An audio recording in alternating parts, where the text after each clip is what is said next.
Alright, let's get that popping up. Any second now, it should be alive. Okay, so we're getting back into RimWorld, where we've been doing another Toxic Swamp Hill after our last Toxic Swamp Hill did not fare well. To be clear, when we left our stream on this one, I just want to point out that if we look at our events here, we had Disease Flu,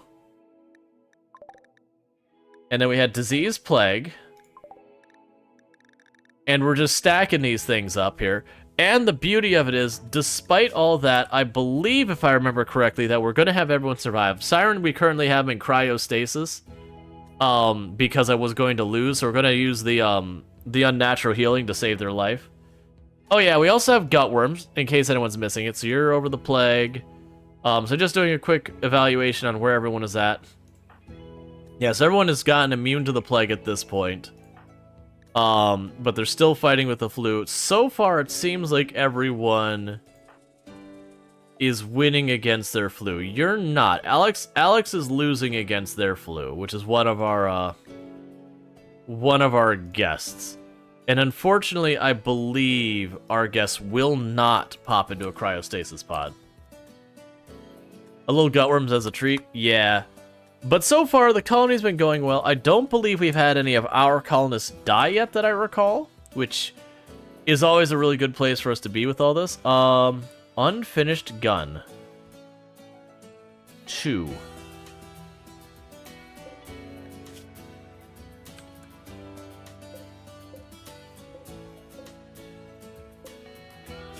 Okay. Right, so why is there 2 unfinished guns? So it's unfinished EMP grenades and unfinished EMP. So it's Noah Plo start a set of grenades.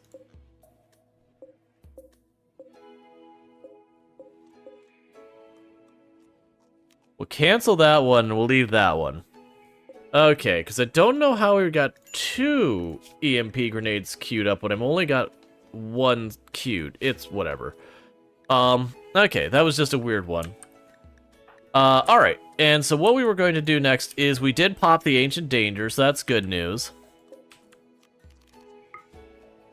And so from here,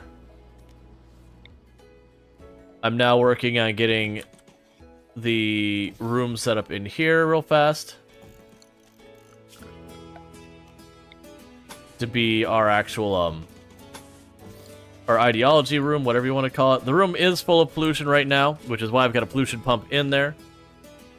Different crafter, maybe? They're different crafters, but usually, unless they change something, there was a real big pain point in the game that you'd have, like, a guest would start crafting something and then leave, and you would never have that item get finished because only one person can work on an item. So, like, this one can only be worked on by Noah Plo. So if what happened was Noah Plo were to, say, die, if I didn't take the time to cancel this, it used to be that they would put that on the shelf, and I would never get the EMP grenades. So that's the reason I was confused, is because I've only only queued it up once, and I had 2 unfinished ones. I'm like, but that shouldn't happen. Either way, that's fine. Alright, so who was the one who was really on the fence? Because there's one of them who was struggling a bit. Yeah, so it's Alex. Alex is not doing great on their treatment. So we're trying to get that go. Who's our actual best doctor? Tina. Because I am going to try and keep all the refugees alive if possible. So let's hopefully save them. Alright, so we're having the wedding. And we did get our recovery ready. Oh, let's actually claim all these so they repair them. Waste pack infestation. I can live with that for now. So no one's over there, and that's one of the downside of where we drop these bags. This is the potential side effect, is we'll occasionally get infestations like that. That one's not too bad. We got 2 mega spiders, 7 speedopedes, and then a couple of mega scarabs. They're also in a position where I can potentially pop a shot at them to let them out. Starvation will go eat. There's no reason for you to die.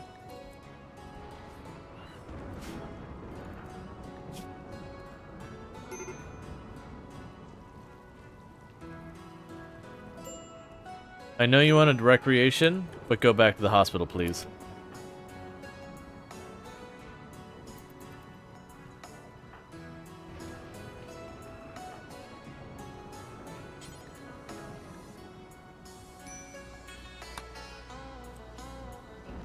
Alright, and so what we're going to do from here is we're going to open that, and we are going to send Noah Plo, who is our one who can do the unnatural healing. So we're gonna let Siren out, and we're gonna immediately hit them with unnatural healing.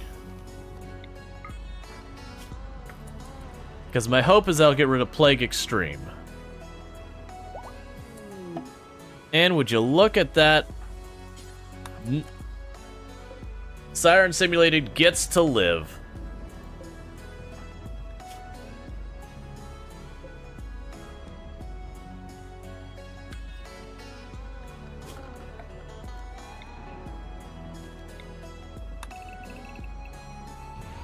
Claim that room.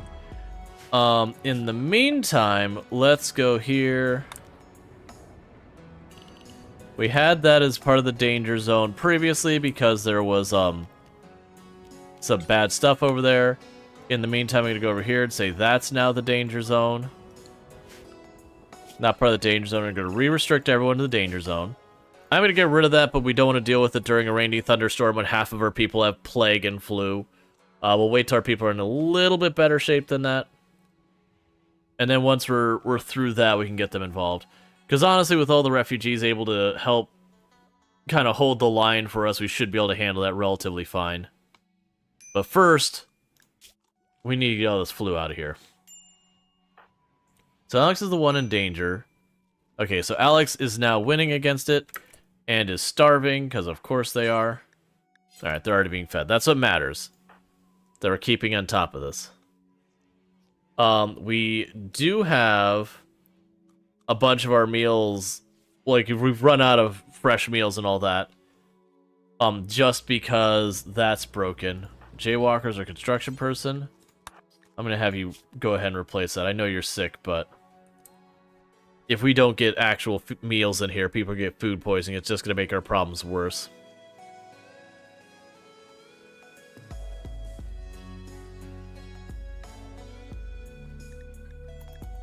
Now, all of these are refugees, so they'll get out of here. And once they do, our situation will be a lot better. I don't think they were going to stay very long. Yeah, I think it was only like 8 days when it started. 9 days. So we got 3 more days with them. It's a bit annoying that they've been soaking up a lot of the, you know, it's fortunate they've been soaking up a lot of the hits from disease and all that, but also they're putting a lot of, you know, strain on our people trying to keep the food happening. We also did get the chickens, which is good news. Alright, so that pollution pump is about to be to the point where it's covered everything it can. Let's reinstall you all the way over to the edge.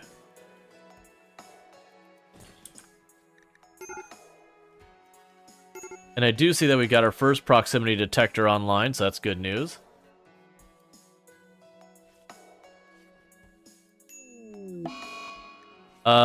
Days because you're on alcohol withdrawal. I can live with that. Are you in any danger of losing to anything? Nope, you're just dealing with addiction. That's fair.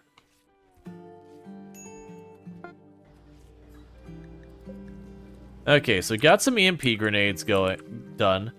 So one of the things I'm going to want to do here, and normally I do this earlier.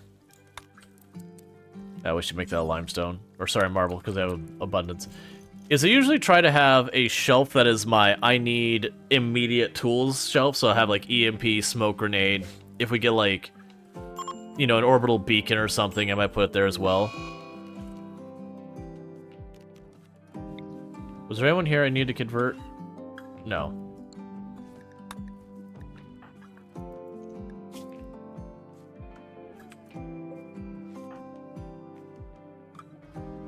Please stop pigging out, Alex.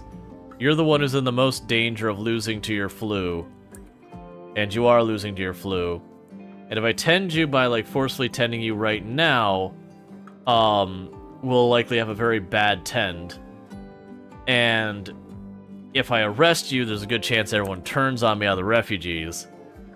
So I do kind of need you to get your stuff together, buddy.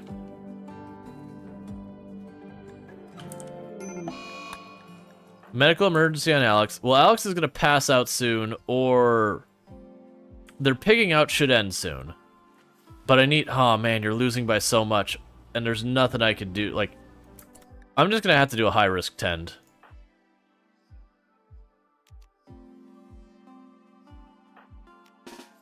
Hey, man. Do your best. I want to see 70% or higher.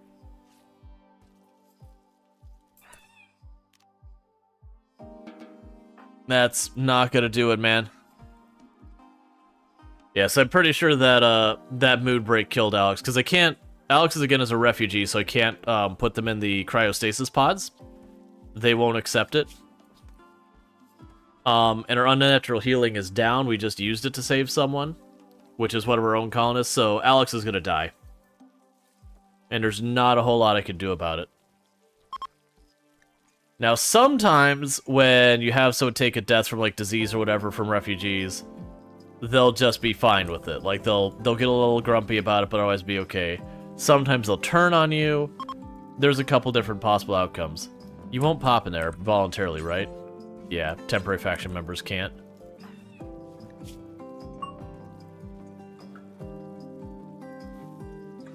So you're behind by about a full percent. I don't think 49% is gonna be enough to save you, and that's the last 10 you're gonna get. The only thing you can do to help is make sure you're fed, which you are full.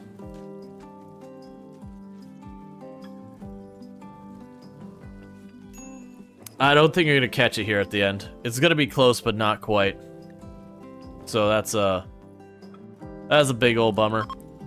So what the plan is going to be is once Alex gets to the point where they're about to die, if it doesn't look like they're gonna make it, I'm gonna grab all my people and pull them off to the side, just in case we get turned on. We're in a good fighting position. Yeah, they're not gonna win. Okay, so all of my people, gather around, get here.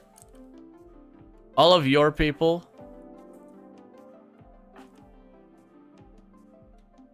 Except, so Alex is the only one still... Yeah, so all of your people, because they're going to lose actually 2 of them. I didn't realize the other one is doing badly. All of your people, gather there.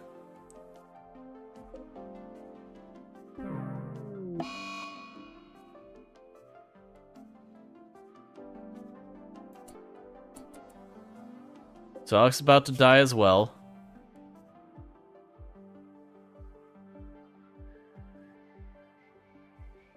Just in the off chance they go hostile.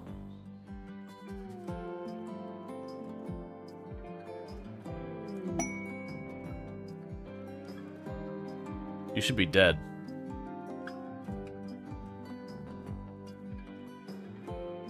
How are you not dead sitting on 100% that long? Oh, yeah, no, you did die. It just didn't prompt me because you're no longer here. That's fine. So we just failed the quest. Well, yeah, no, the idea was... Oh, that's not what you want.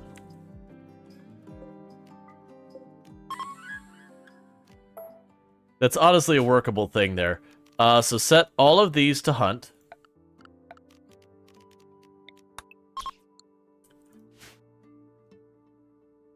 And we're gonna grab all of our people.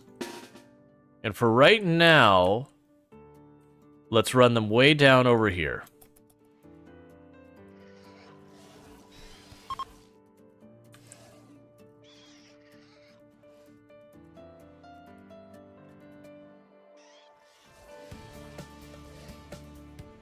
Okay, so they are homing in very effectively on me. So let's try repositioning this somehow. Alright, here's what we're gonna do. Siren, you hold the door. Lock it open. The rest of you get into positions here to just open fire as they come around that corner. And then get ready to drop back in there past Siren the moment.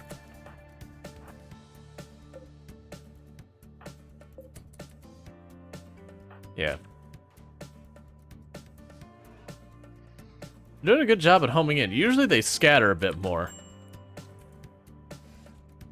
Why are you not shooting? There you go.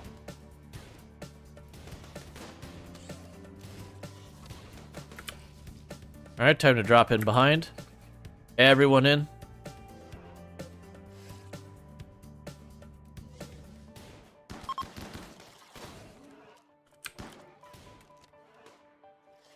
Oh yeah, they'll hunt anything, so they're going after that rat too.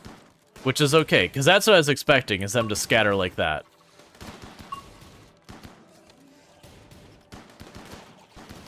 That's also really good timing on those stuns in that crossbow. Siren has managed to avoid getting in melee despite stuff getting right in front of him. That wall's gonna break here in a moment, that's a problem.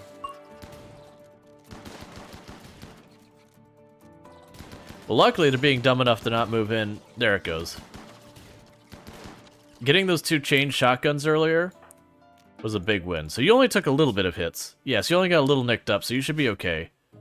Meanwhile, if I can have you kill that and make it dead, and you kill that and make it dead. Just so we don't get them back up.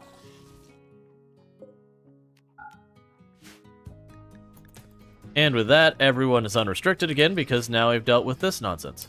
Let's also make sure we didn't miss any.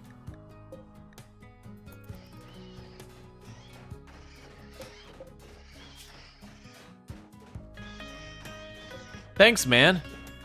You really helped me in a... Oh. Siren has a shield belt? Yes, they do. We traded for it.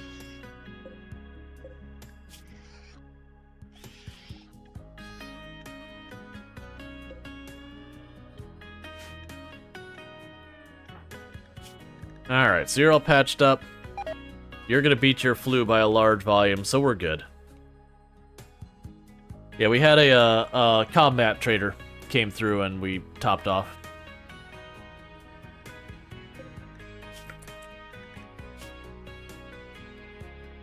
Alright, I don't want you to stay, but I will rescue you, just in the off chance we can get some stats out of her or whatever. The others all got absolutely murdered.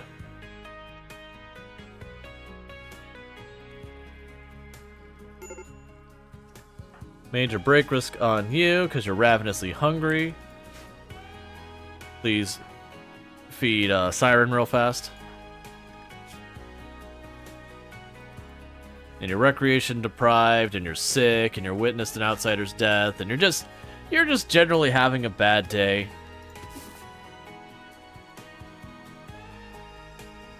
It's understandable.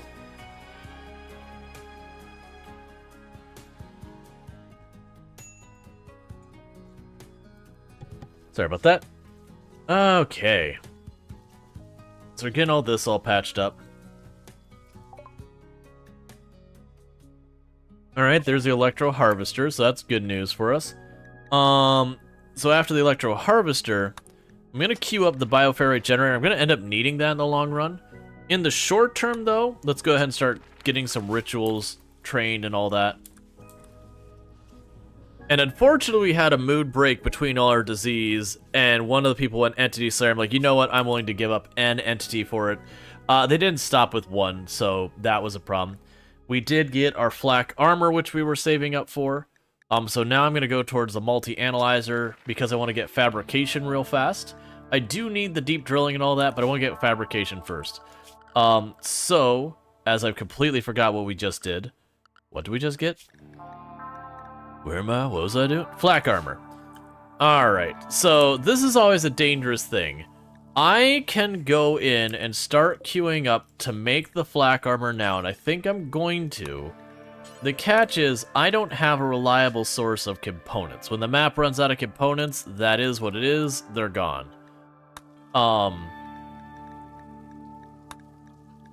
And I just gotta live with that. At the same time, running around with no flak armor, like at least, you know, not having at least flak armor, is really just not a good move.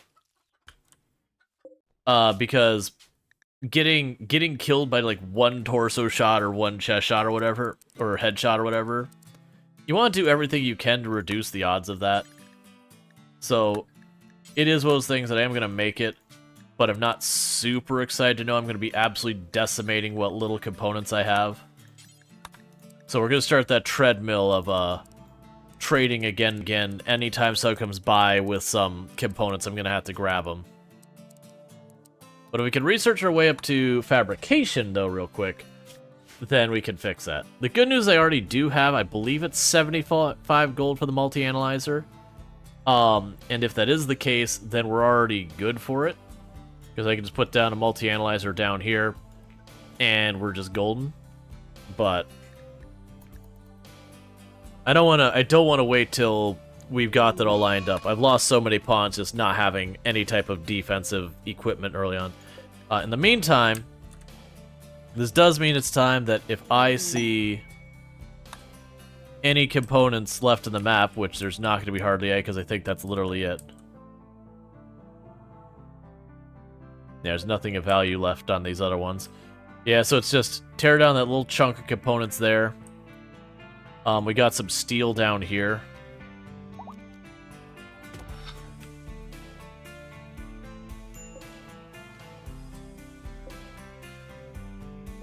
Got some steel over here. You let them start mining that out. Oh, hey, I didn't even notice there's that one spot over here. Let's go ahead and plug that up. So it's too thick, so we get better insulation. But you get the idea. Components are about to be a real rough time for us. And our power is a real rough time already.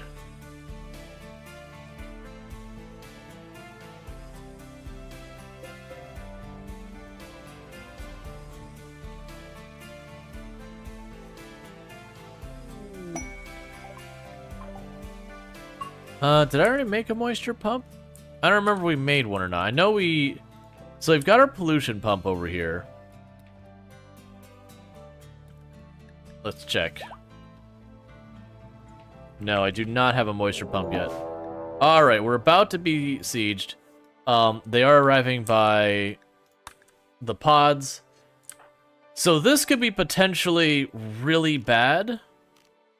And the thing that this could potentially make this really awful for us is they're dropping over here with the intent of setting up a siege camp.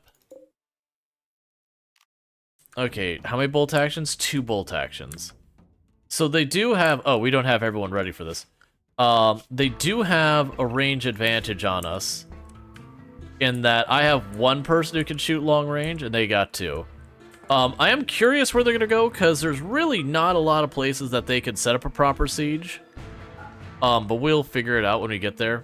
Right now, I need Illicit to not be on a mood break. If they could potentially, you know... Oh, good, they're over it. Alright, where are you going? What are you doing? So you are going to try and set up camp. Okay, for their bolt actions, what are we looking so far as their skills? Bio, you were a terrible shot, thank goodness. And where is your other bolt action? You're also a pretty bad shot. So this might work out okay. So let's try and get everyone over here real fast. I want to make sure Illicit is in the front of the pack.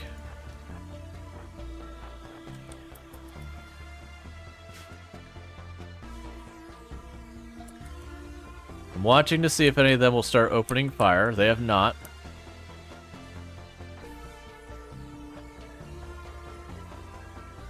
We're gonna try and have a Siren bait out a couple of shots, since they have the shield belt. Oh, come on, listen, I need to get over here. Do you have food poisoning? No, you're just... What is your deal? Are you just... Now you're moving normal speed.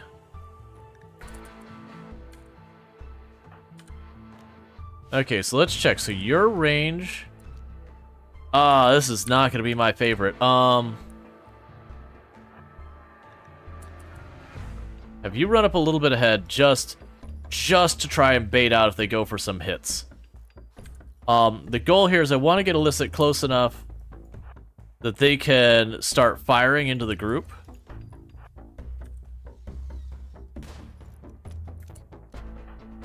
And let's have you focus your fire. Just honestly shoot who you can. Nice. First shot. Spine gone.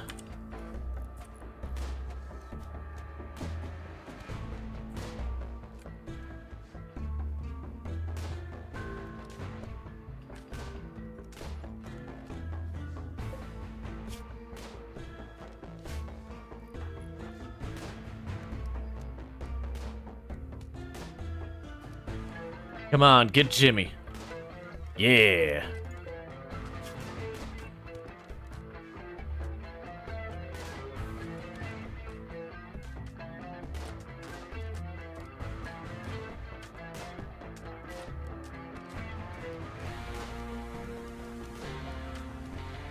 The good news is Illicit NZ is a careful shot with a bolt action.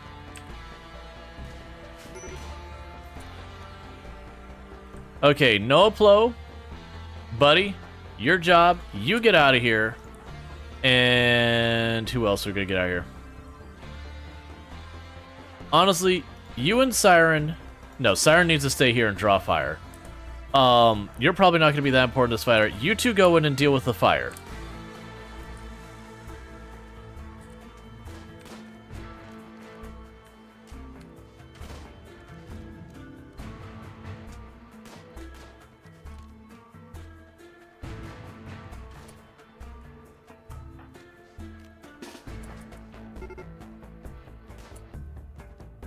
They're assaulting the colony. Alright, just get back over here.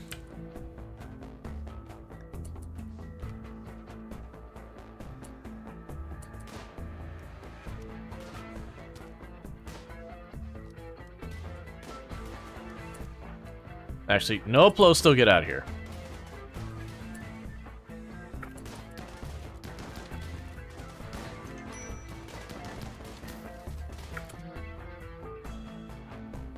You've got chain shotgun, we shouldn't just stand and fight that.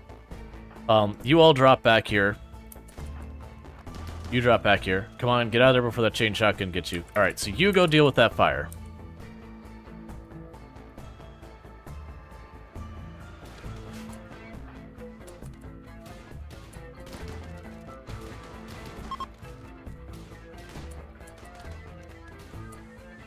Get out of here. Just deal with the fire. Don't worry about them.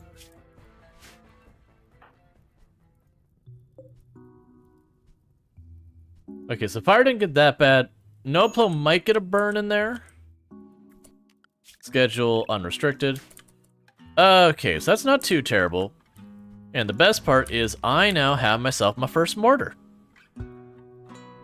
Which I can put right here.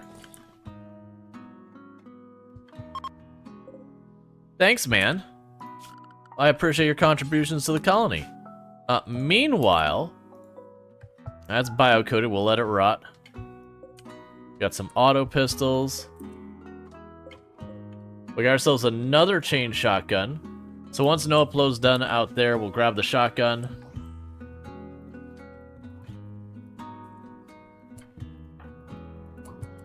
Okay, you don't worry about that. You grab... Actually, take that back. You grab the chain shotgun. Because I'm trying to keep Noaplo out of the fights as much as possible. Gear, you've got flak and everything on you, so Kalaria, you go ahead and you're alive, so strip you.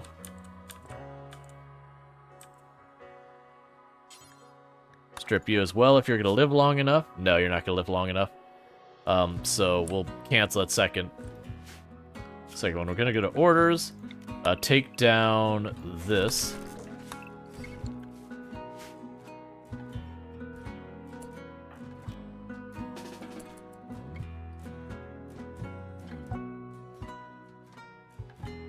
Alright.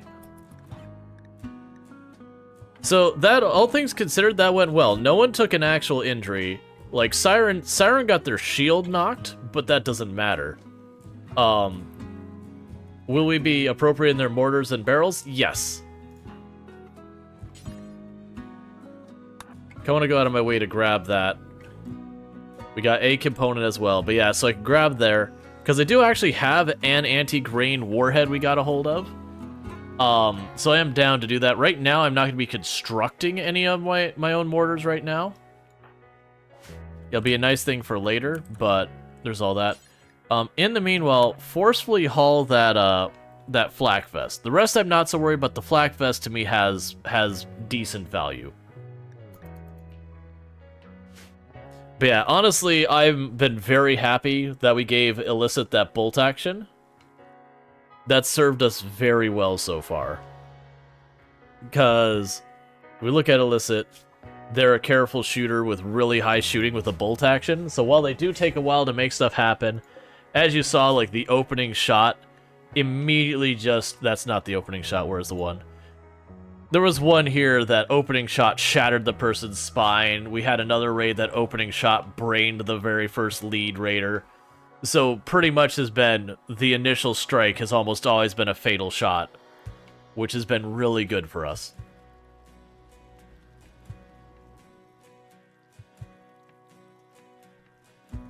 It does mean, though, that most fights, she's only getting like two or three real shots into the fight, but she is delivering.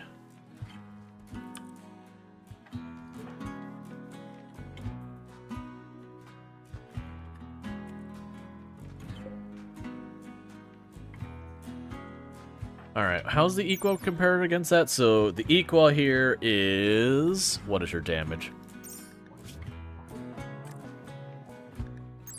5.03, 15%, and you are probably much higher than that. Yeah, so I'm going to tell you to go ahead and grab that Steel Gladius. An unplanned weapon upgrade. Let's give Noah Plo that revolver. Because with unnatural healing, I want to keep Noah Plo out of the fight as much as possible. They're too valuable an asset to the colony by the fact that, like, when someone gets properly throttled, Noah Plo can quickly step in and, you know, save them from death's door. Plus, they're blind, so they're not a very good shot.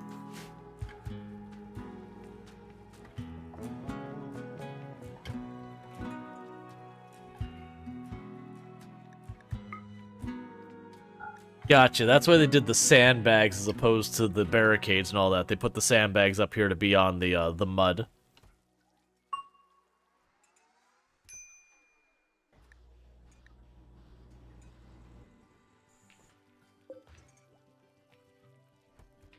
Okay. So you got 5 back. Oh yeah, I don't need to worry about that. I got a freezer now. So just keep the pollution pumps pollution pumping. Sadly though, I can't push for anything more till we get some more power production. Disease malaria. Thankfully, it was blocked because we're on the medicine again. So I got my medicine restocked, and so we just said, nah, not feeling that whole malaria thing. Could we just not do that? And the game's like, yeah, fine.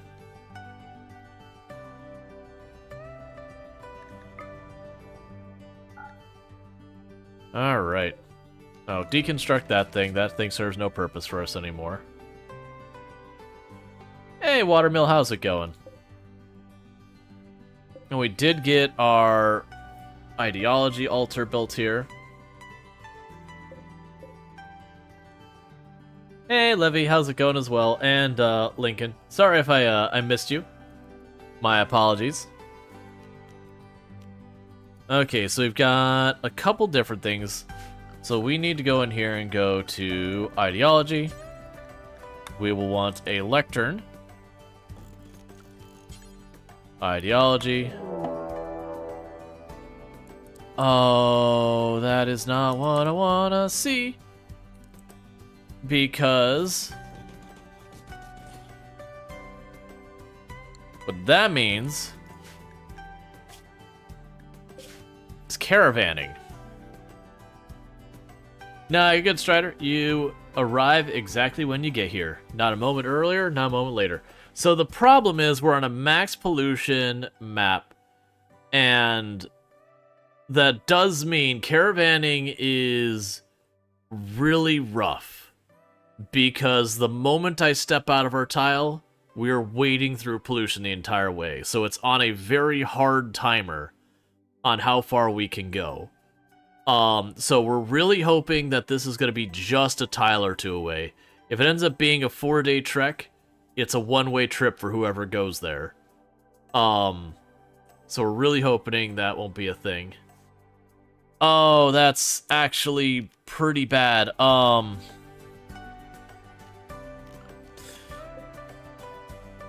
That's pretty bad, actually. That's really bad, actually.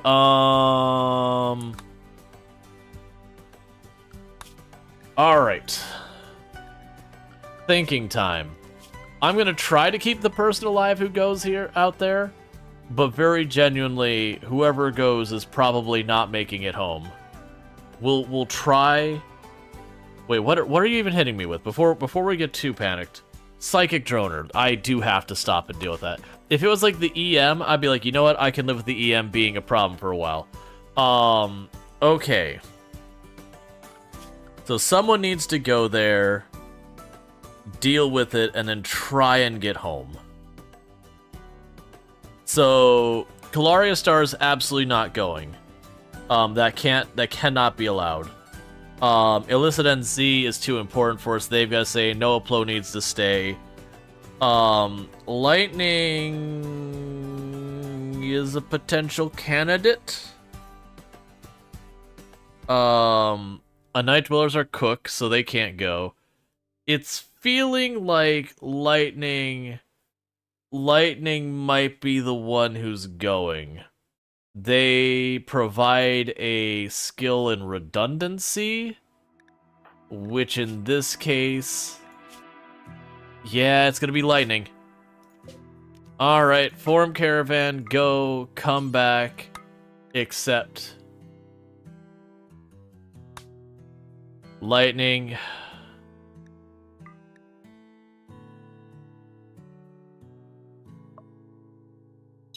And your food's not going to necessarily last the whole time because the game is dumb and like, hey, why don't you bring these fine meals with you? I could bring these meals that don't expire, but why would I do a thing like that? Alright. Call you Maggie? Gotcha. Alright, so... Godspeed, friend. The colony will speak of you. We will pretend to say things meaningful and inspirational in reference to you, maybe. Look, man, it's a colony. A lot of people die. We can't really make that promise for everyone. There's too many people. But look, your sacrifice is noted in the Hall of Notes. We don't actually have it, but like, you know.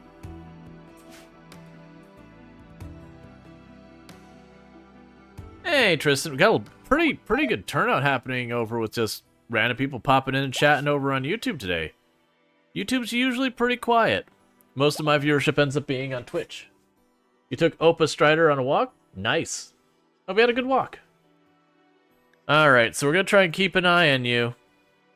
You're making good time. You do have a mask, so those are working for you, but you are crossing through extreme pollution tiles. We might get lucky, and if the pollution's not too bad on the tile that the mech cluster's on, we might be able to go there, destroy the mech cluster, take a sneaky nap to let them recover a couple %, and then run them back. So we might get lucky.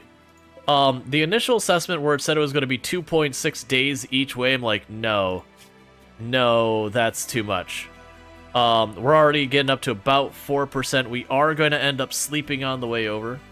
Have you ever played Hydroneer? Yep, the whole way through on stream. Start to finish, every little bit. We got all but like 2 of the achievements on the channel, and the last achievements were super grindy ones. We might get lucky. Fate has marked you saying that. Yep. So one thing that can help here is as long as you don't die out. Please stop building up that toxic buildup. What's interesting is it's going down and up with you resting. So it's lowering, and then it spikes up 1%. So you're definitely building up toxic buildup, but weirdly, it's also like you're healing from it too. So that might work to our advantage.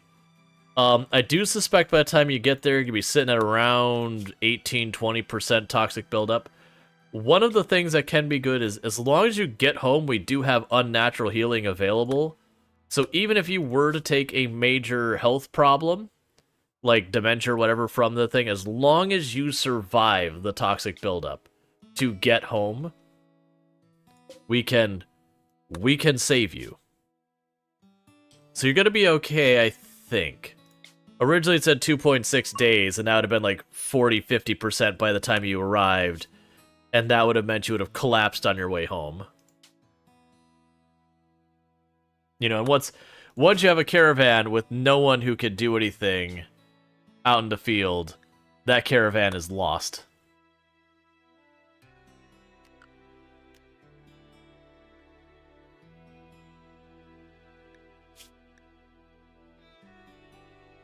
Yeah, so you're gonna be pretty close to 20%. I'm really hoping they get here before the next night.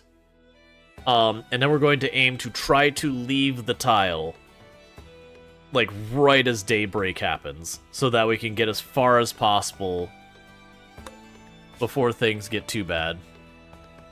Because this also penalizes their movement, so the amount of time they're gonna make is gonna get worse too. ETA 0.3 days. You'll probably make it to the tile before you go to rest again. Oh no, it might be right on the fence. That'd be bad. That'd be 25-30% by the time you get there then. Have you ever played Lethal Company? I have not. I don't end up playing many multiplayer games on the channel. Not never, but not particularly often. Oh, I think you're just gonna go for it. I can live with that. I would much rather you go in there with about 20% toxic buildup versus 25-30.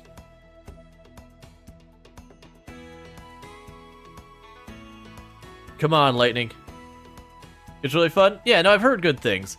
Just as a content creator, you tend to want to stick to, you know, similar games that you play on your channel and all that kind of stuff. And as such, with that kind of thing, you don't want to go stuff. You'd show me some stuff? That's fine. Not really interested, but thank you. Alright, so zoom in. Okay, that's actually really bad. I can probably make this work. Where do you spawn the tile? Okay, I can probably make this work. What I need to do is go out and around the proximity sensor. I can probably poke that wall without setting it off, and then shoot in from there. That's not ideal. Thank you Luxray26 for subscribing for 13 months. 13 months, woo. Thank you, Luxray, for the tier 2 sub. I really do appreciate that. That's 13 months, a year and a month you've been subbed the channel. So I appreciate your continued support. It does mean a whole heck of a lot, so thank you so much for that continued support. I do hope you have been enjoying your advertising previewing as well as access to the emotes. But yeah, no, I'm not interested in having someone show me how to like stuff in games and all that. Like, that's just not the type of content I do on this channel. And have I played BTD6? I have no idea what you mean when you use an abbreviation that isn't contextually obvious. So you'll have to spell that out for me.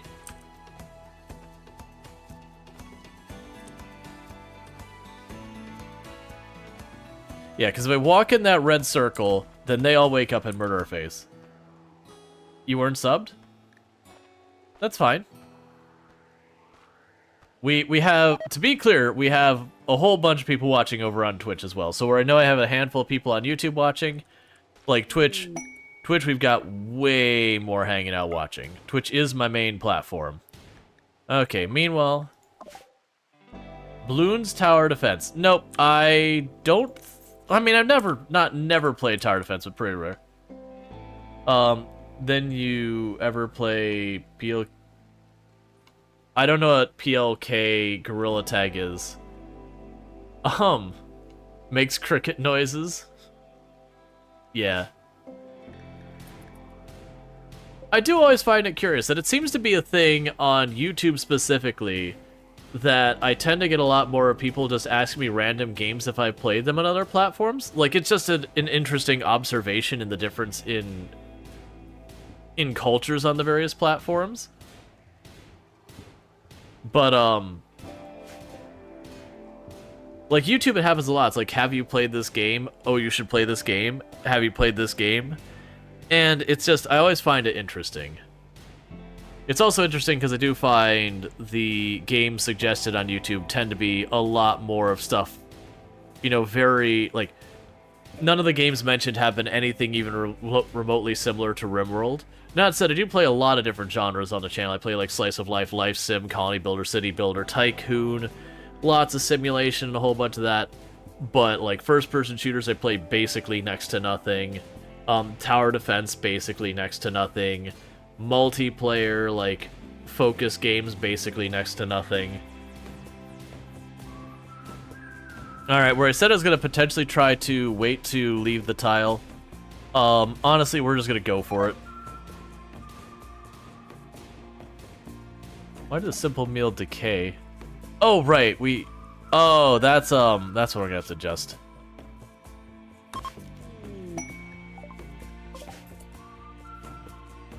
Alright, so now we need to go to this tile. And you need to walk off the tile over there. Hi. People are trying to play for two. Okay, bear with me, chat. I'm gonna need to step away for just a moment, and then I will be right back. So thank you again, and I'll be back here in just a minute.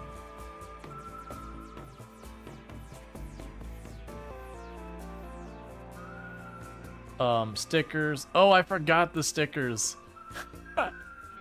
I forgot about the curse that is the stickers.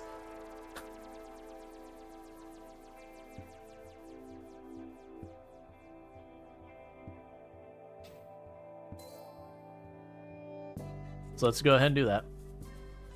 Hey, you must be the new farmer in town. I am, excuse me, ma'am. I'm going to need you to not slide sideways into another human being like some sort of demonic presence. Ah, but this key, you can only use it once. Once you have used the key, it's done forever. And you're like, but why? Is it a very poorly made key? And I understand it's game mechanics to make you have to go back and kill the boss again, so you have to do the tough fight.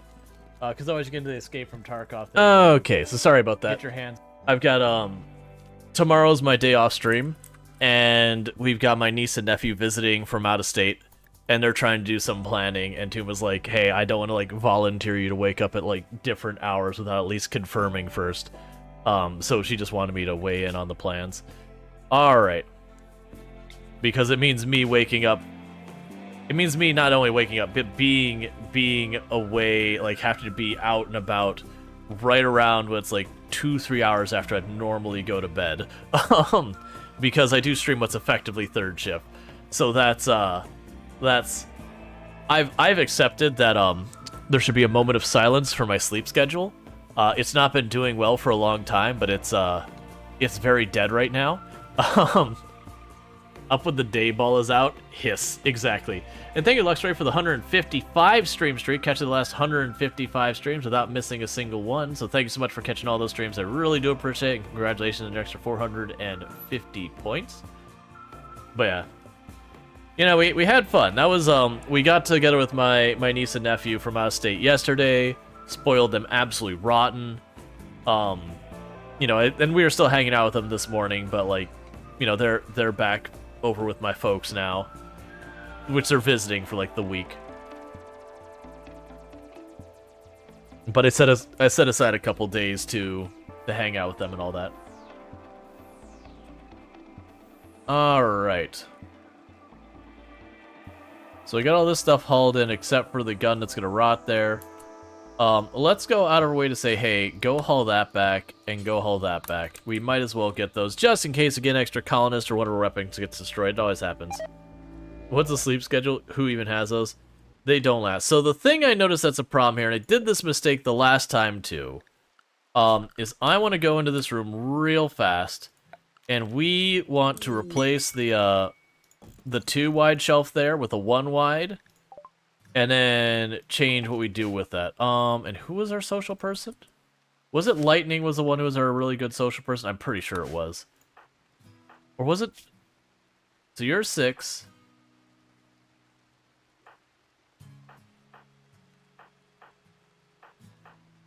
Ah, there you are. Scooter was our social person. So let's have them do the trade, see what we can make happen. Alright. And how you doing, Noplo? That almost practically jump scared me. Oh, there we go. I would like all of that. So these are what we want here. We're going to try and make it work. I don't think we will be able to, but we're going to get as much as we can. I'm going to get rid of the biomutation pulse and just take it for the cash. I got a bionic eye at some point. I forgot that we stole that. Okay. And the chickens aren't going to be enough to carry the day. So what we will do is we'll get rid of all but one of the roosters. And all the other chickens are going to go. We're trying to just get as much of these as we can. I'm not going to be able to buy all of them, unfortunately. Because this makes our very important medicine. Okay. So I can't even get all of the medicine stuff. If I get that medicine, we're basically good for a while. Yeah, and the skin hardening is just not going to be good enough for us. The temptation to drop the reinforced barrel is good. Honestly, with the bionic eye, I can make those later. I'm going to just go with it. Hi, Gutworms. How are you doing? Alright, Night Dweller. You sleep well. Thanks. Thanks for hanging out, buddy. That's one that was kind of a painful sale. But we got all of this Nutrimine. We're going to have our medicine locked for a long time. So I do think it was worthwhile to do that.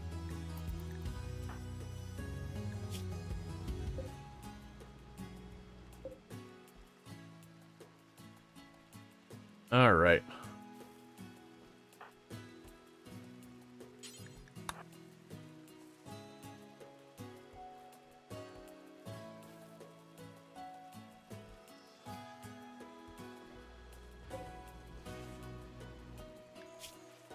I'm gonna go to the meals and say regular meals. Don't put them on the shelf anymore. Hey Tristan, you don't need to say hey bro, yo, and like that like 1,000 times, man. I've clearly talked to you. Just saying hello again and again and again is kind of obnoxious. Can you ask something?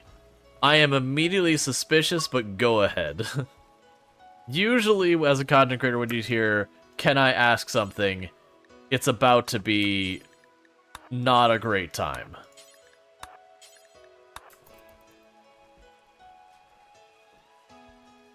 Just because a lot of the time, when it comes to that, people are immediately gonna go and cross boundaries or whatever. But I'll let you ask the question. The worst I can do is say no. Hey Cerise, how's it going? Nice seeing you.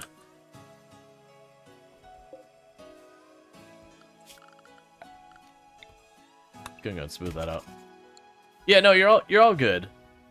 Just it's one of those things just to know once like if you say hello and someone doesn't immediately respond, like you don't need to just keep saying hello.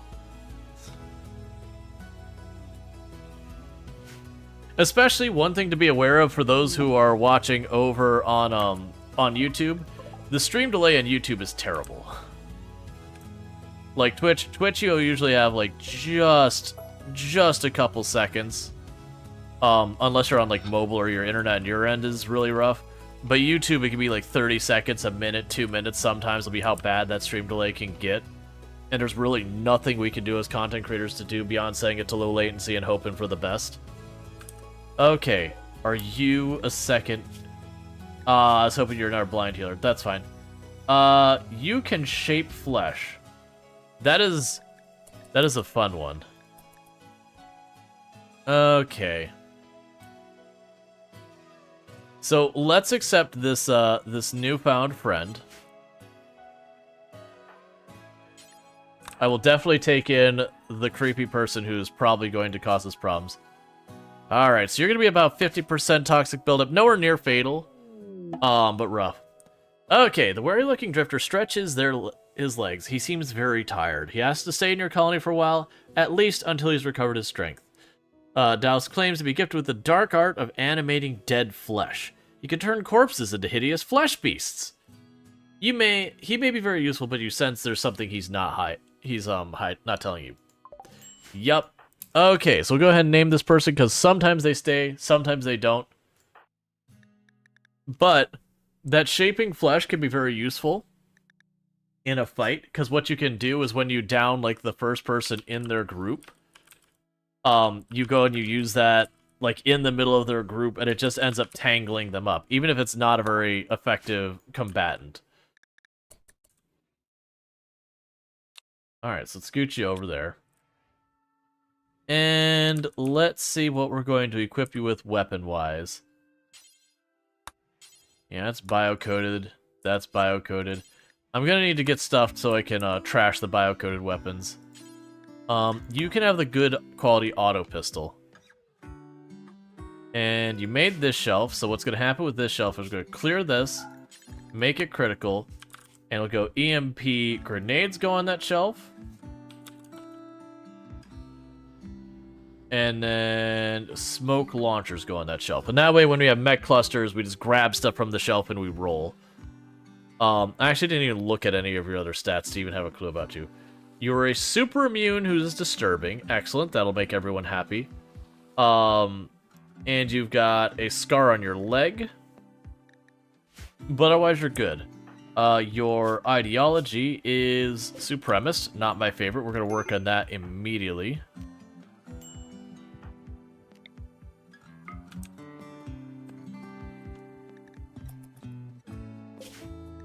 I really need you to get home soon. That toxic buildup's gonna be a problem. You should say, you should play Buckshot Roulette? No.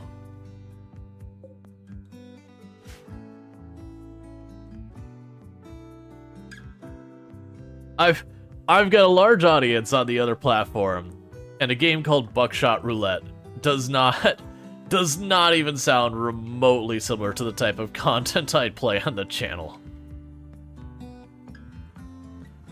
It's also very presumptuous to be like, you should play this game and just expect someone to respond well.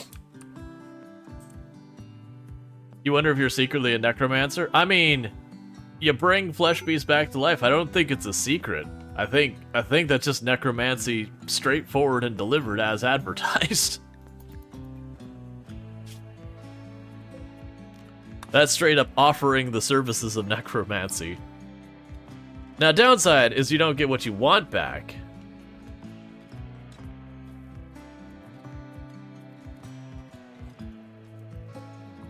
But you do get something back. Alright, how are we doing at our power? Okay, so we're still doing that. And I'm getting my proximity sensors set up for whatever Revenant shows up. So we'll get that going. We still need more bioferrite to get these going. And the caravan has returned. So honestly, that didn't go nearly as badly as I originally worried. When we first looked at that caravan up there, it said it was going to be 2.6 days each way, and I'm like, oh my god, like 5 days out in the toxic buildup with just a face mask is not... You know, the odds are they were going to get to like 80-90% and get back, and very genuinely, that's when you're very likely to have a pawn collapse, and that would just be the end of it. And it's one of those things that sending an extra pawn doesn't do anything to help your cause. It just means you have 2 people getting toxic buildup.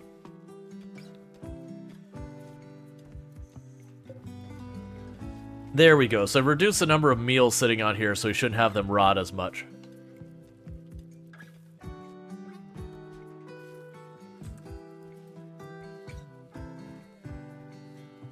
And we're finishing smoothing out the floors here. I didn't want to zoom in that far. We can go here and replace that wall with limestone.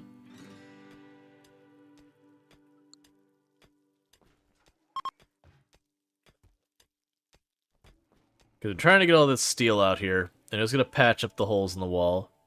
We still need to get those components there, that's fine. Nothing much to do down there.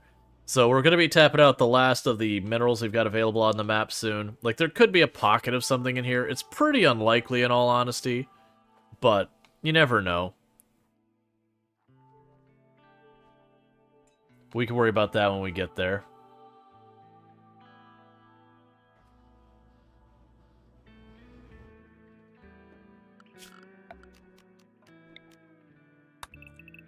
I guess while we have nothing in here, I'll queue them up to smooth all this out as well.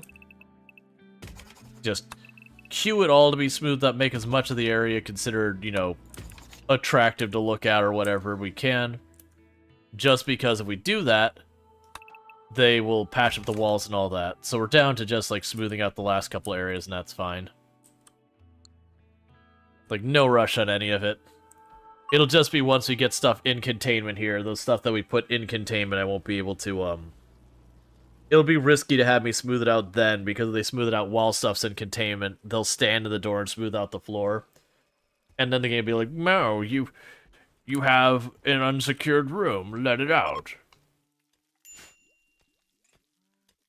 That's gonna be some work for you for some time? Yes. This is not unexpected. Alright.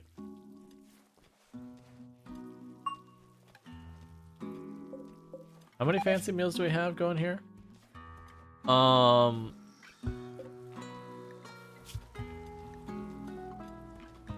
That's fine.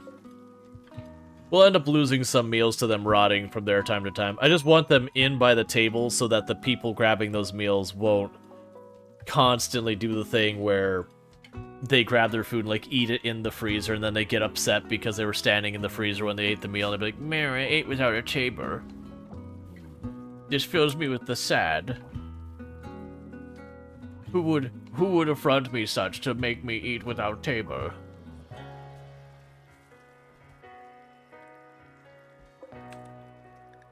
Alright, pollution's going good in that room.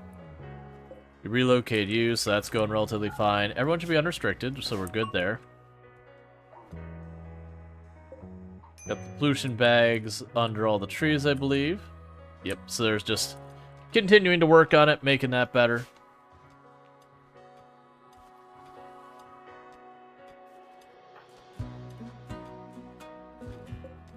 Knock that tile down because there's no point to it.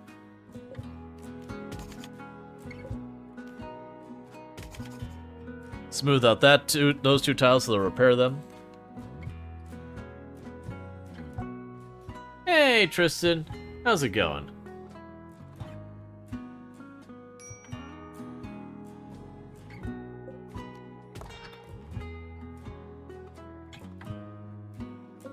Your question was, can I sub to you? If someone asked me to sub to them, my very first answer is absolutely not. That's not how it works, man. You don't go up, hey, I need you to follow me. Random other person. I need you to follow me, sub to me. That's just not how it works.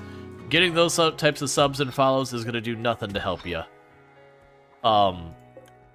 Like, you gotta authentically get people.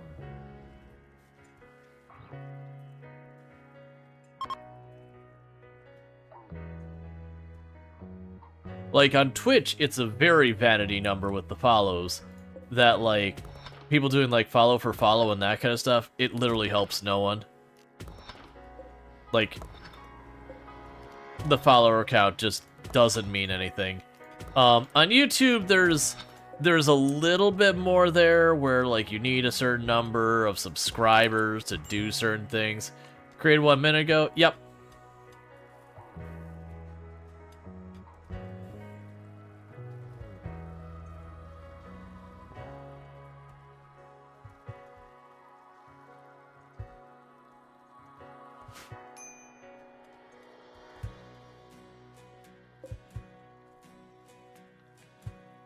Oh yeah, and I forgot. Before I forget, wait for it. There we go. Yeah, and it was also flagging on our end the whole time is flagging as ban evader concern. Yeah, no, they were being a little bit weird on the YouTube side, but like, you know, it could also just be a young person, but you know, who just hasn't quite caught the drift. And then they hopped over here. Oh, you didn't hear it? Oh, come on, man. I am so tired of, look, Firebot, all these other applications. You know what I'm gonna... Actually, I'm sorry. My apologies. I'm blaming the wrong thing. Firebot, you're fine. Steam Deck. Stream Deck. When my audio devices change because the driver's updated, if you could just do me a solid and not just assume I want other devices, that'd be great. Because usually it's just the device disappearing for a couple of seconds. And then coming back. So let me go ahead and fix all of my buttons now, because all of my sound effects buttons all got themselves reset back to other things. Hey, RimWorld, I'm gonna need you to hold on for just a second, because I am fixing my audio settings, because OBS and Stream Deck both do the thing where when a device disappears, they're like, set you to a different default device. Versus the content creators. It's a content creator problem, because it sets you back to your default devices and all that.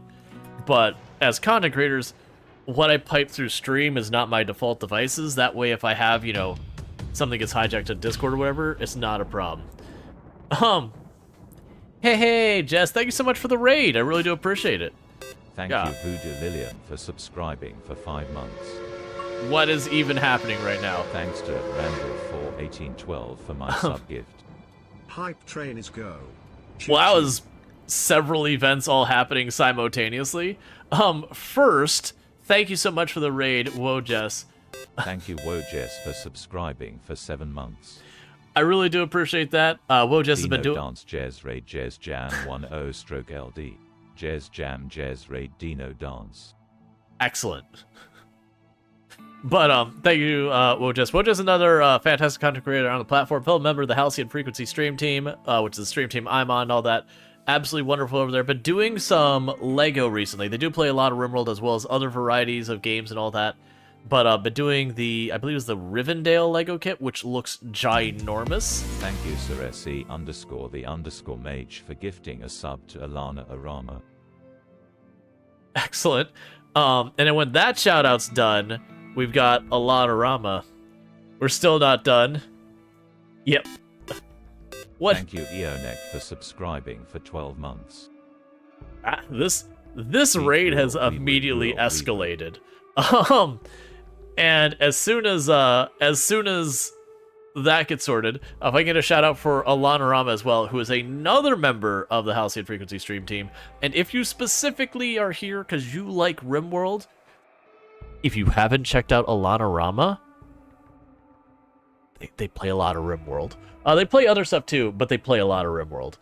So it's good times over there. And also a fellow member of the Halcyon Frequency stream team. So excellent people over there. Yeah, no, you definitely brought the hype. There is no doubt about that. But it's good seeing everyone. Now I need to get caught up on like all of the different things that have happened because all of stuff hopping in. So let's see here. So I got that one earlier. Here we go. The_mage for gifting a sub to DevSoDusty. So thank you, Voodoo Lilium, for the tier 1 sub. That's 5 subs. 5 months you've been subbed to the channel, which is also technically 5 subs. I really do appreciate that. Thank you, Whoa Jess. Thank you, Saresi_the_mage for gifting a sub to Infinity Simplex. Thank you, Whoa Jess, for the tier 1 sub. That's 7 months you've been subbed to the channel, so I really do appreciate that. Thank you, Cerise the Mage, for gifting a tier 1 sub to Alana Rama, who's been subbed to the channel for 5 months, and I really do appreciate that. And thank you, Eonek, for the tier 3 sub, which is heckin' ridiculous. Has been subbed for 1 year, 12 months, 1 year. So that means a whole heck of a lot. So thank you so much for that. That is huge. And again, Alana Rama is also fantastic. You're gonna want to hit that heart if you like RimWorld, you want to follow. I did mention them previously, but just that's how you do it. You can hit that heart and all that stuff. You do love some RimWorld. How's it treating you? Better than it did last time. The end of stream last time, we got hit with gutworms, it was gutworms, plague, and flu simultaneously. I had all three actively ticking up at the same time. And surprisingly, nobody died. We did have to cryo-freeze one person and wait for unnatural healing to come back because they weren't gonna make it. But, so far, it's been going relatively smooth, which does mean we're absolutely going to die, because that's how that goes. Thank you, Ceresi_the_mage for gifting a sub to Sparkarester. And thank you, Sparkarester, for the 100 biddies. Thank you, Cerise the Mage, for the tier 1 sub for Dev So Dusty. Dev So Dusty, who's been subbed to the channel for 23 months. Just a smidge shy of 2 years, so that's ridiculous. Thank you, Cerise the Mage, for gifting a tier 1 sub to Infinity Simplex, who's been subbed to the channel for 6 months. So thank you so much, Cerise the Mage, for gifting that sub to Infinity Simplex. Thank you, Wojess, for gifting a sub to Shazia. Thank you, Voodoo Lilium, for the 100 biddies. I really do appreciate that. Thank you, Cerise the Mage, for gifting a tier 1 sub to Spark Arrester. So thank you so much, Cerise the Mage, for another gifty sub. So that's 2 months that Spark Arrester's been subbed to the channel. And thank you, Wojess, for gifting a tier 1 sub to Shazir. So thank you. Those things moved. _cookie for gifting a sub to YT Cosmo. So Shazir, congratulations on a gifting sub, and thank you again to Wojess. Then we got Sentient Cookie gifting 5 subs to the channel, and those subs going to YT Cosmo. Thank you, Sentient_cookie for gifting a sub to Grand Admiral Danger Noodle. Grand Admiral Danger Noodle, Atomic Ice Queen, Zeramis, and Baghdad Bob TV. So you all have yourself some nice tier 1 subs. So for all those people... Thank you, Sentient_cookie for gifting a sub to Atomic Ice Queen. So all those people who just received subs, I hope you enjoy your advertisement free viewing as well as access to the emotes, so thank you for that. I'm going to go ahead and hit that snooze button. We don't have an ad coming up right away, but it's a little bit, so I'm going to kick that can down a little ways. But thank you for everyone being so ridiculously generous. Like, the raid popped in as like, what is happening? Why is all this love happening so fast and so hard? Thank you, Sentient_cookie for gifting a sub to Baghdad Bob TV. Okay, so I think we are finally caught up, and I do apologize for everyone who's been popping in and saying hello and not getting the chance to say hello to all of you.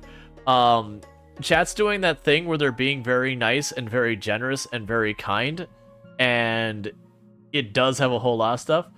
Have a great stream. Gotta go stretch? Alright. You go ahead and have your stress, Jess. Thank you again for that raid and for being the instigator of this whole situation. And yeah, I do understand that Lego posture. I have felt that in my spine many times. So we got that. Why is everyone yelling lewd? Oh.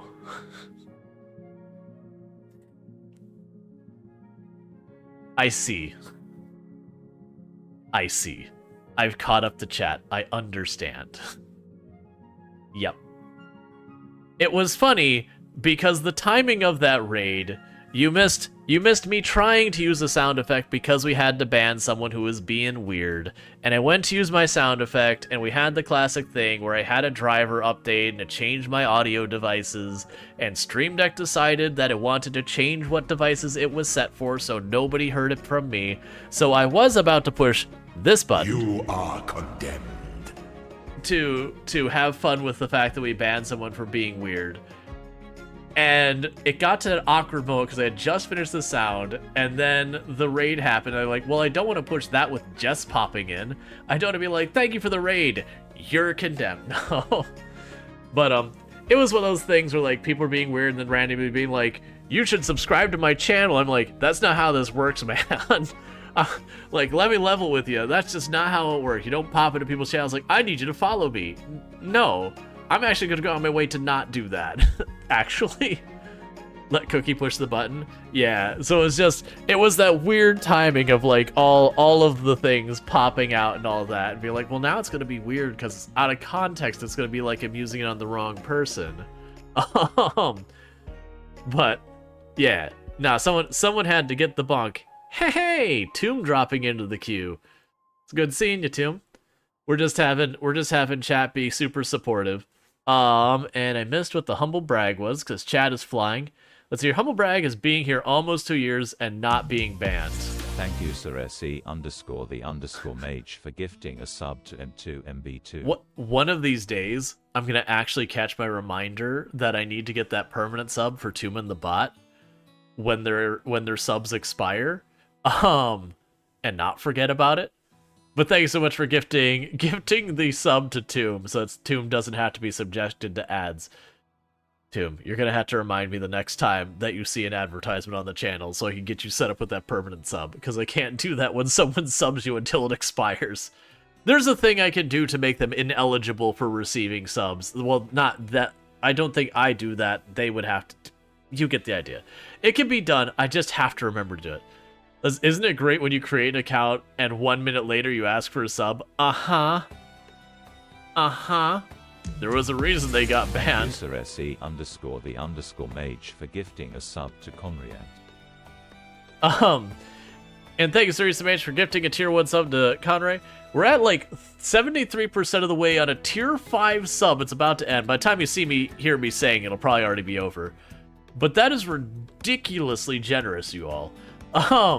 So thank you so much for all that. That is absolutely absurd. So thank you so much for the tier 5 hype train.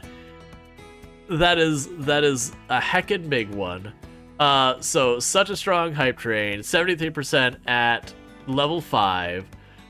With 15 subs and 500 biddies. So that is incredibly generous. So thank you so much. I appreciate the incredibly wholesome and supportive derailing of the stream. Hey, Rual, you should sub to me. No, Cookie, you can't make me. I already followed you. To be clear, the person was wanting me to sub to them on YouTube. Just to clarify that. They came from YouTube, and they were asking weird questions on YouTube, and when I stopped acknowledging them, they came to Twitch, and then they asked me to sub to their YouTube on Twitch. To clarify that. So they weren't asking for a sub on Twitch that costs money. They were asking the equivalent of a follow on YouTube. It's still weird. That is a lot of effort they put into for what doesn't matter. Anyways, we'll go ahead and get back to some RimWorld. For those who missed what we're doing, oh good. Wait, oh right, you two got married. I forgot about that. Well, we're now having a baby in the colony. I'm so sorry.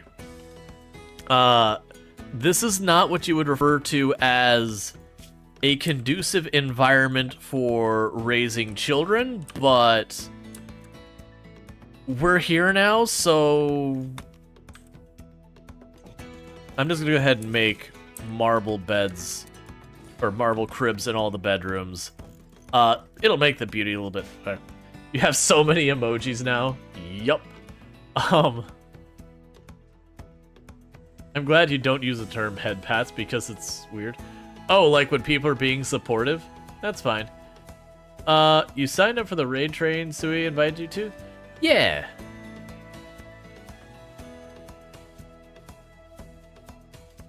I saw that, Cookie. What's this one say? You can't read it? Yeah, I need to improve it. It says, thank you for parasocialing. To be clear, I haven't actually used like that emote. I started putting that in there for something else.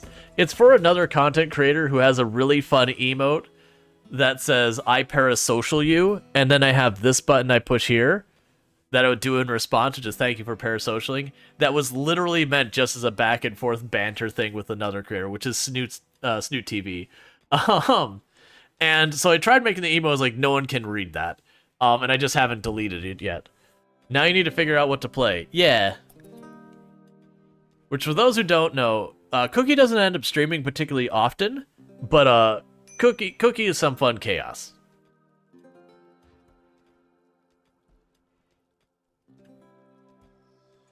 Yeah, for those who don't know Snoot TV, another fantastic creator on the platform.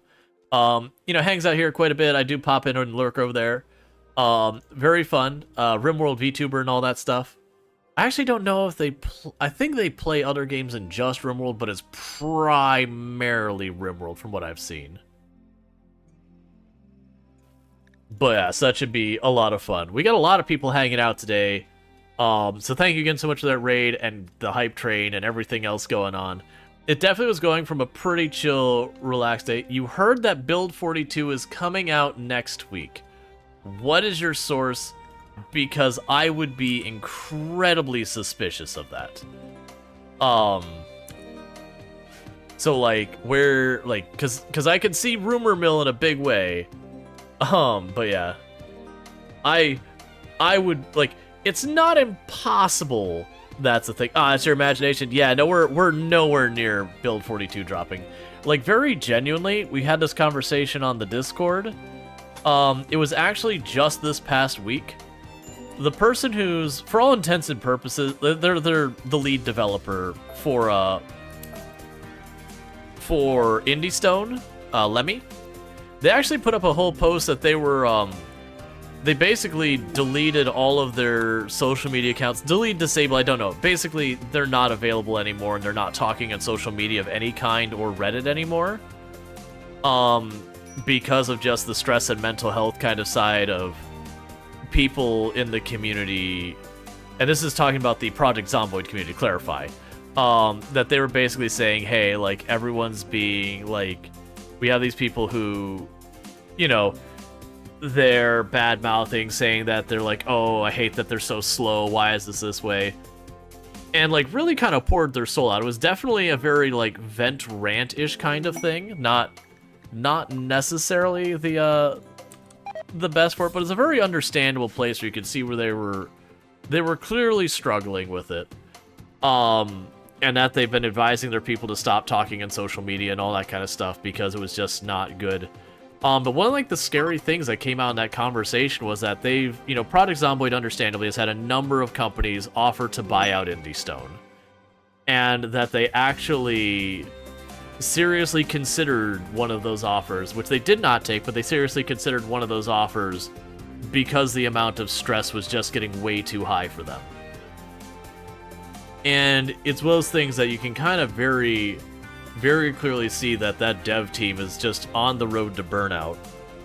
And the sad thing is, it will be the community's fault that the expectations are so high and the people have, like, zero chill and all that. And this isn't me accusing everyone, but it is enough people that,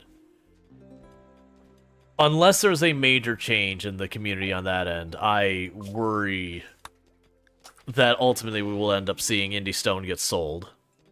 Which, you know, that can happen and not be a bad thing, but most of the time it is a bad thing. Because a lot of times the companies who want to buy another company's product and just run with it, they just want the money. Versus, you know, that it's likely a loud minority of the community. The problem is it's a big enough loud minority of the community. Because I've definitely dealt with it here in this channel where we've had people pop in who are like, you know, there's no excuse for how long it's saying. And you're like, no, there's plenty of good reasons for it to take a while. You think they'll just stop updating?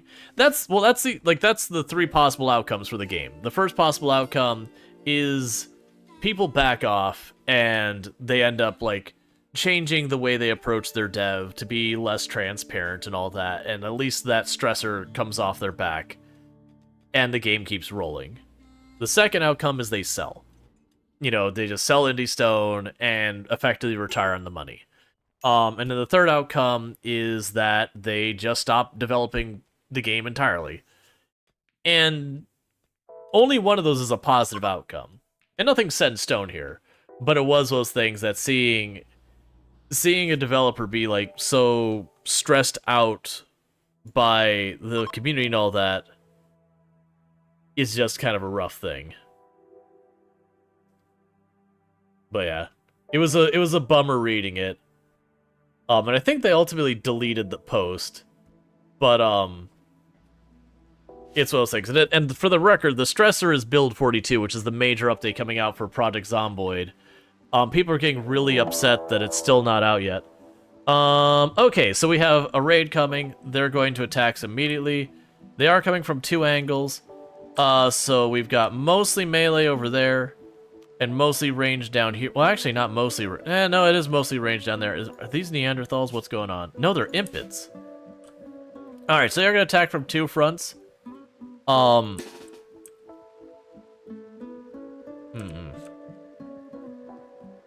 So, I think we go down and deal with this front first. Normally I like to bully the weaker of the 2 groups first, but in this particular case, they're far enough away, I don't think that's gonna be my good move.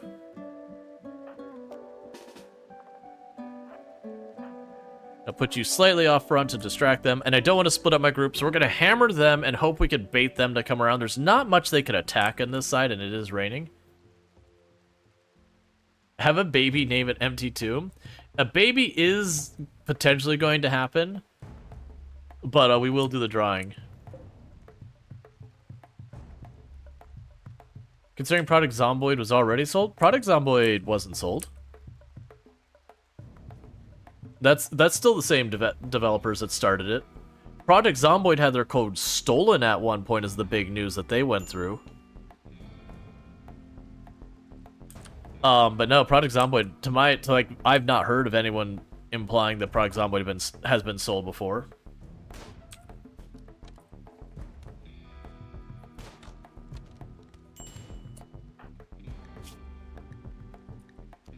You get out of here. You took that first hit right to chest, and it's actually a pretty bad hit. So you just get out of here right now. We'll also get Noah Plo. Well, actually, Noah Plo's not even a doctor.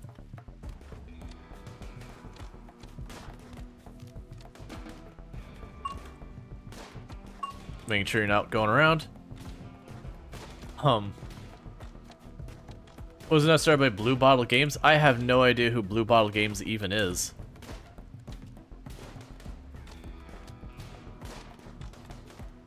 Why are they reliably hitting me, and I'm doing nothing here because of the rain penalties? So good news is it does seem like they are walking around.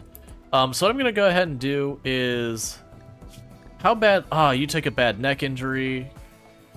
That's an arm injury. We can let you stay. That's a leg injury. We can keep you in here. That's a bad torso injury. Let's get you out of here. And I'm going to send a Night Dweller out as well. So this is a problem because I am taking a lot of my forces and repositioning them. But that's a lot of injuries that I don't want people running around here with. Do not go that way, Kalaria Star. We got others coming from that direction.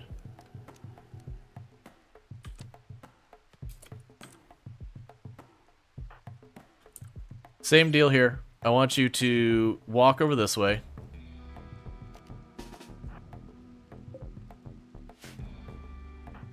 Okay, so we're going to kind of do the same thing, but this time we're going to switch to the other side.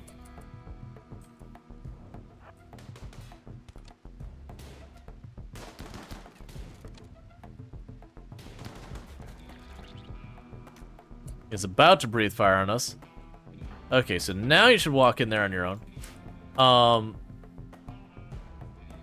Yeah, and that's the thing. I'm like 99.9% sure that IndieStone has been the only developer to ever be involved in Project Zomboid. The big news they had was around the time they had released Build 40, and they were trying to move towards Build 41. And they actually had people break into their office and stole their laptop with the code for the game on it. And so we almost kind of lost Project Zomboid as a game because the code was just gone. They did eventually find a backup, but it was one of those things that was like a major problem at the time. Cool, so they're all retreating. That's good news. Oh yeah, no, it's you can actually read about it. They've got like a whole story that they had their offices got broken into, their laptops got stolen, as well as other equipment. Remember that one game that's basically Zomboid? The 3D game that's still working on? Yeah, no, you're all good. I'm pretty bad about having typos myself when I'm writing a bunch of stuff.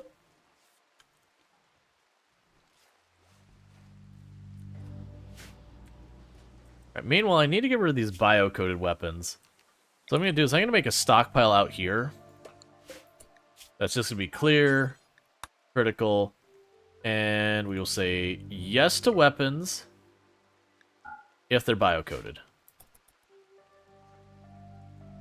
But yeah, no, it was this heartbreaking story that like it was big news because this Project Zomboid had been this like new interesting game. They were ramping up for Build 41. I think it was Build 41. It was either Build 41 or Build 40. They're ramping up. Now it may have been Build 40, but they're ramping up for what's going to be a giant update. And it was just one of those things that their laptops got stolen, and they're like, our code's gone. Like, the next closest backup we have of the game is so far behind because our equipment got stolen from our office. And after a while, they did find they had a backup somewhere that's a bit closer up to date. But yeah, I know it was a whole thing. But yeah. As far as the context of when the game, like Build 42, is actually coming out for Project Zomboid, I think the most realistic thing would be, at the earliest, we're probably talking the beginning of just like fall before the holidays. So just like a little bit before Thanksgiving, I think is the earliest we're looking at now with what we've heard. And that's not me saying that in a negative way, just they're starting to get like that last bit of polish going on.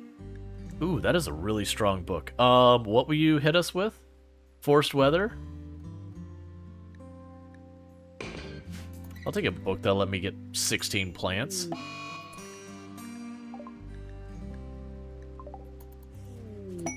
Alright. Where did the book go? What? There you are.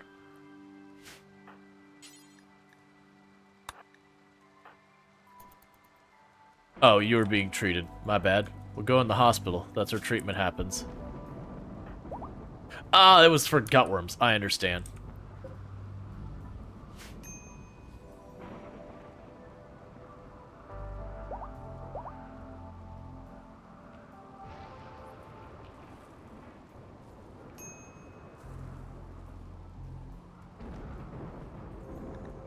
I'm missing where the thread was between Indie Stone and Neon Scavenger or whatever. I missed something with the story and all that. But as their second project, it's gotta remember even reading the news.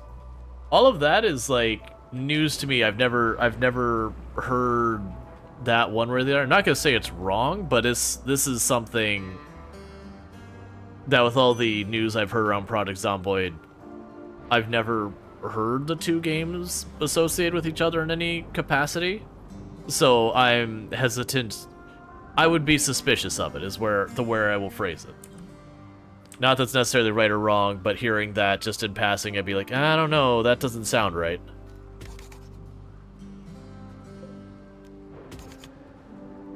Tell them to smooth these out so that we can, make sure that they'll be able to repair those walls if they get damaged.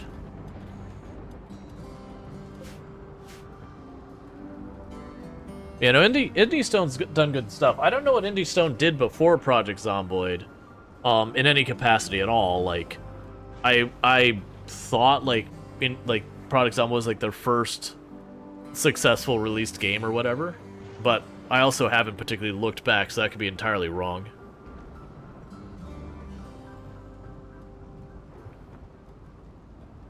Alright, since we're on an ad break, I know it's catching the end of ad break. I need to grab myself a new drink, so I'm going to do that real fast. I'll be back here in just a minute. So thank you again for tuning in. I'll be right back.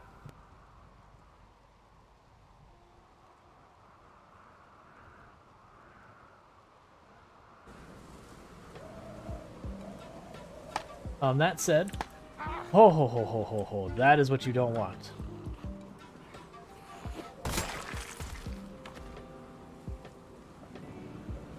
That is the exact way that trees betray you. Luckily, I always keep my finger ready on shift.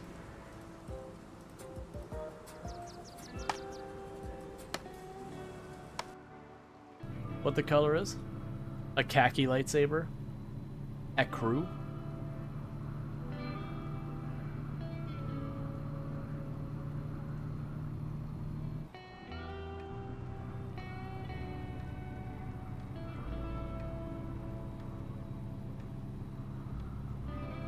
For invasive thoughts, chat, I'm gonna go grab a soda.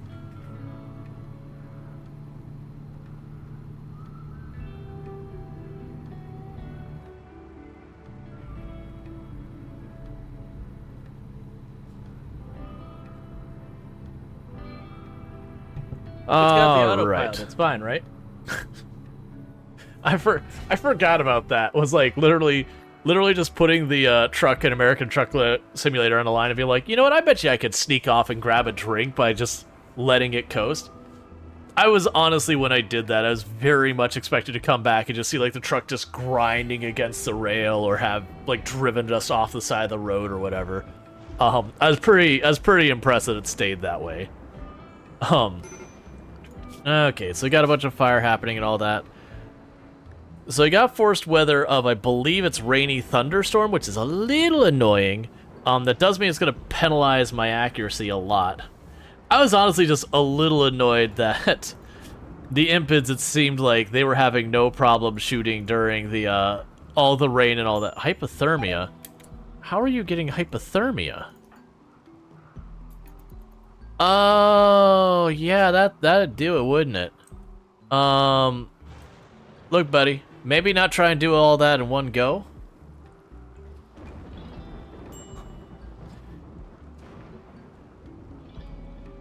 Like, I do want you to smooth that room out, but maybe do it in phases. Oh, here, these two tiles will never get done because they're unreachable, so leave those alone. Alright, how is our power doing now? It's ping-ponging around a little bit. Alright. You do not like smoothing floors, but that's just you. Yeah, smoothing floors is way slower, but it doesn't have much cost. Okay, so this is actually not a terrible place for me to have to fight. They could potentially destroy stuff I'd be pretty annoyed if they successfully got rid of. We don't really have a great place to line up the people to fight here, though. But with this firing lane, I feel like we can make this work alright.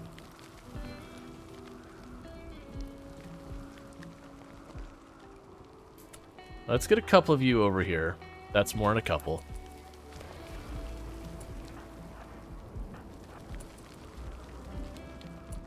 Oh, I definitely want you with the crossbow up here.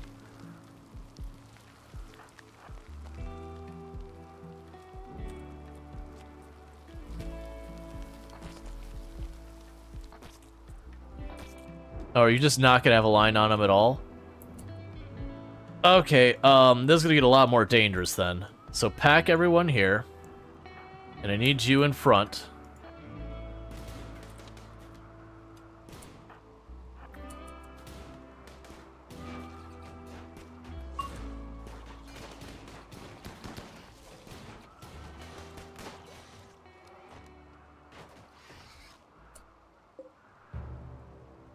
Can we... Is not my favorite. Scooch up real fast.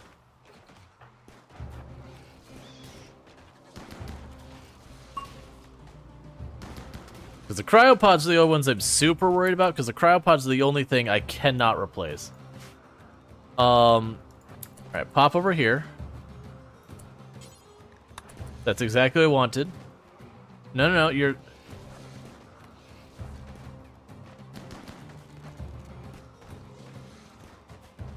Oh, come on.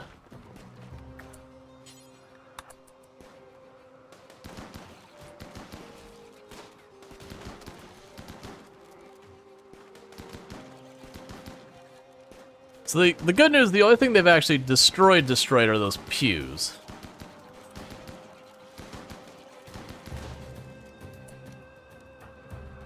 Yeah, so I think they destroyed are the pews, and those are easy to replace.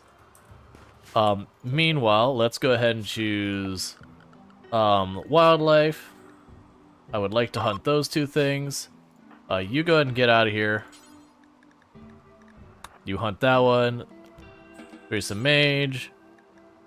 You go ahead and you're not assigned to hunting. Lightning, go ahead and hunt one. Okay. Just so you don't have a chance to get back up and cause us grief. Alright, infestation dealt with. But the important thing was they didn't manage to destroy anything. Like, those cryopods have been the biggest loss, because if they get destroyed, I don't have the tech to replace them. They typically have such an abundance of something, you'll build the floors, make it go faster. You also like to make your floors pretty, so you'll use multiple types of flooring at the same time. Yeah. The bugs hate hard seating on their tender abdomens. Yeah, that's fair. Didn't think about that angle. But yeah, no, it's, for me, it's like with this map, I don't have that much brick. Like, we've got all of our block cut and everything. Hey, Kildrix, thank you so much for the absolutely ridiculous raid. I really do appreciate that. Just missed an infestation 2 seconds ago, hence why my ideology room here is a total disaster. But, welcome in, raiders. It's good seeing everyone here. If I can get a shout out for Kildrix, for those who don't know Kildrix, an absolutely fantastic content creator on the platform, plays a lot of RimWorld among other things. I'm assuming today was a RimWorld day? Yes, I've been playing some RimWorld and Elden Ring recently, so definitely good times over there to check them out. So what were you doing in your colony tonight, and how did it go? _the_ mage for gifting a sub to Kildrix. And then we have Cerisa Mage gifting a tier 1 sub to Kildrix, which I really do appreciate. So thank you so much again for Cerisa Mage giving all of those gifty subs out today. We lost the RimWorld colony tonight to Pig Sappers. Yeah. Yeah. I've lost some pretty good colonies to Pig Sappers. I would say the Impids have got me more than any of them, but the Pig Sappers are definitely a strong contender for me for colonies getting wrecked. You hate them? Just like 5 hours ago, it was going to happen. Yeah. Yeah said all. Well, right, because the worst thing is you'll get someone downed, and you'll have, like, grenades still sailing. It's like, that colonist is dead. They got, like, 2 more grenades landing on them. Nope. Nope, they're not making it out of this one. Let's see. It almost always ends in a shootout in your kitchen against Pig Sappers with grenades, yeah? Yeah, no, the Impids usually get me because you'll end up sitting there having to, like, retreat your line to adjust positioning so you can't get, like, just one Impid just spray across your entire firing line, because that's my luck, is I'll have my entire group sitting here fighting or whatever, and, like, one Impid will run over here, like, just dodging all the bullets, get right there, and just spit across the side. I'm like, when did you get a good AI? Come on, man. And then your entire firing line scatters in all directions. You're like, well, that's some death. Neanderthals have also gotten me a decent amount. But yeah, lately it's been, honestly, the storytellers just trolling me with, like, logistics type things. The last colony I lost, we got hit with a volcanic winter, followed by a cold snap, followed by... I had a cornfield that was, admittedly, if we go with this one, like, this is my grow area, that a cornfield that was, like, that big, which was too big. That was player error on my part. And blighted the cornfield right before it was around the point I could harvest it. And I mean, like, the 60% where you can get anything harvest. So I got to have, like, 3 of the units of corn out of the whole thing. And then followed that up with it was gutworms, and then while I was dealing with all that, I was barely managing to keep above water. And it was maximum pollution and swamp hills, so the animals were useless. Like, we were killing what were showing up, it just wasn't enough food to do anything. And then we had a strong Impid Raid show up there, but it almost didn't matter that we had the Impid... Like, it didn't... Like, the Impid Raid strength didn't matter. It was, like, all of our people were already on the edge of breakdown and starving, that they just kind of kicked over a bunch of starving people, and that was the end of it. For those who don't know what I'm doing, this is a challenge I like to do called the Maximum Pollution Challenge. It's not some, like, formal thing. But what I do is I take my world and I set it to 100% pollution. So if you look, it's toxic everywhere. It's like going on YouTube and looking in the comments section. The map. And then we choose a tile that's got 100% pollution. It'll probably be a little bit below that now because I've been living here for a little while fixing it all. Yeah, so we're at 93% now. But look at that. This is me fixing it where we've gotten to. All of that red is a bad time. I have additional rules of I may not take any colonists who are immune or benefit from pollution, so no wasters, no sanguiphage, and that kind of stuff. Is YouTube really that bad these days? Oh my god, it's terrible at times. It's hit and miss. You'll have some videos that the comments are totally chill and fine, and then you'll have other ones that just escalate to 11 immediately for no reason. So it's like absolute maximum pollution. I also am not allowed to bag up the pollution and walk it off the map, or drop pod the pollution onto someone else, because those are kind of like the easiest ways to get around that. Oh good, my chickens got struck by lightning. Cassandra's trying to help me along the way with cooking the chicken. But, with all that, so I take away all the ways to deal with it easily. And the gist of it is, maximum pollution, I have to deal with on my map with people who don't like it. And so the nature of how I deal with that is you get these things called Pollux trees that will show up once the pollution gets bad enough. And what those do is they will very slowly absorb the pollution in this area. And we're talking 2.5 or something tiles in in-game day, which is really not fast. We're talking around moisture pump speeds. So what I do is I bag up the pollution, I walk into a tree and I say, go there. It rots, it eventually dumps into the ground, sometimes they get infestation, and then we slowly absorb it. So it is one that we're very slowly carving ourselves out a not toxic oasis in the middle of this awfulness. Oh, and I'm dealing with gutworms again. And on top of that, I've added another layer to this one that we are a special map called a Swamp Hill, which means all of that is swamp. So all that red, blue, and yellow, can't really build on that other than wood, so it's a bad time. And I get one little rock area in the middle, and I just gotta make it work. And to give you an idea, with 100% pollution, when you choose a tile at 100% pollution, it's something about this big is about average how much space you'll get with no pollution, because the game carves out a tiny little spot for you. It's very hit and miss. This particular one, we got a pretty good area. It was like kind of like that down there, a little pocket up here, and a little, you know, a little spot right there. So it's really kind of all over the place.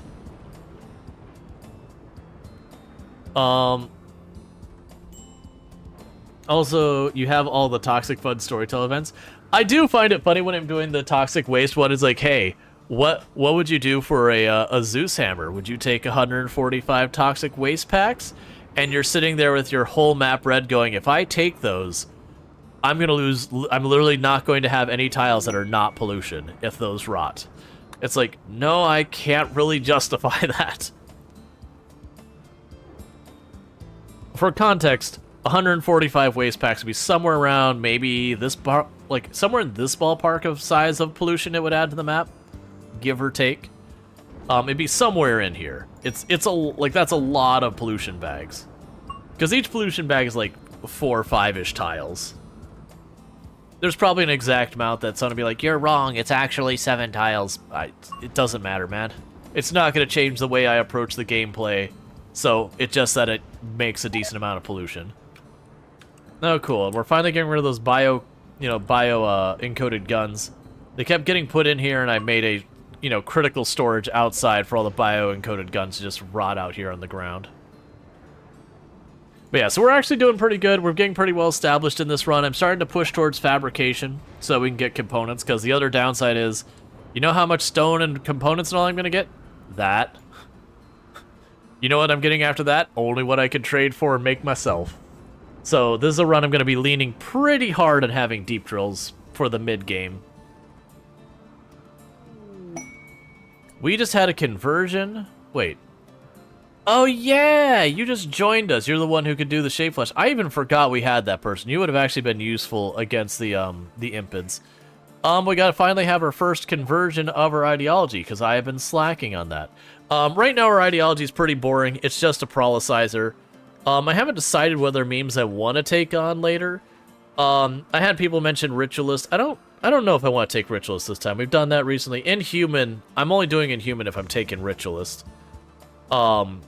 Inhuman is if you really want to get kind of pretty rough. Let's see, okay, you have no idea what happened between Project Zombie and Blue Bottle Games, but they're not the starting devs, it seems, from what is worth. My bad. Yeah, I mean, it wouldn't surprise me that Project Zomboid has been around for over 10 years development. It wouldn't surprise me that people have come and gone. That's pretty standard. usually in a lot of companies, your game devs and everything, your average career is like 3-ish years at a job. There's pretty fast turnaround. And there's exceptions. It tends to be they're only 2-3 years, or they're like 10 years. Nowhere in between. Not really, but it's mostly that. So I don't think we're gonna change the meme right now. Do I want to change the meme? Because that's the thing. Rancher's definitely not gonna happen. High Life not gonna happen. Blood feeding that doesn't make sense. Transhumanist could be fun later, but right now we're not set up for it. Tunneler would be fine, but I mean, I mostly mined everything already, so I think we're gonna leave the memes alone for right now. One thing I am gonna change, because usually my rule is I'm allowed to change one thing per time.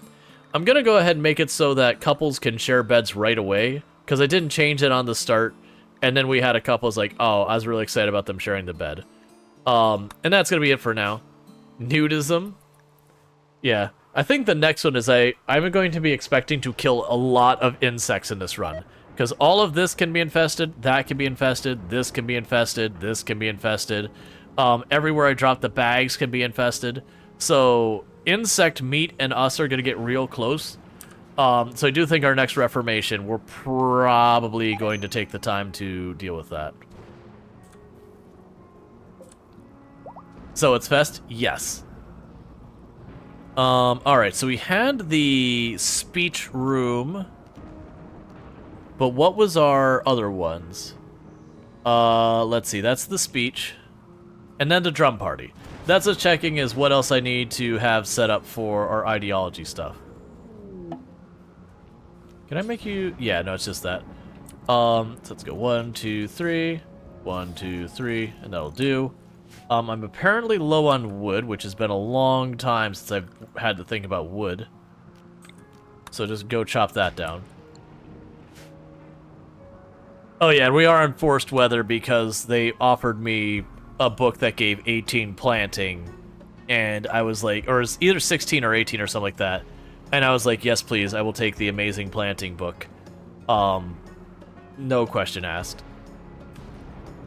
Alright. Tech-wise, we're doing kind of okay. We're doing good on our anomaly stuff. I always like to turn on anomaly. I'm going for the bioferrite generator. Don't have anything for advanced anomaly yet because I haven't advanced the temple thing, because I don't have my flares yet. Like I've unlocked them, but I haven't made them because I haven't had a source of bioferrite. We had 2 things locked up, but when we were dealing with 3 overlapping diseases, we had plague, flu, and gutworms all on top of each other.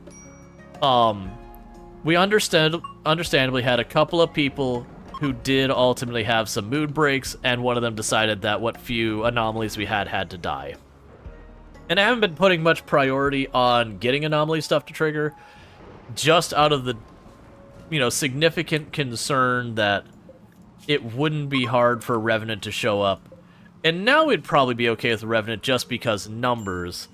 But earlier on, we would have had a real rough time dealing with the Revenant because no flares, no crossbow. We were still running around with an Equa and some spears. Sorry, an Equa and some bows. Do I not have... I still don't have a single flare? Come on.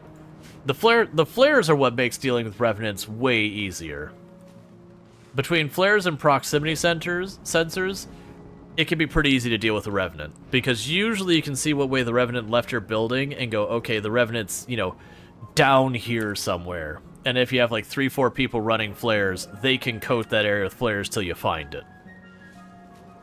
And then you just kind of go through this whole process of like slap the Revenant with some flares, run it down, hit it with another flare when the flare runs out, repeat the process, and just keep doing it till it's dead. Just no rest for the Revenant. Alright, so it does mean I'll be able to do my ideology festivals in the future. I didn't even look, so those I just randomized. So I didn't even look what my rewards are. So with this one, we would have a chance of having someone join. That's always a mixed bag, and that'd be an ancient complex, which is useless to us. With the pollution at, 100% all around us, caravanning is exceedingly dangerous, because the moment I step off my tile, I'm on a hard time limit before they drop dead of toxic buildup.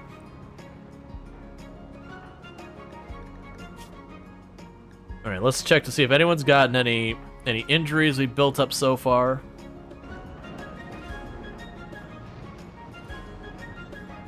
Cerise the Mage has a scar.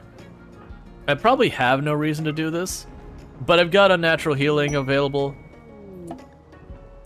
So we'll just go ahead and patch them up. Combat Supplier is in the area. We can go ahead and do that. Scooter's our best social person, so let's go ahead and talk to them, see if we can't get anything good out of this. Alright, so we have our giant mountain of preventative medicine. You can go ahead and take all these clubs. I assure you I don't want them. You can take the spear. You can take all these bows I will never use. You can take the mostly rotten... You can take the busted up shotguns. I've got chain shotguns now, so I'm not going to use those regular ones. I would like to use a lot of this stuff, but that's not going to happen. So the simple helmets, we're not using anymore. We're using flak helmets, so those can go. And you didn't have components, right? No, you do have components. So we'll take the components. I cannot afford all their medicine, but I will take what I can get. Alright. Because that'll help. Because right now we are starting to make flak stuff. And I was honestly hesitant to start making all the flak. Because I don't have a source of components. So when they're gone, they're gone.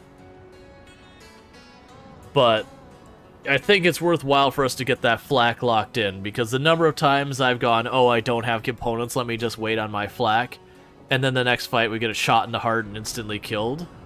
It's almost like the storyteller saying, hey, wait on your flak, you say? Yeah, sure, you can do that if you really want to. Okay. But the next is we're going to go beeline directly to fabrication. And then the plan is once I get fabrication online, we get that built real quick.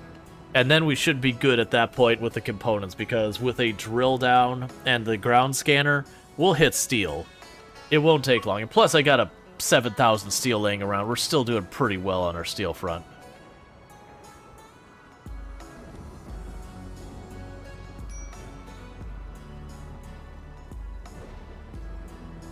Alright. So we can begin ourselves a party. And we'll also go ahead and put in a campfire in here. Because if we do that, then we'll have the best chance of a good party outcome. Let's have a party. We've gone this whole time with no parties. I feel like they deserve a party. Let's go ahead and do some drum and have ourselves a party, have ourselves a good time.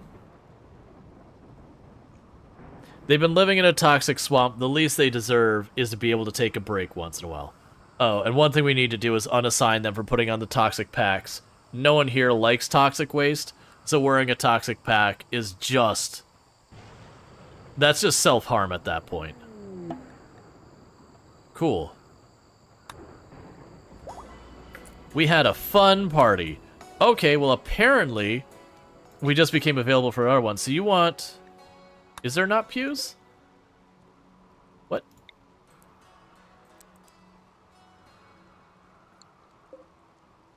What? Leader present, no pews available.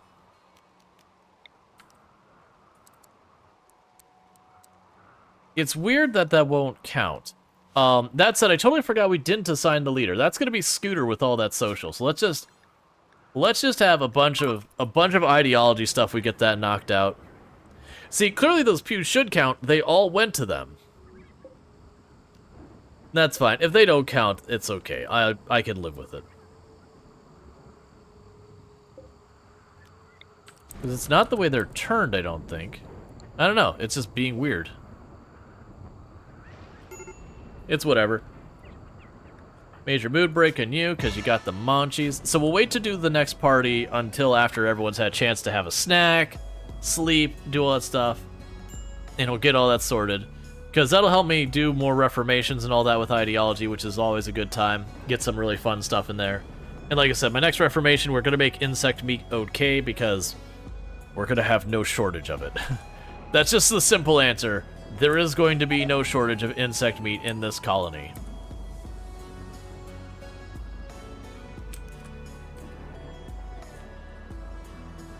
Okay, I've got one spare bed right now, and not a whole lot of places I can put an additional bed. Like, maybe I can shove another bed in the mountain up here. It'd be a different size room than I've been using. I'd be more likely to shove more containment rooms there. Have you tried the Vanilla Ideology Expanded? Not really. I don't mess with much of the mods that expand on the existing mechanics that much very often. Disease, malaria would have hit 3 of our people, but we are on our medicine, so it had no effect. I cannot express enough. Don't underestimate this medicine here. This medicine will save your colony. I cannot tell you how many times. I cannot tell you how often that medicine has saved me. And the funny thing is, I used to never get it. And what started me getting that medicine is I did the random research mod and just randomly got it to me. It's like, you know what? I have it. Let's just use it. And then just the number of times it prevented major diseases. It's like, okay, heck yeah. All day, every day. Alright, so we need to put down the multi-analyzer. So we can plug you down right there. And we're going to prioritize Jaywalker to build that right now before someone uses up our components.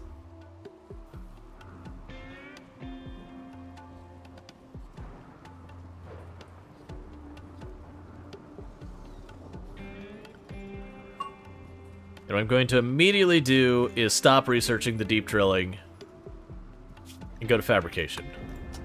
Okay. Now this is pushing our research pretty far, pretty fast. Which is fine. It doesn't add to your colony wealth or anything like that. But you can get yourself in trouble with that depending on how you deal with it. I do want the random research mod to get updated for Anomaly. For those who don't know, the random research mod works perfectly fine for this part, but with Anomaly, it disables your research button here, nor will it actually pick that, so you physically cannot research Anomaly stuff other than using the books. Whereas this, it works fine, because the way that mod works is it gets rid of this button, and behind the scenes, the random research mod will grab a random research and start researching it, and you can sometimes suss out what the research is before it goes, based on just like, okay, how fast is it going? Oh, it's going really fast. All right, so clearly that's a low value one. I only got 1 or 2 left. Okay, it's one of those 2. Or it's like really dragging. It's like, all right, well, I got a bunch of these ones for like 400, and I got that one for 3,200. I think I know which one it's taking.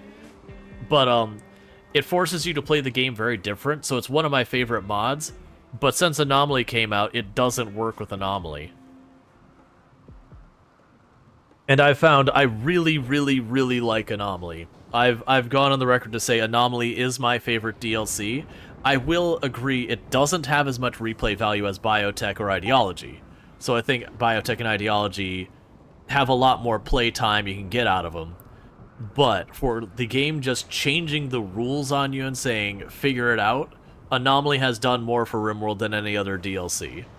That, like, the first time you run the revenue, you're like, well, I can't just shoot the crap out of it and win this fight. I gotta figure out another way to deal with it. Like, and I can't use clever things to trap it inside. It passes you. The invisible enemies mean you can't just... You have to be mindful of your entrances and all that. Lights are actually relevant for more than, like, walk speed and everything now. Like, lights are very important with Anomaly. Oh, you got struck by lightning. That's fair. And so I just really like the way it does that. I know a lot of people don't like Anomaly, and that's totally fine, fair, and valid. But for me,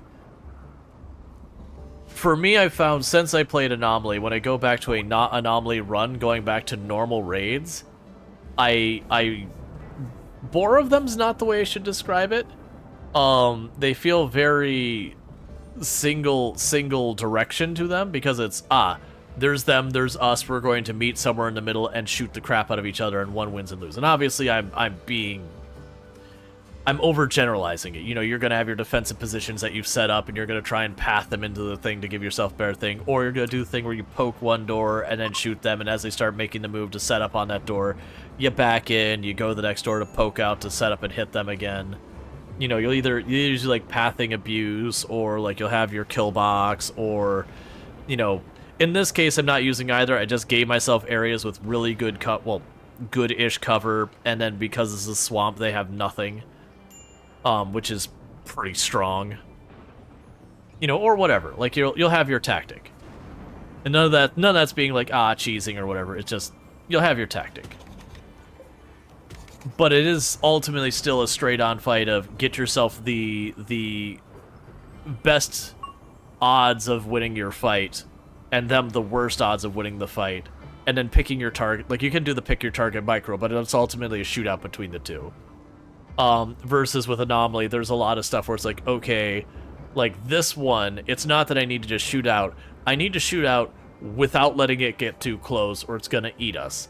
Or, okay, now I've got this thing, then my people are going to slowly lose their minds unless I deal with it.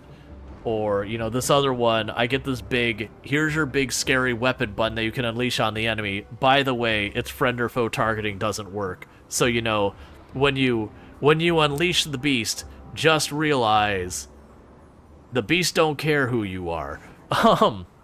And I've suddenly come to the abrupt realization that I have a tactic I use against the big scary murder ball.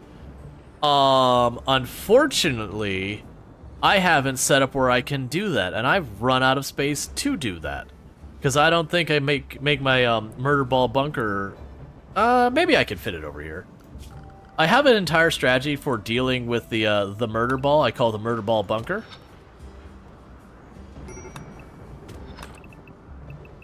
And it works really well.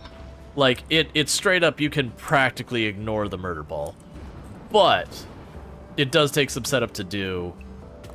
So, you know, you need to prepare in advance for it.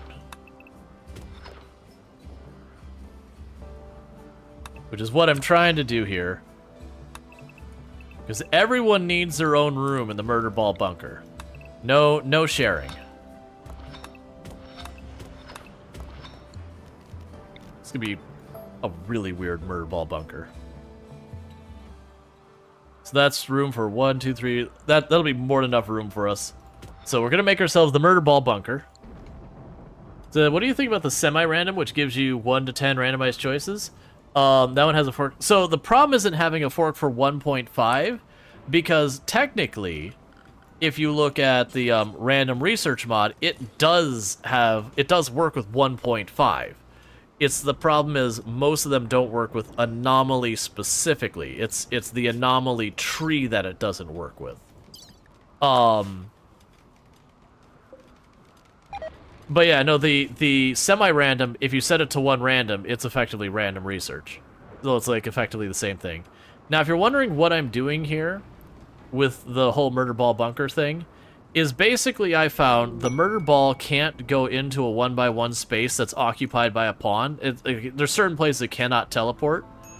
So I found if when I unleash the murder ball, I run everyone to 1x1 rooms with doors and have them all just, you know, lock themselves in their rooms and cower in fear. It works really well for keeping them alive. But, you know, I have to give up all the space and take the time to build it, and while they're locked in there, they're getting real upset about being in the claustrophobic space. Okay, so they'll have...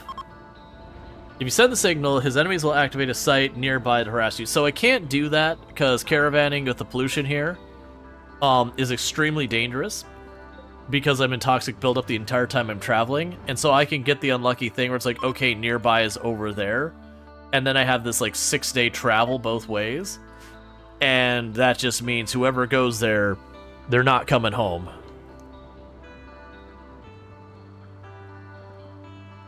Let's see. You put forth that these rooms are called closets? Yeah. It's basically what they are. Is you've unleashed a terrifying monster into the world. You go into your closet, you close the door, you tuck your head between your knees, and you start openly weeping. That is what the murder ball bunker is for. You weep inside your closet until the screaming stops. And then then you go out into the world to see what you have unleashed into the existence. Added bonus, these same type of spaces also work good for hiding unstable power cores. That instead of putting a door on it, I would instead just wall it in and leave it alone.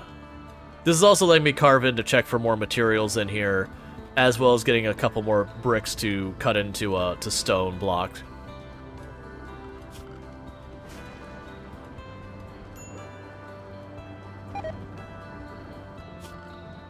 Honestly, with this, let's have you chop all of that down now to here.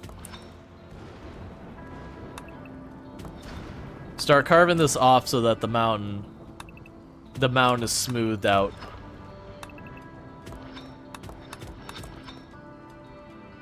So leave that just the way. I could potentially expand more stuff there, so I won't clean that up. And honestly, here, yeah, we'll get rid of those 2 tiles.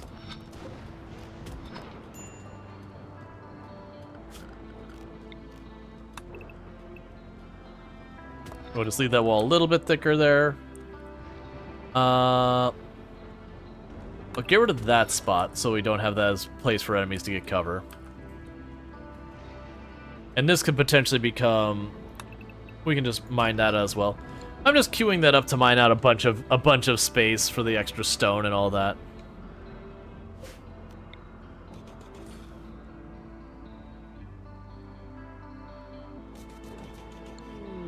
Alright, we got the Go Frenzy.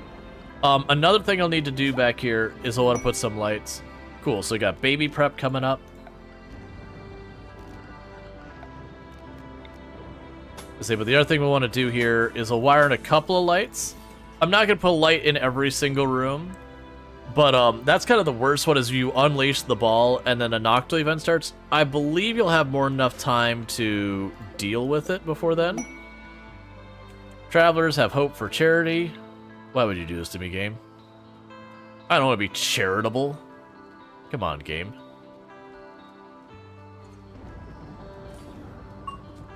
Yeah, it should cover... Those 2 lights should cover the whole area.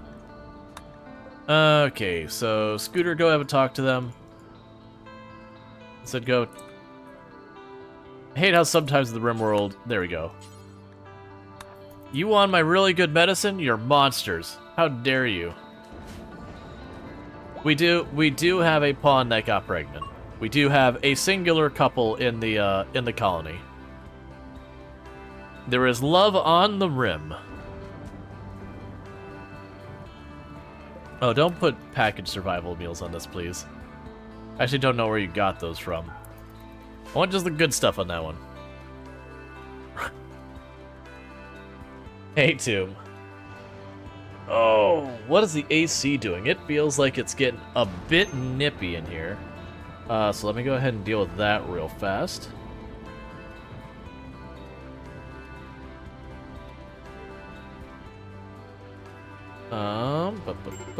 There we go.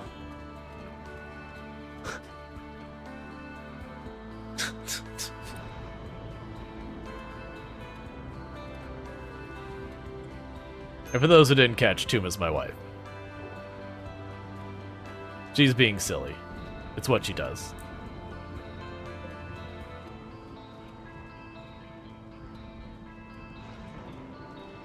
Alright, how are we doing on power, by the way? We gotta be pushing the limit. Yeah, I got 60 watts left on the grid. So our power is tapped as tap can be. Yeah, I'm not silly. Like, you're not silly, I'm silly. I didn't say it wasn't silly. To be fair. Oh, right, we're gonna do the other ritual. Yeah, so weirdly it's not counting those pews. I'm gonna do it anyways, because I really don't care that much. The odds are still very much good that we have a good outcome. And honestly, if we don't, I don't really care either. And we're just doing this ritual because it's time sensitive, like you only do it a certain time of year. So, boom.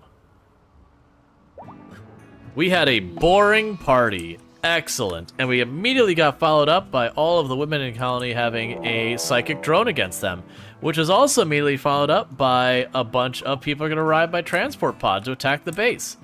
Cool. I like stacking a bunch of negative events. That's great. Let's get everyone in here real fast. So we got a bunch of transport pods up there. And a bunch down there. So what are we looking at? So up here, almost entirely short range. And over here, one long range weapon of the assault rifle. So we can pop over here and bully them pretty easily. It was not attacked immediately. That's perfect. So let's go up to the group on the top right. We have the range advantage. Let's put it to use. Because they should be able to step back, pop shots into them, and then when they start attacking properly, we can retreat to our cover. I need a spot up. Okay. Just gonna go ahead and set this for the future consideration. There. So in the future, I got a cover spot up there. It won't help us with this engagement. But I am noticing it's like, yeah, that's a trek back.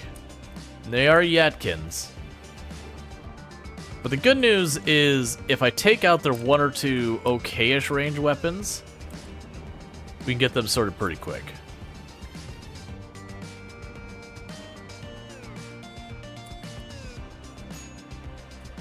So Illicit's got the longest range, so we gotta move up to around there.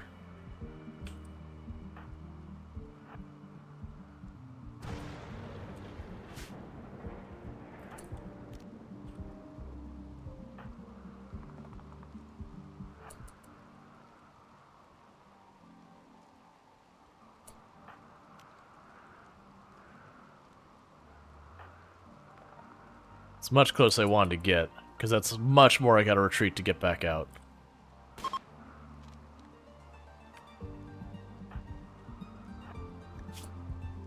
Oh, a Night Dweller, you get out of here. I forgot that you're, like, just about to have a kid.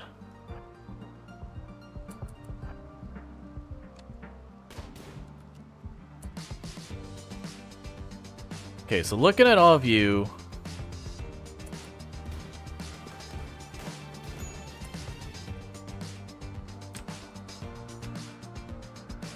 Let's drop back.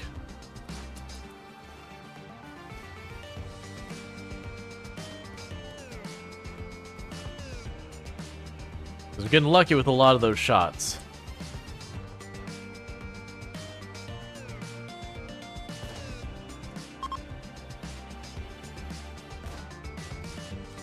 Okay, so the 2 hits we took, how bad are they? You took an arm hit, no big deal. And you took a bruise in your torso, no big deal. Let's actually just have them retreat back. Don't go out there. So schedule area 1. Let's have everyone just stay back. Unfortunately, with no cover that far, we did get some hits in. Yes, that hit will probably be that person out of the fight. But we didn't get quite as much as I wanted. That rainy thunderstorm is just doing us no favors.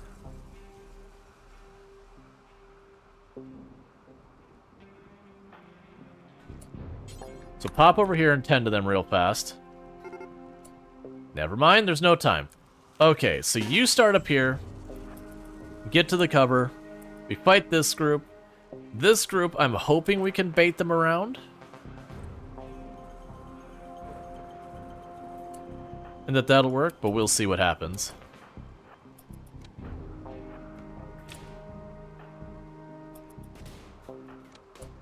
Again, let's just keep a Night Dweller out of this.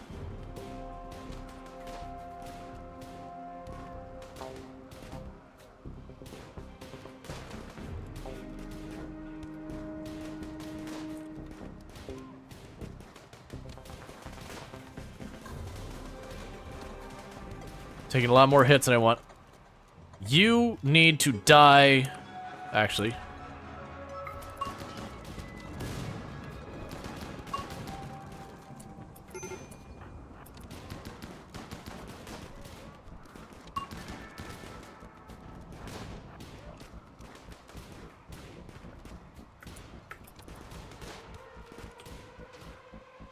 Our rate's still pushing around. Are you in? there's a wall missing from that. That is not what we want. That sucks. They're gonna get that destroyed.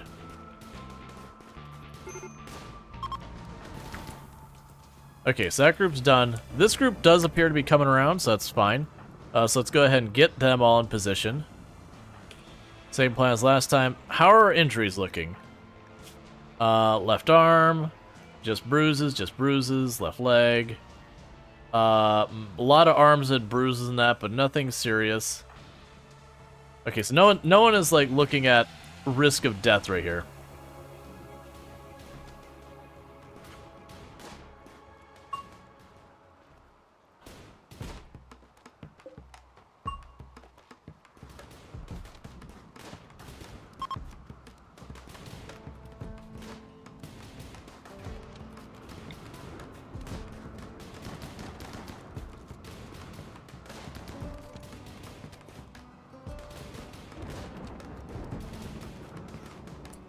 You were just scoring hit after hit. Okay, you're down. That's good.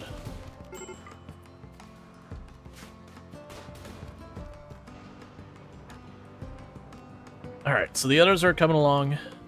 It doesn't look like they're actually going to get that destroyed. They're just not doing enough damage. They're running over here. They do have a shield belt on their assault rifle, which does not please me at all. What I'm hoping I can do here... So we did bait out the shield belt nice and early. That wasn't really... Okay, who can you actually reach?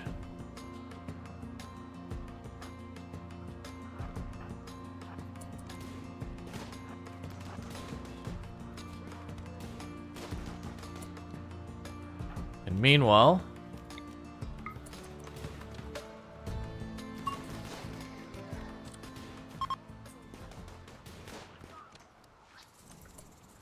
Okay, so everyone who's injured, which is almost everybody, undraft, undraft, undraft, get yourselves patched up.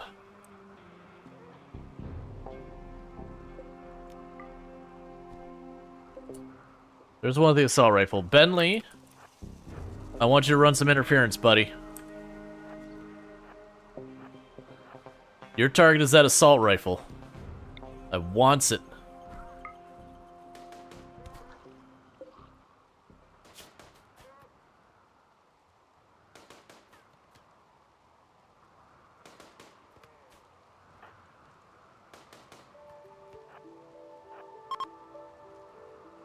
Come on.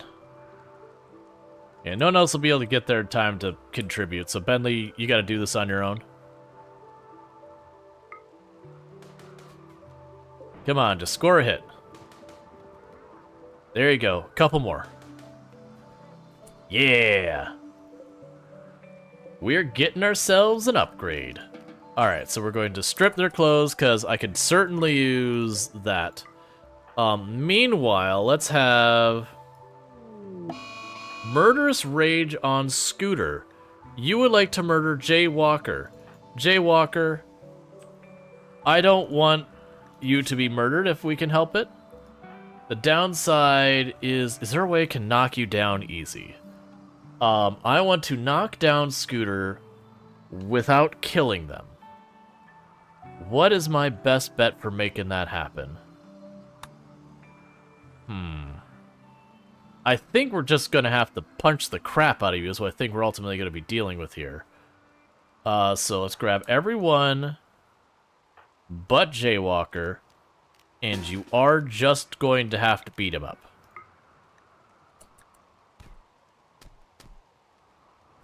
The good news with flak armor, there's a really good chance, yeah, that we will down them without hurting them too badly. That's kind of what I figured. Because not a huge fan of the idea of having a murderous rage. Okay, meanwhile... Oh, schedule, unrestrict. Also, you need recreation added to your schedule. Go get that assault rifle home. You all need to do other stuff. Not super worried about the poor quality flak vest. We'll get that when we get there. Right now, I've got a bunch of people who need medical attention. And that just needs to happen. No, don't do that. So Jaywalker needs to be treated. Come on, go to sleep.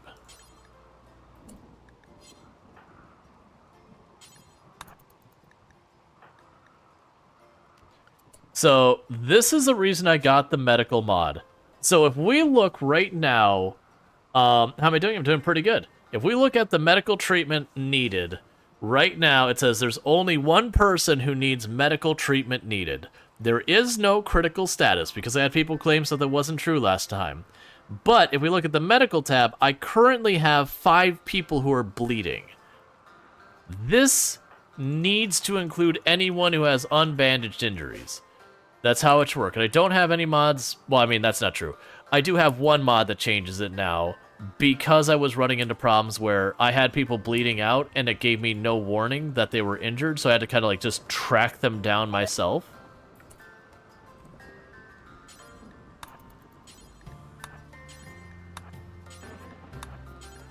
Versus if we look right now, I've got 6 people who have injuries that need patched.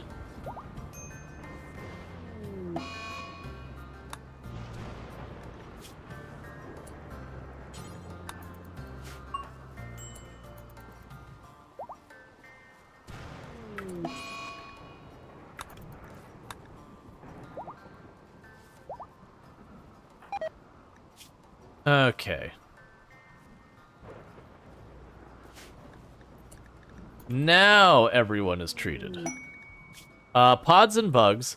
You'll send 3 hives, and you're willing to give me a persona core. I actually don't care. Like, the gold would be honestly the one I want the most, and I don't care about that much. To me, that's not worth it, getting another pile of injuries. Oh, and Scooter got knocked down in here, so it could be that chain shotgun. We did get an assault rifle that we ran home, so let's go ahead and grab that for one of our revolvers, because that'll be a significant upgrade. There you are. Cool.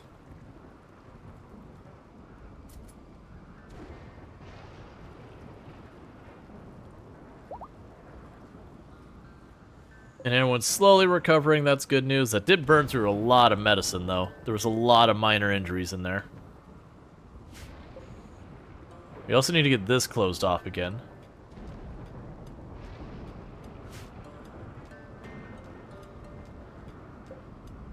The biggest good news is they didn't actually destroy that. Because very much if they were to have just pushed that, they could have taken out my power, and I may not have the supplies to rebuild it.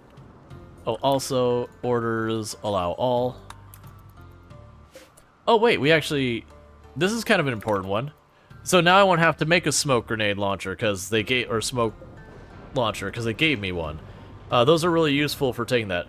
Is this the polluted swamp run? Yes, it is the polluted swamp run. We're making pretty good progress.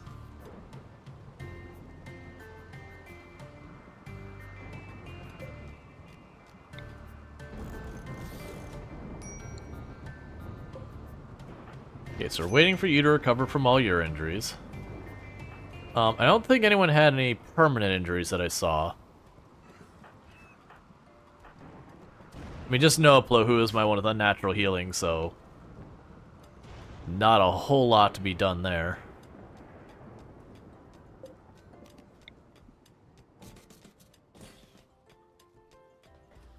Okay. And then with that, we'll have this area all mined out, so people can hide in here when we go to get the murder ball at some point. Did I ever set your work priorities? I did not. That's potentially a problem. Oh, that's good. So you can actually do all of this. That's really good. So I could actually have you be a dedicated mining person, which is fine. It only helps short term. Yeah, no, we actually didn't lose any of our colonists to the Plague Flu combo. We had one who was going to lose. We cryogenically froze him till we had the unnatural healing available to deal with it.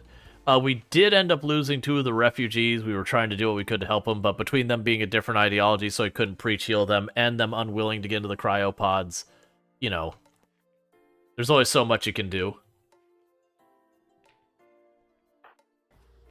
Alright, we definitely need to get Jaywalker back up here soon to get all that stuff enclosed. And get ourselves a new secure location up there. Let's also go up here and say orders.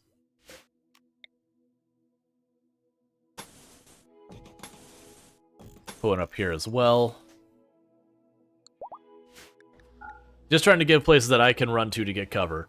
Ideally, we want to get some more long-range weapons. I got a lot of chain shotguns, which means it's very advantageous for me to fight up close. But, on the setup for this map, we're going to have a lot of fights at long range, that there's no real obstructions or cover. It's just going to be march on each other, that kind of thing. So getting some bolt actions and that kind of thing will go a long way for us.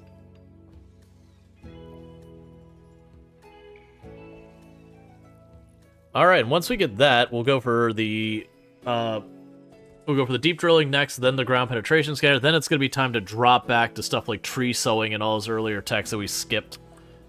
Once we get that, there'll be a lot of focus there. I could ultimately also sit there and be like, okay, let's go for the assault rifle. Have I played the room? I have not.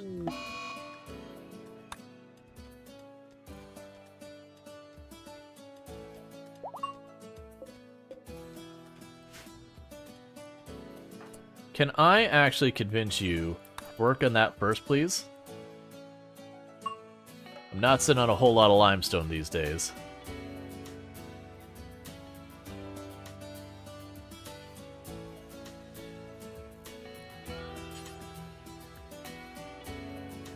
Okay, so we build that last spot of wall, then the rest of it, you can take your time. Because at least that means, hey, yeah, at least that means they can't just smash right through and destroy my geothermal. Alright, what changed that the power grid is struggling? What new thing got added? Because we already had the lights. They didn't destroy any new buildings. We didn't add like a new AC to the system. What did I add? Oh, we got the multi-analyzer's the new one. Disease gutworms. Heck yeah, man. Always more gutworms. So I'm gonna have to turn off power to something. Unfortunately, it's just gonna be a thing. I'm just gonna have to turn off this this proximity detector. Okay, so that's at least enclosed again, so they can't destroy it directly. They'll have to break in again.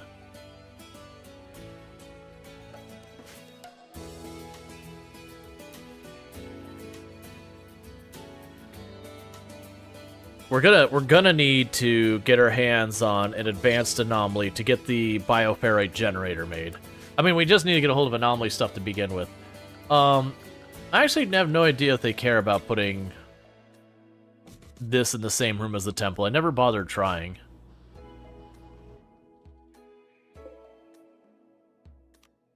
Because we could do avoid provocation. I'll wait till everyone's settled from their injuries from the last fight first. But the void provocation would give us the opportunity to maybe get some advanced stuff in, or get more progress in here. Are you at the point of advancing? No. We've honestly not had that many anomaly things trigger, considering we've got the temple already set up. Okay. Void provocation. So we're looking for anyone who's got... So we got 150 there. And 180. So 180, 150, and then it doesn't matter.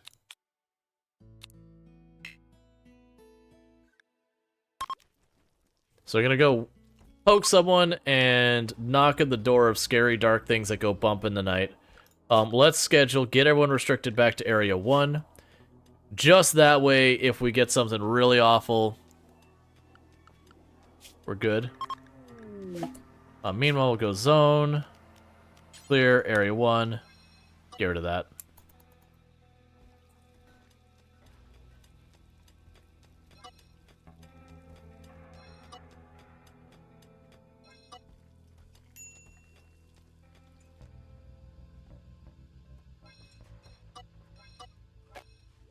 Trying to get these areas that are outside our defense perimeter off of the Area 1 zone. Ghoul is attacking. Alright, Ghoul buddy. So you have the metal blood injector.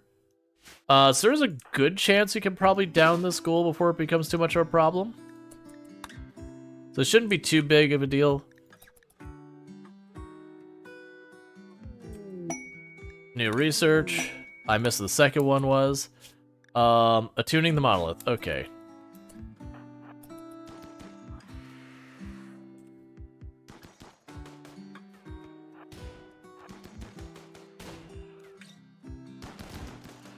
Come on, down the Ghoul, don't kill it.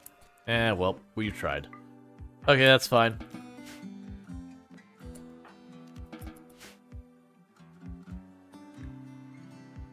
So I could attune the monolith, and attuning the monolith will allow me to get more dangerous things to show up.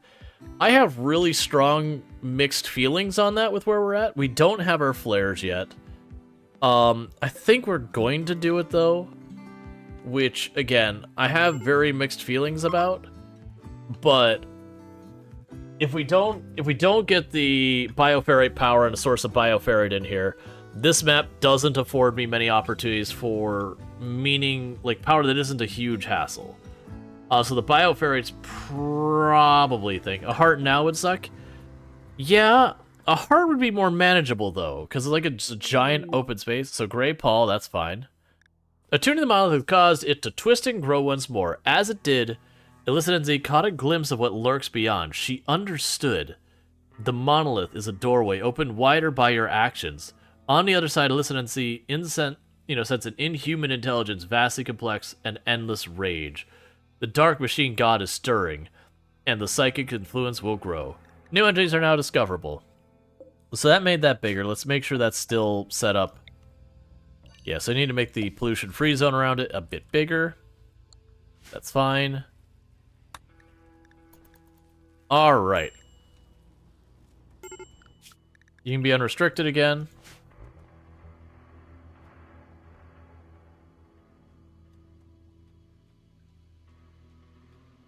But yeah, so I need a source of bioferrite. We had our harbinger tree sprout, that's good.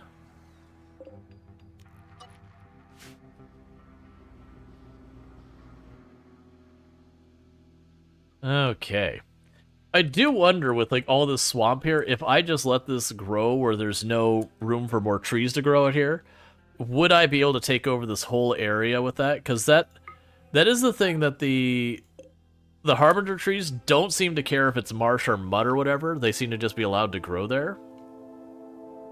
And it would be interesting to see like, okay, but what's the limit? Where can I not make it go any farther?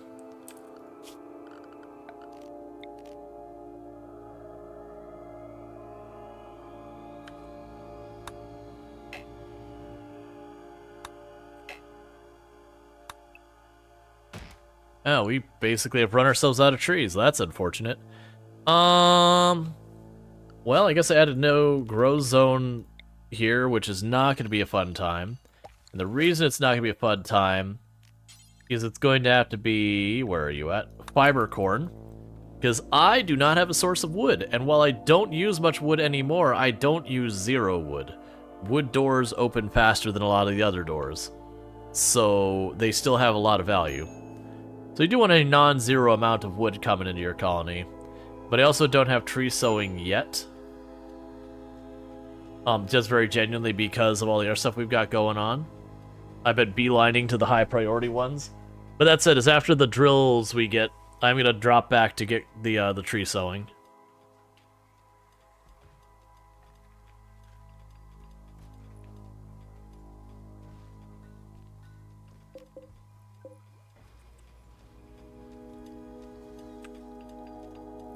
I supposedly have literally thousands. Where are you taking it?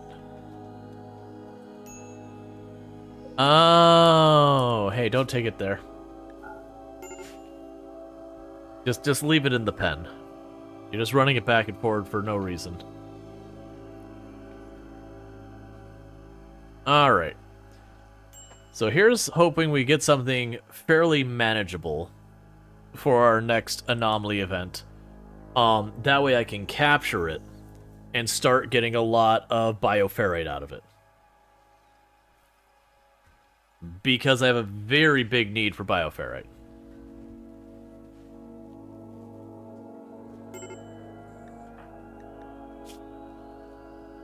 Serious pain. Why are you in serious pain? Gut worms, of course.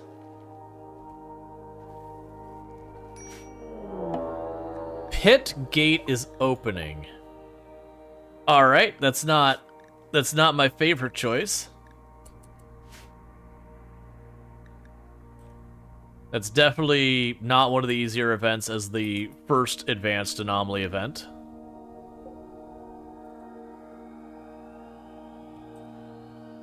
Pit gate is pretty straightforward. You go in. It spits out random enemies if you leave it undealt with for too long. But otherwise what ends up happening is you go down there and there's like a main enemy down there that when you kill it, that gets started. How did you really wear your mask until it rotted off your face? We make those things, man.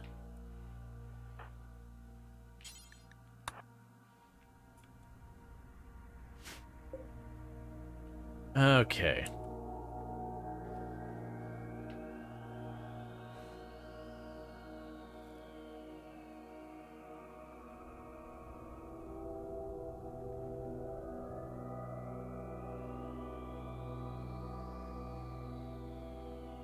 So everyone's dealing with their thing. You need to get over your... Yeah, so you've got multiple people with, like, disturbing ramblings and all that. So pit gate is open. Stuff is going to pop out of it. Normally. There it goes. Okay, so what do you got popping out? Alright, that's a pretty significant attack group. Let's try and pop over here real fast.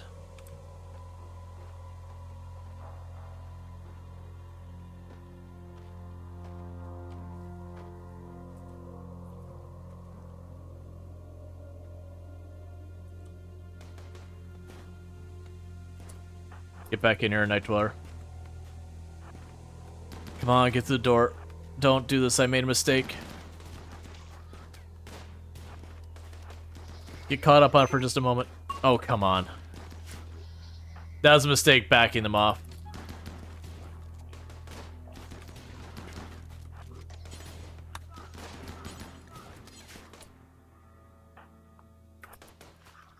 Trying to move them up so we don't friendly fire as much.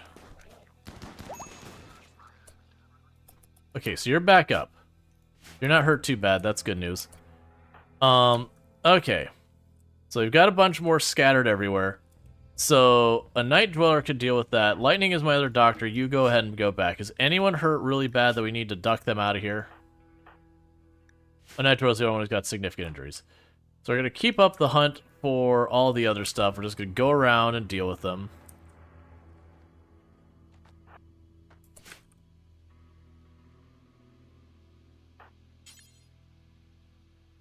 Capture it.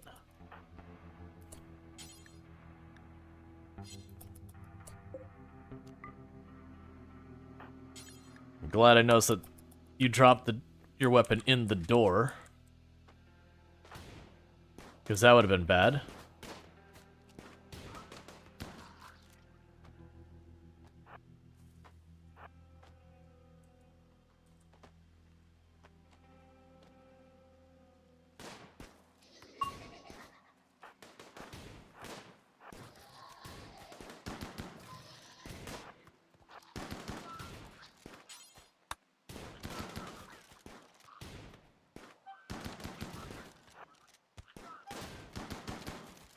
Okay, how are you doing? Still good? Okay. Hey, ABC, how's it going? And that's the doctor too? Yeah, so that's the reason I dropped back the other doctor too. So I need you to get to bed. The other doctor is going to help deal with that.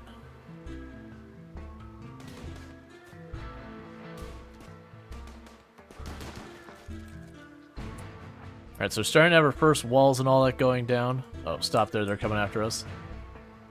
Luckily, they... Aw, don't go after my generator. Come on, man. And they're all piling in on it, so they're actually going to get it. I won't be able to get there in time without putting myself in a really bad position.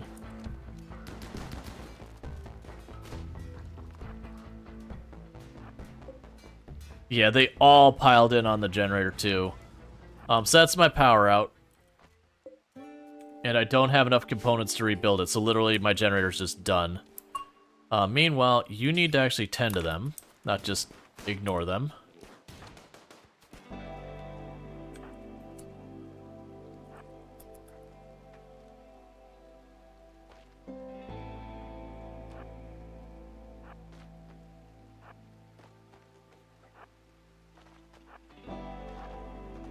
Stop beeline to destroy my beds and stuff.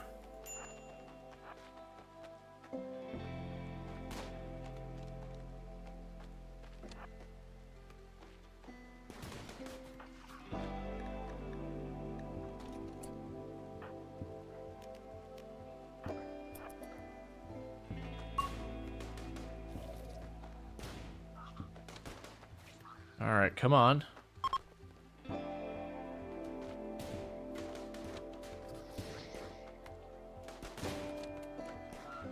So the other problem is if I don't go down below, they will do that again.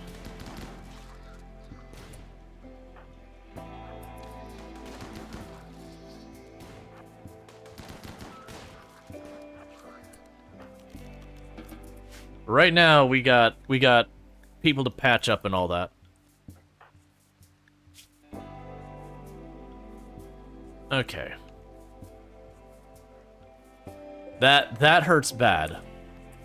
Do we have a ship part that got destroyed in the map? No. Animal disease plague. I'm actually not that worried about it. You are treating people. Go ahead and capture that.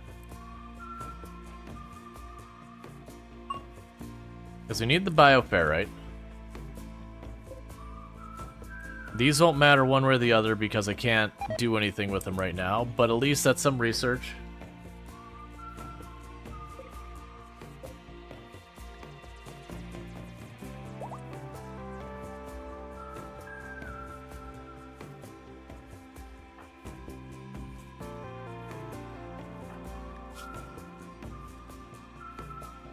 Did it repair the generator? Yeah.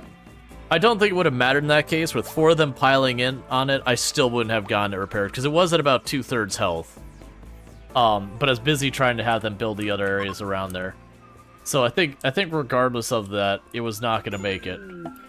This is not the time for you to be having a baby at Night Dweller. I'm going to be real here. This is very inconvenient for me.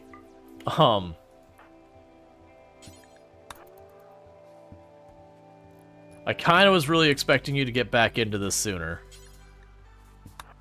So before you repair that, wall off the outside, please.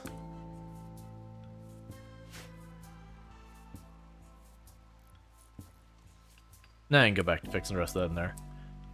Okay. So I've got that. Cool infusion, I guess.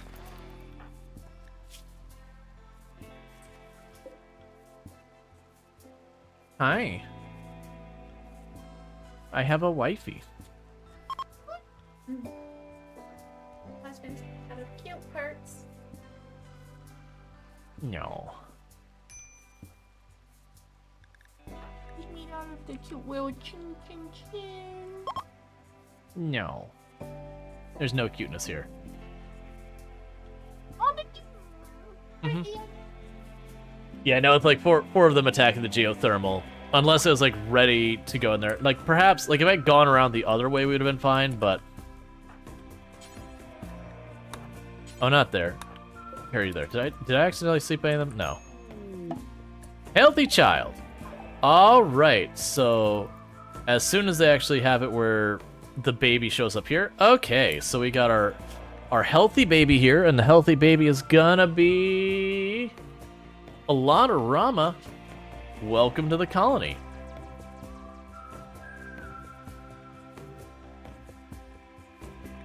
All right. May your stay here not be tragic.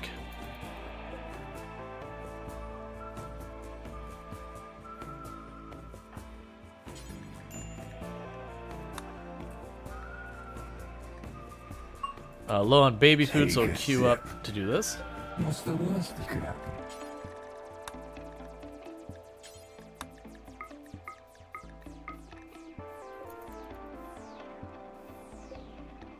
I should put that higher. Okay. Entity treatment needed.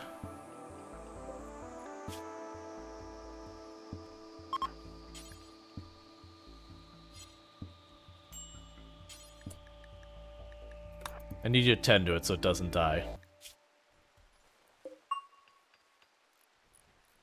No power, no cooking. I realize this, but a night dweller could feed them in the meantime. It's just I want to have that queued up for later. But yeah, that's the real bummer. So night dweller is still gonna be out of this fight for a while. How are you doing? You were in a daze. So Noah Plo stays behind.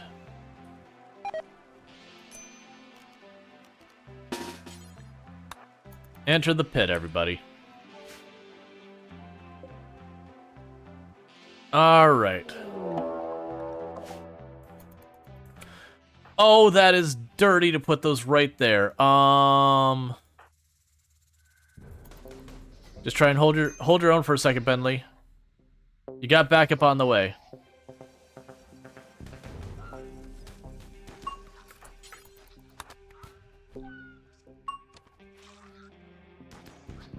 Okay, how badly did you get hurt? Because you were fighting your own. So you got hit decently badly. So, buddy, you done good. Get the heck back out of here. The rest of you are all fine. Bentley was the one who popped into the breach.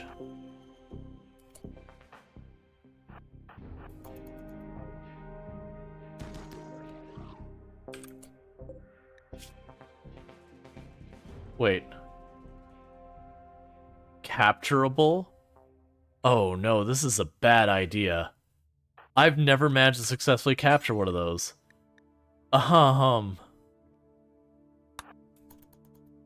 This is a real bad idea. Because when this thing gets out, it's going to explode into bits.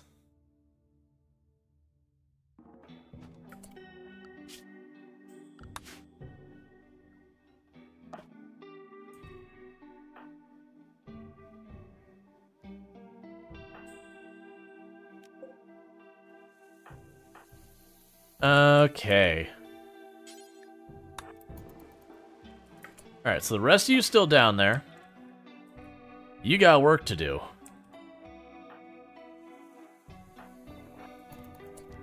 So start shooting everything.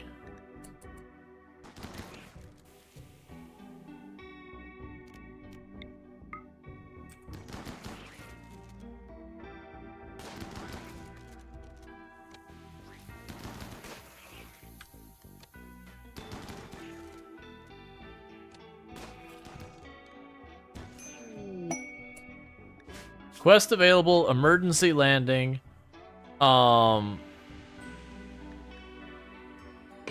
might handle it themselves. The reason I'm accepting it regardless is when they do,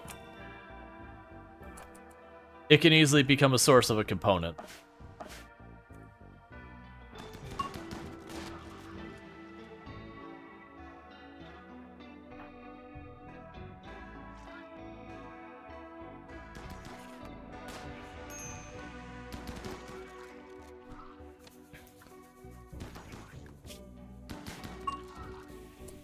Okay, so let's check where that shuttle crashed and all that. Okay, that's a convenient place for you to be.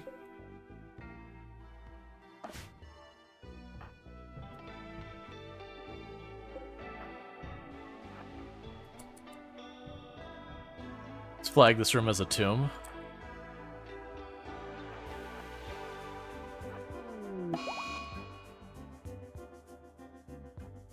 Insulting spree a night dweller. Everyone to the surface. Let's leave a night dweller to just be upset down here. And would you look at that, a night dweller's all better.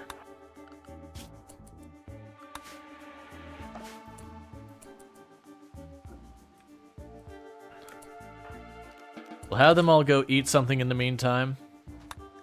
Because they're getting mad because they're getting hungry. Alright, Night Dweller we won't have go down there anymore. I'm surprised you went down there. I also don't know where your weapon went. Oh, you can stop doing your thing there. Entity.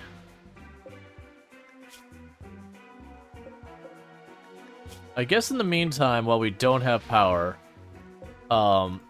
extract bioferrite the other way.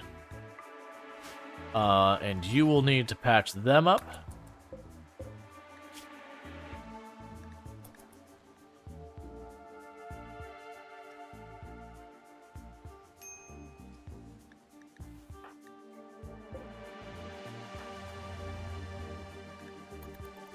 And part of it is, I'm assuming if we have another pop out of enemies there, they can, you know, grab their attention for a few seconds. There's the raid. Oh yeah, You died in the holding platform? Oh, that's really bad. Okay, so we're never accepting one of those again.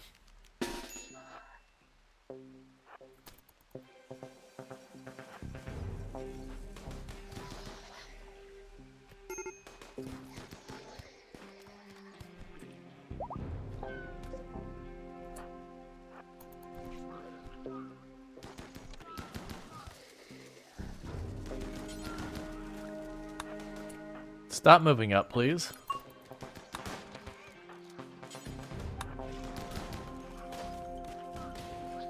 Yeah, so let's never do that again. Because that definitely did not help us at all. It just got a ton of people injured. So we can capture you.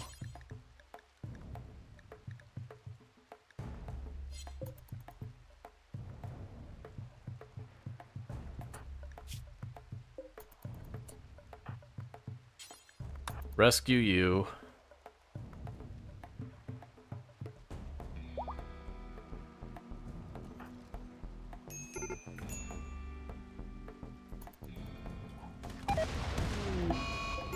That's fine.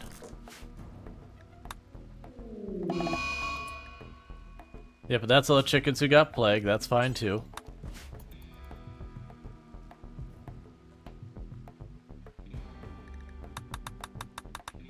Starvation on a Night Dweller.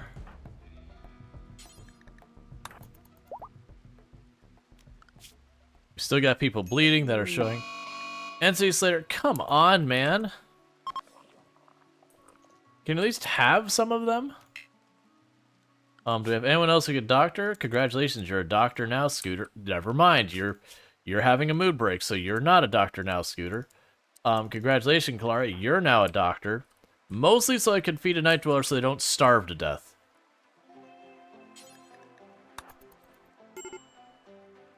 It's like you get entities immediately having their mood breaks. These gutworms are just pissing everybody off because of all of the pain. Okay, so with that, go and take this off. You should be able to get back up soon.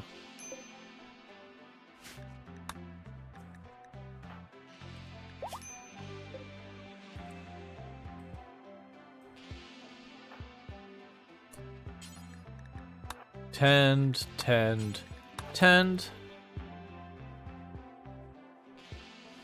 We're gonna lose so much food because of this power outage.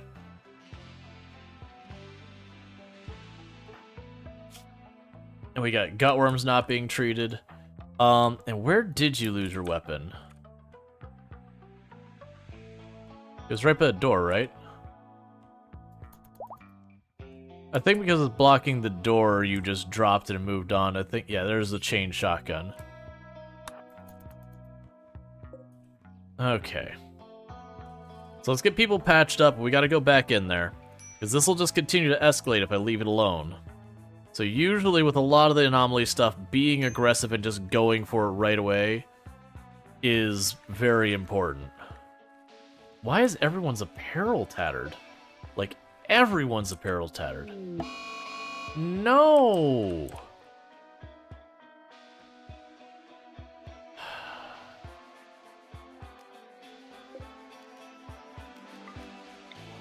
Gray flesh is so terrible. Okay.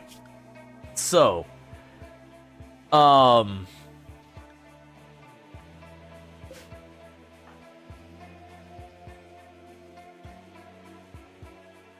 can't, with people starving and doctoring, I can't stop them from doctoring. We're just gonna have to take the risk of the metal thing getting everywhere. So siren simulators are most likely candidate for doing this. Okay. So you're a prison again.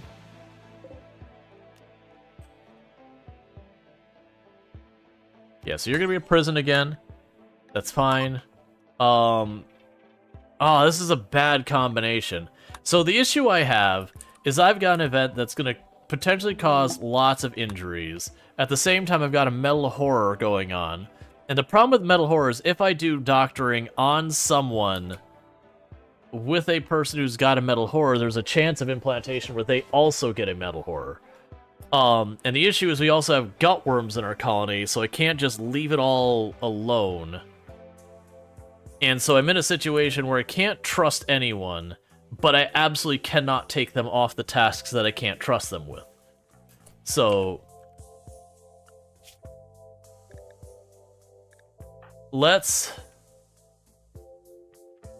Alright. So Scooter is our highest social person. What we're going to try and do, and this is a terrible idea for me, is we're going to start arresting people. So Scooter, you're in a mood break, you're not doing anything.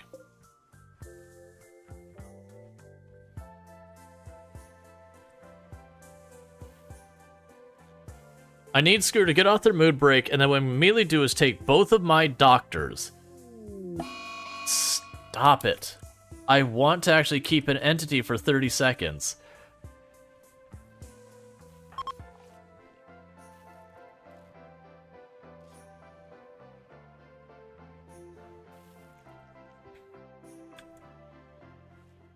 Scooter, buddy. Buddy Palbrowski. I need you to be off your mood break. Do we have anyone else who's got really high social that could potentially go in here? How about you, Illicit? Are you good enough to arrest someone? Yes. So arrest a Night Dweller. Get them in here. A Night Dweller, you are now being interrogated. Do it immediately. You can't. You'll do it soon. Oh, but Night Dweller's not going to be able to feed the baby. Actually, I don't know what happens with being able to feed the baby as a prisoner or how that even works. And then the other one is Lightning. So, Illicit, go ahead and arrest Lightning, which means we have no doctors briefly.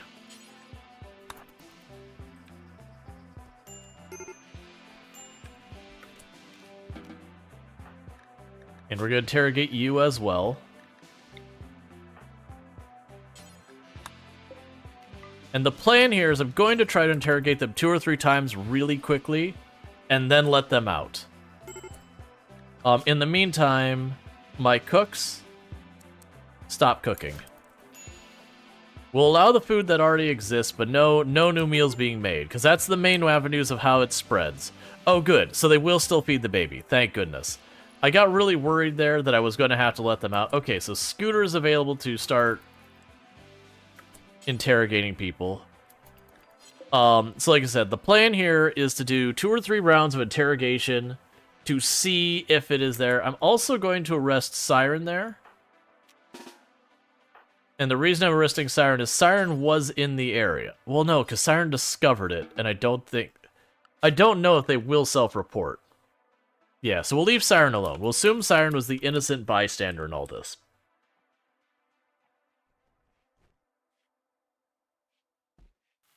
It's not a safe assumption, but I can't arrest everybody.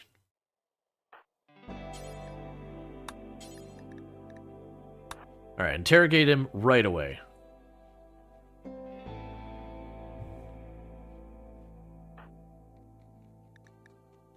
Because did I mention it's all gonna rot very suddenly? Because our ACs failed because our generator got destroyed?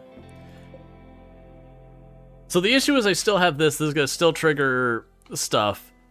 But right now, between the gutworms having a metal horror about, I need to vet my doctors. Until I vetted my doctors, prison break. You've been in there for 30 seconds.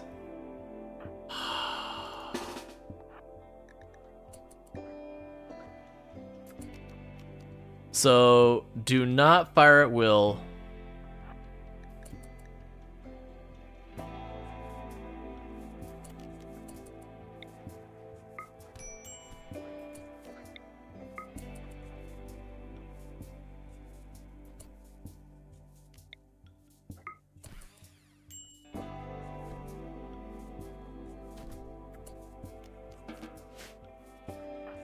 All right.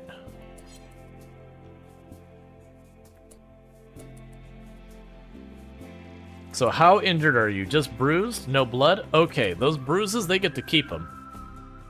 Because there's going to be no doctoring for them.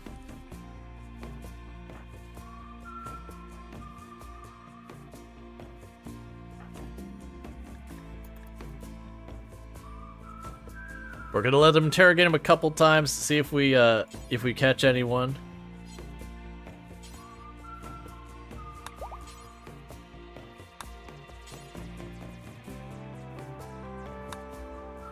And then, if we don't catch anyone, we will let them out and just hope that means they're safe.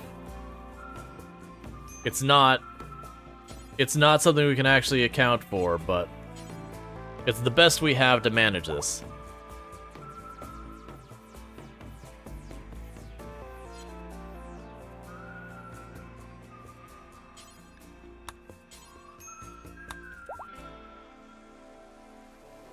Because if I vet those two, I can make them doctors again.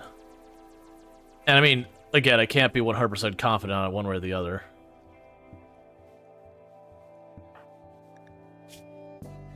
But let them vet for just a little bit. We'll pop them out, have them be doctors, and then honestly, if we have a metal horror after that point, I can live with that. Okay, so you're just dealing with bruises. Yeah, bruises, I'm not gonna fret over the medical. The gutworms are a major problem, which is why I'm trying to get the doctors sorted out first. If I can at least feel it's unlikely they're a metal horror.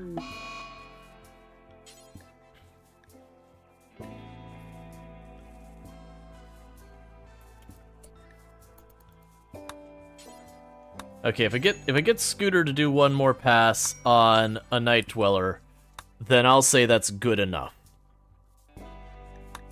It's not really good enough, but in the situation we have, it's gonna have to do that.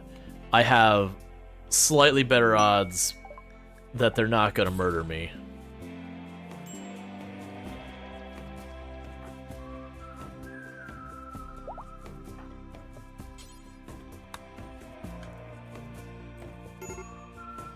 Extreme break risk. I know everyone's in pain, everyone's drowsy, everyone's hungry, everyone's eating raw food. How good are you at social? That'll have to do.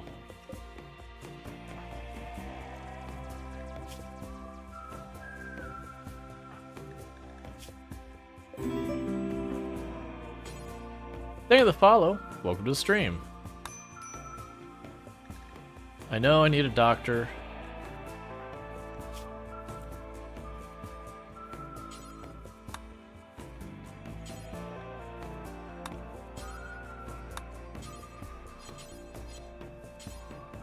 Okay, interrogate him. Because you're my best social, you're the most likely to detect.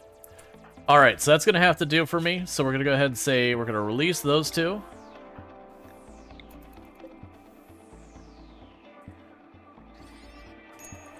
Alright, so you're back in it. So you're going to be allowed to resume doctoring. I don't feel good about this, but it is what it is. There's not a whole lot else I could do about it right now. I have to have the doctors for those gutworms, or people are just going to absolutely lose their mind from the pain. Where did your shotgun go? Still in there, that's fine.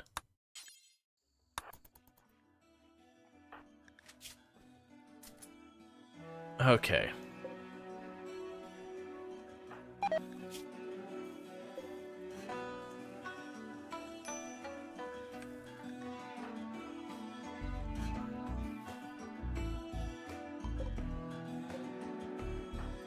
Daywalker, we're gonna do something that's probably not. Oh, never mind. We haven't repaired the wall yet. No, we're not gonna do it. Okay, so I'm gonna go ahead and get people patched up real fast. And then we need to get back in there. So what we've got going on now is a Night Dweller is we're gonna consider them vetted as the doctor and the cook, and then the other doctor's going on. It's not gonna do us any good. We don't have an operating stove right now. So people are just gonna eat raw food. You've been watching your streams for a few days and started grinding RimWorld yourself. Is there a chance you will start a new colony at the beginning someday soon? Have a good one. If their colony dies. That'll be the most likely thing that would lead us to starting a new colony, would be if the colony we're currently in does ultimately die. Okay. So all of you into the hole. Before it triggers another group popping out, because that's what happens if we leave it alone too long. So what I had hoped to do is get close to one of his walls and have it do the whole thing. It's like, I hear something squirming on the other side of the wall. No, no luck. That was the most likely thing, would be to have no luck, but that's fine. Alright, so all you range people, hop in over here. Open fire. We gotta find the main enemy down here.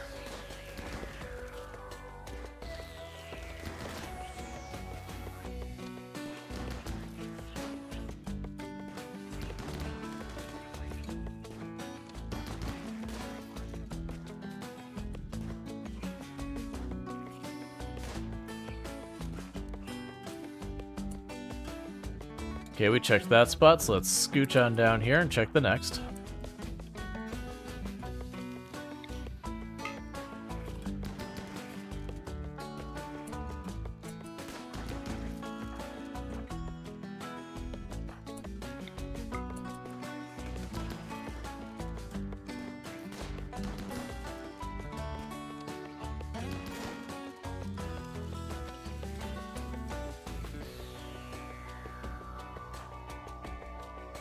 I can run up here.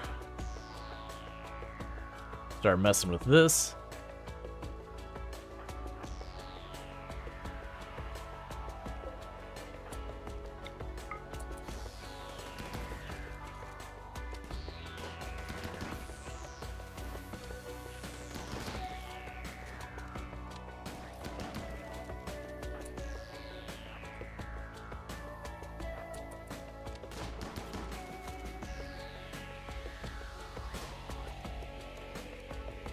So that's actually encouraging. You just start running up through there. And the reason that's encouraging is that means I can run through a lot of this area. An ally in danger. Hey man, you know what? I cannot help you right now. So what we're hoping is you can get near a wall that if it's near the main enemy, it'll be like, oh no, I said something really dangerous on the other side of that wall.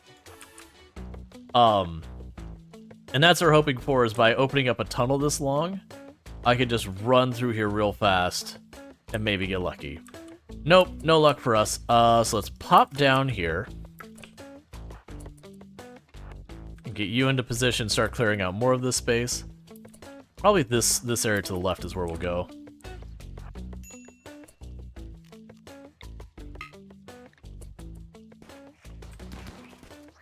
Pretty soon we'll need to get out of here for people being hungry and all that.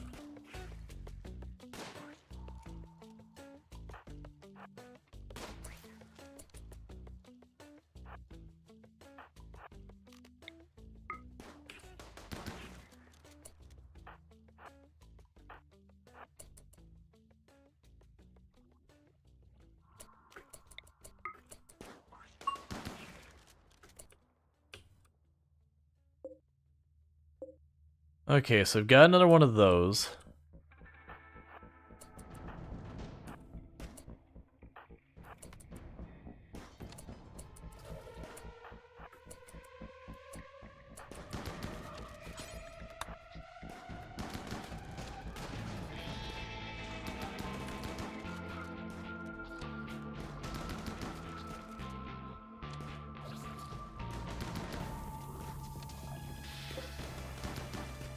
Okay.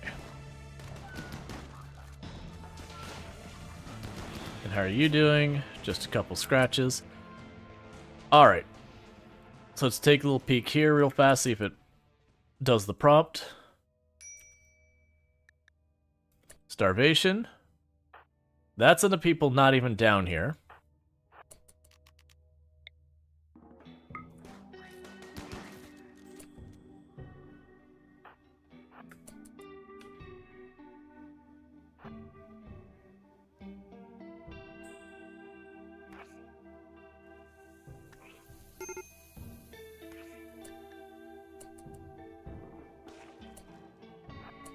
And then we're getting out of here.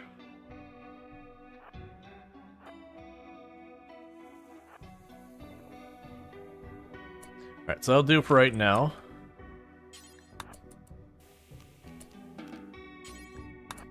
So get them all out of here, let them eat. And that'll do for this run, because they're going to all get mad for being down there and getting tired and hungry and all that. Okay, so we're working on that, trying to make that better. Everyone's popping out real fast, doing their self-care.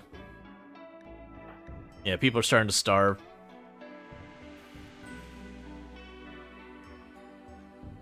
Alright.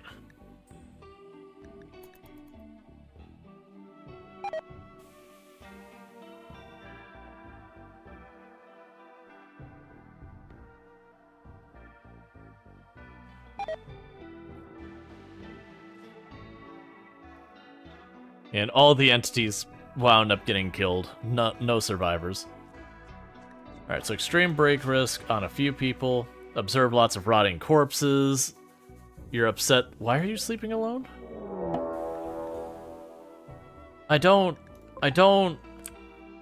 What is this raid? Come on, man. I'm dealing with a metal horror and a pit at the same time. Give me 2 seconds, game. What is your deal, buddy? Wait, are you... Oh, they're rushing in immediately. I thought it was a wait, and then they were going to sap. I'm misplaying this badly. So deal with Jaguar. They're on their own. It's the best we could do for that group.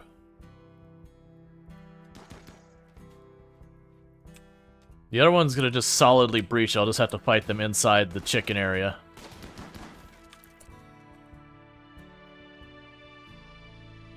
Okay, so I think the second group, we're just gonna have to try and make this work, I guess? Ah, you're late to the party, man.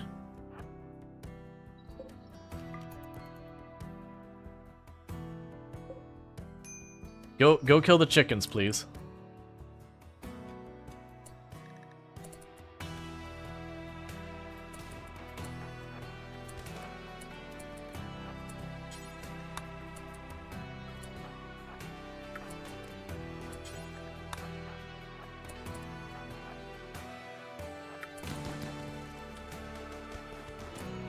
You know what?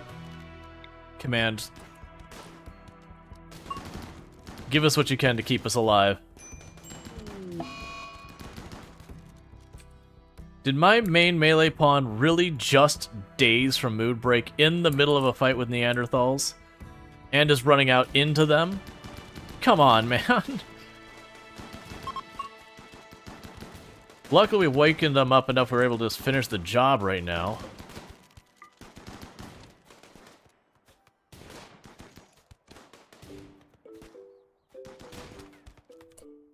Alright.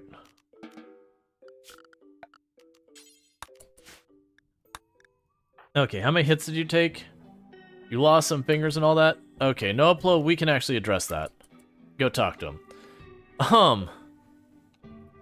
Alright, so we're gonna be okay, but we got people who are hurt, and people are starving and just being ridiculous.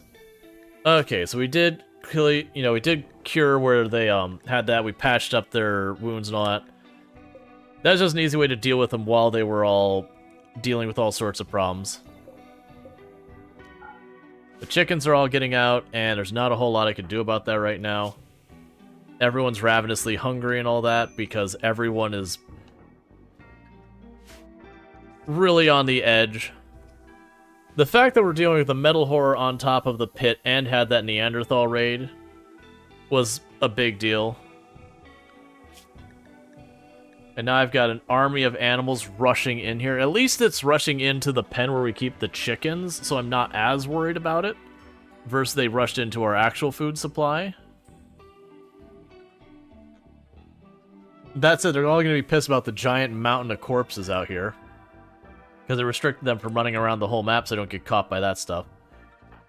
Alright. I like to wait till my melee pawn is back on their feet.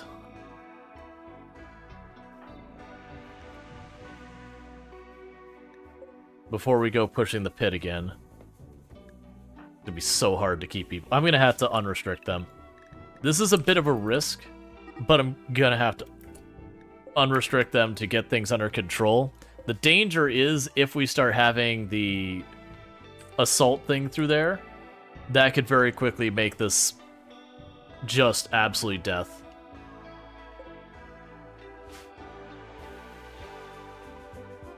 Why are you bringing them back in when it's not secure? Jaywalker. You're missing wood. And I don't have a source of wood until that grows. So that's safe to assume our chickens are out. They're just gonna walk off the map.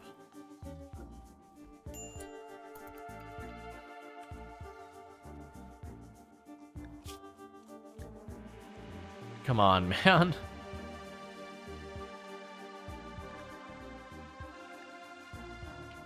I just need you back in your feet, and then everyone else we can just run back down there. Because I only need to take them out of there just because they're all starving and all that.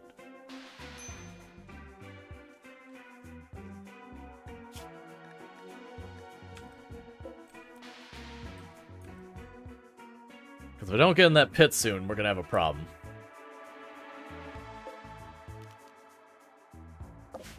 Now for the pit side, up here and up here are my next best bets for finding the thing. So go down, we'll start punching a hole through that. Major break risk on Scooter because you are in serious pain because gut worms. Like that's the problem with the gut worms, is just everyone's in pain and that mood penalty of 10 or so is just sticks with you.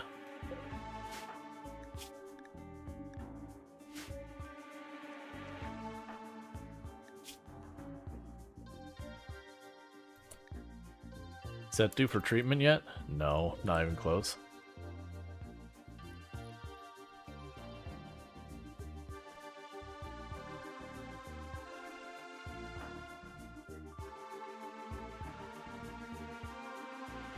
And the other thing that happens is every time I go down there and all my farmers net aren't working, that means we are catching up on our food supply, which is fine. We've got like 8,000 of it stored, so we're way more prepared in that regard. But the catch are going to run into it. Is sooner or later, we're gonna start running into things falling behind and other stuff. Okay, so you're not in no longer in a psychotic state. Are you fed? Go eat something real fast.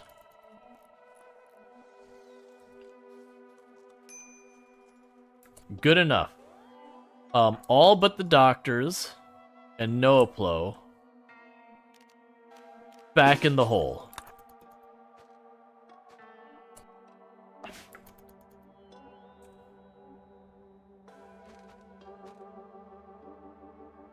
Come on, Jaywalker. There you go. Alright, so we're beelining straight up here right away. You take point.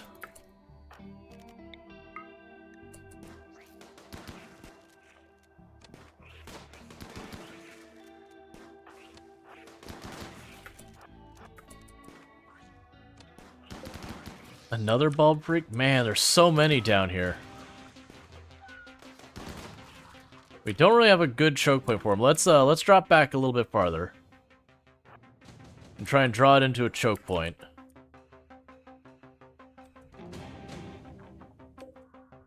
Alright, it did not take the bait on us at all.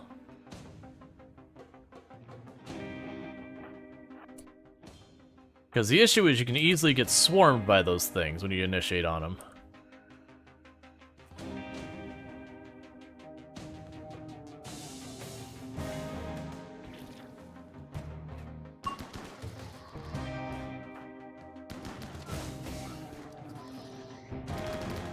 I'm getting lucky they keep popping back when they split.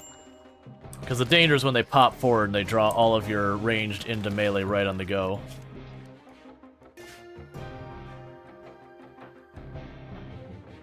Alright, so you're about to head this way, and then we got the one up there.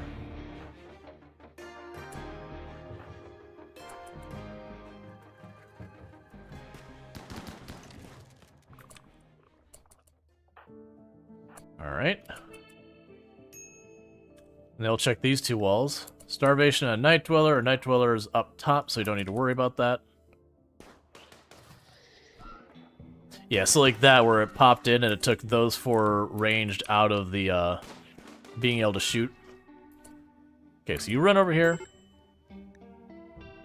See if it tells me there's anything squirming back there.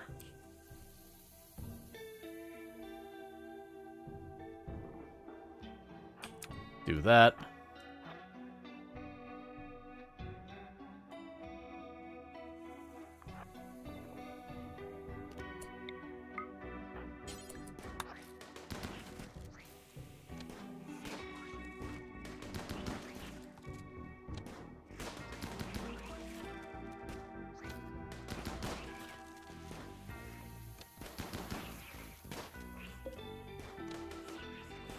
Okay.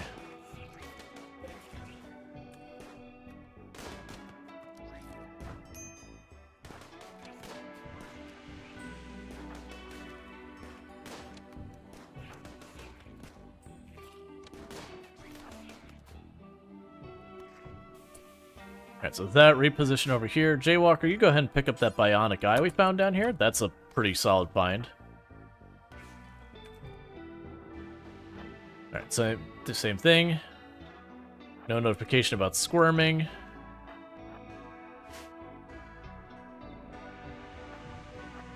No notification about squirming. So we'll start shooting at these.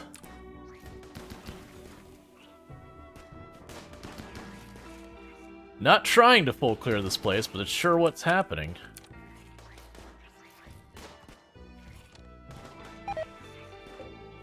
Ooh, okay, that's a pretty solid find as well.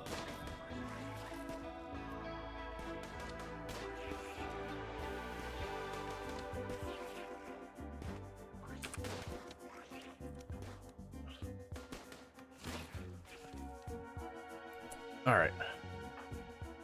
Move up here. You all move up, and this time, Illicit, you can't just carry it. You'll have to haul it out of here.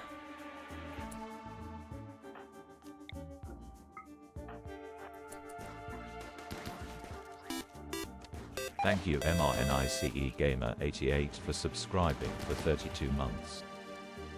Thank you, Mr. Nice Gamer, for the tier 1 sub. You've been subbed to the channel for 32 months. A ridiculously long time. So thank you so much. That is absurdly long time. I really do appreciate it. I do hope you've been having yourself a good time and all that good stuff, and I hope you enjoy advertisement-free viewing as well as access to the stream. You have a masterwork whatever book. Ridiculously absurd. Exactly. You know the one.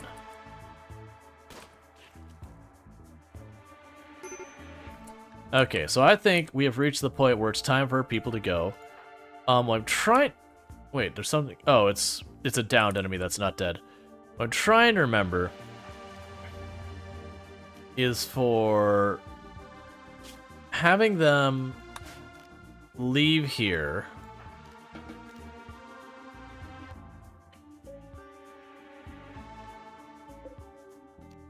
Climb to surface, bring everyone, and bring those, leave the others. Okay. Because they're starting to get to the point of reaching the point of mood breaks and all that. And we got some goodies out here, and I'd really like to bring them out of here. Where are you going? Oh, you're grabbing the food and stuff. I didn't realize it was way out of the way down there.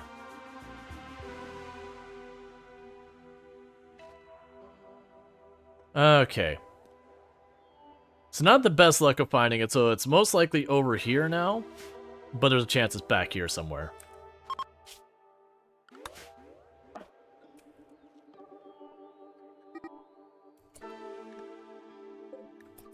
Yeah, that's fine.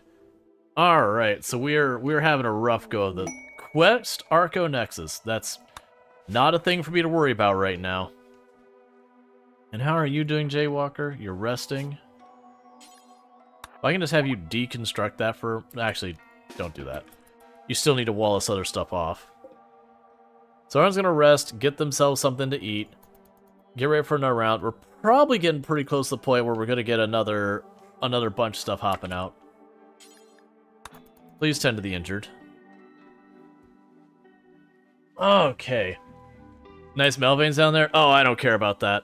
It's just too dangerous to stay down. Right now, we also have a metal horror going on top of all that, which is just adding all that. Hey, it's just I'm doing pretty good. Medical treatment needed on Jaywalker. I need these gutworms out of here. Like, that's what I need, is I need these gutworms out of here, because it makes them hit starvation faster, they're in pains, they're angrier more.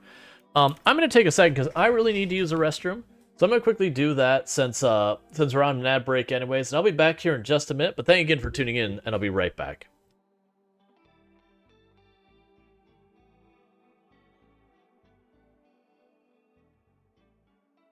Alright. Pick you up. Put you down. Really, game? Now?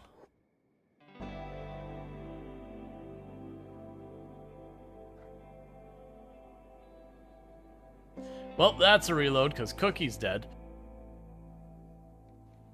One prisoner is rioting.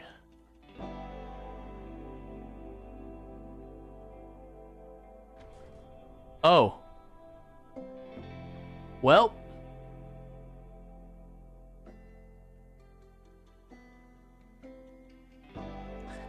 I blinked.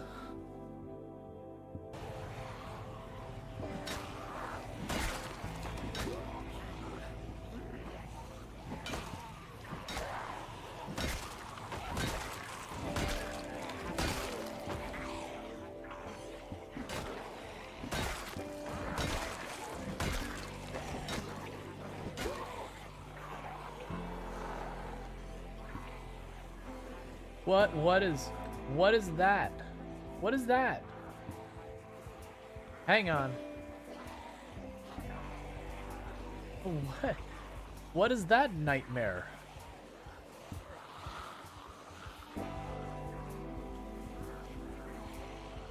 Like, the helicopter didn't bring that much. No, I get that's from the trap, but it's the sheer number that's like, what? What?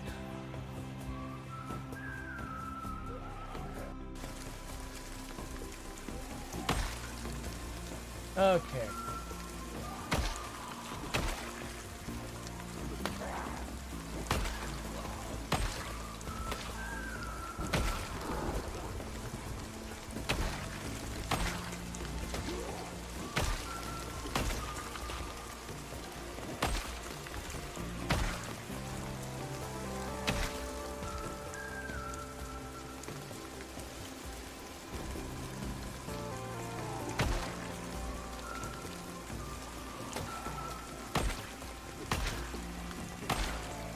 You saw that crazy move? The one where I advanced on him with the axe, like hit him with the axe and ran through him.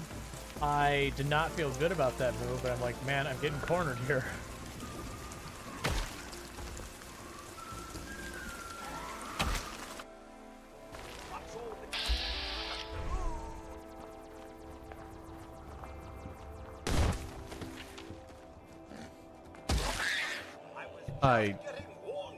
Oh, right. And I am back. Yeah, no, that happens.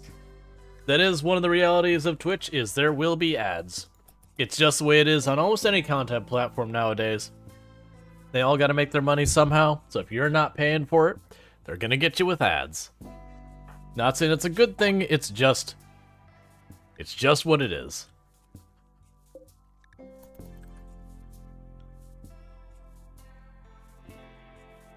Okay.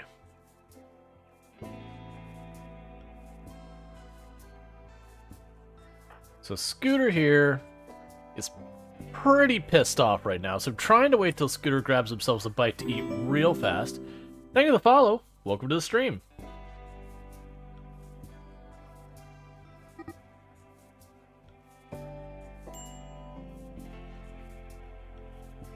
Okay.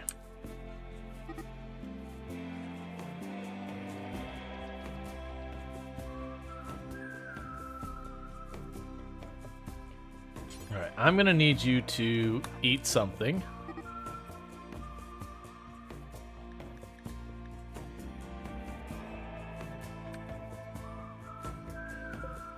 Alright, so that's gonna have to do. It's the same plan as last time.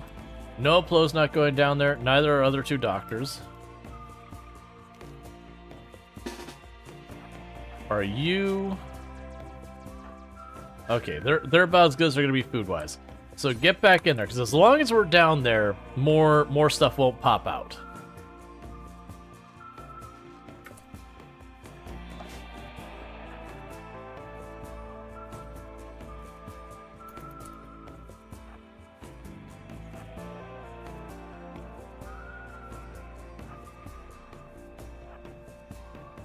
Let's run up here real fast.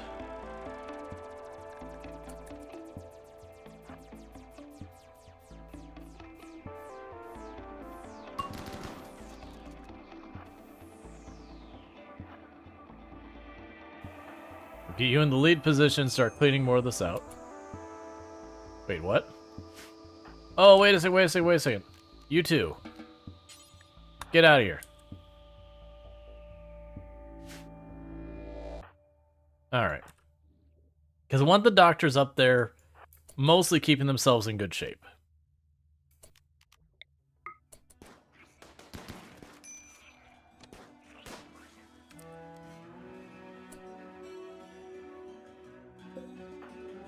Okay, let's run over here.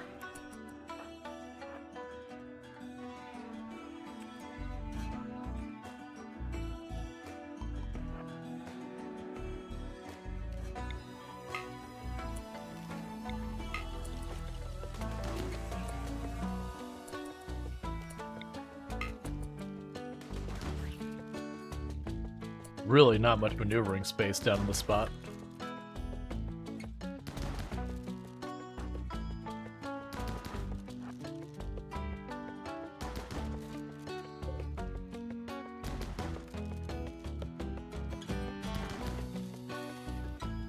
You're playing Fallout 4? Fallout 4 is an excellent game.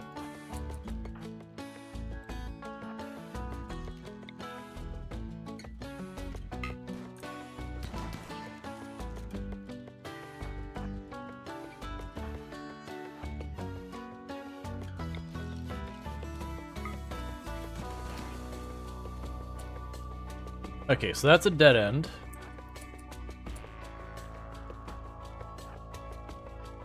And getting us over this way. So I guess clearing down there will probably be my next target once we check this spot, since I'm right next to it anyways.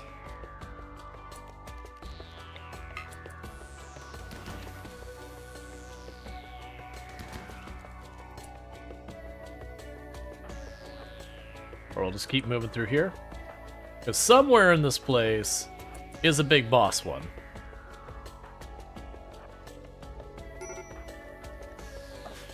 Yeah, it's a night dweller. That's fine.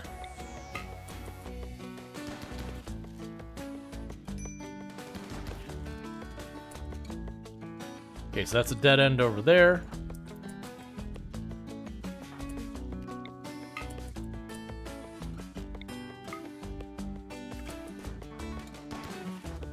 Alright. I say chances of being back here are pretty close to none.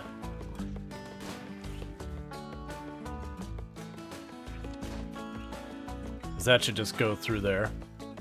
Yeah, so we don't need to worry about that anymore. Hop down there and carve a path through here. Back to the rim grind. Really enjoy this game's music. Yeah, the game's music is great.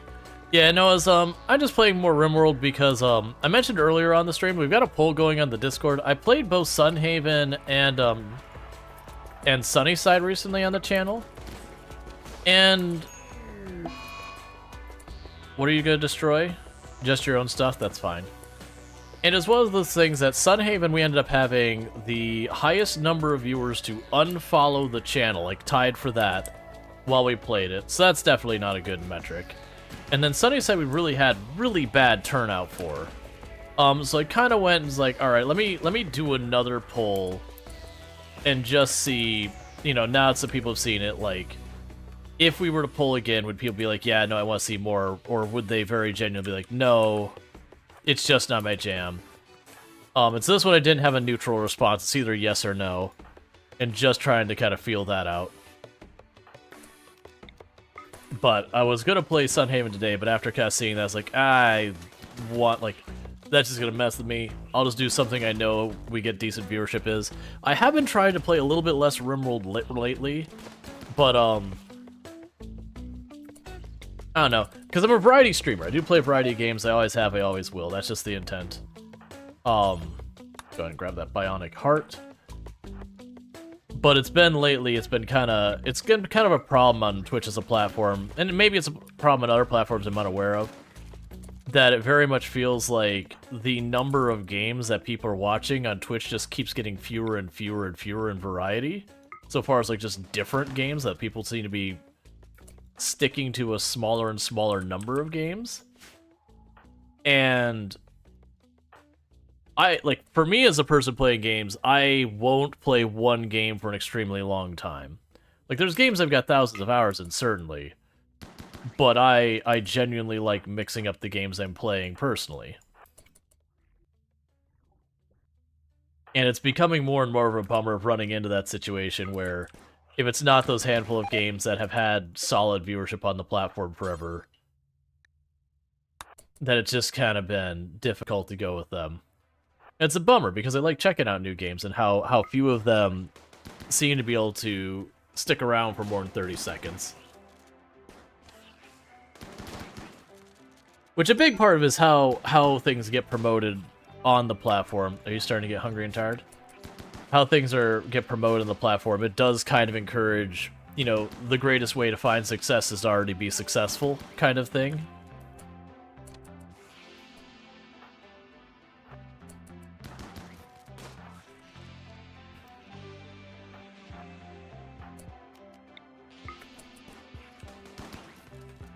Alright, so it's definitely not down that way.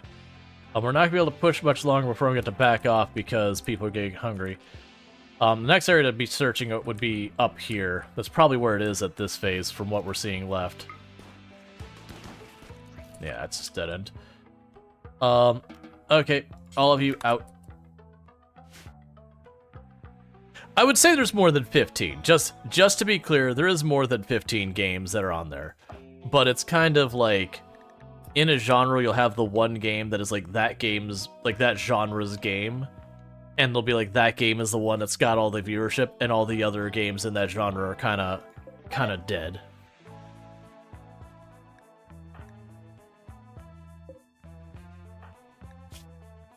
Food poisoning.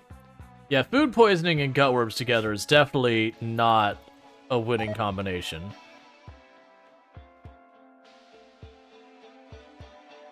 But yeah, so it's been a rough thing trying to navigate that.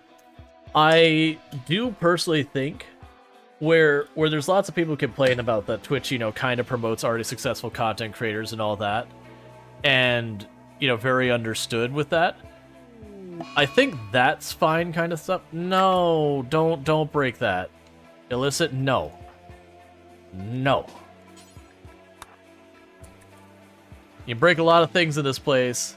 Would you stop throwing up in a rest, Illicit? Come on, a Nitro, please, man. Okay. And then Jaywalker, I'm gonna have you prioritize repairing that.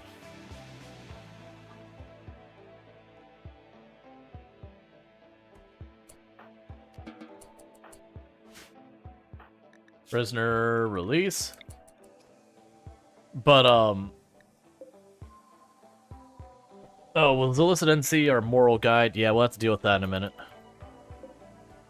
But, like there's reasons why you have there's reasons for Twitch to promote content creators who are already successful. Is the way I will phrase it. I'm not saying it's necessarily a good thing, but there's at least some logic behind it. You collapse due to extreme exhaustion, and then you got back up. Do you still have your weapon? Alright. But when it comes to game variety, there's actually a danger in letting that continue to narrow down to fewer and fewer and fewer games. Because having that limited and variety of content will eventually make Twitch as a platform itself stale. And then you're dealing with people who are just not playing or not viewing the platform at all because, you know, it's all kind of the same now. I don't think we're there yet, to be clear. But it is the fact that just with algorithms and all that, you know, they are promoting that which is already successful. Okay, meanwhile, I need you to pop back up here. Because we're going to give you your title back real fast.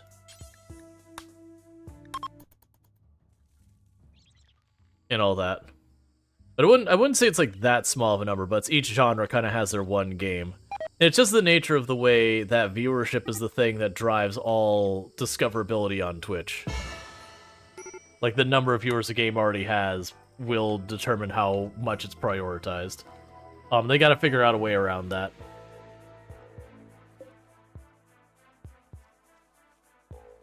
Okay.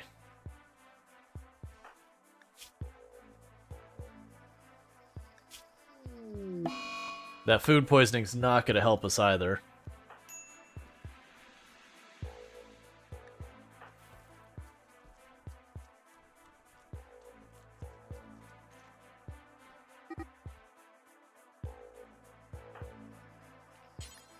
So I want you to close that up, Jaywalker. And then with that, you should be able to take apart... Oh, we can get the geothermal back online. I don't know where we grabbed the extra component, but that's fine. Please don't leave that in the door.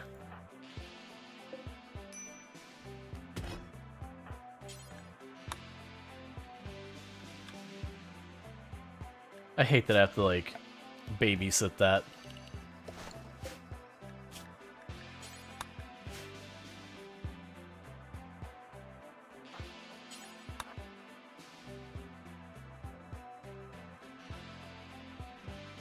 Alright, medical treatment on Night Dweller for gut worms.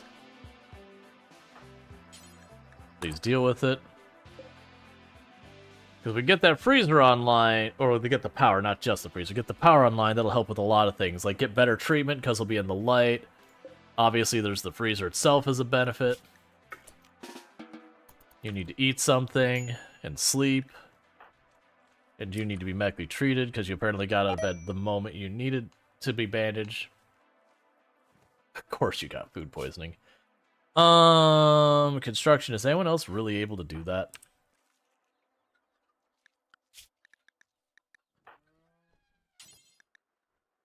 You can keep delivering stuff.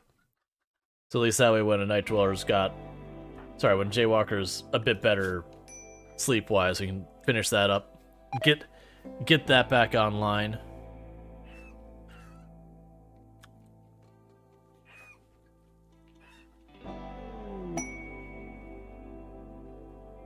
Do it. Get her power back on, friend.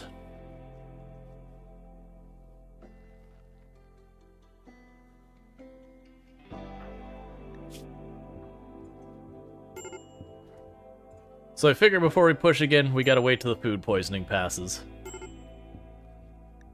Colonist idle scooter. That's probably because of the power outage. All the things you would be doing, you can't because power outage. We're working on that now.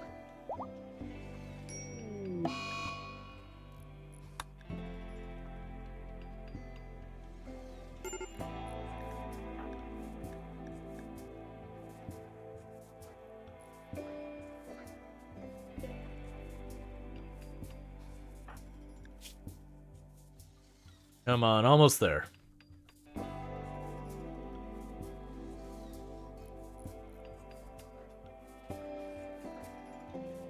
And the power's back on.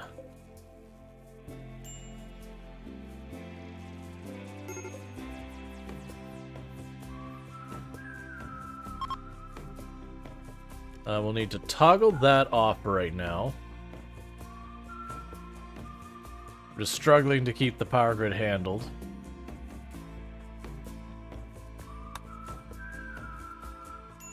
At least with this, we're still getting research moving forward. Alright, and the other good news is that means we're going to start actually cooking food again. So that is a huge win.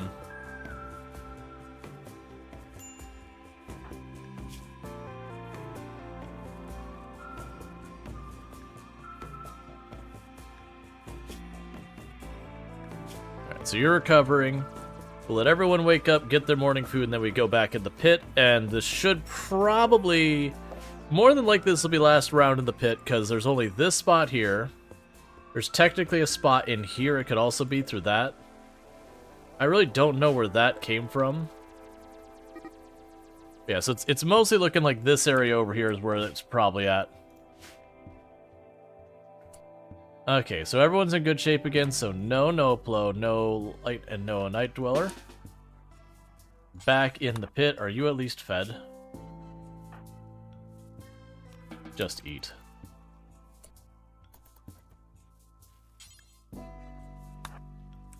Consume these, and then you'll join the others down there.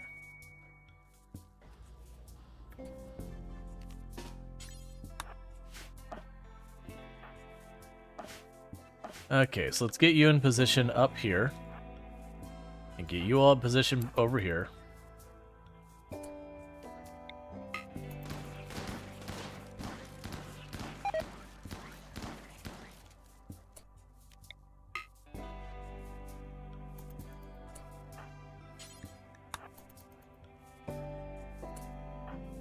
Okay.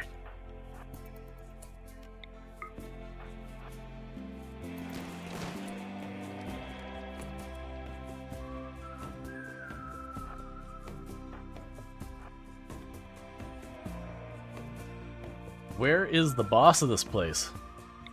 I'm running out of hiding places for it.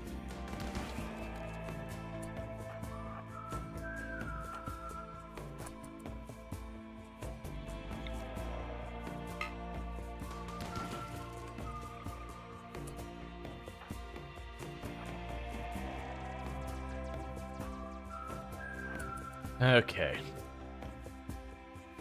So I got this spot up here.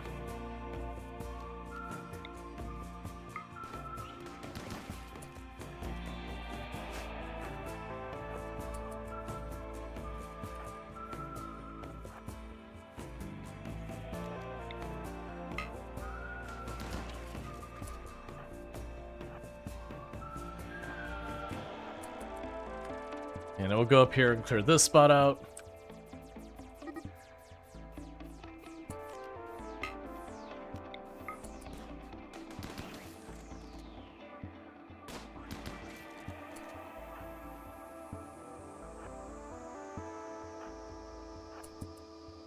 Okay, so we still got that pocket in there.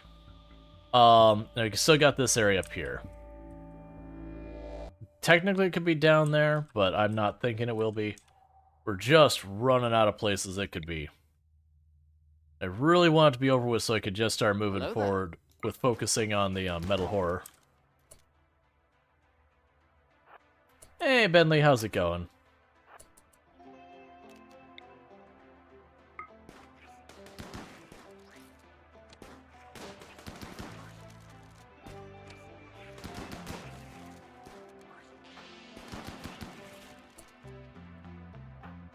Alright, let's twist over this way. Fine, how are you? Doing pretty good.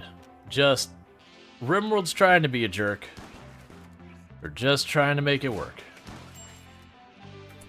Alright, this is looking like what we're looking for.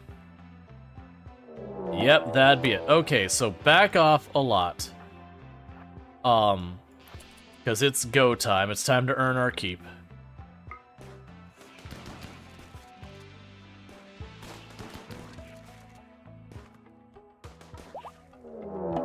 Okay, there it is. Is there a good choke point for us to do this at is the real question. And I don't think there is. But yeah, so that's the main event, as it were. So I could potentially drop back here and try and bunch them up there. I do think this would be a rolling retreat kind of situation.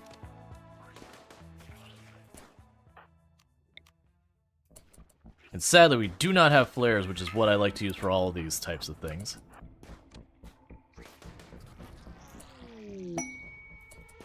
New research available? Okay. So hit the first wave. Do not focus on the big guy. Go for the little ones. Because every time we hit him, he's going to pop into more of those things.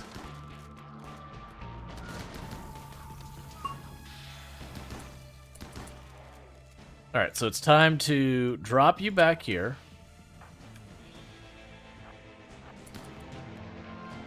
Come on, come on, come on. Move quick. Do not delay.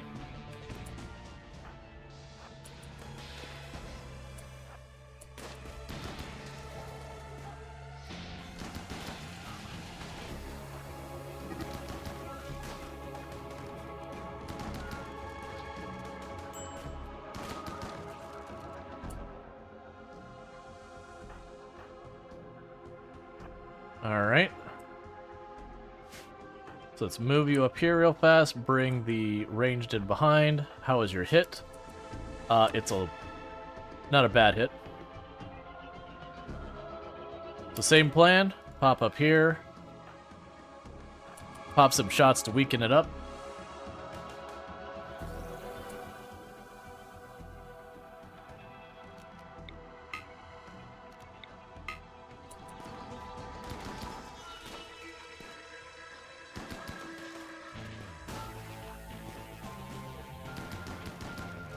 Okay, so it shouldn't have too much more before we start wiping it out. It's going pretty smoothly because we're not pushing our luck too far on it. And you know what?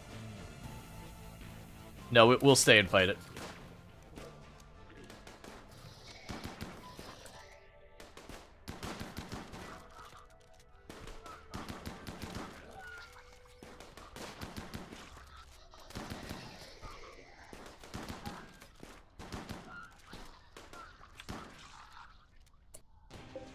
Because what I could do here is we got a bunch of bioferrite, a bunch of other stuff. So, undraft you, go to the ladder, climb out. What? Climb to surface. Okay, now let's try it. Climb to surface.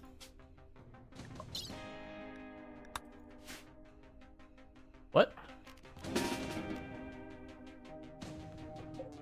Climb to surface. Alright, well, you know what? We just won't do it that way. That's fine. I was gonna do it the way that's easier for me, but if you want to be that way, game, it's fine. Pick up the bioferrite. Pick up the shards. Did any of the things in here survive? Pick up the tough spike.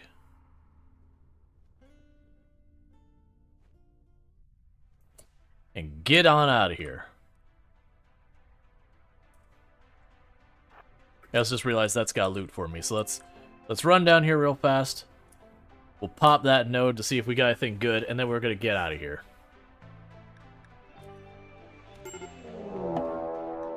A metal horror is emerging from Cerise the Mage. Why are you doing that down here now? No, Plo, get down here.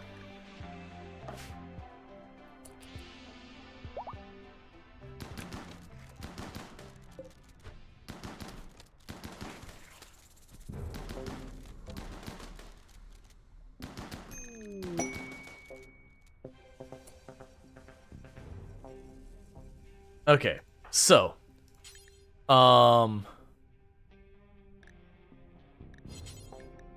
pick up the shards.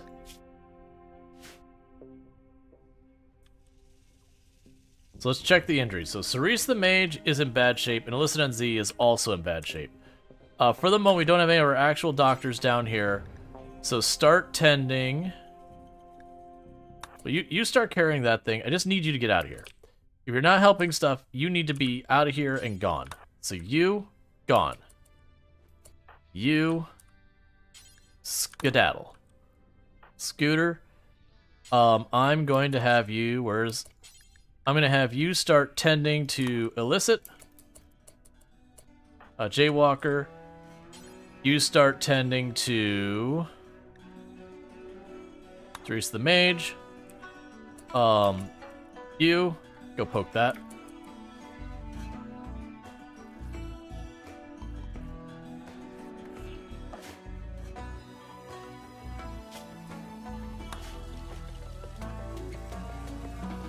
Oh, you don't have a natural healing available. Never get out of here.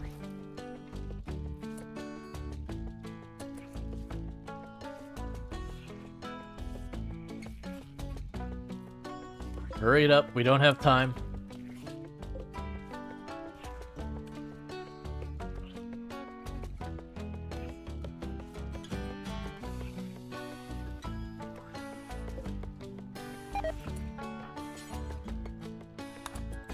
Give me the seed. Get out of here.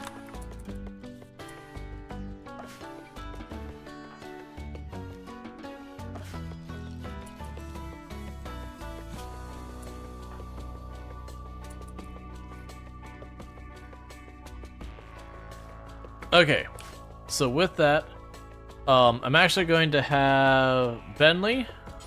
You're coming back down here. You, I need you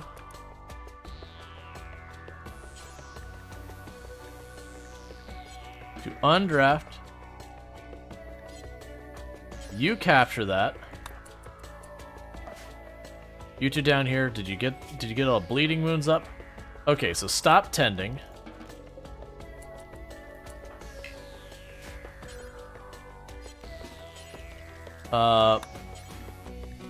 Pick up your gun. Let's see. Pick up your gun.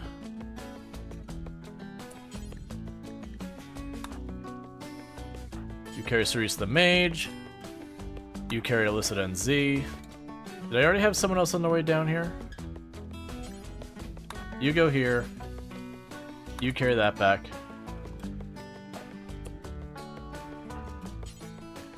You carry the Metal Horror. You two. Get out of here. Alright.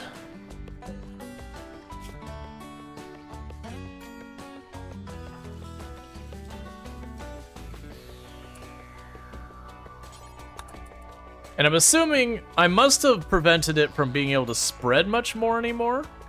And that because they prevented its ability to spread, we were able to go from that to, eventually the Metal Horror just popped out because it couldn't do anything. That's what I'm guessing, because there was no real reason I could think of for it to happen to have, done anything right then. Okay, so we're gonna go grab all of you. So Bentley, you drop off a brand new friend here. Scooter, to the hospital. Jaywalker, to the hospital. Alright, finally.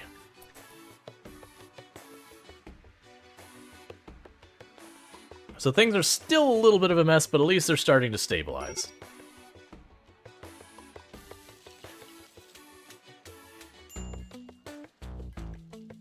I know, a whole bunch of people are starving because I'm having them bury people all over the place. Okay, so you're free to do whatever you gotta do. You're free to do whatever you gotta do. We still got people who need patched up. Bentley's good.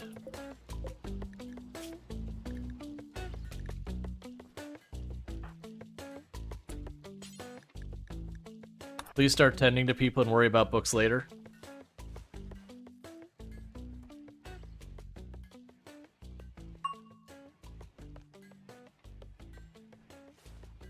Okay.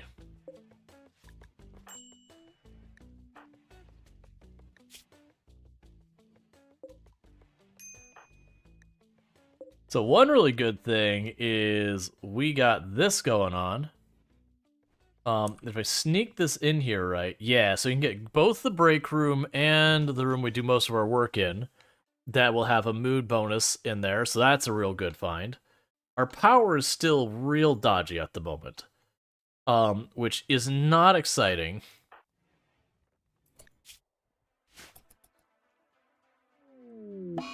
Disease infection on illicit NZ.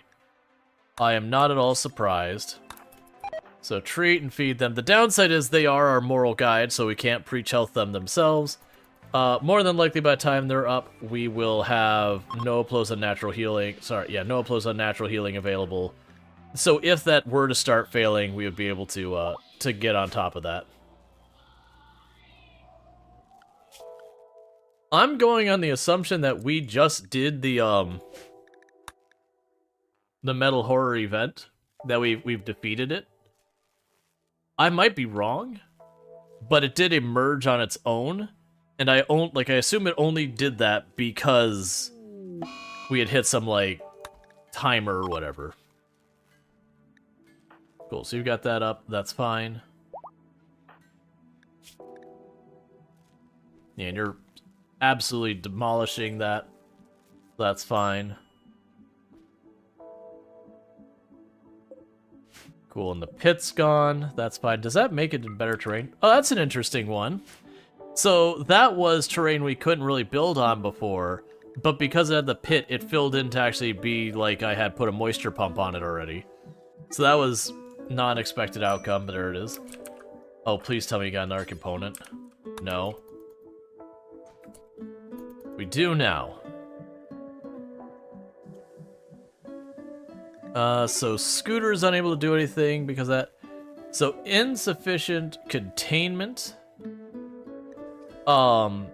Why? Containment strength 95 and you require 110. Get to smoothing and repairing these walls to try and push it over the top.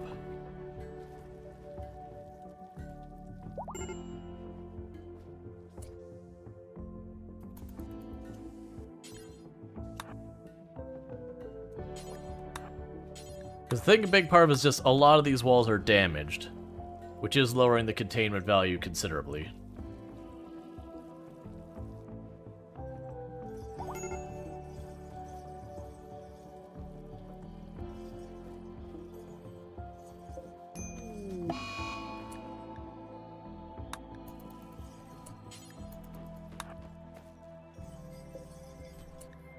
Alright, so we need extra containment stuff. Anomaly.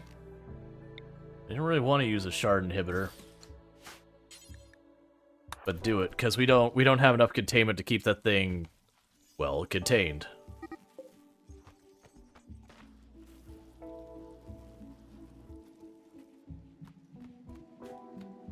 Alright, so that barely pushed it to where we can contain it. For the time being, I am going to say to extract bioferrite as able. Morning, how goes the RimWorlding? The RimWorlding is going well. It's been a pretty rough one, but it's been going well. Let's also make sure we don't have anything disallowed.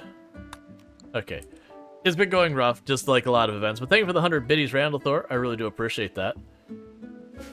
Alright, so we got a little bit of bioferrite out of you. I definitely want to get that turned back on. So we have 80 excess watts of power. We need 100 for that, so I'd have to turn more power off for that. Honestly, right now, I could probably turn off that AC. Turn on your thing here to get us bioferrite. Because the metal horror is a good one. The downside is it's going to break out on its own, probably, but that's what it is. Was that not pulling enough power?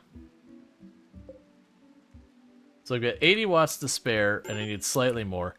Insufficient containment. Because I turned this thing back on. Build a copy.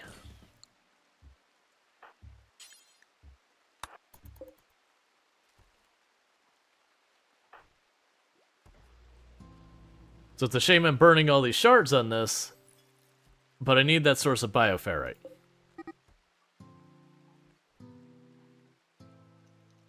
That's still not enough.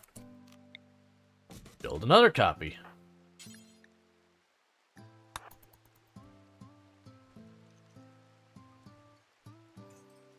All right.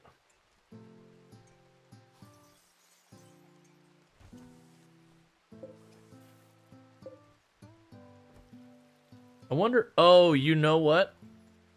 I'm being dumb. I can only have one of those per building, so building copies of that didn't do anything at all.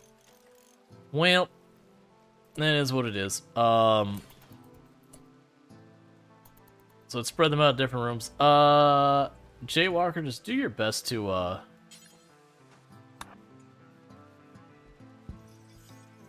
try and strengthen these walls. Oh, that's the big one that's hurting us. It's these wood walls down here. Entity escape. Yep, that's entirely predictable. Pop down here real fast. These walls have to go. Because those wood walls are really tearing down the benefit.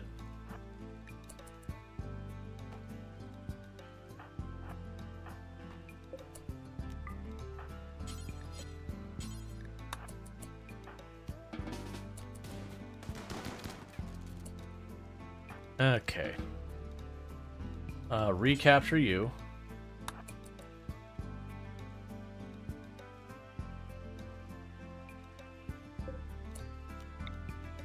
Reinstall you up here.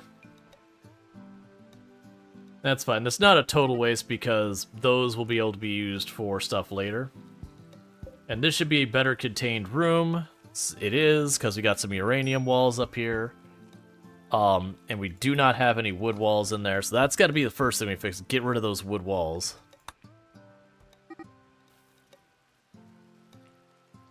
Oh, hey. Sorry, Gloria.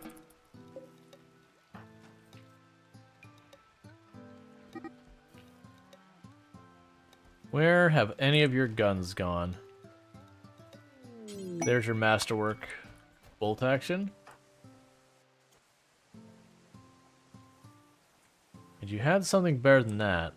Can't remember if you had a chain shotgun or what you had.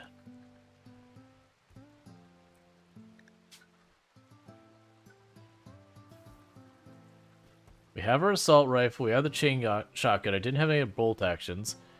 I don't think we're still running around with 2 regular shotguns. For the moment, I'll give you that, that auto pistol.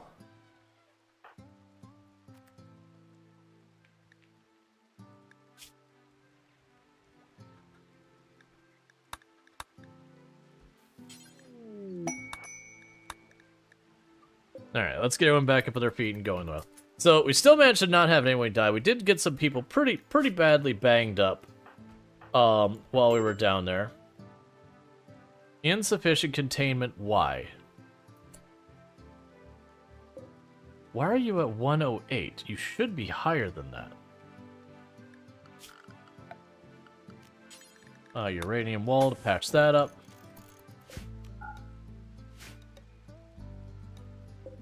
Just turn that off. Because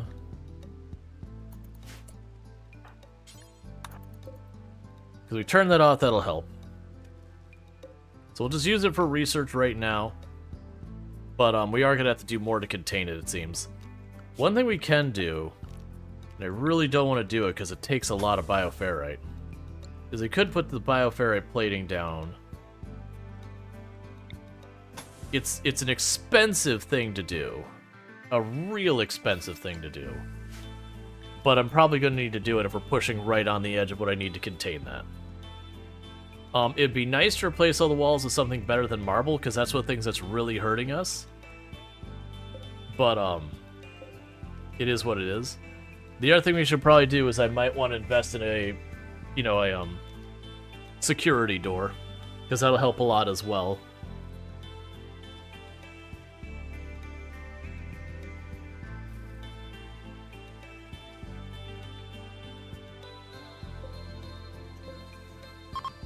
Select more. If we move it to that room, we should be okay.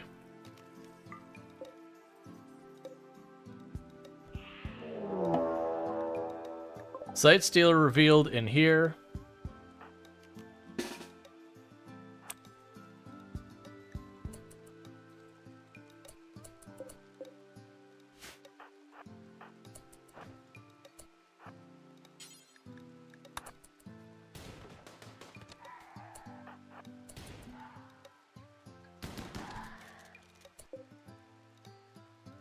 Alright, so the concern is, was that the only one, or are there a bunch of them?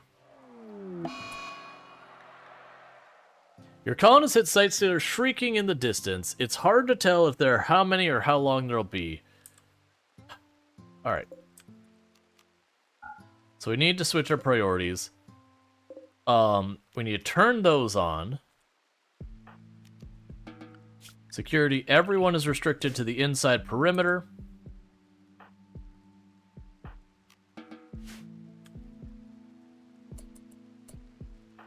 You capture that if you can.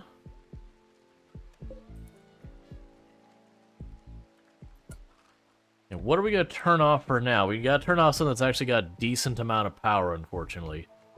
And I really don't have many options that I'm happy with. We already have a bunch of these air conditioners and all that are dropping off. So for right now, we'll turn off the workbenches. I'm not excited about this at all. Yeah, I was going to turn off the machining table and the bioferrite table. I think it'll be those first moves. Now, we also took apart the pollution, picking up whatever it is.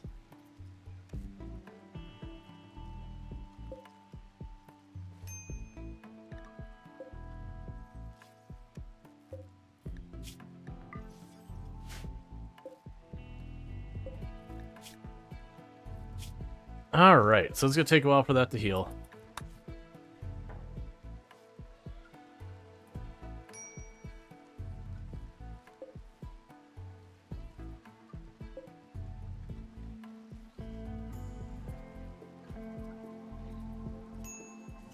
So one thing we need to happen is the wood. Okay, so we're just now getting wood. That might also be, like, perfectly timed. Please, for the love of everything, repair that wall. If you repair that wall, it'll make our lives way easier. We won't have a bunch of animals getting in here, and we can deal with that as we may. Alright, so first of all, the rats, you're dead. You're fine. The boomalope might actually not be a bad thing to consider. We might just see if they domesticate themselves. Honestly, tame the boomalope regardless. And if we decide we don't want to keep the boomalope, we could just release them. Animal disease plague, that's fine. Because I could keep the boomalope, get myself a source of chem fuel, and that would definitely be one way of helping deal with their power.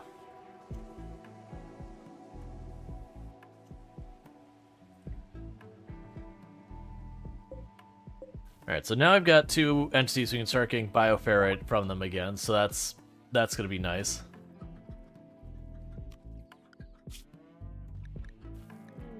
Alright, auto manslaughter. We can cut that down even more. Really try and keep the chicken population down.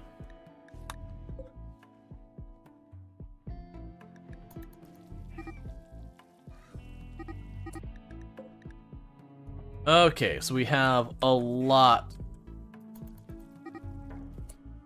They have all lit up.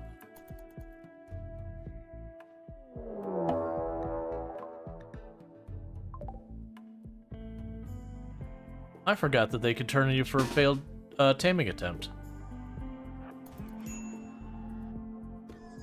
That sucks, because they all aggroed. Alright, so gotta be careful. We do not want to accidentally friendly fire on Noaplo. This is not where I want this to happen.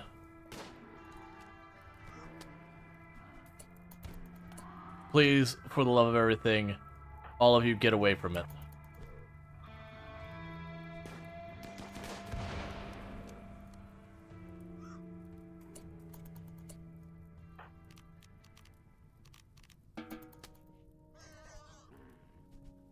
Well, the good news, there's white water right outside the door. The bad news is this has gone horribly wrong. I know, superheated air, just, you gotta get that fire out. I can't exactly pull down a wall in the time it takes for that.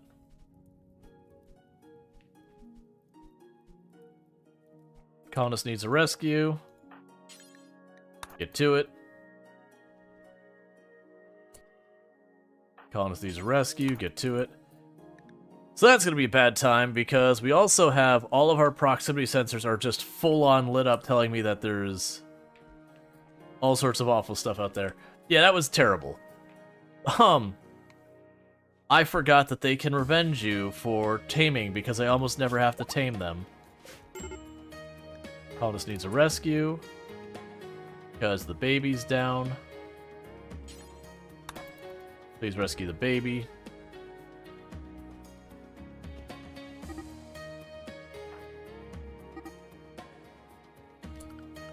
Okay, so how are we doing so far as medical?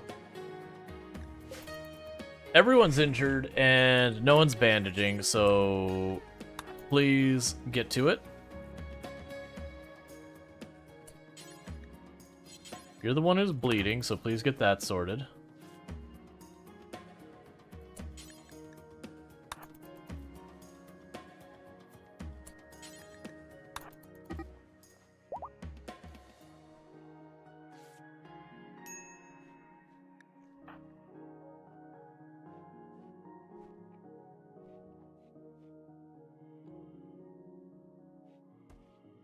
Alright. Night Dweller, I would really like you to treat the people who still have injuries.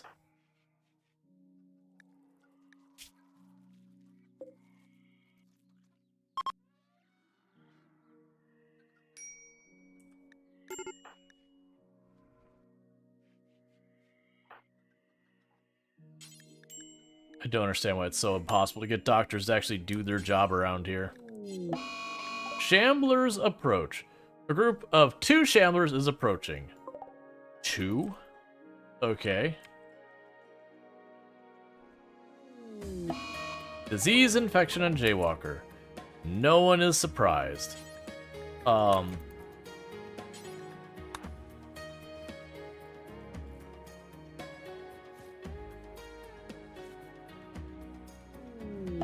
Disease, infection on Bentley.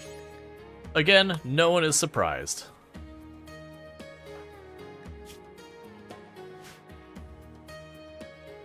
Yeah, and for what went wrong with theirs, one, I forgot that these can turn on you for attempt to tame. That's the first mistake. The second mistake was just trying... I was so worried about saving Noaplo that I just kind of threw my people into it, so that got the Boomalope on top of us, which just made things worse, which means it's also fighting, like, inside with them kind of thing, which is definitely not what we wanted. Okay, so we've got everyone re-equipped with their weapons. Then at that point, things are just bad. Why are you still not getting your treatment?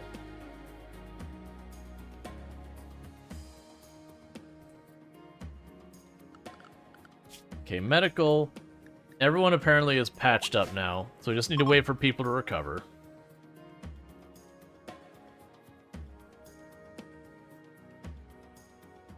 Meanwhile, we're just watching all of our proximity sensors be fully fired up. I'm curious if at some point the Sight Stealers will trigger to just attack. My hope is they'll take a little while, and what I'll be able to do is go to one of these ones like this one up here, open the door, and just let things kick off and just work at them. I just want my people healed up some more than they are, because right now they're all burned up, all get out.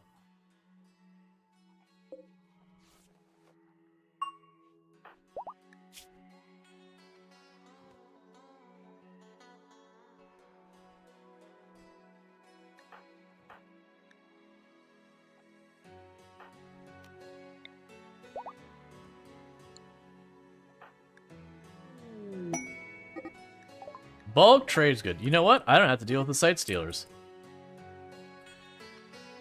Because you know what's going to happen? This will be a self-solving problem.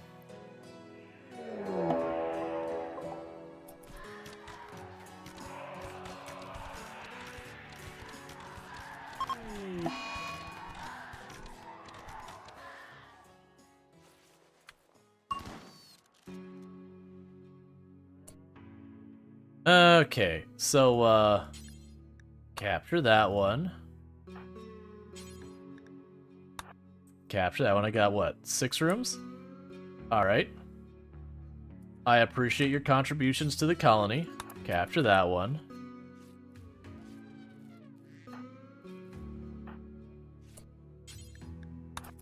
And capture that one.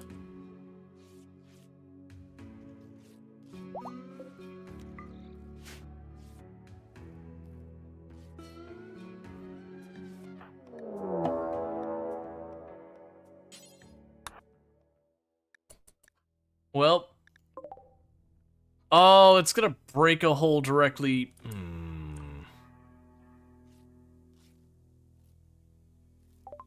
Stop targeting my geothermal. I can't do anything about it. I need you to leave my geothermal alone, okay, friend? I actually don't need the Harbinger Tree seed. Get rid of that book.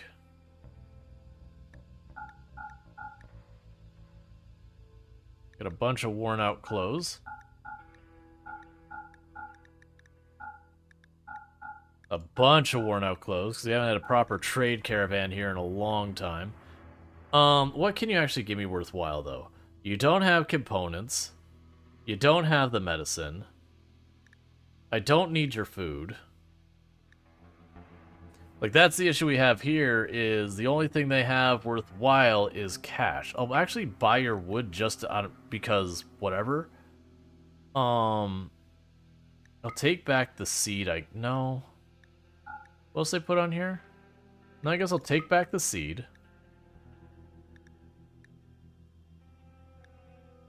Guess I'll take back the book. It's fine.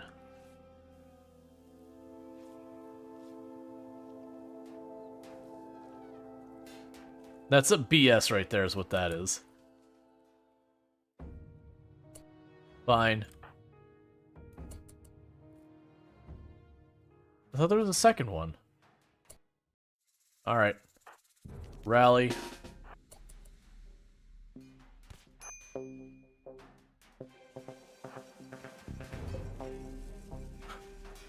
Yeah, with like 6 of them on it, there's no way I was getting those taken care of in time.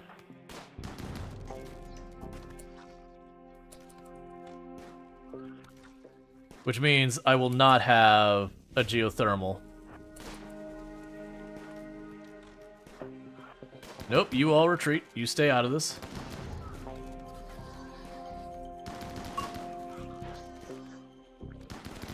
That sucks. Oh, please don't friendly fire no upload. Just getting closer. If you friendly fire no upload, there's a good chance he'll turn on us. It's just a weird thing they do with these guys.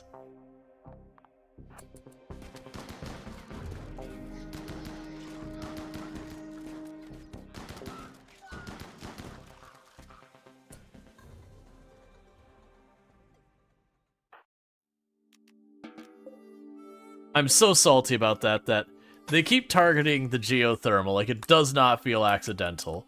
And they keep destroying it, and I don't have a means of getting components, and I keep having to get more components that I don't have a means of doing. And it's getting pretty annoying.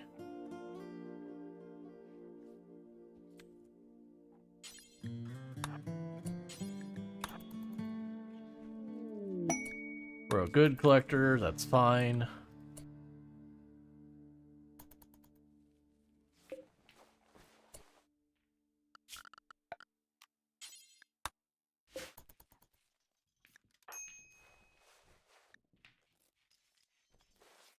How badly did you get shredded?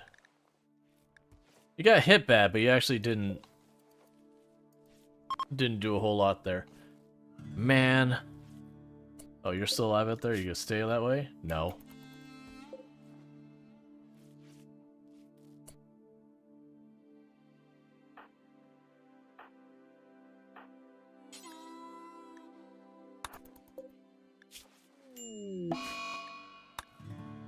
All right.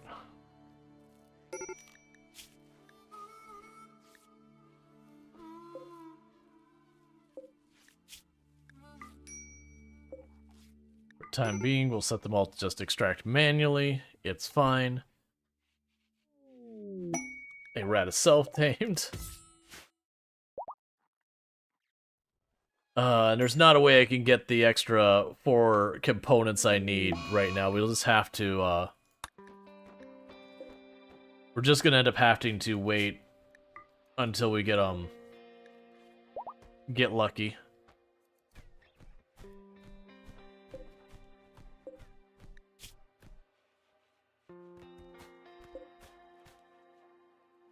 Which means no power yet again.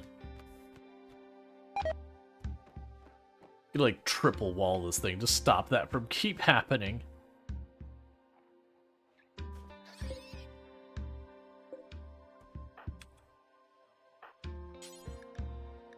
Oh, schedule.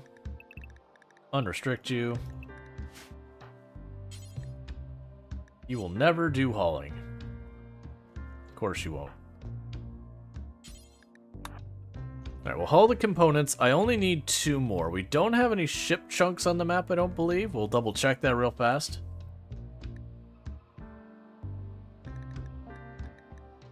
Yeah, we don't have any ship chunks on the map for quick stuff. We've already mined all the stuff, so I still need 2 more components than I have. That's just the way it's going to be. We'll just have to trade for them. Utilize 10 watt? Well, that's the whole thing, is I shouldn't... Like, don't get me wrong, having them pop in there once in a while, it's like, okay, makes sense, that happens. But, just how bad my luck has been for again and again and again having them target that area and destroy it again and again and again. It's like, come on, man. Take a sip. What's the worst that could happen?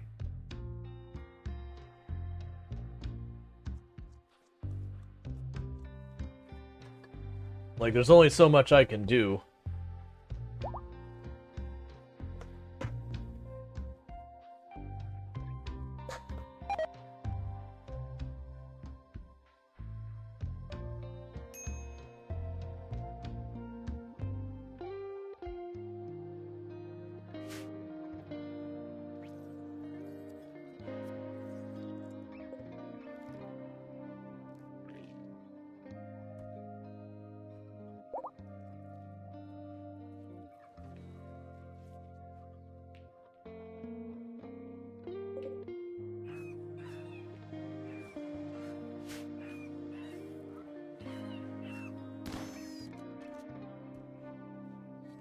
Okay. And the downside is every time that power's going off, my research stops.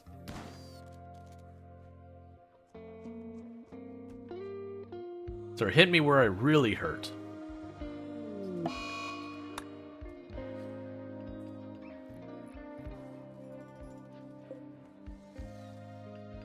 And already had components in it, that's fine.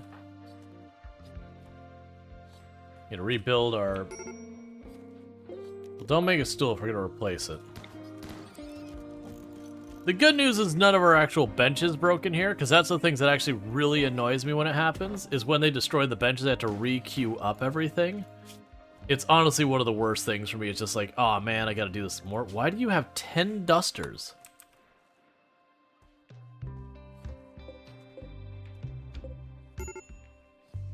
That's a weird one. Oh, they have 10 dusters because they had all the dusters on, and then they put on their flak armor, and now they don't have a reason to wear the dusters. That checks out.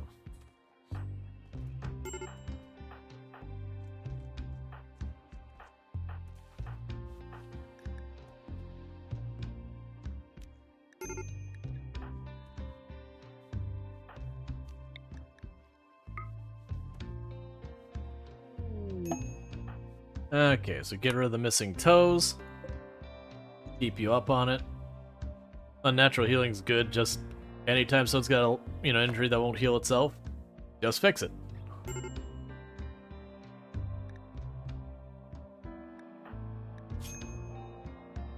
Serious pain and recreation deprived because all of your injuries.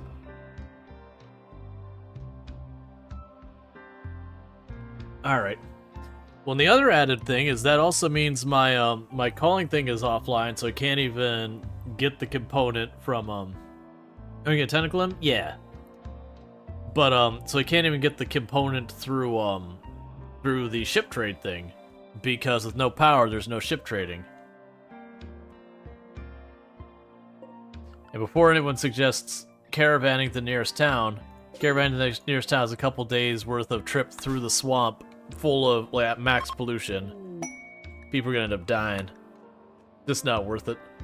If I had pack animals, it might be worth it, but we so far haven't had that.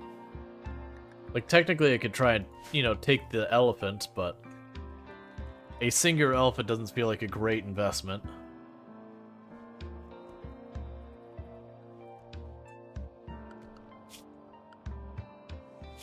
That's it. Honestly, at this point, I think I'm over the chicken. I think it's time to let the chicken go. I can be convinced to take the elephant for a pack animal.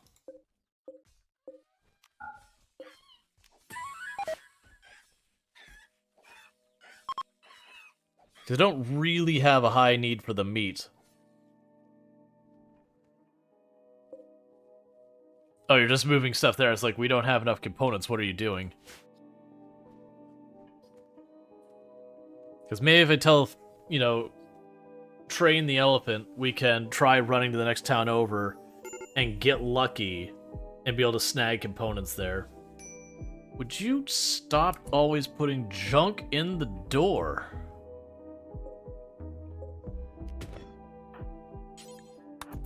I really need to get that do not block the door mod again, just because I get so annoyed with that one thing.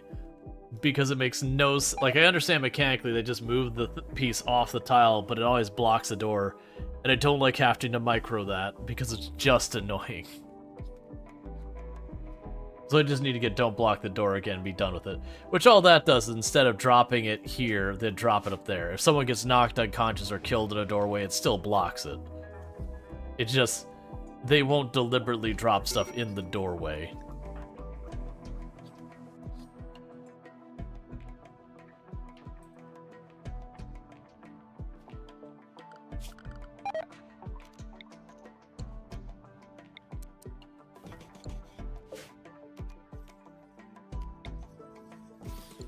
I'm gonna make a regular stove in the meantime.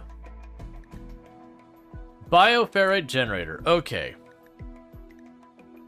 That's good news.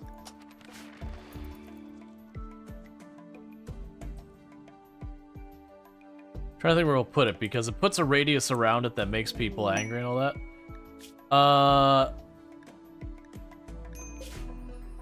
No.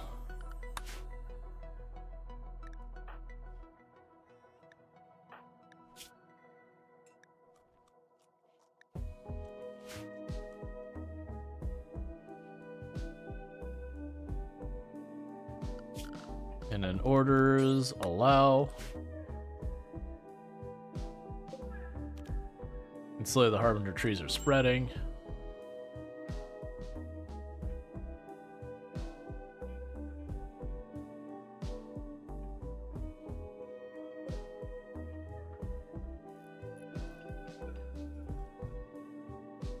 Okay, so with this, bills add... So anytime our main... Sorry. Anytime our power is out, they can start cooking regular meals on this one. It won't work great because we won't have enough wood to keep it going long term, but that's the idea, is we shouldn't really run out of the regular meals very often, except for when our power goes out. So it's kind of a standby. Visitors have items to trade. Hey man, I need you to have components.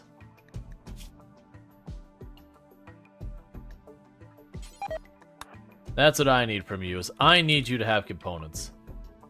You have components, thank you. You are absolutely wonderful. I appreciate you, and I hope you know that. Okay.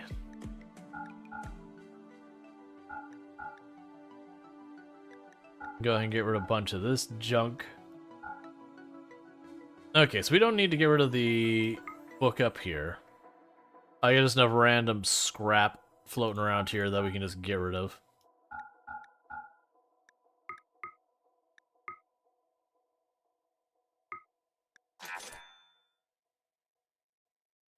Okay, so Jaywalker. You're already building it. Perfect. Okay, and then let's go to gifts. I don't know how much they already like me, but let's go ahead and... The regular grenades, get rid of them. All of these clothes that are worn out, get rid of it. I'll give you the dusters as well, because they're nice dusters. They're worth a decent amount, but I don't need them. And they're taking up inventory space. We'll give you the book too.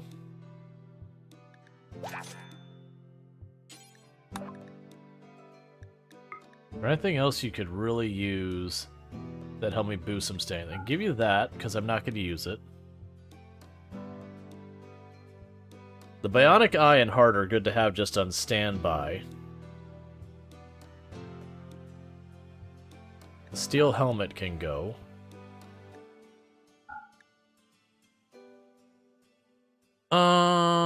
Not super. Let's just try and get this up to the next point.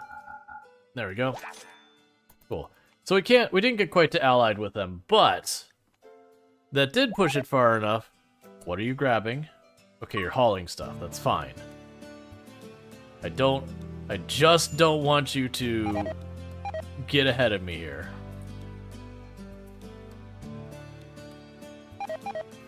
All right. So we're once again rebuilding the geothermal.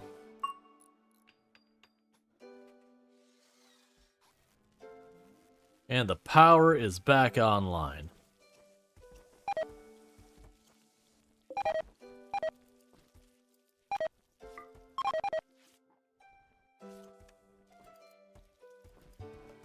Okay, so I have 180 left on the grid.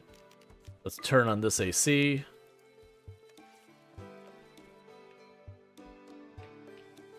Not enough for the AC. Okay, that's fine.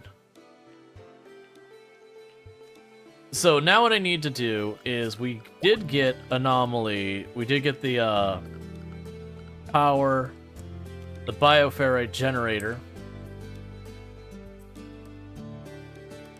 So the problem is that radius is going to anger anyone inside that radius. So we do not want that radius near bedrooms.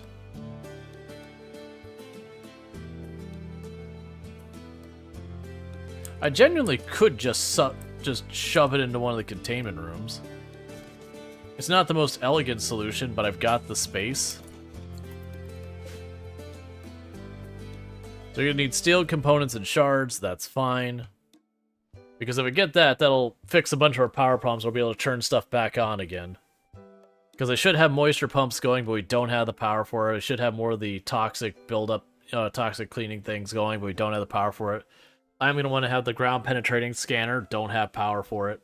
So that's the other big thing. And plus having that inside the building, it will hopefully limit the amount of times we get random crap spawning in, destroying them.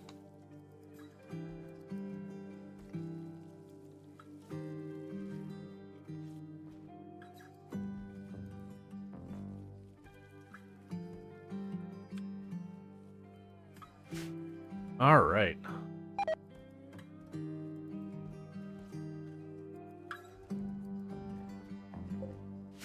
Okay, looks like we did get the elephant.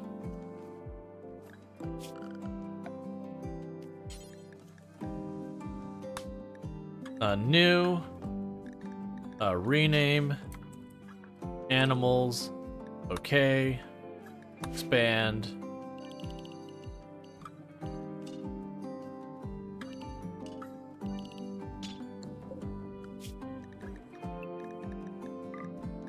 Alright. So we're going to restrict the elephant into staying in that field out back. I want wandering everywhere. Yeah, I can teach it to haul and all that, and that'll be good, and maybe we do that later, but it also will make messes of the areas it walks through. And I'd rather just not deal with that all throughout the building. It's amazing. We finally are not dealing with some random disease or another for 2 seconds. It won't last.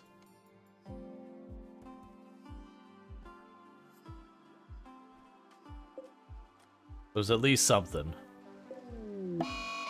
That's fine. Flash storm.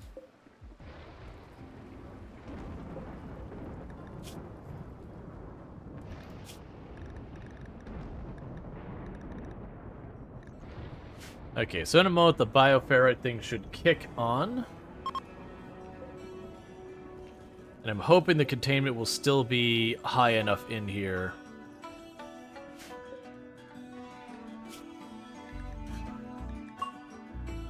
Cool.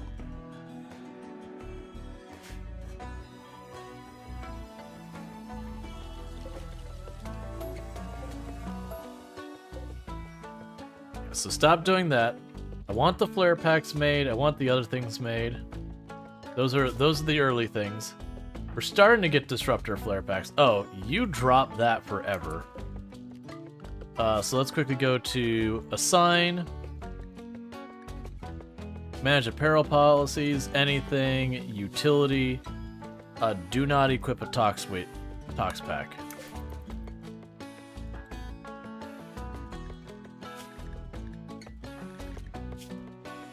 Alright, so we've got one disruptor flare pack. Just the one right now, but that's still a start. At least we have one.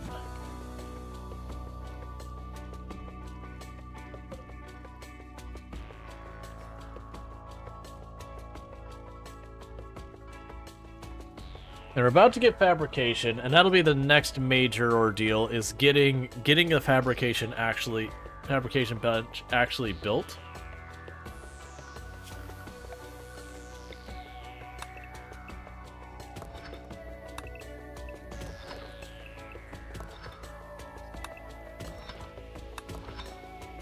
I'm just gonna shove it back here. It's not a great place for it, but at this stage, I don't really have room for much else.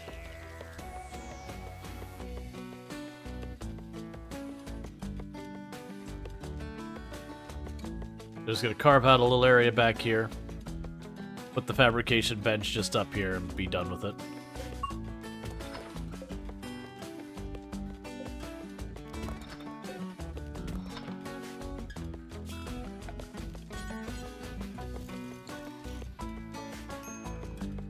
All right.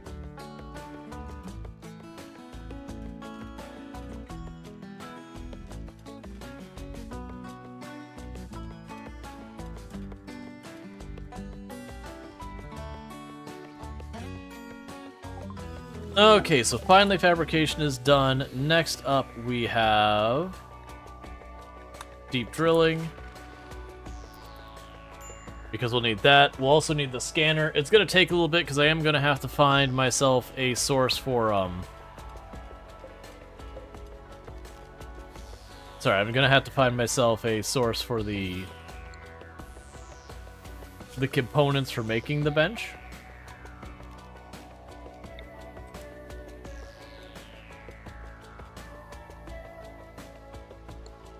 But that'll be what it is.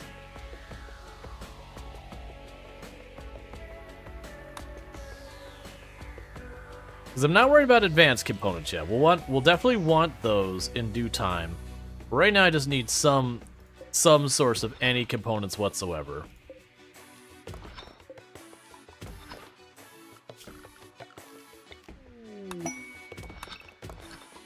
Bulk goods trader ship, that will likely do. Hey, Scooter.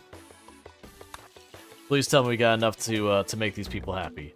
Alright, you got some components? Give the whole stack to me. I will also take the advanced components. I would like to take those. I don't think it's going to happen, but I will put it on the list. Take the whole mountain of jade.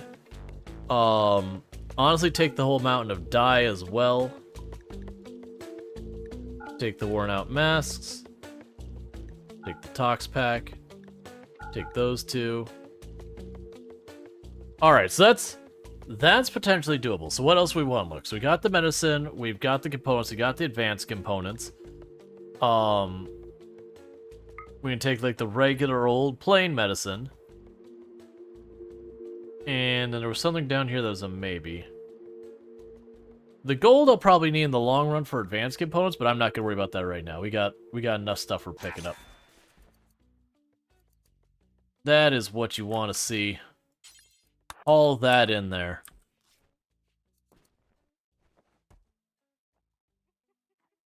Alright, so with that, I should be able to get the fabrication bench made. Once I get the fabrication bench made, we can make a lot of things happen. So I'm gonna need you to finish those 2 tiles right there, right away. Before I unintentionally use all those components for something else.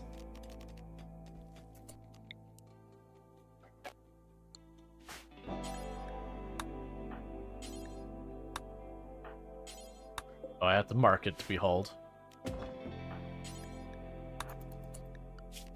Alright, there we go. Fabrication bench goes here, and start building it right now. And furniture. Chair. Cool. Because those are very costly material-wise.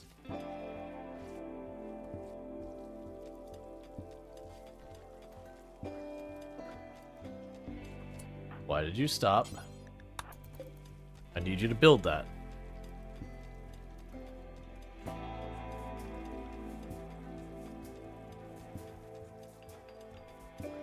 Alright. Okay, and with that, we finally can make stuff happen. So, you will always try and keep 20 regular components on standby. We do have power in it. Our grid is struggling, but I can live with that, because now that we've got components happening, it's just a matter of time before we get enough bioferrite to turn on the generator. And then once we get the generator turned on, then we're just stable.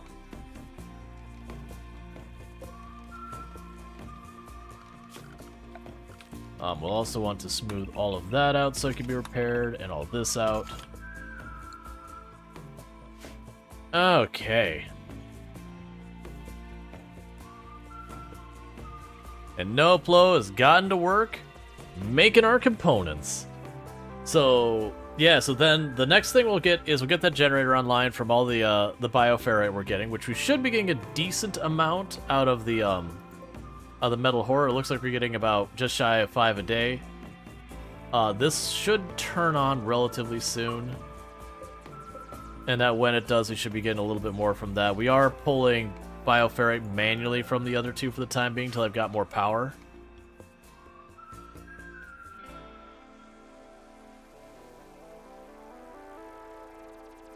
Ultimately, with the entities, I really like the Revenants. They're one of my favorite ones for, 1, for the encounter, but 2, using as a thing to keep in storage. Because they do give you both advanced and, they do give you the advanced research if you want that. They give you a pretty decent amount of bioferrite for processing them. If you trigger Entity Slayer, it's no big deal. They kill it, you put the spine right back on there, and it's like nothing happened, so it's just a free way of dealing with mood problems. If they do release one of them, and Revenants are only kind of dangerous early game. Once you get to the mid to late game, handling a Revenant is very easy. You just, you just get your flare, you plunk down a flare or 2 to draw it out, just blast it. If it starts to get away, you just hit it with another flare and you just start blasting it again. And you can do quite a bit with it that way. Ghoul Infusion, that's fine. I don't really care about a lot of these other things. So do the Void Sculptures next. I'll choose the one to steal stats.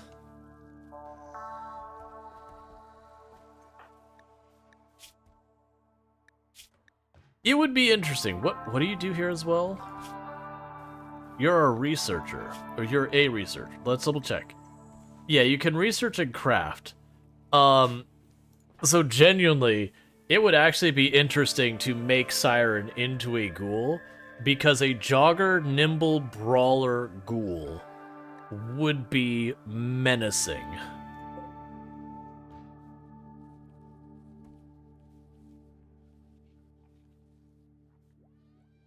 This jogger, nimble, brawler ghoul, get in there with the biotech stuff. Give them, like, robust and some of those other ones as well, to just make them even tankier and even stronger in melee.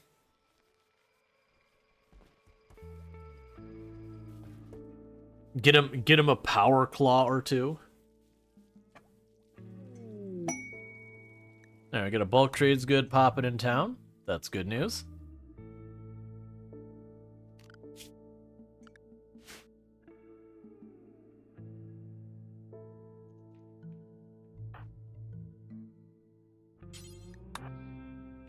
All right. So, they don't have more of that. We can give them the cloth. Take the shirt, please. And you have absolutely nothing I care about. So have a nice day.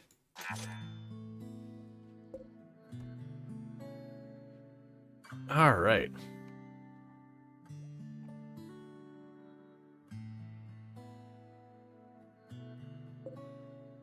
Yeah, so we're just missing the bioferrite.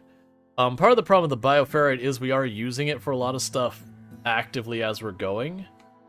So it's kind of going to be a hit and miss in there. Well, no, actually, we're not using it. Because I had the bench turned off. So we shouldn't be using the bioferrite for anything now. So once we collect 100 of it, they should be able to make the generator. And then we become dependent on bioferrite.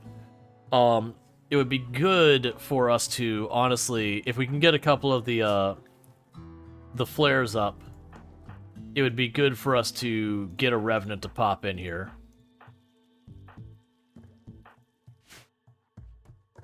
Or anything else so we can consistently get some bioferrite in here. Either way, it'll be fine. We just gotta wait.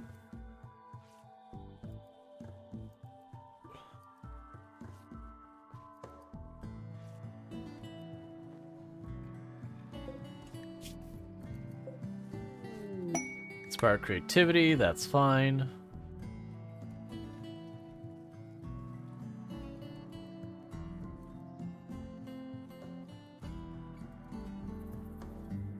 Alright. Let's think about if I wanted to carve back the mountain any more places. And then smooth out the outside.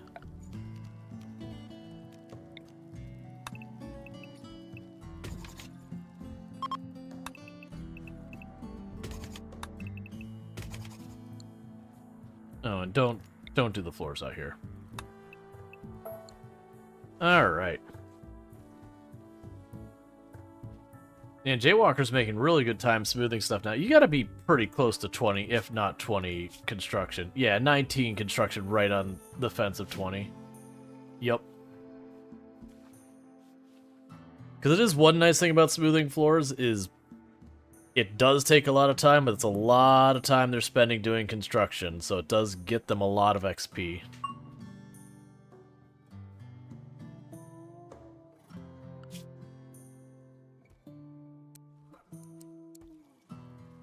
Alright, so those four can do research. Ghoul attacking. Alright, I'll take a ghoul. You are not a very strong ghoul. Okay. Let's go murder the crap out of a ghoul real fast. You are holding the baby, so you can just stay out of it. I shouldn't need literally everyone. It's a singular ghoul. They are tough as nails, but also, it's just one ghoul.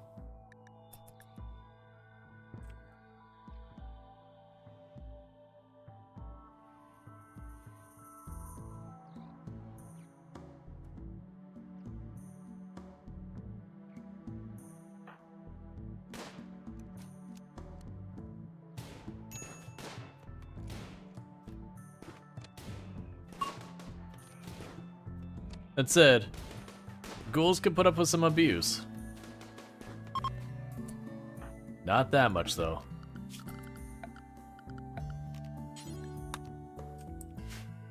Cool. So we got ourselves a new shard. That's good news.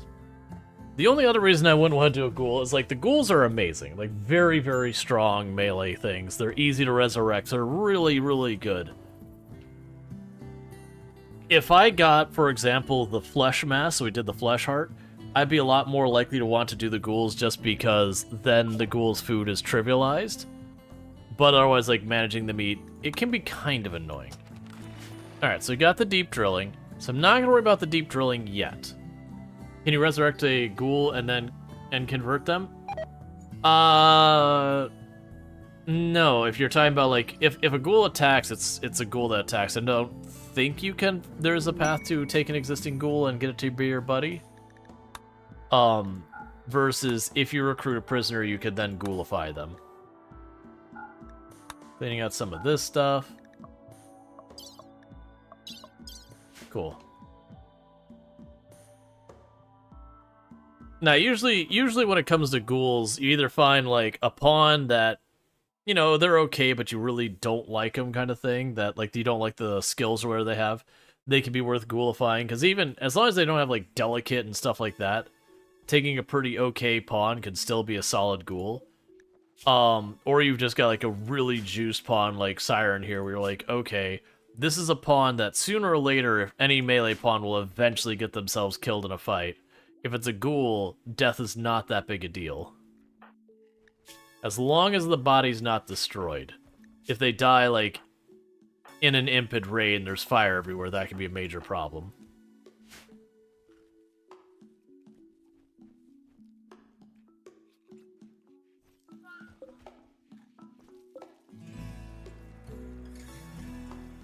That pawn is made for melee? I know.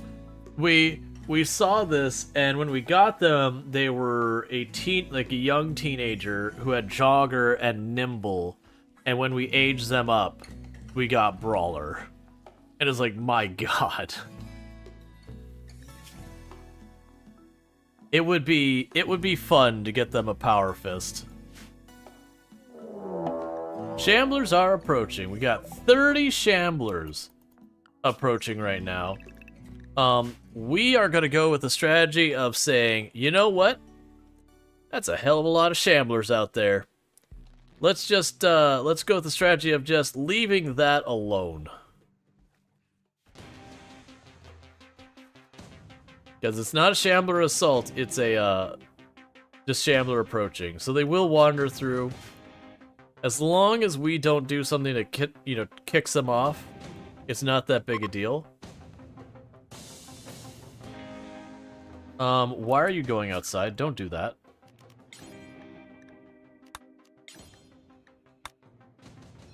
Yeah, this area that used to be part of the mountain, it's not part of the mountain anymore. Stop going out here.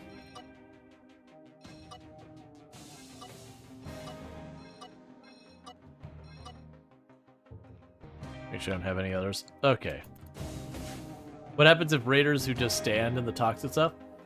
They don't stand there long enough for it to be a problem. A lot of the times they'll get, like, initial toxic buildup, but they will raid long before it becomes dangerous. And a lot of the raiders that show up will be wearing gas masks and face masks and all sorts of stuff that do mitigate pollution quite a bit.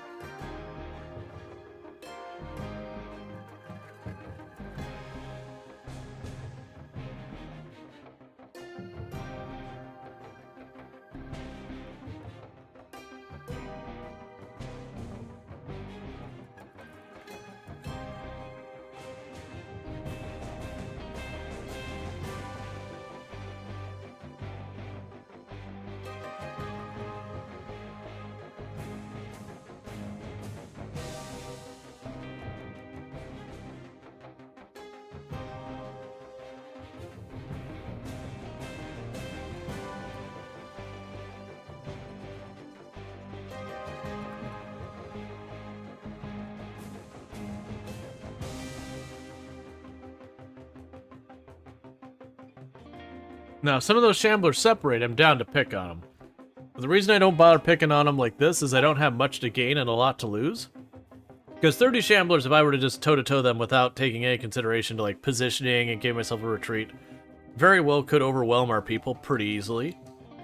But, on top of that, they could potentially drop a handful of shards, which would be nice. And maybe a little bit of bioferrite. But, it's really low chances you end up knocking down a Shambler without killing it. So taking them to hold for research or for getting bioferrite out of the whole time is not particularly great.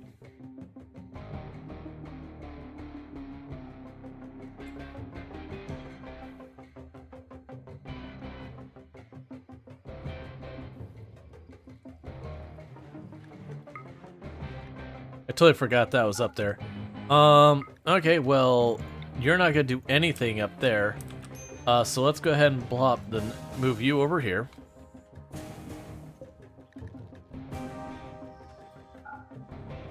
Let you start absorbing pollution there.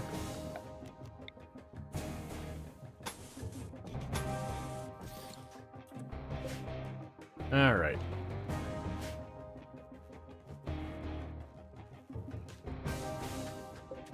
Couple of lights flickered a couple of times. It's probably okay.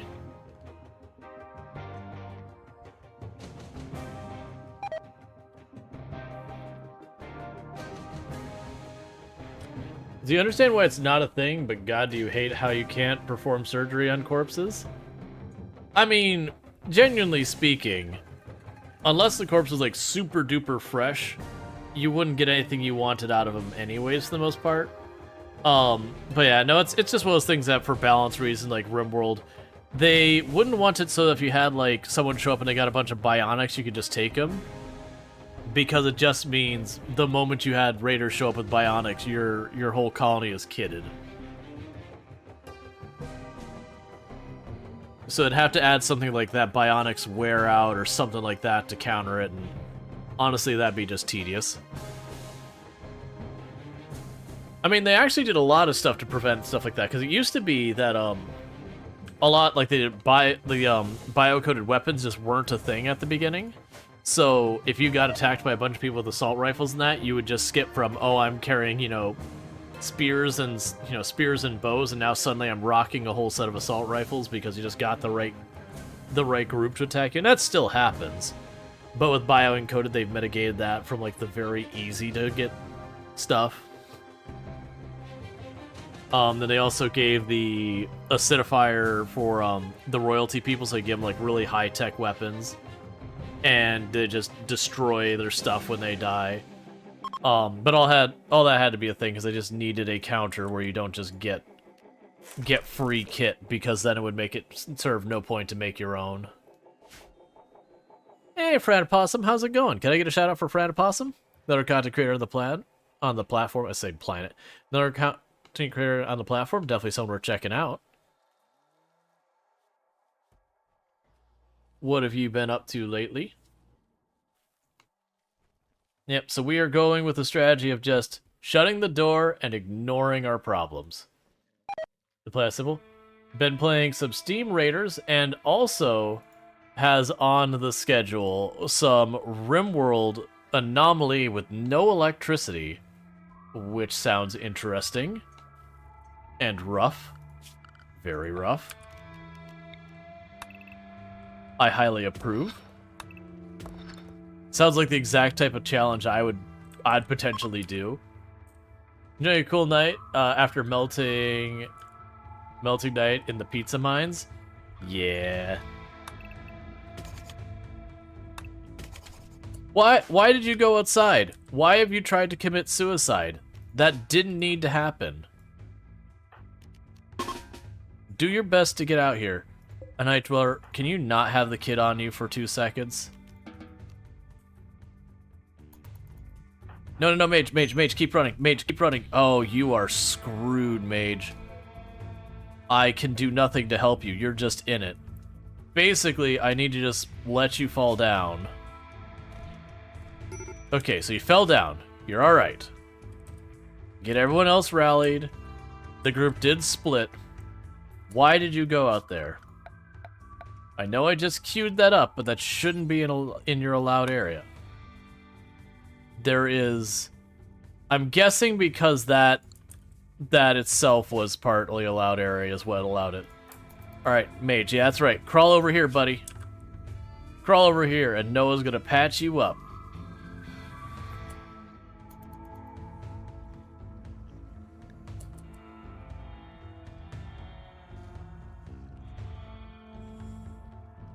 Oh, come on. Just get in the door, buddy. You're right there.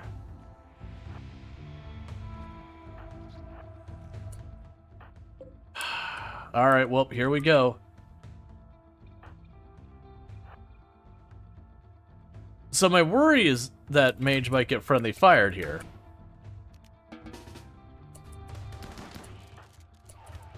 Another step. Come on, buddy. You're right there.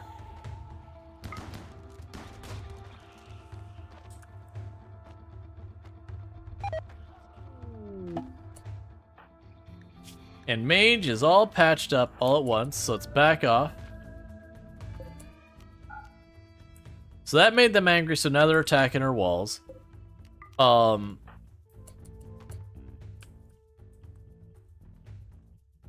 This is gonna be messy, and I know it.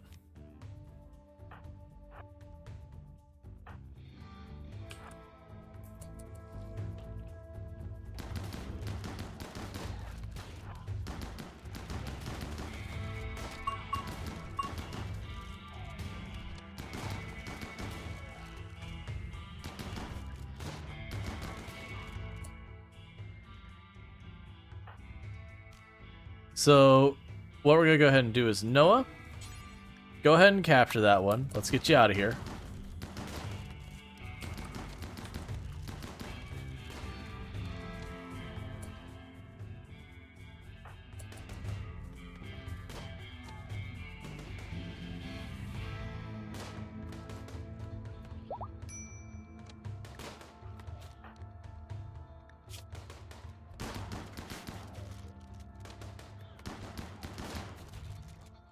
They're so tanky sometimes. What are you doing right now? Oh, you're fleeing. Go grab your gun. It's fine. I was actually gonna try and pick that one up, but I'm not too worried about the fact that they went down. So with all those we just killed, that was only half of the group. Alright, so get back in here.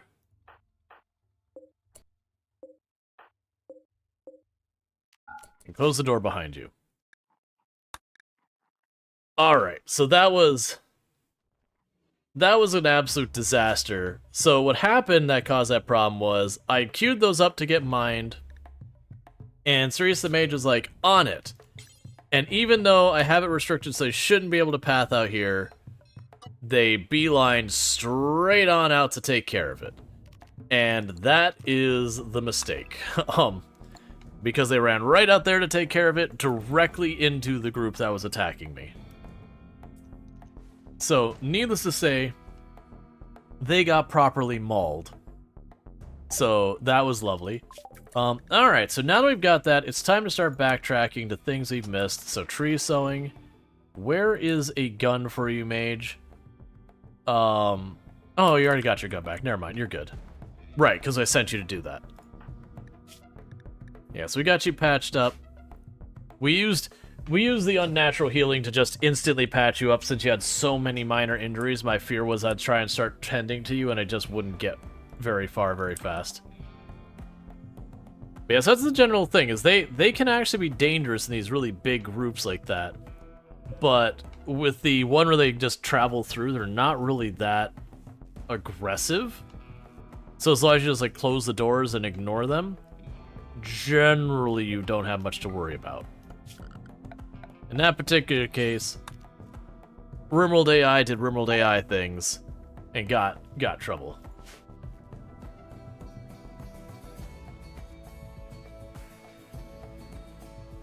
Yeah, as long as you can handle the pain/mood hit, possible tentacle. So I don't think there's long-term pain from it. I'm trying to remember. Yeah, no, there's no pain from the unnatural healing, but yeah, the mood penalty from the tentacle can be a problem. Honestly, if we... So... Transhumanists would add the body modder. Right now, we do not have the components of that. Danger Cluster. You will send everything at me for some standings and maybe that. What do we even have? 2 Militars, no problem. A Scorcher, not that big a deal. Tesser, that's fine. Sunblocker, don't care. Unstable Power Cores, yes please, thank you. Shields, not a big deal. And 2 Mini Slugger turrets. Honestly, that doesn't feel like that'll be that bad of one. It would have a countdown target. Oh, it may have a countdown target. You know, honestly, because we've got a ton of food. Yeah, let's trigger that. Let's do it. I kind of want the orbital beam targeter. Well, yeah, no, with the tentacles, I could just keep unnaturally healing till they all have tentacles. And then while they're like, I don't like the tentacle, they'll also be like, oh, but it's cool because it's not the way it normally is. I'll take the 35 because apparently I have minus goodwill with the Empire for some reason. I don't know when I messed that up. Okay. So you're going to arrive right here.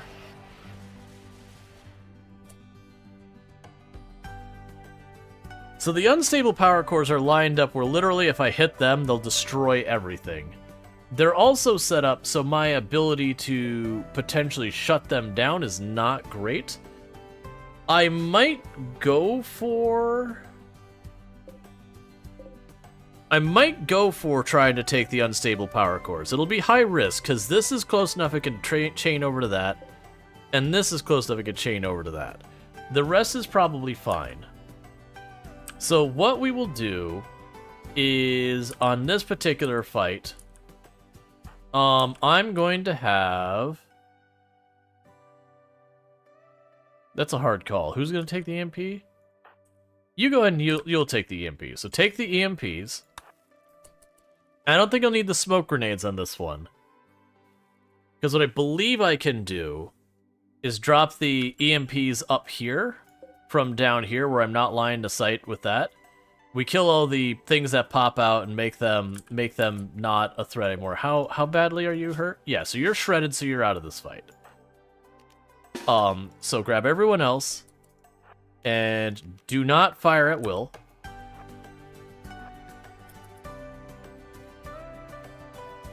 So we're leaving Noah Plo out because they're too valuable an asset to risk, and we're leaving our very injured person out.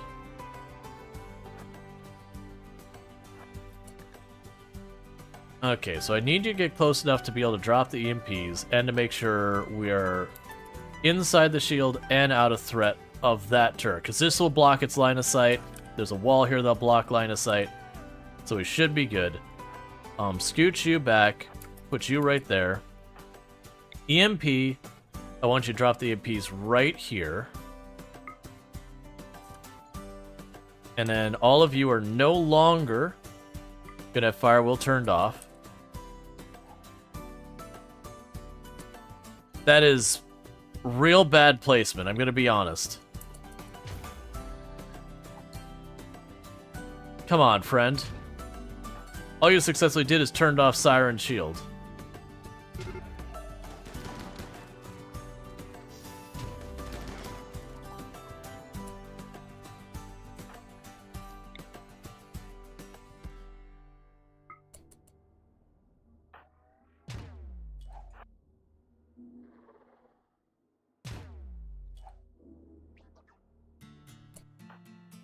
Alright, so you're working your way over here.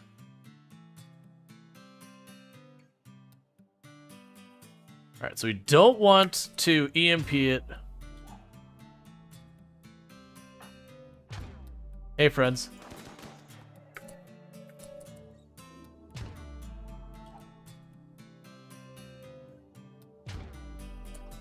Alright.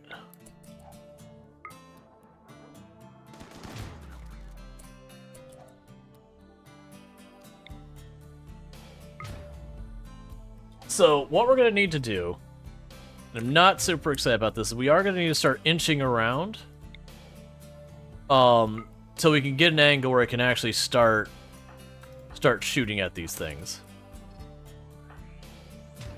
Oh, good. Did I just do what I think it did? It's fine. Get out of there so you don't get your shield knocked out.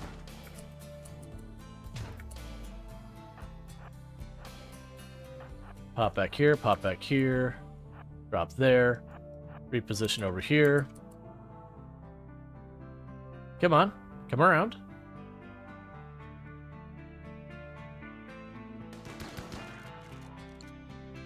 Okay, so the next thing I need to do is I need to get that turret out of here. And so the way we do that is I just have you step out enough to draw the shot, and then you step out, and you drop that EMP right there.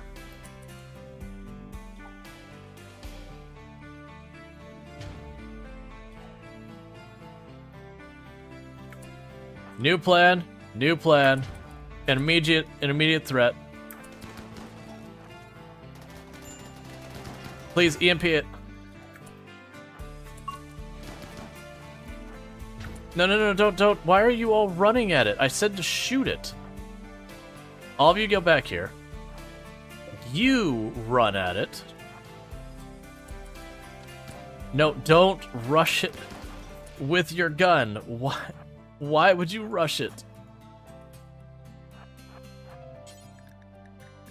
Go here. How badly did you get hit, by the way? You got hit real badly is what you got hit. You need to put that EMPs right back down. Put your EMP right back down there.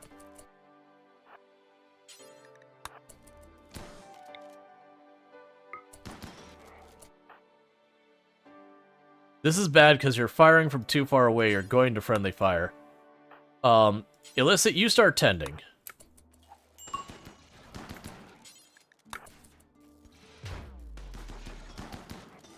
Please kill it faster. Please kill it faster. Siren's in a bad position.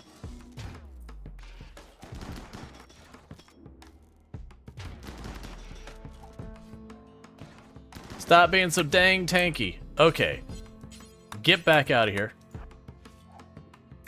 How badly are you hurt? Okay, so no serious injuries on you. Alright, so that was definitely not clean in the slightest. So let's go inching around here real fast.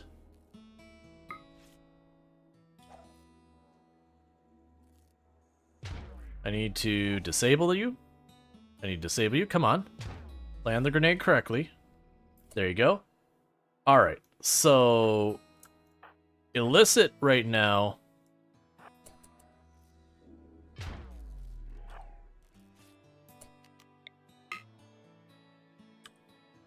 Okay, it should still obstruct its view.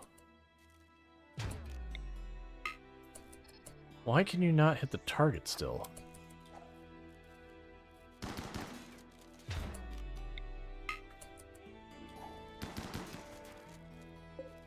Come on.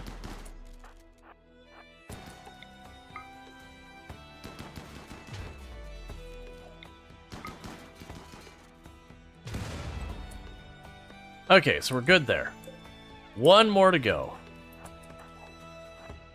Same plan as last time. We step on through here real fast to give me a chance to get the EMPs in place.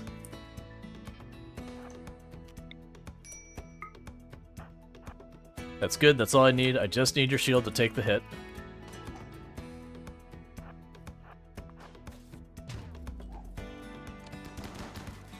Alright, you back up.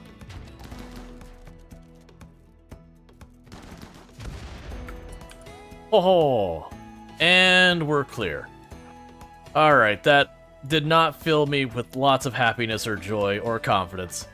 That... Not right now, game. I'm in the middle of a thing.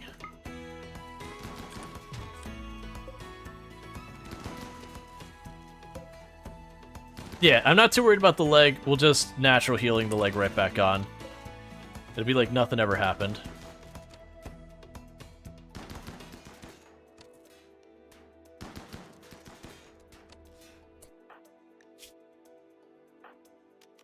Okay, and that's good enough for you right now. So rescue them. Schedule, everyone's off restriction.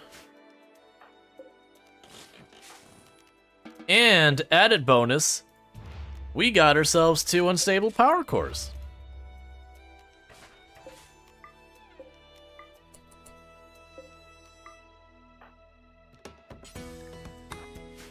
All that, orders, unforbid, go to destruction, do this, this, this, you, and you, and you.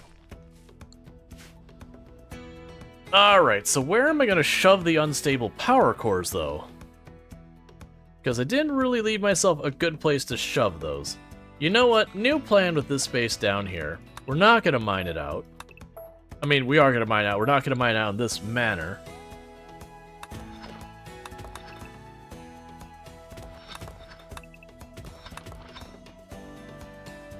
I'm gonna shove some power cores back here. And that'll work.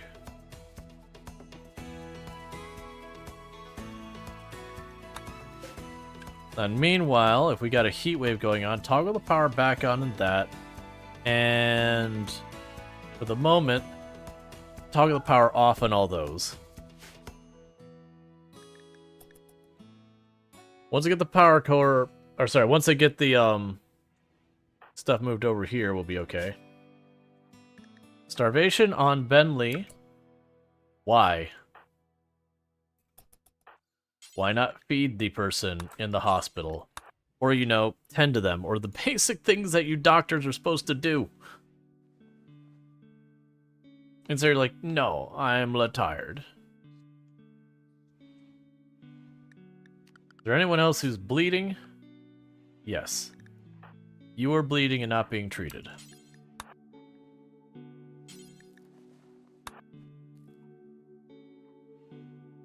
Okay, so that wasn't too bad.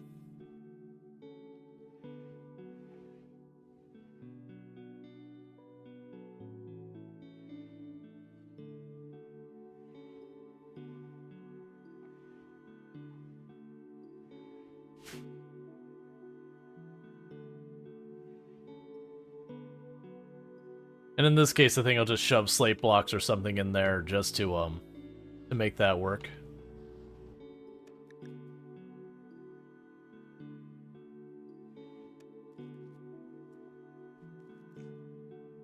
Let's also check to make sure I haven't accidentally made some new home zones I don't want. I would say I have. That I don't need to be a home zone. Those can be home zones. This whole area here doesn't need to be a home zone. Oh, we lost one of our Pollux trees at some point. I'm willing to bet it got struck by lightning. We lost that Pollux tree. This one's perfectly fine. What the heck was over here?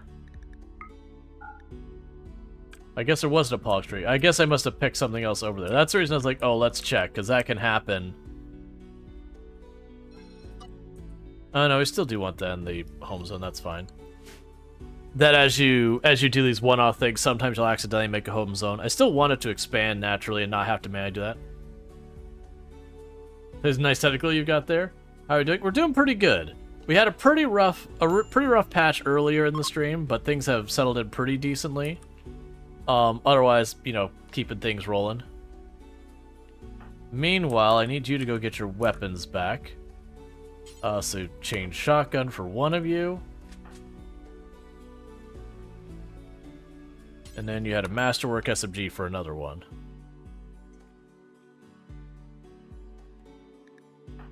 Alright.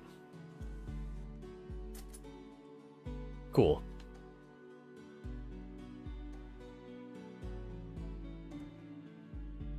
So the next thing I need to do is once Cerise the Mage is healed up, they'll be able to start mining this area to give me a place to shove those unstable power cores. And tucked in here, if I, you know, seal it off, or Scooter could do it, I'm not picky. Oh, the tiniest little area of, components. Sure.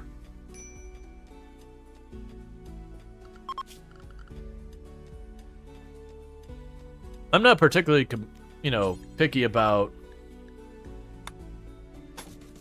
this kind of thing. Yeah, we're definitely at that point. I wasn't expecting to find more components without making my own, which is what we're doing now.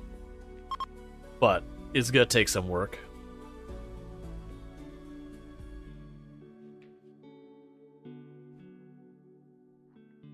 All right.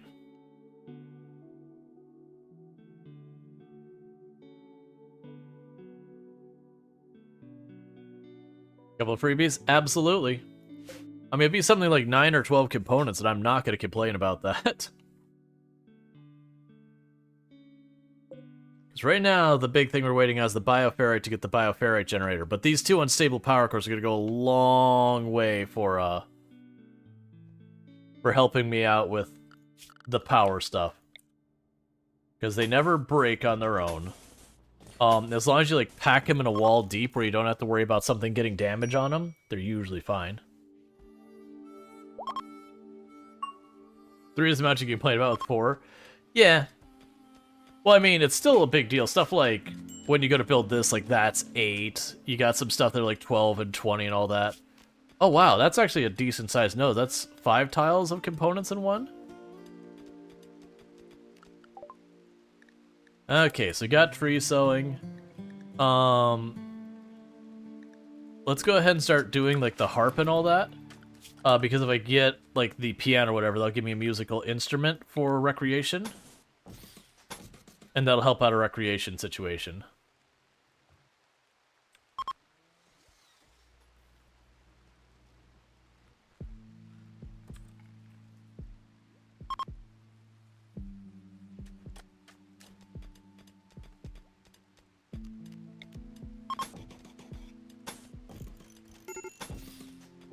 Okay, and with that, we can go to our unstable power cores and install them way back in here.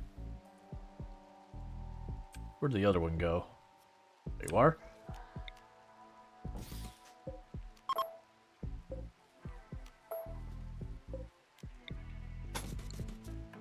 Try that again.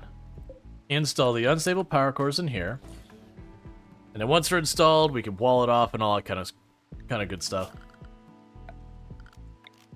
We will want to smooth out the outer walls. That's not what I wanted to do.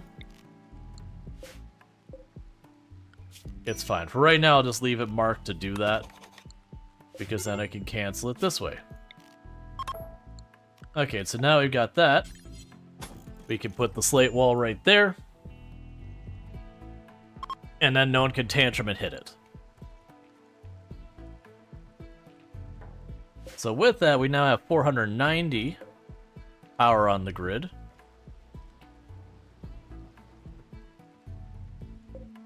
So let's turn you back on. And those are like 70 something each, so we'll still have to wait on that. Because those are what, 400 watts each? Oh good, that psychic drone will be helpful. But maybe just prioritize you sealing that wall off now before the tantrums start, just saying. Because a minus 22 from a psychic drone is pretty hard to keep people from having any mood breaks from. So it'd be good to plug up those holes real quick, just saying.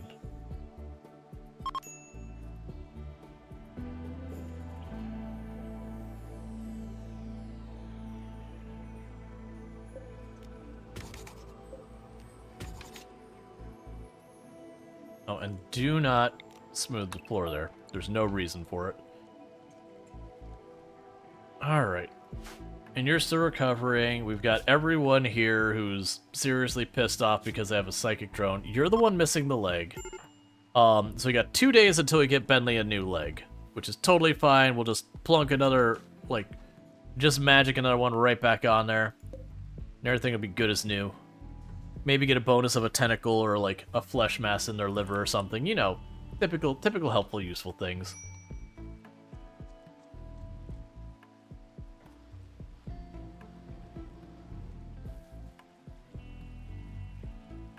Okay, now that we had tree sewing, let's change the fiber corn. For this tile, I believe the willow trees are what we probably want.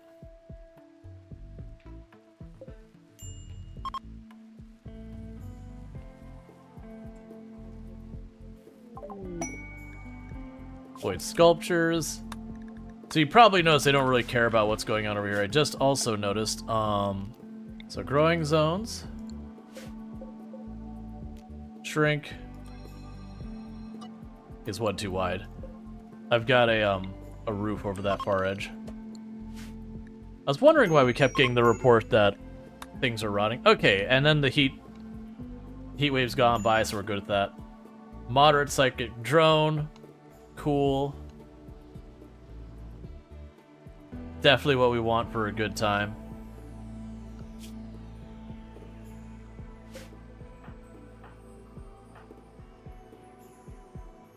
Okay, and you did get that down there, so let's go ahead and plunk down another wall. Seal those in. So now I've got 690 on the grid. So let's go ahead and turn on all our detected visibility stuff. So that way, if we run into a revenant or anything else like that, we've got all of our major entrants flagged. Separate bedrooms? You're spoiling, folks. Yeah, no, that's a thing. Generally in your run, usually I'll start with a you'll often start with a barracks early run, because a barracks getting a nice barracks setup is way easier.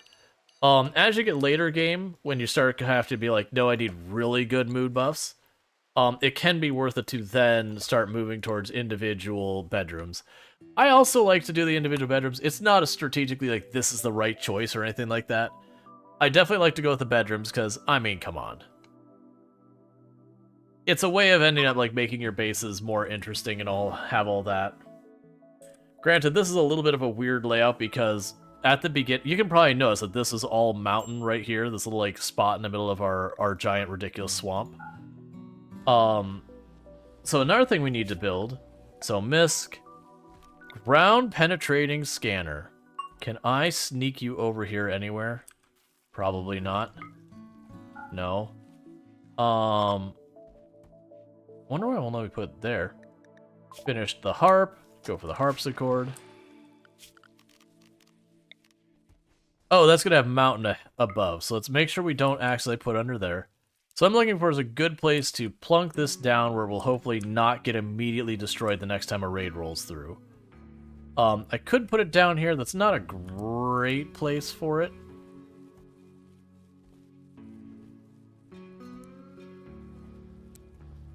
There's lots of areas around here that cannot support the weight.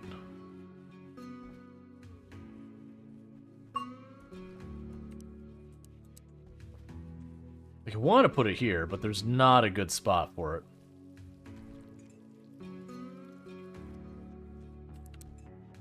That'll do. I'll just give up some potato plants. Okay. Because that can't be under a roof where it doesn't work. And the problem with that is that thing's going to cost us like 700 watts of power or some nonsense. So we are going to end up turning all of these off again. I just need more power. We're basically waiting on our bioferrite, because once I get 100 bioferrite, this thing comes online. And when that goes online, then we're going to be really solid for power for a little while.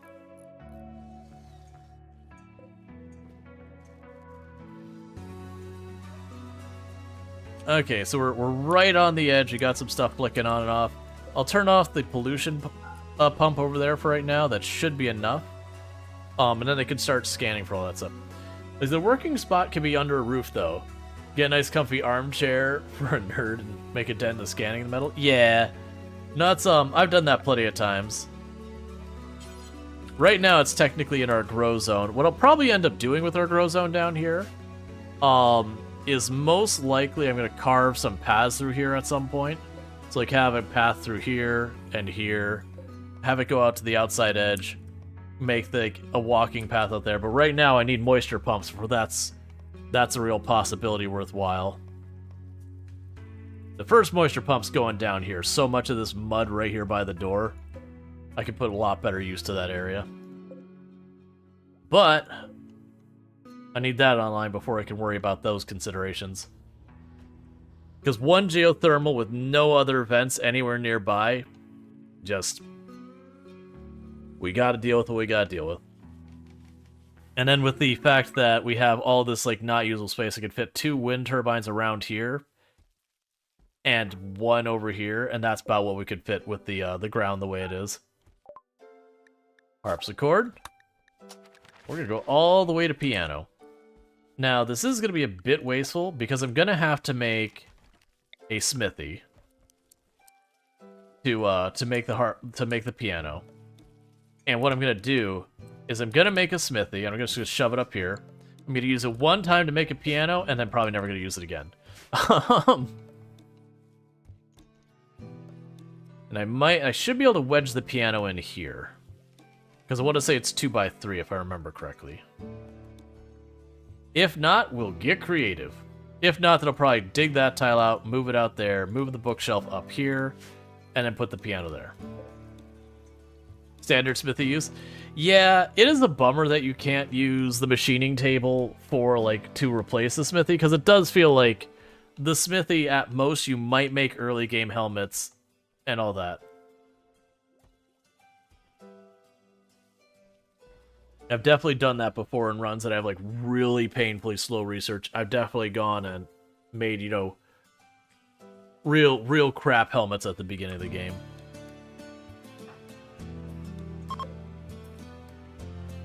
Unnatural healing is up. Hey, Bentley, buddy. I heard you lost a leg. Let's go ahead and just not have you missing that leg anymore. I feel you should have your leg. And just like that, you got a leg back. Did anyone pick up any scars in that fight, by the way? Because we got a couple people got hit pretty good. No, we're good. The only one who got scars is the person with unnatural healing, which cannot heal themselves, so no problems there. That unnatural healing is so amazing. If I could have, like, a colony of pawns that, like, every single pawn had it, I would absolutely do it. Like, if we ever... You cannot clone the ones that have... like, these two where they have the special powers. You don't get to clone them normally. I would absolutely go out of my way to clone the one with unnatural healing.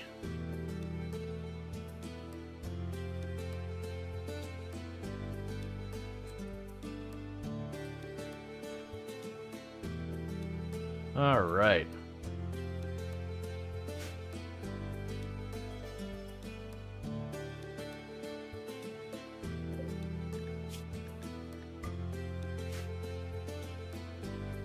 Let's see. The smithy makes plasteel swords and uranium maces, not useless. Yeah, no, you can definitely do that. Let's see. Is it anomaly background or the creeper pawn stats that prevents cloning? I'm not sure, to be entirely honest, what it is here that makes it so they're ineligible. I just know the ones who wander in, they won't let you clone them. But I haven't really dissected the why it won't let you clone them. I mean, the why game balance-wise could be absolutely overpowered as all get out, but mechanically, the why, I don't know.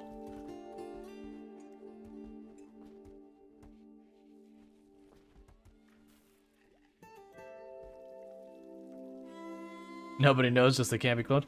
Oh no, there's definitely people who've gone in and, like, you know, deep dove in and said, hey, we figured it out, like, it's this trait or a hidden trait. Because you have people who go and they do memory alteration, and, you know, people who do deep dives into the whole systems and how they work.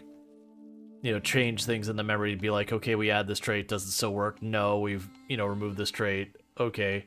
Start, you know, drilling into files and trying to reverse engineer stuff. There'll be someone out there who knows for sure.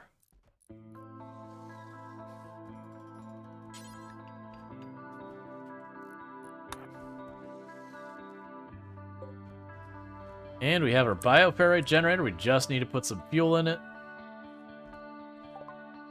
Okay. So we got a bunch of junk weapons we're definitely not going to use. Bunch of random equas and all that, and random spears. We're, you know, getting fairly late game, so none of that's relevant. We got some worn out clothes to get rid of. They don't have enough money for us. Hi. Okay, I'll be down in a bit. No, I'm gonna eat more of it. Thank you, I love you too. You stay pretty. Okay, so they don't actually have enough money to afford this. I'm gonna go ahead and sell it to them anyways, because I'm mostly doing it just to delete a bunch of clothes that are like terrible clothes I don't need. I'm also gonna leave this open the way it is, because if I get 2 more unstable power cores, I could shove them here and here, and then wall off the whole thing, and that'll be relatively okay.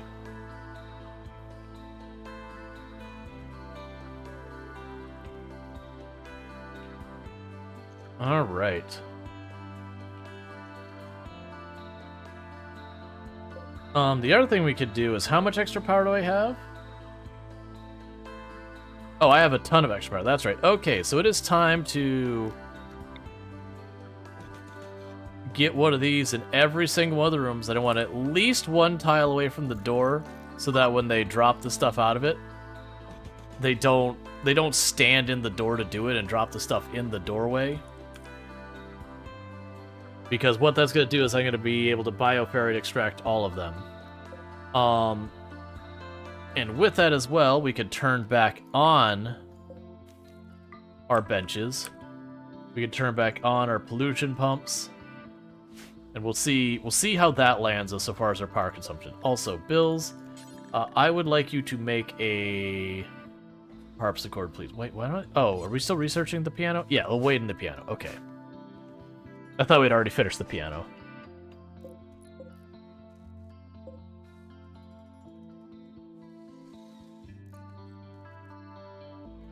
Yeah, the bioferrite generators are ridiculously strong.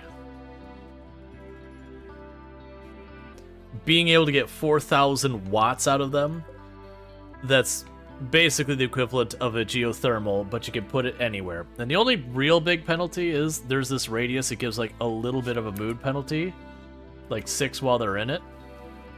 But it's only while they're standing in it. So you tuck it out of the way where people aren't going to be standing for long periods of time, it generally is pretty ignorable so far as a penalty. Like, Jaywalker here is probably getting a lot more grief from it than they normally would.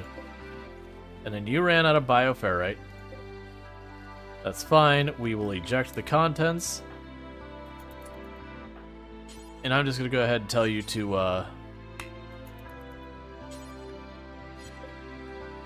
Alright, that should be good, because that time we got a decent amount of the fueling. Yeah, made the toxifiers real lame mid-game. Yeah, I mean, the toxifier generators I almost never used. They were fine, but a lot of the runs with what I was doing, the gradual toxic buildup would eventually become a real problem. Which is manageable. Yeah. Very nice when you have a granite mounted containment on smooth granite. Yeah. Well, that's what I end up doing with a lot of them. As you notice, I've got the uranium here. I end up getting a lot of uranium towards the later game, and I'll end up making all the walls out of uranium for my containment stuff.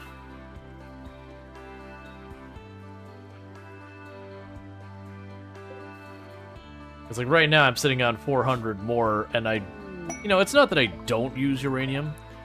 You get way more than you use normally. That's all. It's very rare I've had uranium be my bottleneck for anything.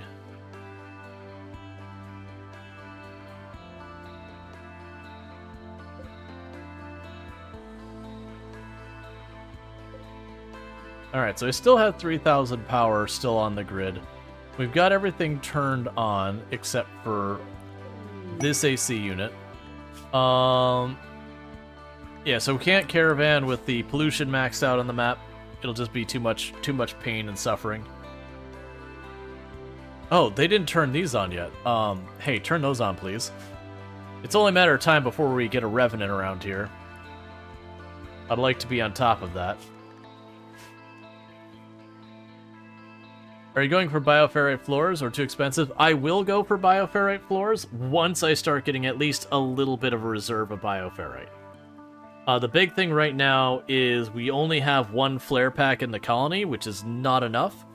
Flare packs to me, like, genuinely, I have like my melee run around with shield belts, and I love the flare pack so much, I will have almost every other colonist have a flare pack, barring if I've got something like an orbital beacon or something I want to also have. But otherwise, everyone running flare packs, because they work on almost everything, and... So, like, you get an Impid raid, you can still smack a group of Impins with a flare to, stun them to give you a chance to break away from the fight. Same with the Neanderthals. If you're getting rushed by Neanderthals and you're like, oh, we didn't get as much damage as I hoped, hit them with a flare and retreat really fast. Or even if it's not even something dangerous, like you just have a Manhunter pack of, like, guinea pigs. You could take 20, 30 guinea pigs and just choke up the works by hitting them with a flare to delay them for a good couple seconds. A Toxalope has self-tamed. No, they have not. I don't want it. You can't make me.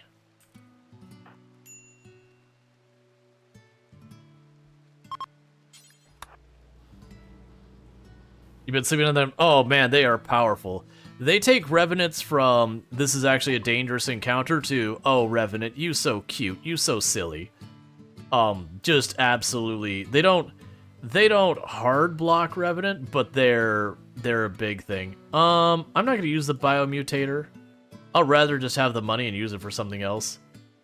We've got the book that will make us go gradually crazy, so we probably don't want that. They don't have good medicine for us. I don't have anyone who can death rest. I do want their stuff for making medicine, though.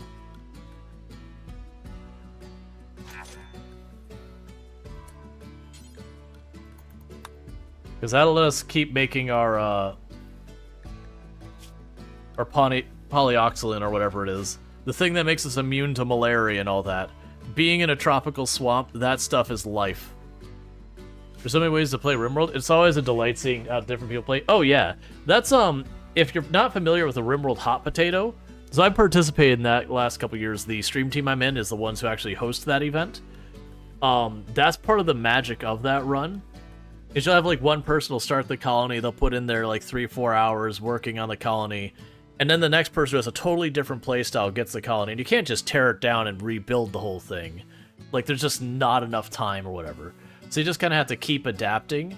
So it's just fun to watch as the colony builds up, and you can see like 2 or 3 completely different design philosophies, 2 or 3 completely different approaches to defense and constructions. Yep.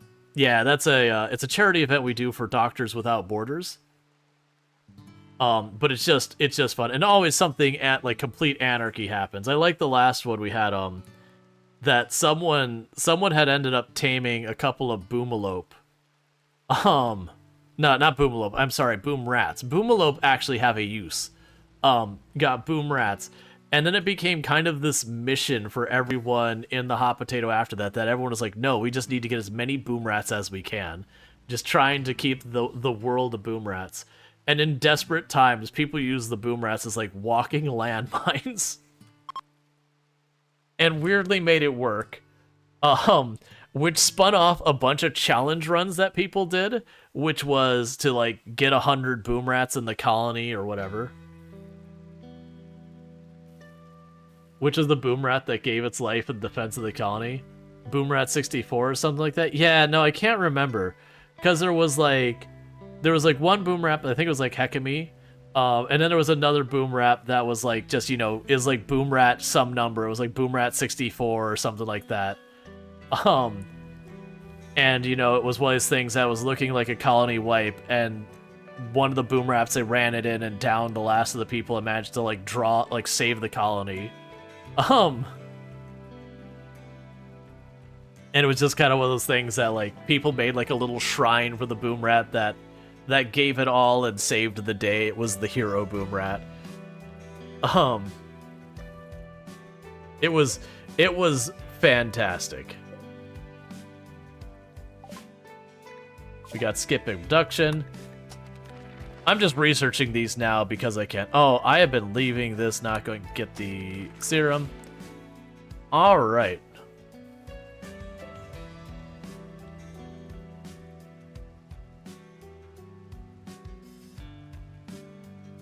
You've seen 1,000 Resorty's 1,000 Cats Colony, not a boom rat one. One of the friends of the challenge channel and one of my fellow stream team members, FG Squared, did, I can't remember how many boom rats it was. It was some like absolutely obnoxious amount. Okay, so we've got, what kind is it? They're going to summon hideous flesh beasts to attack me.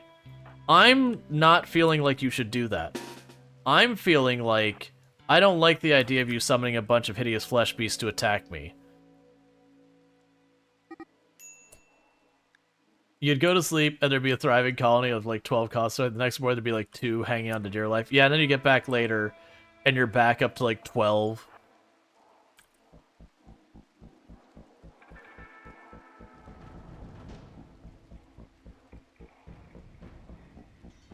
Oh, they are beelining right into this. They are not waiting.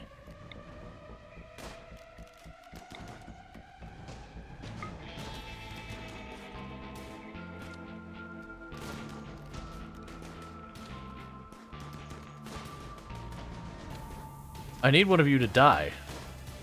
Because then we'll do is Flesh Beast in your ranks.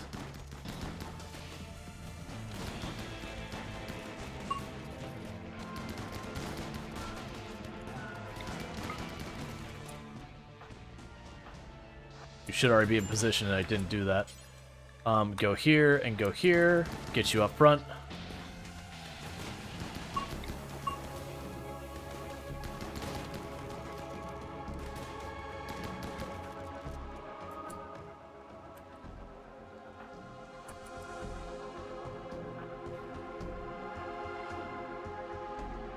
So you gotta be careful because some of them will likely get back up.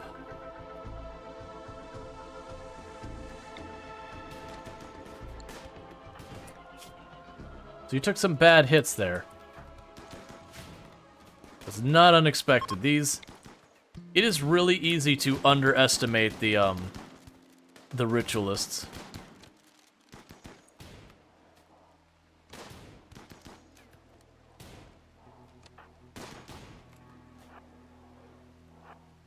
All right. Yeah, D&D, how's the colony going? It's going pretty good. Just dealing with some ritualists. That was one of the things that killed one of our recent colonies. Oh, hey. I missed that you were rocking a shotgun. Let's go ahead and drop a stun on you two real fast.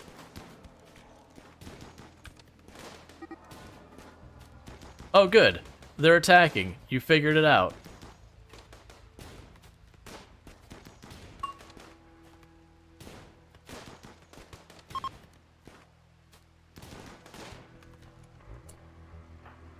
Alright, so with that, the Siren got pretty roughed up there. Siren took some pretty solid hits. There's a good chance Siren's going to go down on their way home.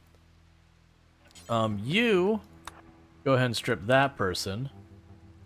You go ahead and strip this person. And then we will allow everything else. Because they have gas masks. Oh, you refuse to stay dead? I'm not about that life. Okay, so Sims, you keep getting out of here.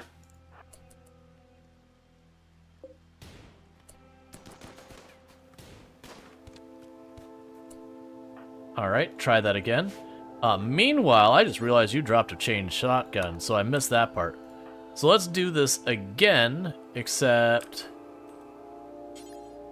strip that one.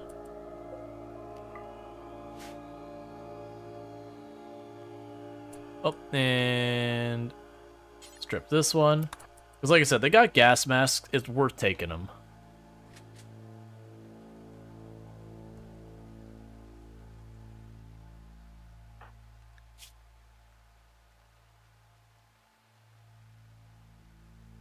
I don't think you're getting the whole way back. Let's, I don't really like patching people up in the field when it's like this, but they're going to go down here in just a minute. They're bleeding way too much. So I'm just going to patch them up real fast. They'll probably get an infection, but we got plenty we can do about that problem.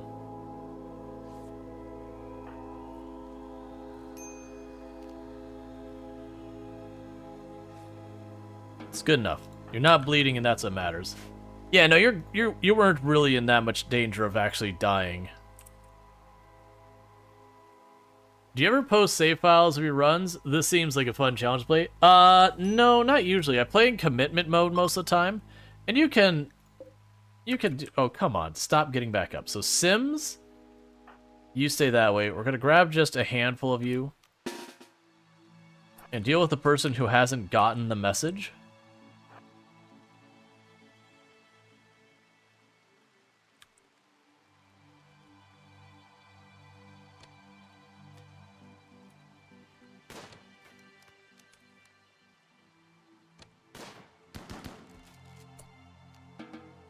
So do you understand you're supposed to stay dead? Is that message clear now? Oh, we should also check. Your weapon here is not amazing. Oh, you got back to the eco at some point, so that's 503. We can definitely do better. 607.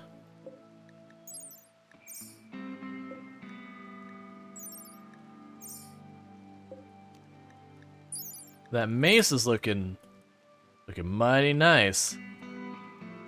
Are you all patched up? I'll let the mace go get it. Alright. Because that'll be better than we got. Cool. Don't care.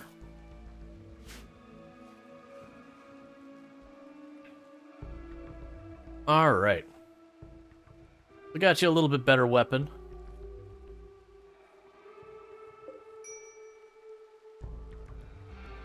Okay, so the next thing we need to do that we've been holding off on is let's grab you.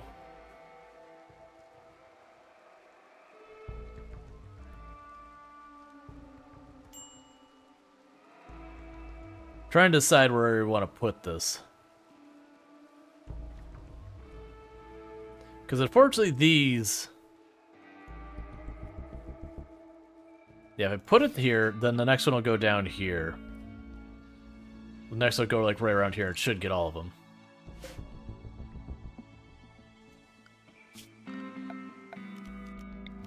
That's that moisture pump. The next one will go up here. I should take that back.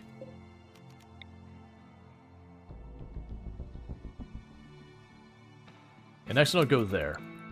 So we're going to slowly start picking up all the areas they can't build on here. So that we can, you know, get more grow space, replace our wood outer walls with not wood walls. Which has been a long time coming. But it is what it is.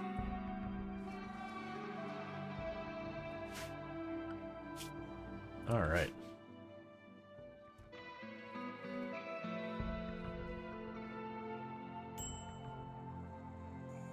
Okay, again, pretty close to done with the piano. Cool. And that'll give us another form of recreation to deal with this stuff better.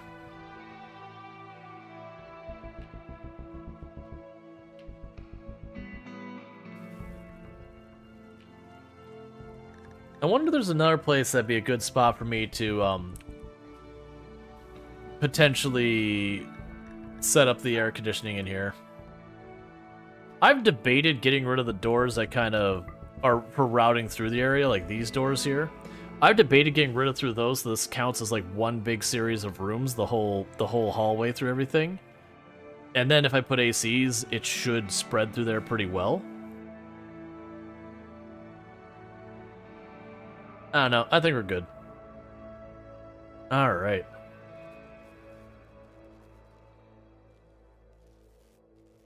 You ran out of fuel again. We'll get there.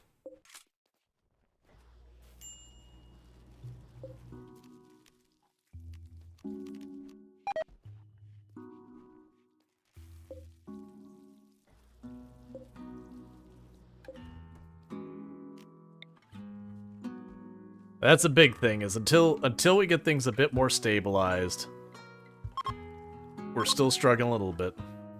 New Harbinger trees. Cool. They are being fed a lot of ritualist corpses, so that does make sense.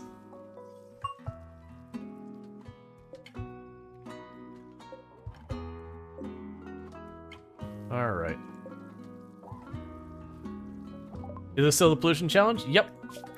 Okay, so we did get that made. So what do I want to go ahead and get happening next around here? We can start going for the prosthetics. That'll be a good use. And then meanwhile, it's time to make our one piano.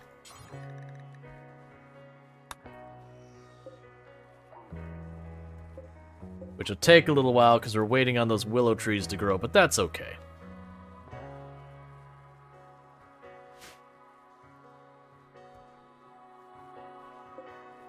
Next thing I also should do is production. Let's get a drill built. So for right now, we don't know what to expect where from it. So I would prefer to put it someplace where I don't have to worry about a bunch of important buildings or useful stuff getting destroyed pretty easily. So let's start it down here. I would like to find a place where we can grab limestone potentially from it. Because that way we can get built, you know, with some better materials or whatever. Alright, so unnatural healing's back up. Was there someone else who had an injury that I needed to deal with? You're missing a thumb. That's not a big deal. but it is available. And that's good enough for me. Put that thumb back on. And just like that, no thumb missing around here. That's honestly, frankly, a waste of it, but whatever.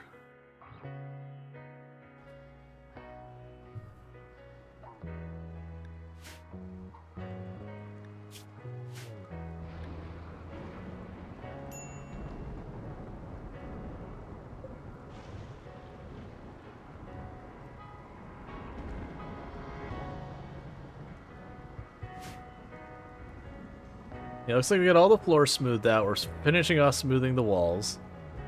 That's fine. We'll definitely want to smooth out the walls in here, too. Mostly just so we repair it if something should happen.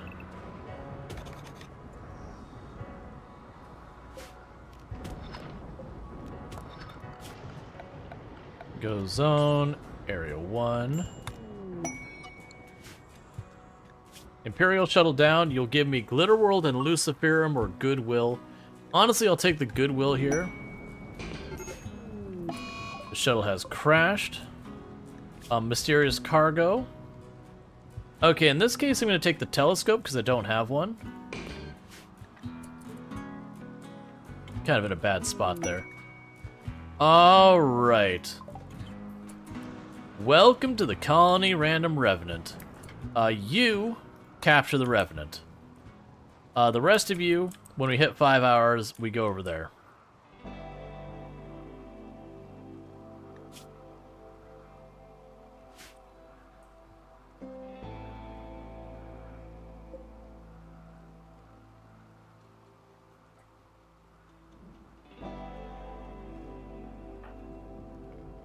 I really would like you to pick up the speed on that.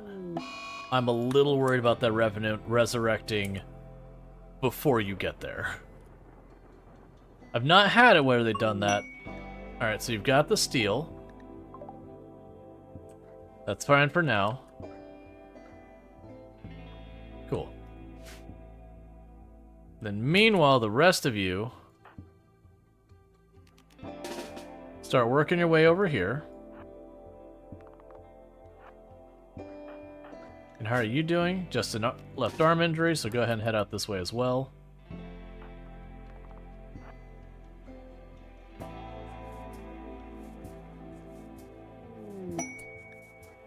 Pods have arrived. And we'll install the telescope, and we'll just shove that right there. No ceiling there? Cool.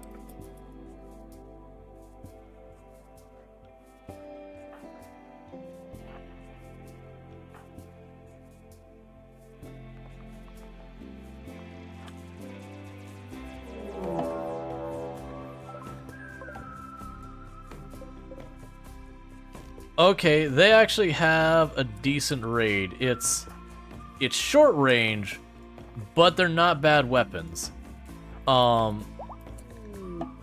Revenant has reformed because he put inside here, so that's good news.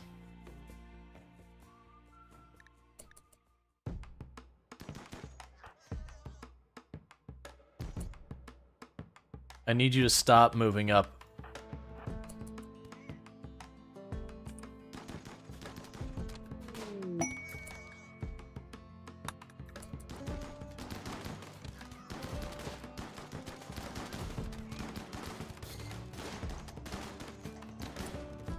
Don't bother shooting at the ones in the shield.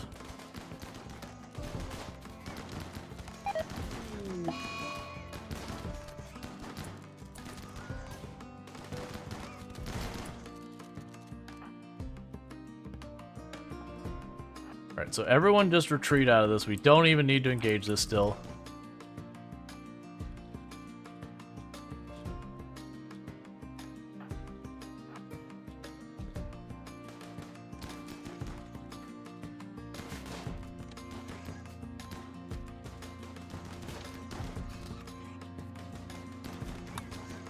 They technically failed the quest, but we could still get some goodies out of it.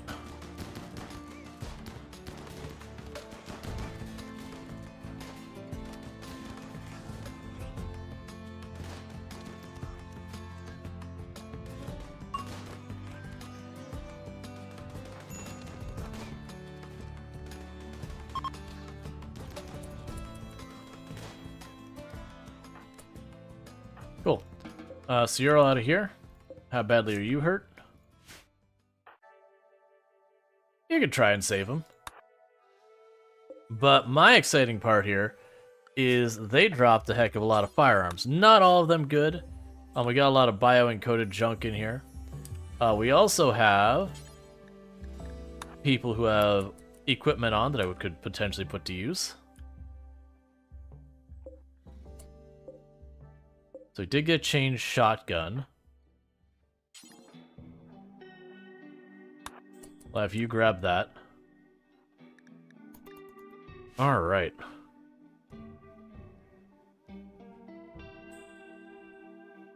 Oh, hey.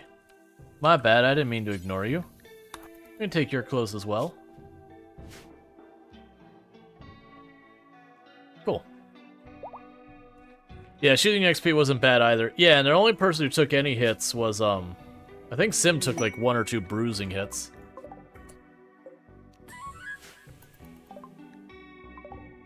Okay, we got a trade ship going by, so we can see if we can get anything good from this.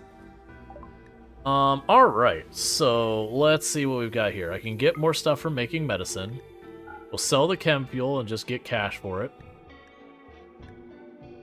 We'll wait on worrying about the components because I make components now. Get rid of the seed I won't use. Get rid of the worn out clothing. Alright. Grab the good medicine they've got here. And the components are too much. Okay. We also got the low shield pack, which will be interesting. To be honest, you don't even mind if the pawn gets hit as long as they aren't head or torso. Just replace destroyed limbs. Yeah, no, it's not a big thing. But those things usually keep an eye on, like, okay, how badly did we get injured in that one? Alright, like, keep that in mind going forward so I don't overcommit and get my people in even more danger. Man, the number of chain shotguns I have in here is absolutely absurd.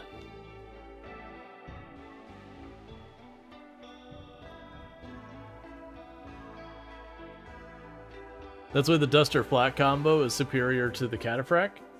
For me, the big problem with the Cataphract is because it covers the whole body as one thing, that the durability goes down really fast. Because any hit you take anywhere just about damages your armor versus, you know, getting little pits here and there.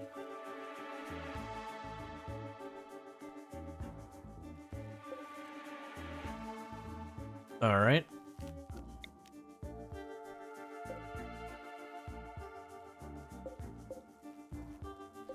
So the good news is the Revenant is pulling more. So let's see what's pulling the least. So you're getting 1.6. You don't have power at the moment, so you're pulling nothing.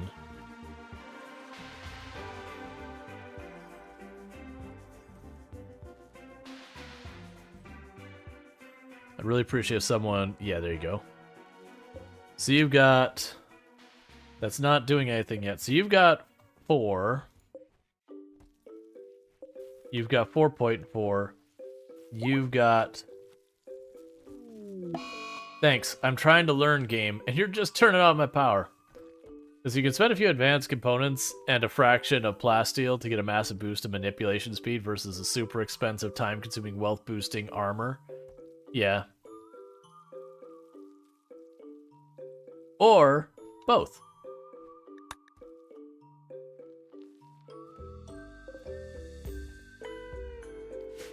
We just keep expanding all that.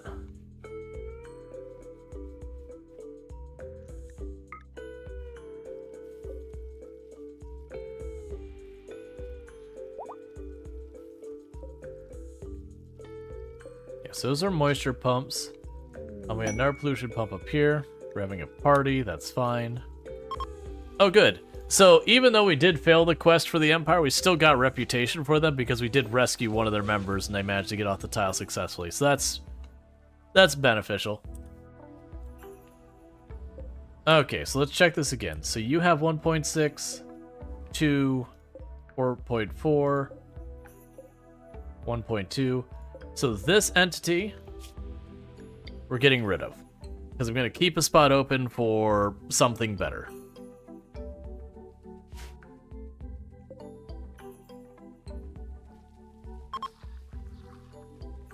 Because just need to keep it rolling. I'm hoping we'll also look and find that our people are starting to get their flare packs.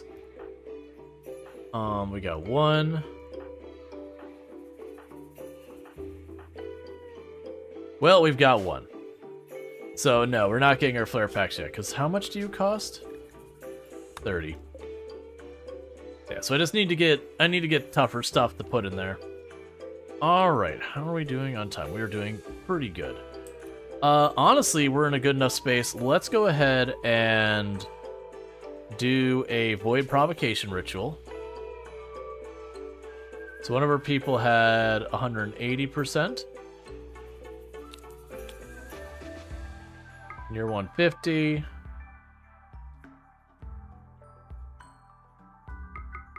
No one else is 100. Okay, so let's go bump the things that go bumping tonight. Put everyone back into restriction to stay inside our perimeter. And see what we can trigger to show up. See if we can't get a better source of bioferrite and whatnot.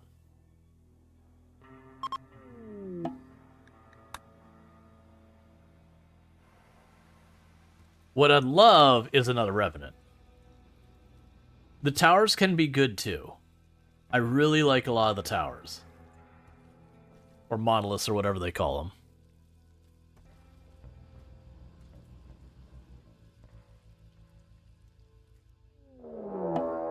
Death Pall. Well, it's not exactly what I had in mind, but that'll actually be fine. Oh, that mods command is probably way out of date.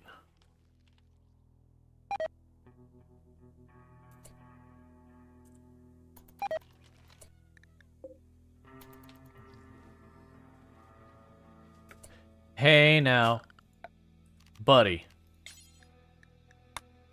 Buddy Pal Broski. You're all restricted? Yep. Buddy Pal Broski? No.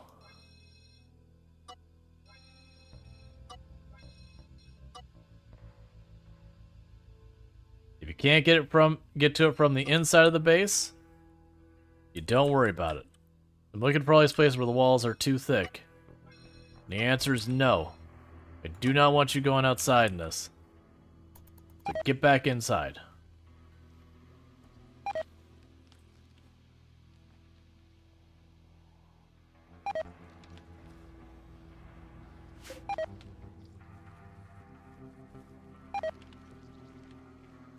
So you just want to know if this mod for pawns to transform into white figurines when you zoom out? Oh, this isn't a mod. This is literally just 1.5. Oh, that's camera plus? I thought... So 1.5 already did the thing where it highlights stuff when you zoom way out. I think that's just 1.5 these days. You used to need mods for it. I don't recall... Oh yeah, no, I could zoom out... I could zoom out farther with camera plus. Like, I do have that. But I'm pretty sure...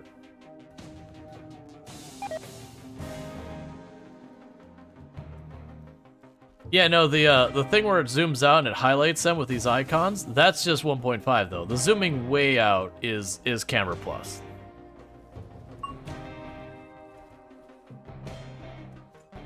Yeah, no, 1.5 added a lot of quality of life stuff to the game.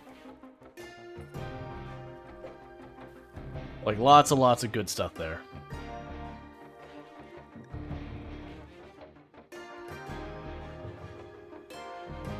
Yup. Hidden conduits cannot catch fire. Cannot be attacked. They cost us a little extra steel and they're worth every penny of it, to the point I will never use a different conduit. The wall lights, that's just vanilla now as well. There's no mods required.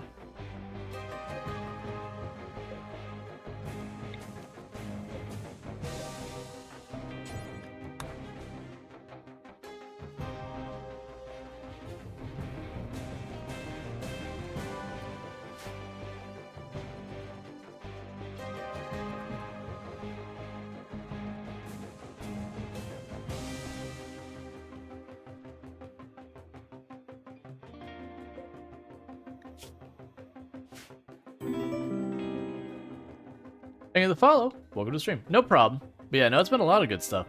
Yeah, right now I got the death ball going. Luckily, I don't have to worry about it. There's nothing dead inside my perimeter, so we just step back inside. Are turret packs 1.5 or anomaly? That is an excellent question. Thank you that follows. Welcome to the stream. I think they are anomaly, but I don't say that with any level of confidence or conviction. Like, that is one I'm not super sure on.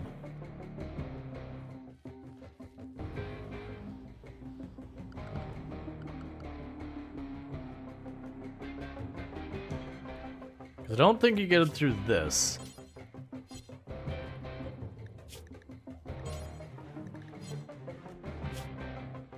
Probably go here to...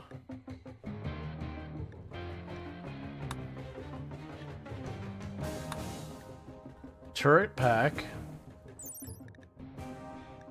Anomaly. Yep, it's anomaly, not 1.5.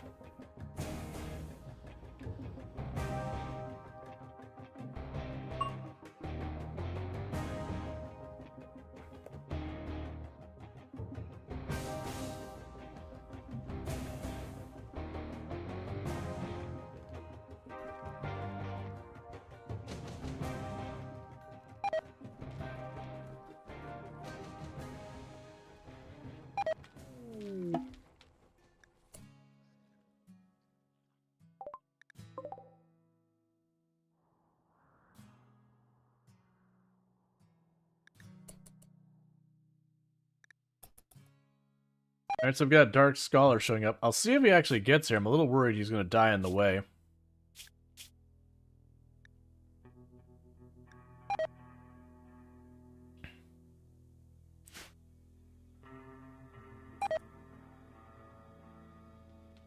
What I'm going to do is I'm going to wait till he gets closer and try and run out and grab him real fast. And bring him in.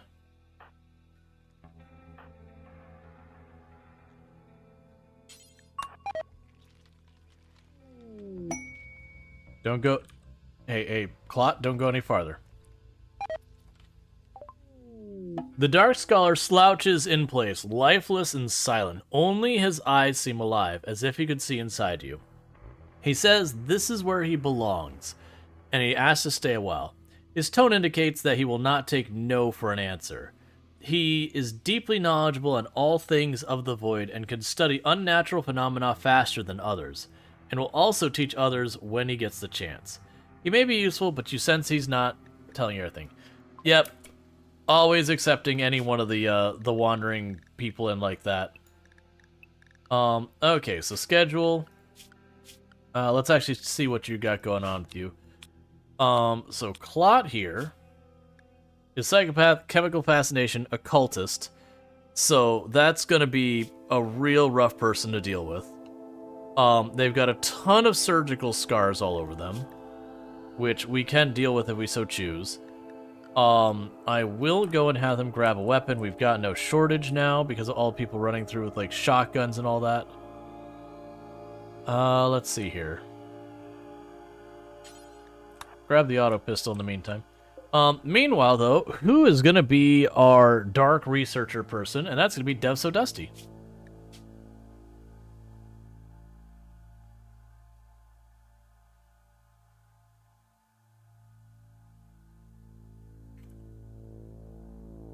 Alright, we'll just do that. Work-wise, what are you good at? You are good at research. It's what you do. You do research. Fair enough. Yeah, that should work for priorities. And I believe that means... No, it'll still... Okay, that should fill up potentially all of our bedrooms.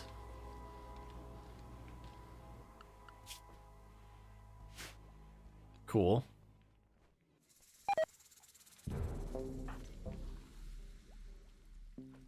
So Dev So Dusty to me doesn't... Like, that character doesn't have nearly as much value as the other.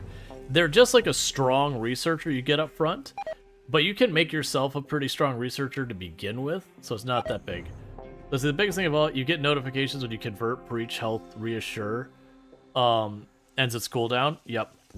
Yeah, no, just lots of quality of life stuff. Lots and lots of it.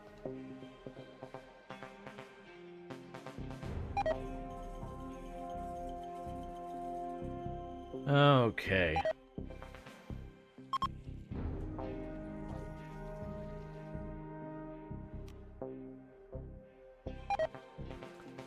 Yeah, so all bedrooms are in use unless we get some more couples.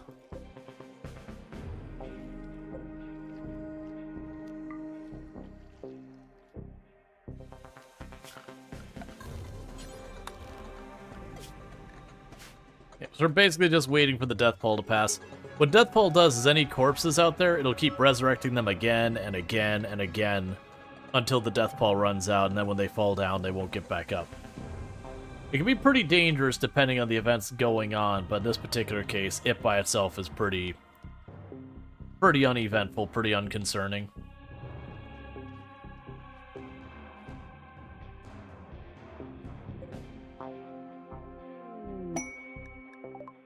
And friendlies are moving to help nearby. You shouldn't do that, man. Everything is fine. You're literally going to make this worse because every one of you that dies is going to get back up and fight me. But hey, you know what? I could just chill inside here and watch it happen.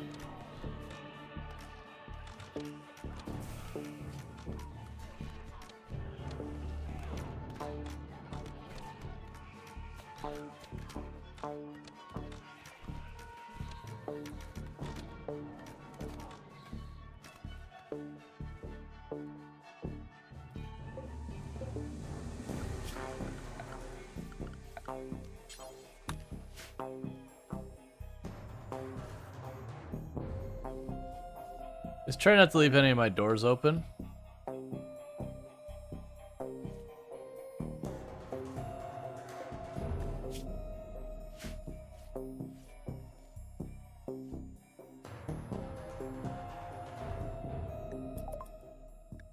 Okay, we finished research draw animals. Draw flesh beasts.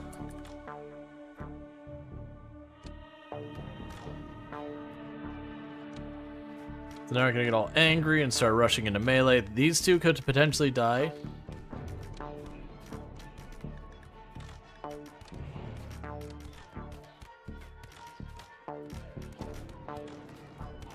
Yep, and each one of those is dying is gonna get right back up as a shambler in just a little bit. So they are literally just feeding this group in a big way.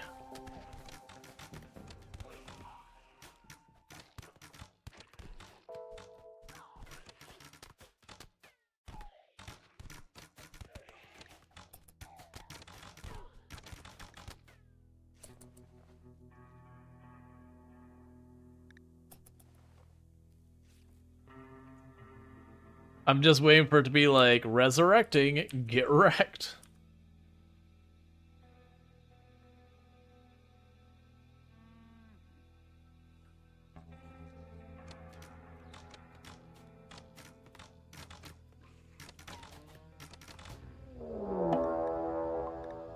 Toxlope Revenge.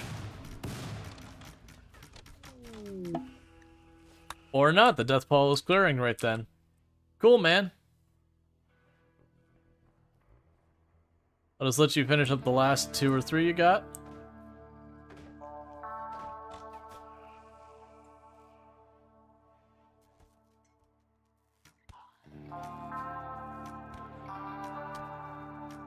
And then I'll let my people go out, and we'll just clean up all the stuff you leave everywhere for me.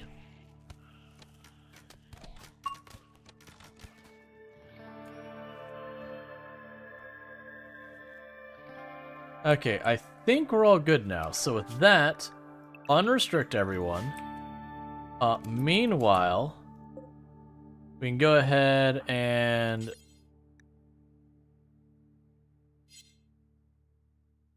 That is a shambler? Okay. Meanwhile, go ahead and capture that shambler. See if it's any good. And did any of them get downed? Yes. So we can have you rescue them.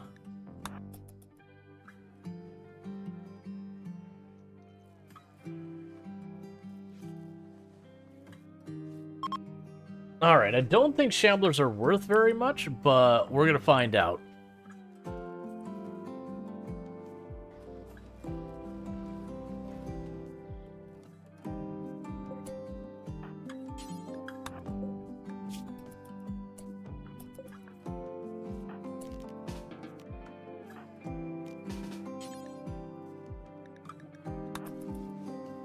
Alright, so try and patch them up.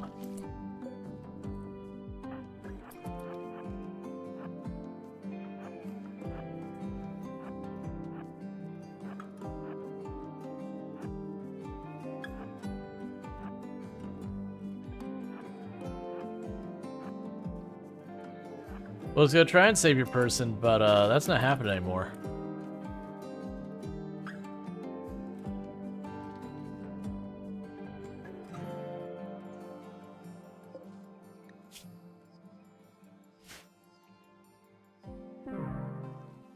Elephant died his cause. Oh, Elephant. Yeah. I was gonna rescue them. Elephant died because of blood loss. It was one of their people.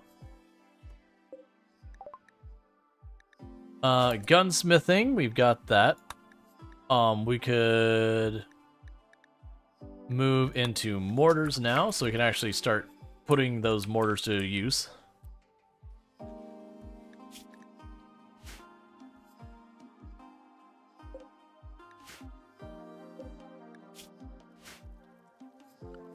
We restrict everyone into Area 1 until those are done. I wasn't expecting more than to still be getting up for a minute.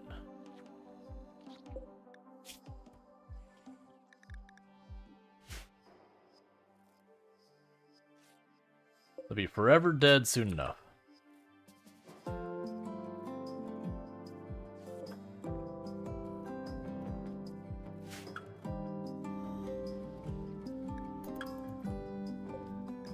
Okay, by the time we get up, they'll have died and it'll stay dead.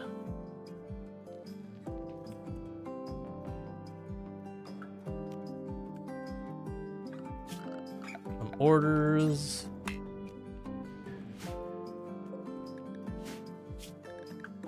And you're dead again. Cool. Alright, now I can restrict them and not have to worry about it. Cool, and we did get another Shambler in here, right?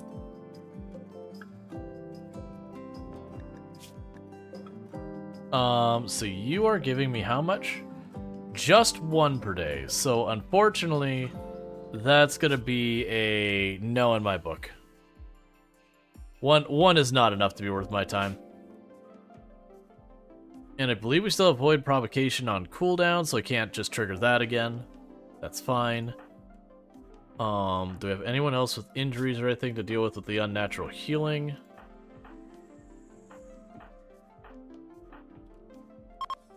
Just Dev So Dusty.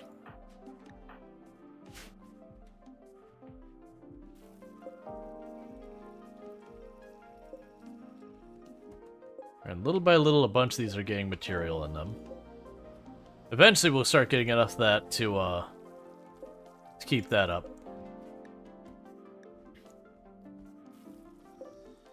Reinstall that with the Revenant, because Revenant's a bigger concern.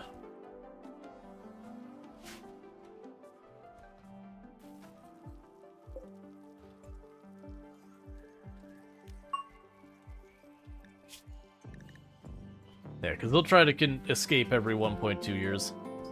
It's fine. Alright.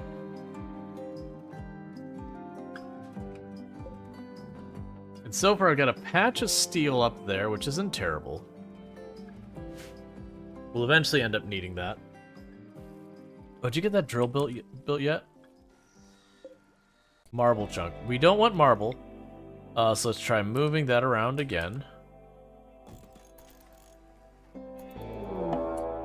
Manhunter pack of raccoons. Okay,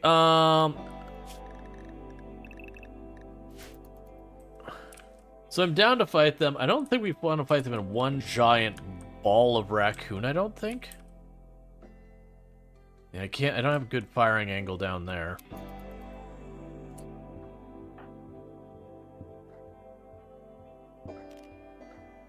Of course you have the baby.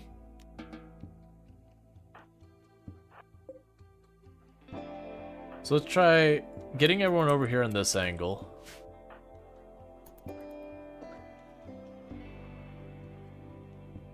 See the raccoons split up different directions.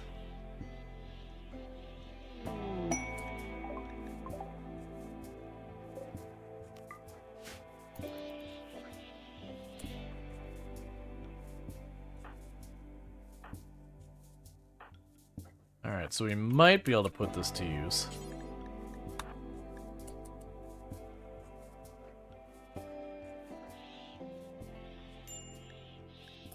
So the hope is they'll keep spreading out like that.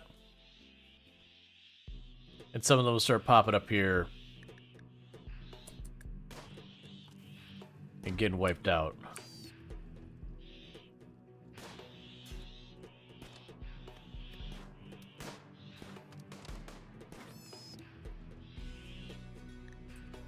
Alright. Because if I were to just attack the whole group as one big ball, they can actually be dangerous. Large numbers of weak enemies is one of the things that'll wipe out a lot of colonies pretty easily. Especially when you don't do tricks like kill boxes where you bottleneck all the enemies where they feed in one by one.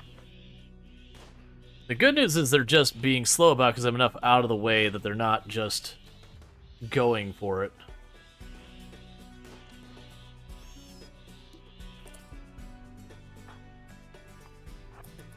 Scooch over more and feel pretty good about what we got going on right now.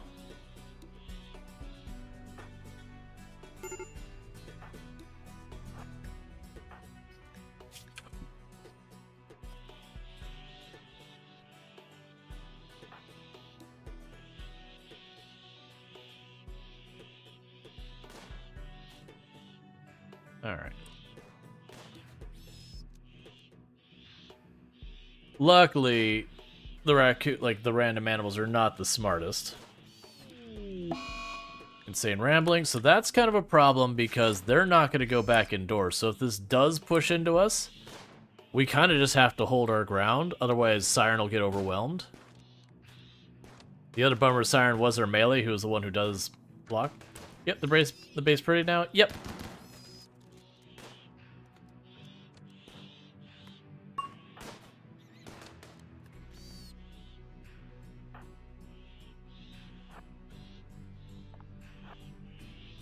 Gonna try and move up to start baiting some of them over.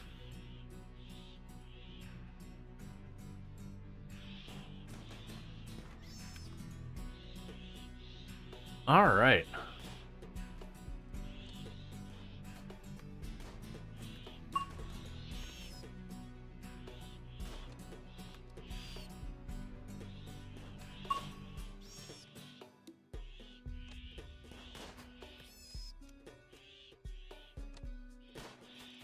Well, like it or not, at least Siren is sort of baiting everything, so... a big group of them has all spotted us at once, so we'll be ready to try and drop the flare to help if needed. I'm hoping with all chain shotguns when it gets close range, we don't have to worry at all.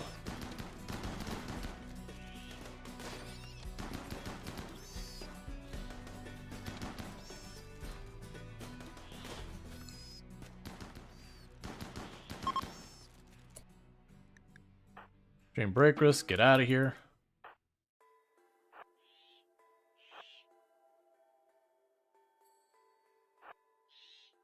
All right.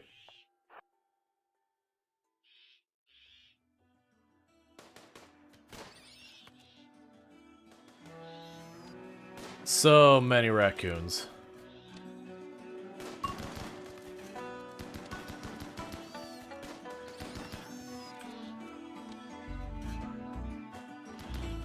That'd be the last three, I believe.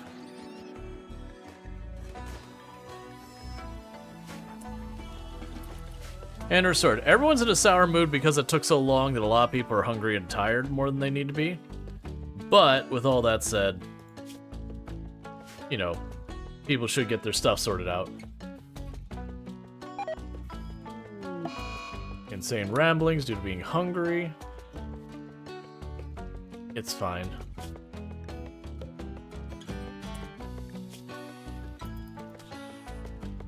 Defend yourself, please.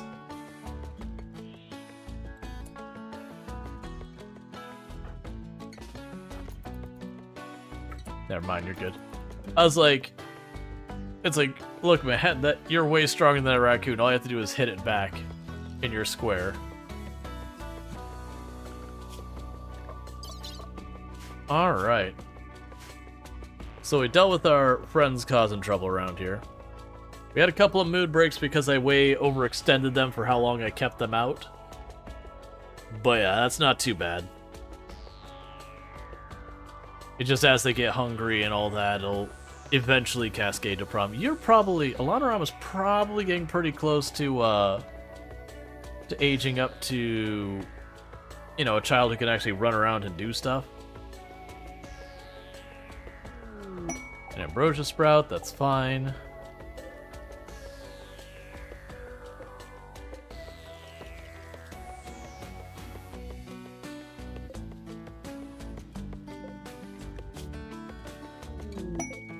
Okay, and Royal Tribute Collector, that's fine.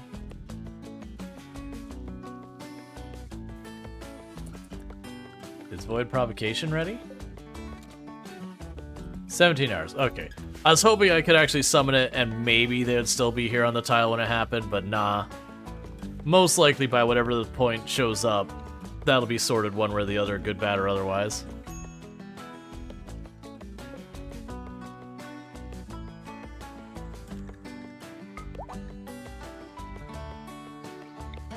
Let's reinstall you down here.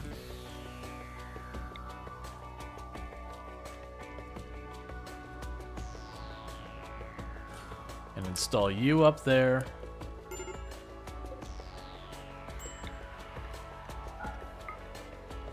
Oh, that's not even one. I want this. And put a moisture pump there.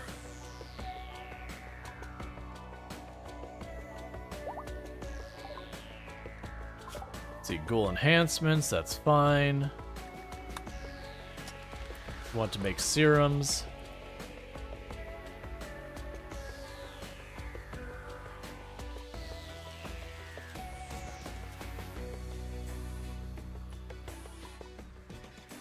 Alright, so I'm putting down a bunch of those just to get the moisture pumps working so we can start hardening our walls a little bit better. These wood walls are not going to cut it long term. But I got to moisture pump stuff up before doing something about it becomes really a viable answer either.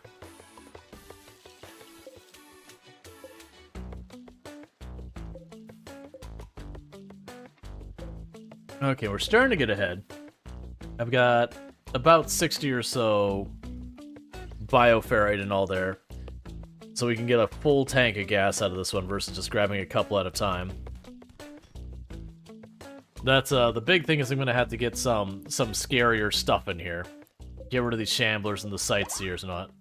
Alanarama has had a growth moment. Heck yeah. So you're gonna remain a tribesman. You have a schedule full of fun. You can all be let out.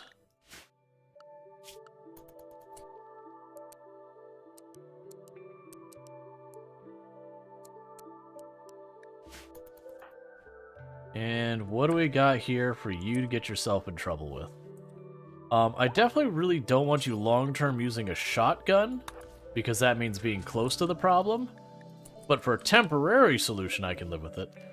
Void Provocation, let's do this again. It was...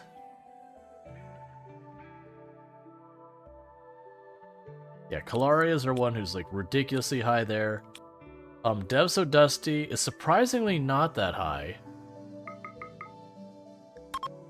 Okay, meanwhile, once the ritual's over, I need to start working on getting Dev So Dusty converted. Gift for the Empire, a nerve spiker of good quality. You know what? I'd rather Alana have the good quality Nerf Spiker than the shotgun.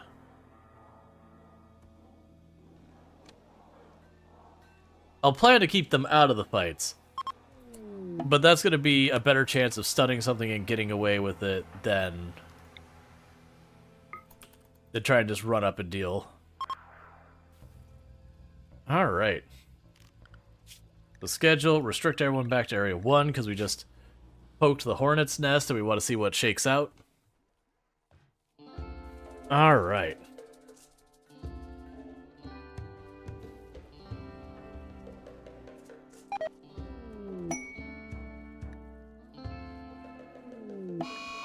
Dimming sky. Okay, so we are getting the Noctil event. So the consideration to have... Oh, you don't have a bedroom. What's the worst that could happen?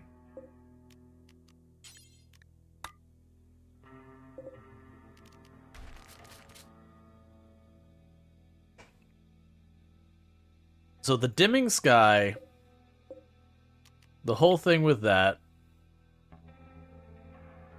is just this, that, we definitely don't want any place to not have light on it that's inside our perimeter.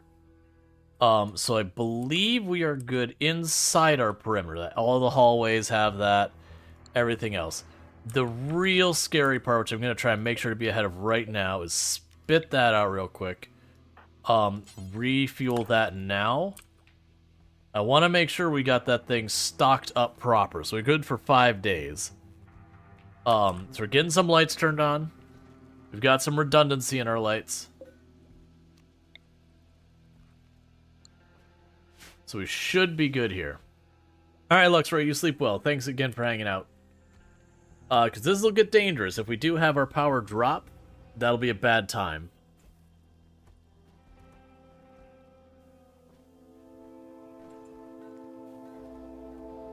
Thank you, thank you. I'm not super worried about this event. As long as we, as long as I have enough flares to keep things going, we should be alright. The big question is going to be in a lot of the other stuff. So let's go ahead and have all of these spit out whatever bioferrite they've got in there.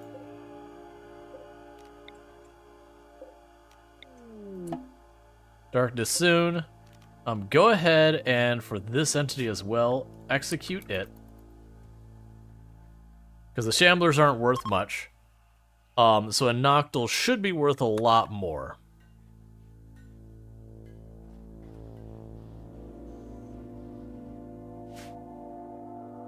The downside is I don't really have as many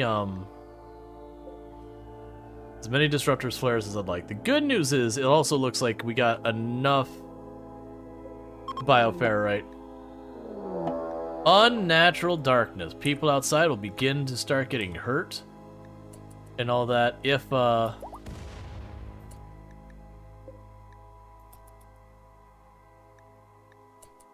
outside in the dark. Okay, so do not bring Noaplo or Alanorama.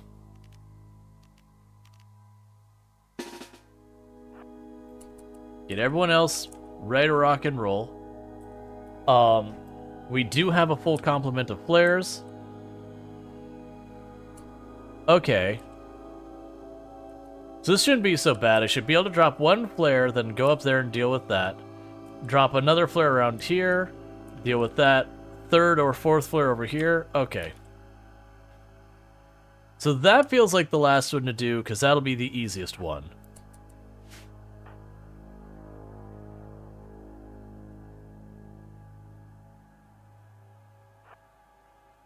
So who is the one that has the flare pack? It's Bentley. Alright, so let's line Bentley up with the door, so that when they pop the door...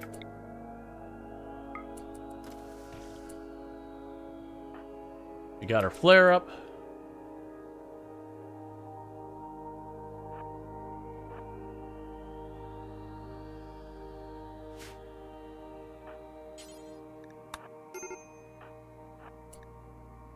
What is your issue? Your issue is your ideology, which means I'm not able to fix your issue right now.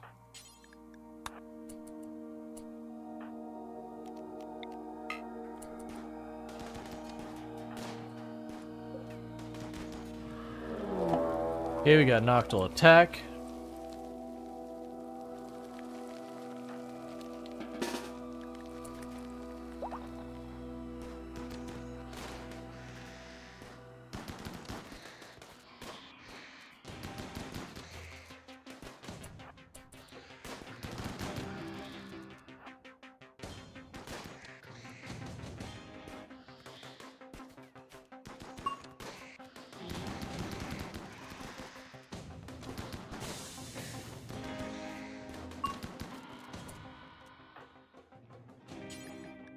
Go ahead and capture that first Noctil while you're here.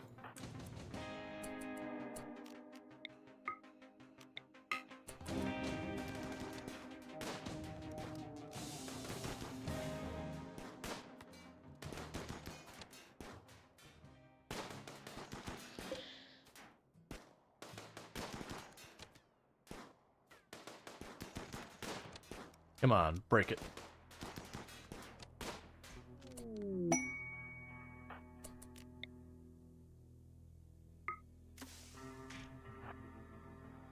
Alright, cut across the darkness real fast. Okay. So we need to stay out of the dark, which is the reason I'm doing it this way. Go and pop one more. Don't cut through the darkness, Bentley. That's not the play, buddy.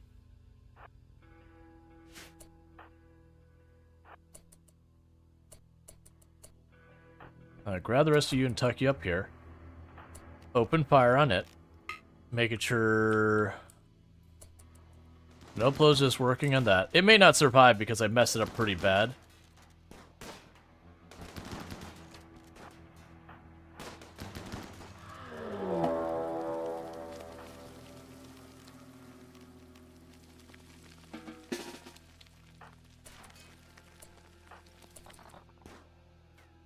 We got 4 coming from all directions.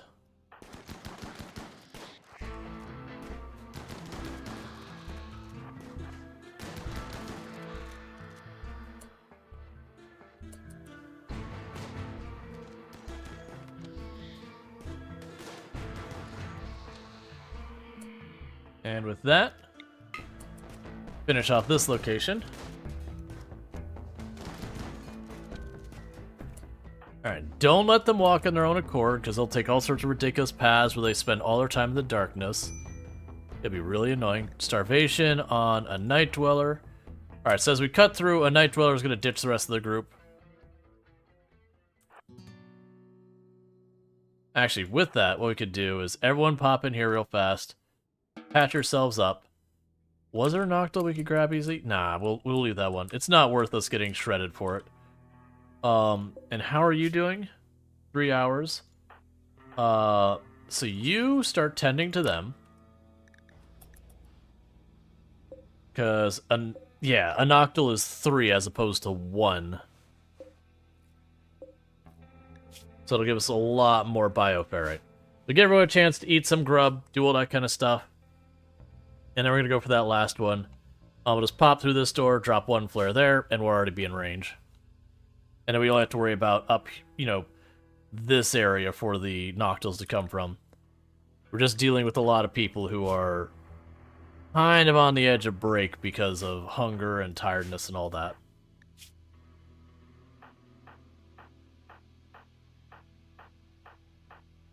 Yeah, Dev's the only one who's, like, really rough.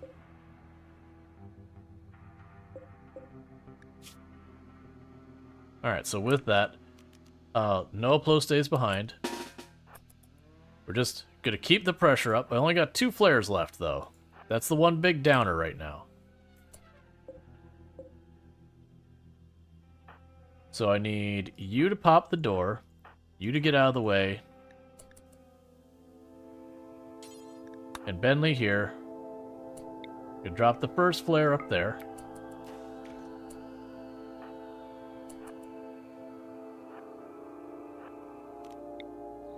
Second flare over here.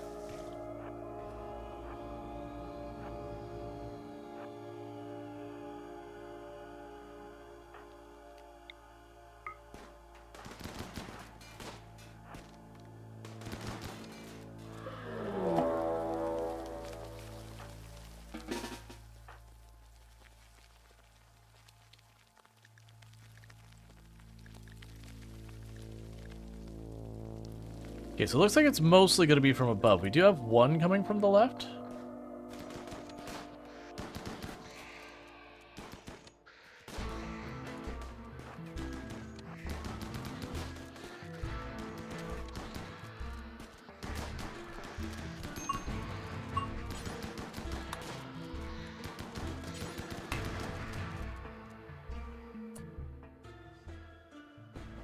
Alright, well with that many, I think we're going to be in good shape. So you're done here. You got 13 hours on you. So I'm going to go ahead and have a Night Dweller just grab that one and start capturing it now. And just like that, all sorted. Okay. Do we have anyone over here who can kill the Sight Stealer really fast? Actually, how many do we have left? How close are you to dying? Let's check how these are. You've got 9 hours. You've got no immediate danger. So, want to execute that and this real fast. So you execute that one. You execute that one. It'll capture the other two real fast. Can I make you... I'm going to tell you to start carrying it. I don't actually want you to carry it there, but that'll work. Same with you.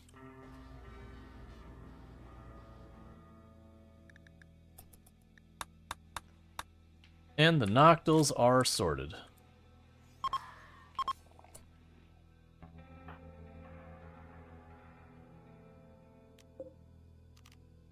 Okay, so drop it and capture it. And capture it.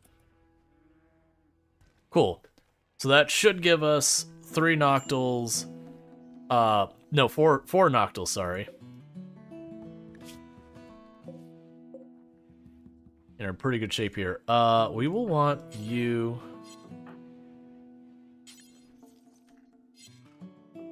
Oh, schedule, you're unrestricted.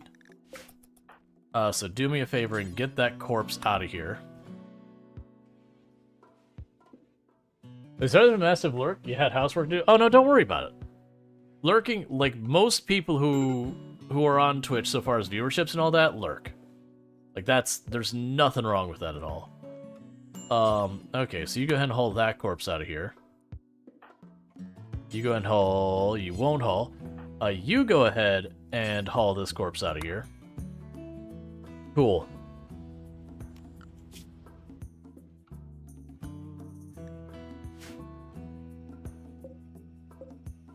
Alright, so we got them all researching. All of that's advanced, too. So every single one of these is giving me advanced research. So that's pretty ridiculous.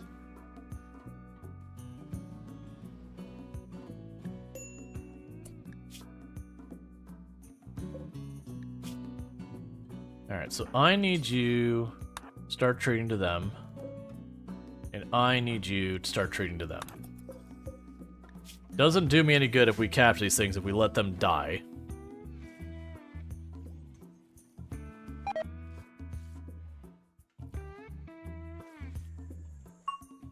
Alright. So that has massively increased the amount of biofair rate we get, you know, forever long and all that. Heat stroke? Why are you getting heat stroke? Okay.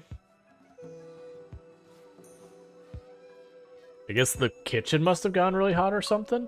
I'm not sure. Oh, this room is getting really hot. Is that gonna keep climbing? Is that gonna be a problem for us? Or is that gonna balance out? I didn't think about this fact that that puts out quite a bit of heat. So problem is, if I remove the roof, it will massively reduce the strength of containment. I think I might be able to put a vent through the wall, and that might be okay. But I imagine that will also penalize it pretty heavily as well.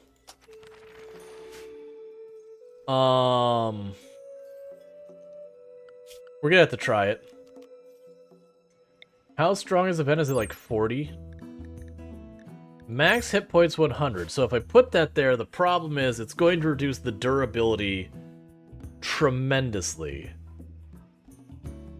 It is hovering at about 136.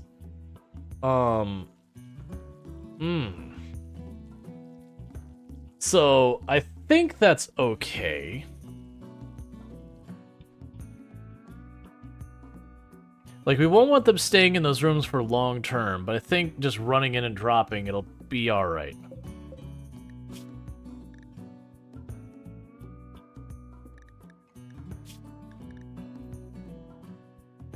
Containment strength in here is only 85. It's 107 there, it's 106 here. I wonder why this one's so low. The bioferrite harvester is 1. Yeah, no, that's just, average wall HP is only 45. It's probably damaged walls. What I'll probably end up doing is, in the long term, we'll go and use the moisture pumps to pull up an area, and I'll build them entirely out of uranium walls and that kind of nonsense, to really properly secure this. The bioferrite generator being indoors is definitely causing minor problems. It's getting the room to be pretty hot. Not dangerous hot, but definitely warmer than I would prefer. Cool, we're getting limestone chunks out of that. That's good. So that should give me more limestone until we're ready to, until we can find some more, you know, useful ore and all that. Alright, bear with me for just a second, chat. I need to use the restroom real fast and grab myself a new drink, so I'll be back in just a couple minutes, and thank you again for tuning in.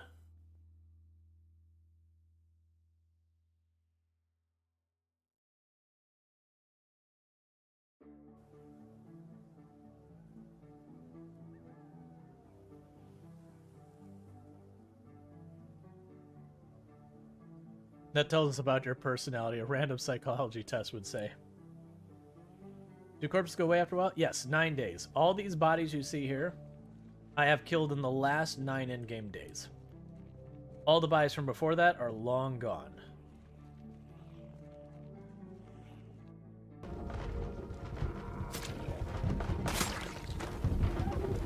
That's Windows shall forever give me nightmares. That is the, like, I've been to the prison before a number of times. Not at like, this is my first time here at 16 times pop. I don't even think I've been here at insane pop. But all right, we clear? Clear? Let's give that window a good look. Right. Wait. I can hit them through that? Wait, is that actually a thing? That better not be a thing. I'm just hitting the window, right? Yeah, I'm hitting the window, not them. I was about to say, like, what the hell? If I could just stab them through the window and they would just keep lining up, I'm like, that'd be the cheesiest cheese. This is a dangerous game, Rual. Yes. The good news is those windows are durable as hell. Like, I don't think the zombies are capable of... Oh, right. Let's see. Tonight's dinner is the first for you. Shrimp fettuccine. I mean, that sounds good to you. Like, that sounds good to me. I would tear up some shrimp fettuccine.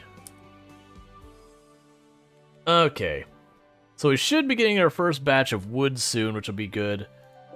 Which is what I believe our piano is waiting on for our rec room. Generally, things have gotten pretty stabilized. The big thing I need to do right now is we got to get Dev So Dusty converted, because all of this is angering Dev So Dusty a lot. And that's a whole big problem. I also... Chemical fascination. I really regret the chemical fascination. Why do you have hypothermia? Oh, you're smoothing out the wall in the freezer. Yeah, that'll do it. You'll get there, buddy. Don't worry.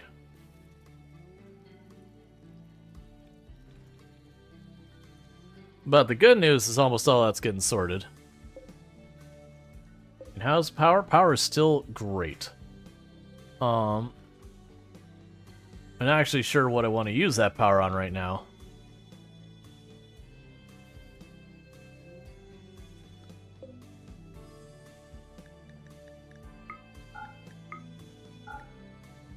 So one thing that probably is worth considering at this phase in the game.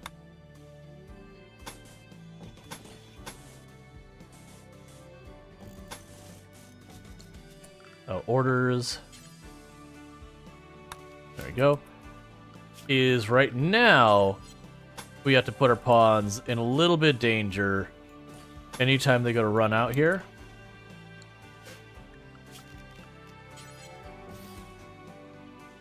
So let's go ahead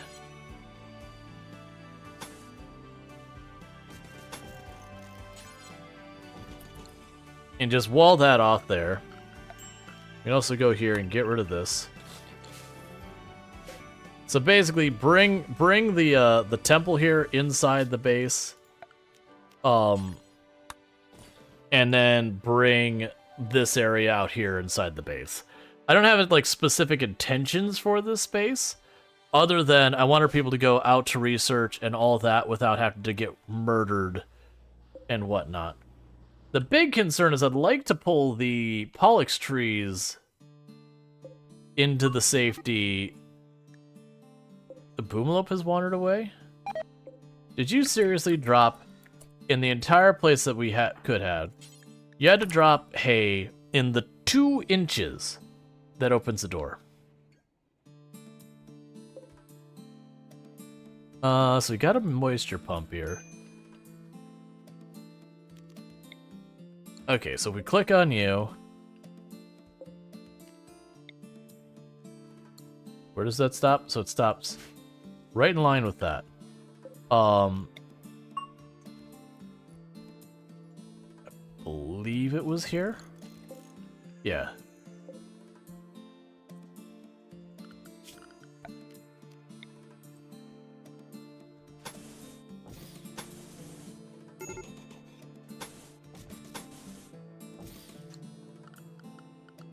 So I'm going to try to do here.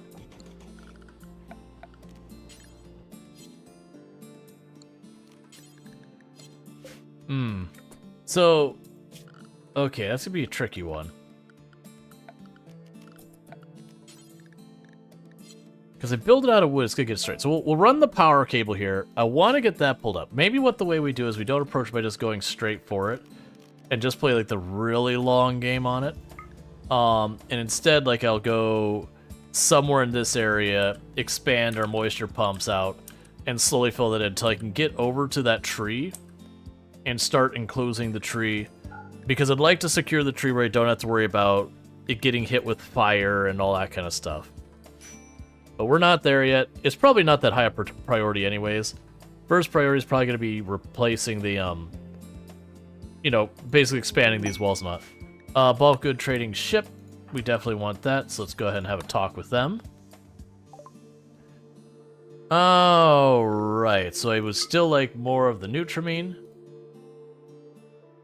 I know I've got an overabundance of the medicine, but I can go with having an unreasonable amount of that medicine at all times. To me, that sounds like a good plan, to just have an obnoxious amount of the medication at all times. Get rid of the mask that's worn out. Get rid of the worn out helmet. We can just replace all those clothes, so that's just money. What else do we have to trade? So we've got a ridiculous amount of the medicine. And all of that. I can grab more components, which would save me time, but I'm not really looking for that. We do need to give them a bit more money, so take the chem fuel. And that's enough to at least get us over the hill there. So, one thing I think we're going to have to deal with is starting to make money happen. So my thought is after this current research we have over here with the mortars, I might go into Psychoid Brewing and start making Psi Tea, partly for the recreation since we now have a chemical fascination person. If I don't do it, I'm going to be dealing with their crap forever. And then partly to make things a little bit easier for myself. So the other thing we can do is shrink your grow zone, because I shouldn't need hardly any of these. I'll need like just a non-zero amount. So if we shrink that grow zone. I did it too close to the side. So shrink the zone.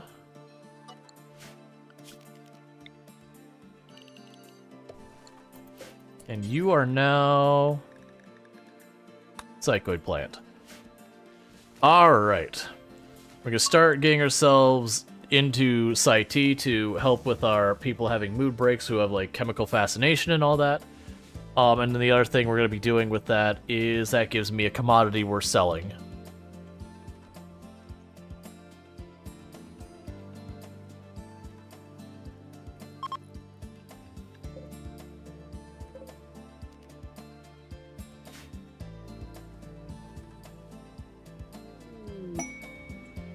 We have inspired surgery. Cool. Oh, we have inspired surgery. So we've got a bionic eye. I think you should get it. So install bionic eye on illicit NZ.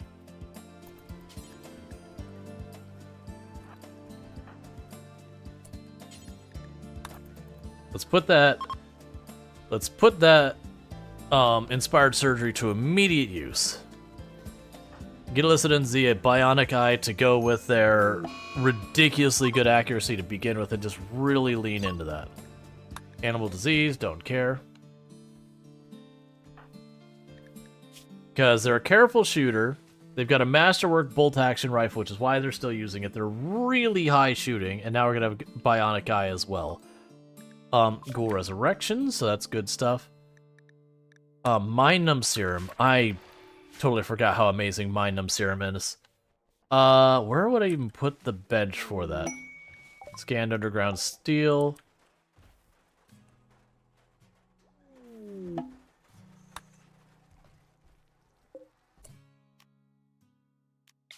Okay.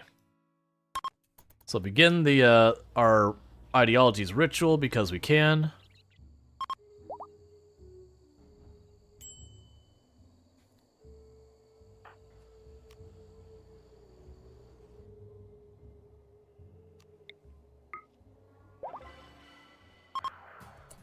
It does do with a conversion while we're there.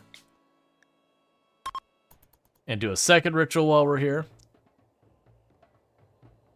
Just having parties and all that, celebrating our victories.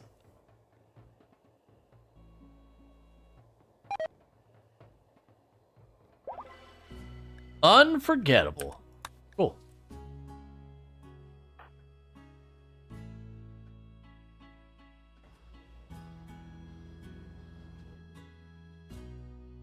I'm probably going to need to farther specialize some people for cleaning and all that.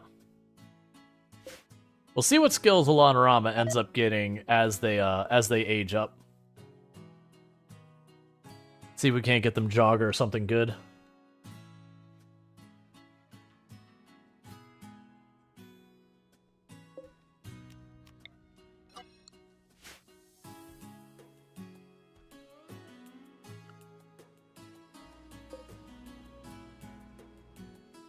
Oh, meanwhile, it strikes me that, I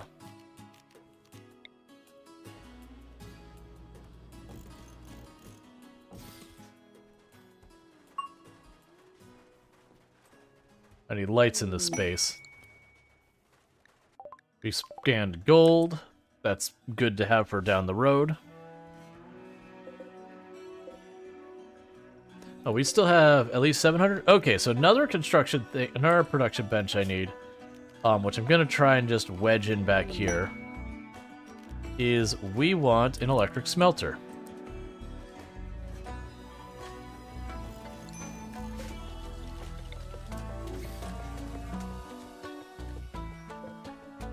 Where'd all that wood? Oh, you're making the piano now. I understand. It's like, why is there so much wood here?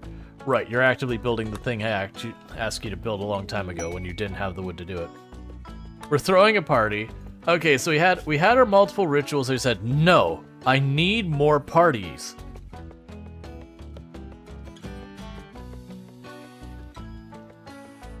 So we're tripling up on the partiness. Yeah, so we had Unforgettable Party, we attended 2 other parties, and when we had a very fun festival. Yeah, so we're just partying hard in this colony. I feel like it would a different color for like outer perimeter area.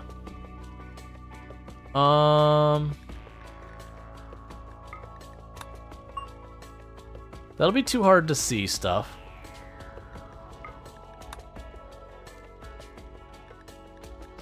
I do like having particularly bright colors.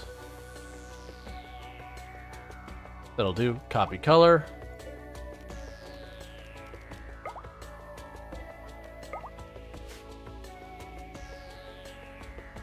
There we go.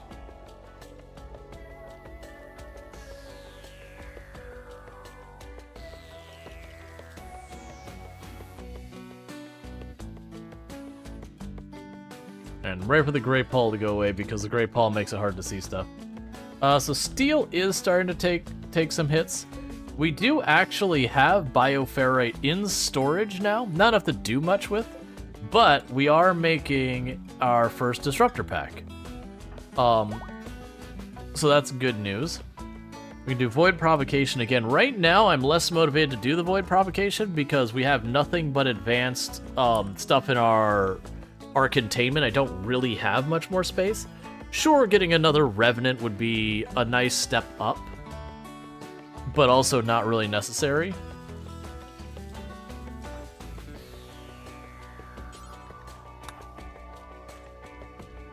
All right, so I want Cerisa Mage to finish that disruptor flare.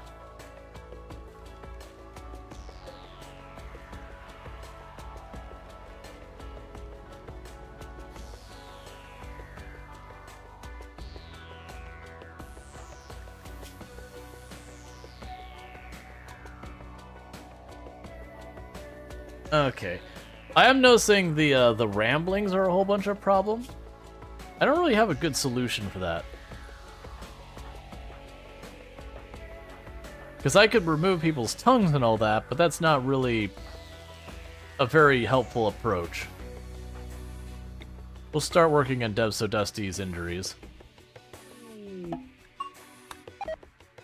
Trying to get rid of all those missing fingers and scars and all that.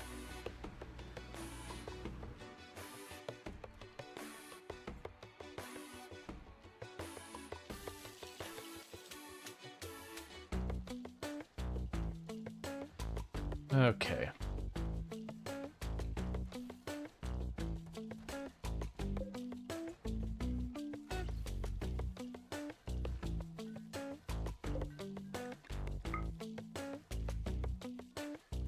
Alright, so those are all making progress, cleaning up the pollution immediately around. We should also get one over here.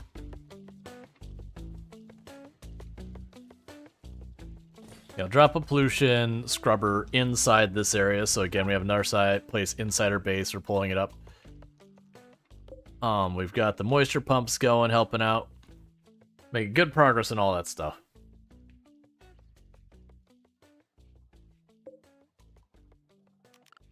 And we're researching mortars, was it? I think so. Yeah, eventually I'm going to want to remove a bunch of these anomalies we're researching because we're putting way too much time into the anomaly research.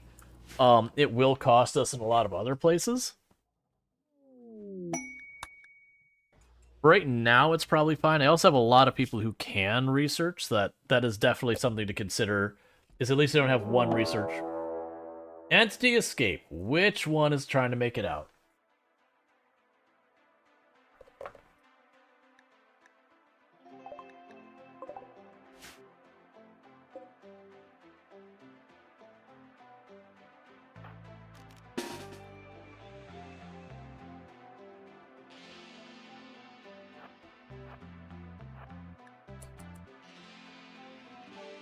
Alright, so it is the Revenant.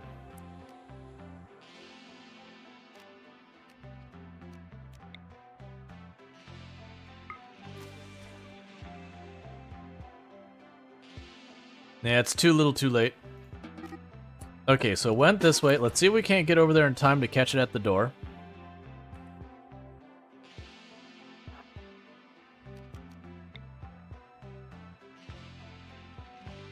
I didn't see the door pop. You should be here at the door already, right?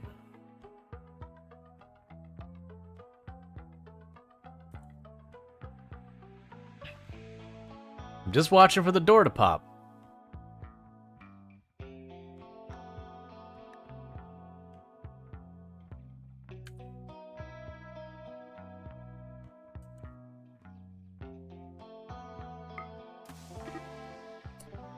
Well, that was easy. All right. Shoot the bugger.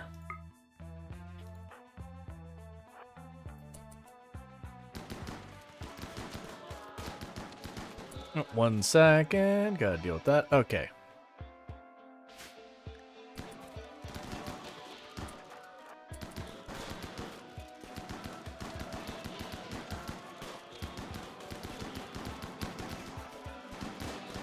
Hey, Revenant.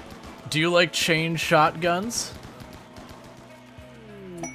I like chain shotguns. They're really good at not letting you leave.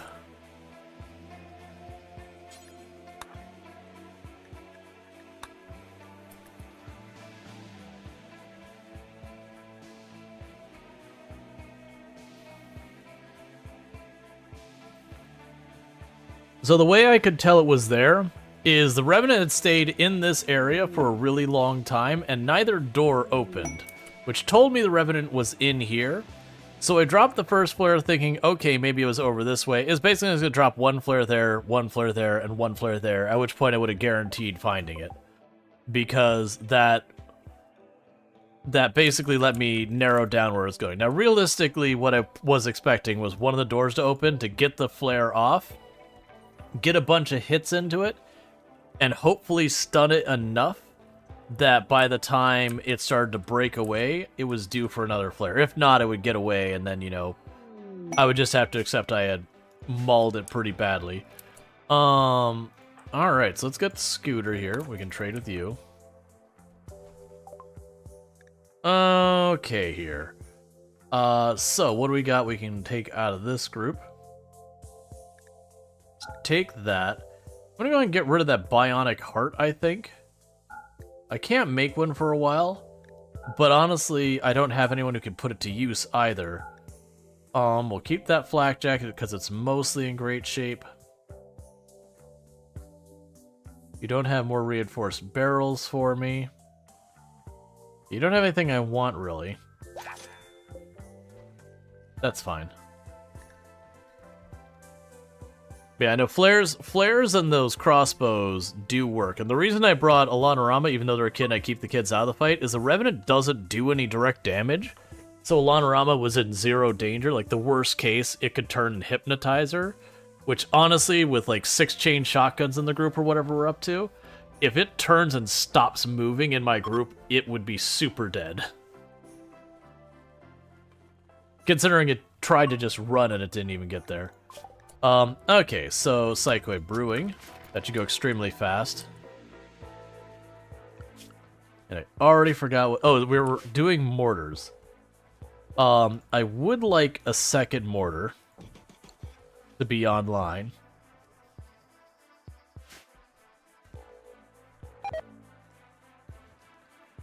And then the next thing I'll end up doing here is I would like high explosive mortars, do until we have 10. Incendiary mortars, do until we have 10. It'll go from there.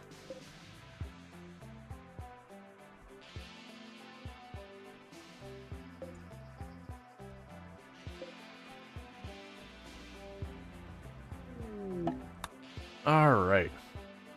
Yeah, so we got the steel here and here, and then we got the gold up there.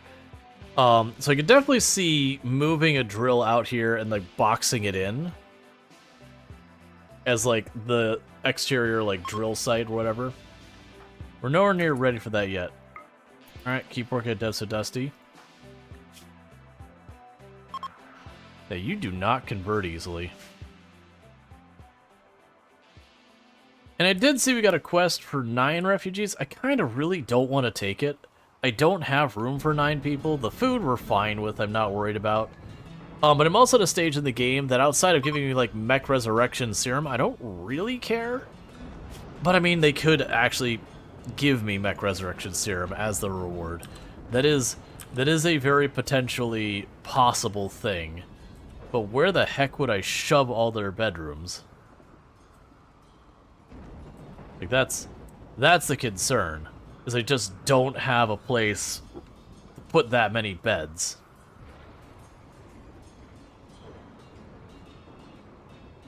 Because right now I've got Alanorama chilling at what was the prison.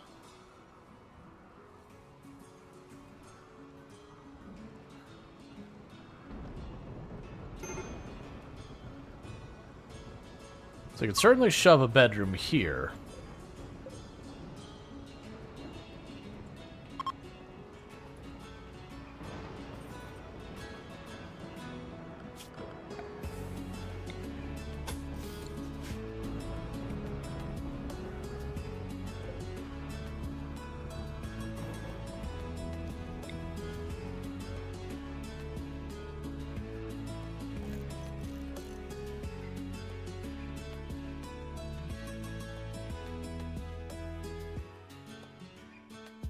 Where do you end?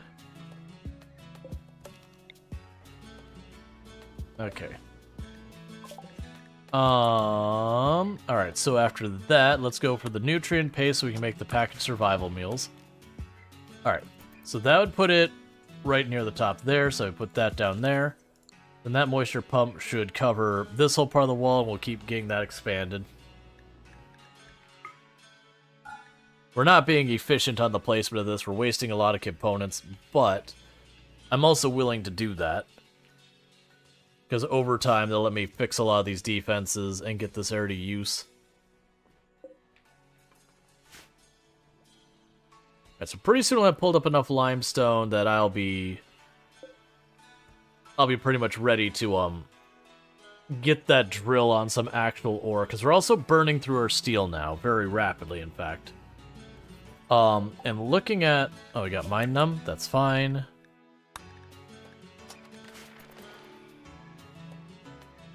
Alright. So looking at this, the closest one's probably that patch down there. And that's not an area I'm going to be able to build a lot of security. So we can go here. And go structure.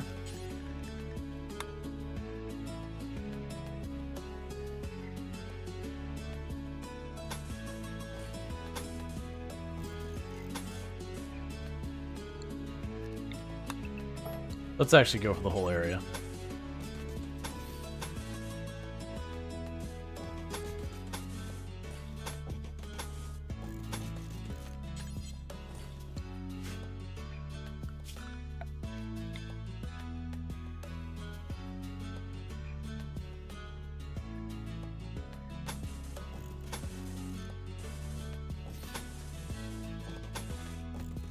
Alright, so once I get that built, that'll give us a little satellite area we can start pulling up steel from.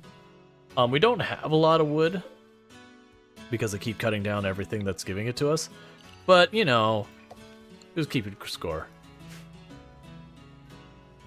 Turns out you like shrimp fettuccine? Trying new things? Yeah, no, shrimp fettuccine is excellent.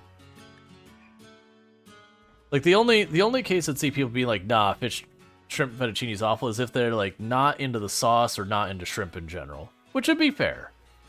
But, like, if you like those two things, I'd be very surprised to hear that, you know, a person's not into it and into those. Alright, so we've got all our moisture pumps scattered around here, doing their thing very slowly. So that's good news. We've got our pollution pumps down here, doing their thing. So that's good news.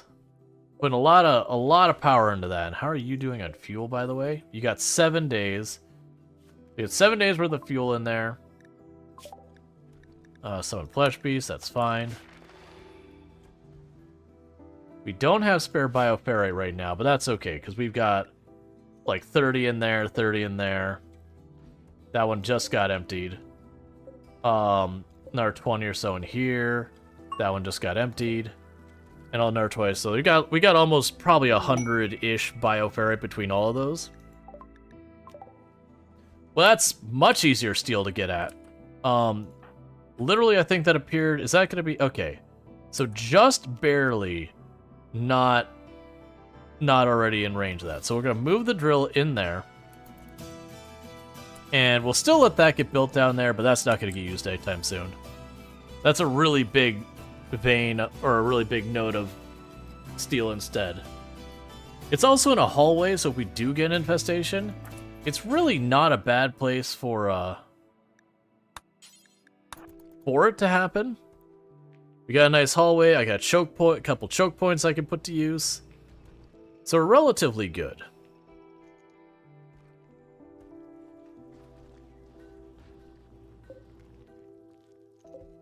We'll get that steel started to get pulled up. Oh, I never got used queued up either. Start smelting slag. For that. Smelt weapon, do forever details if it is bio-coated. And I'll worry about our stuff later. We'll want to, like, destroy apparel if it's too worn out and that, but I'll worry about that once our storage starts becoming a problem.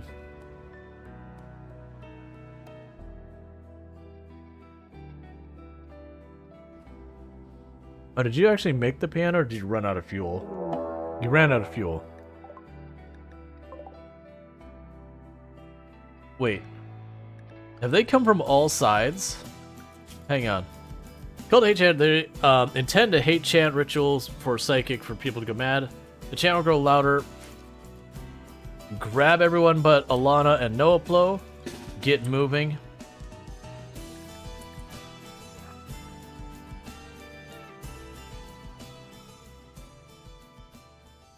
We're just going to go out here and start bullying them as fast as we can.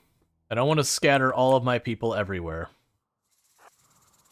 I'm hoping they'll start to collect and congregate in, like, one area. But judging by what I'm seeing, that's probably not the case.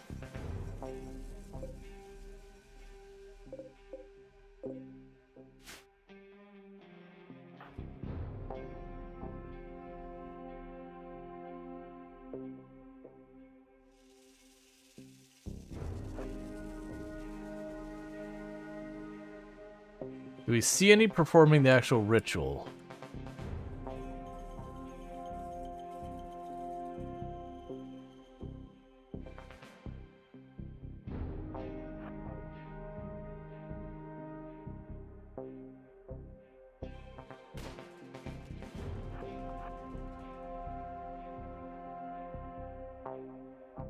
I'm not seeing any that have the actual ritual thing going on them.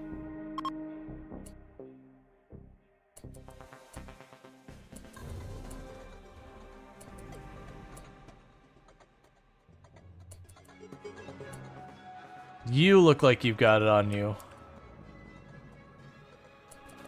Oh, they all do. I'm very worried about this.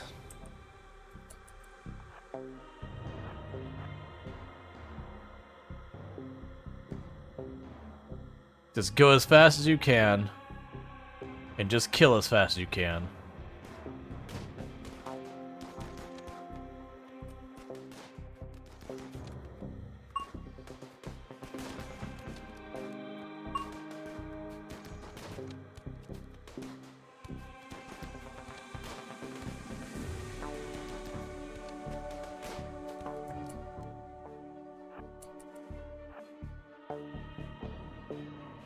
Yeah, I've never had them scatter like this. Normally it's they bunch up and you gotta fight your way in. But like also normally there's a bar you can watch and be like, oh, they're like 90% of the way there, they're 80% of the way, whatever the thing is. But they've deliberately obfuscated it, which I think is cool. But also, I'm not loving it at the moment. Cultists are attacking. Okay. Alright. Good news. So they stopped bothering to try and continue it.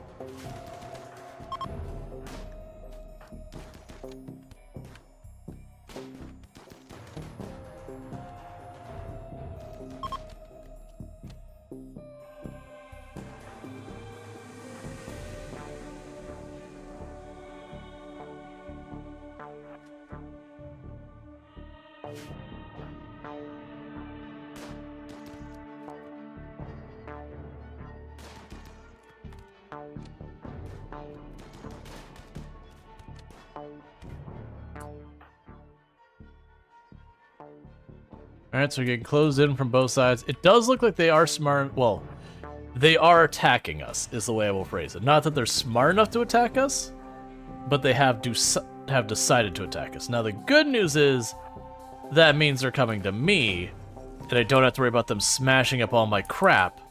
The bad news is I'm in a position where I've got no cover to work with, and one of my people is starving.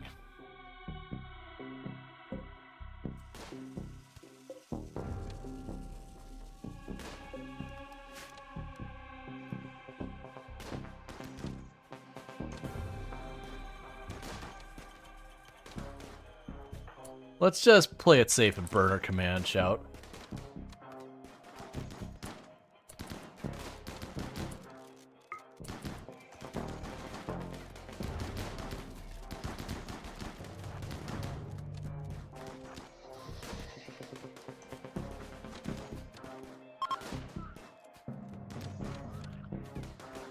Okay.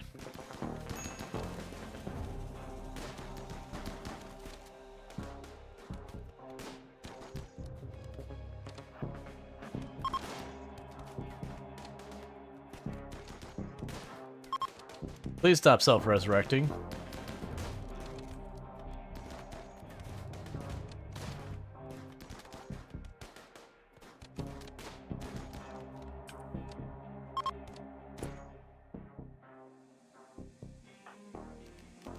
All right.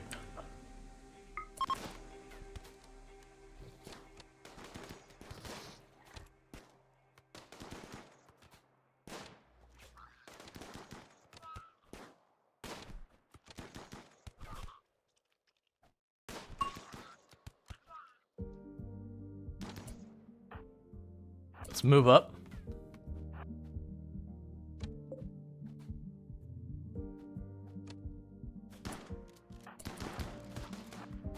Get those chain shotguns to work. Okay. So all the cultists are down for now. Some of them will probably end up getting back up on us. It is what it is. The good news is I did see we had a chain shotgun go down up here.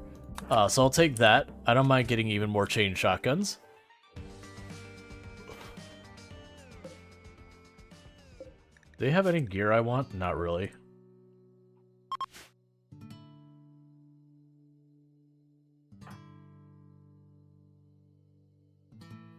Okay. Death refusal, death refusal. I should get a moment before I have to worry about them getting back up. They are going to get back up a couple times. So let's restrict everyone to inside the perimeter again here. Get people patched up real fast, because we got a couple people who took some injuries. No real serious ones, just some minor bleeds. But yeah, that was what is interesting, because I couldn't tell who was actually casting the spell to target them. So it was kind of just seeing if I could knock out enough of them that it would cancel, which is what happened. So I actually like that as a different thing, because normally you can just run up and just tag the one person who's casting if you're really worried about it. And once you get a good hit or two in on, they usually will drop.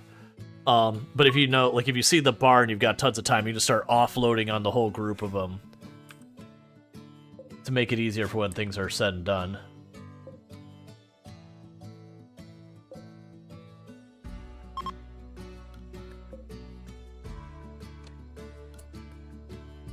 Alright.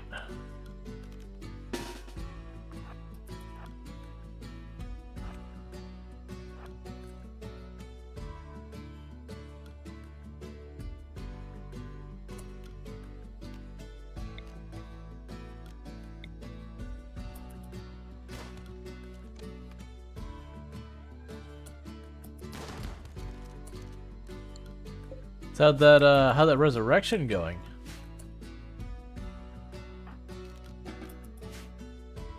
I think the other one already had the death refusal resurrection sickness. So we're all good there. So I think we're clear now. I don't think any of them still had the Death Resurrection thing just sitting there ready to rock and roll. Nutrient paste, no problem. That'll be packaged meals next. So I can get some food that we can store long term that doesn't involve the freezer, just in case. Oh, it probably... Why are they... Oh, you got badly burned. Okay, that's weird.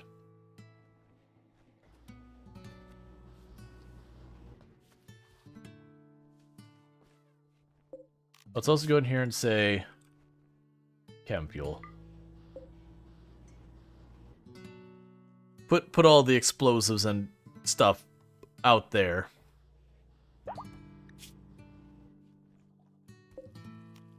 You know, actually would fine. So that's kind of the thing that's nice about the rituals. Is one, I found as like so much of I found so much of the DLC that genuinely benefits you heavily if you are the aggressive one. Like if you wait for things to get into position, it's usually too late. It's kind of the same way you deal with infestation in vanilla. Like when an infestation happens and those hives pop up, you want to get on top of them fast, because if you let them sit for very long, everything goes sideways. And Masterful, congratulations, welcome. We no longer have anyone who is not our ideology, so we don't have to worry about like the 30 things that Dev So Dusty was upset about before. Oh, meanwhile, did we finished? Where are you, Stoves? Bills, add, Sci-T, forever. I don't know if they'll ever get to it, but it is on the list now.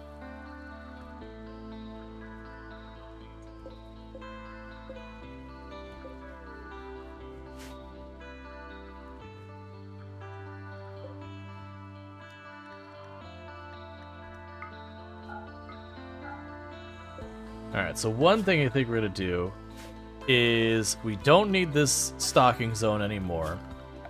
I'm also going to tell them to go ahead and where I put the roof here, I'm going to tell them to remove that roof now. It served its purpose and it served it well, but at this stage in the game, I have more growing needs.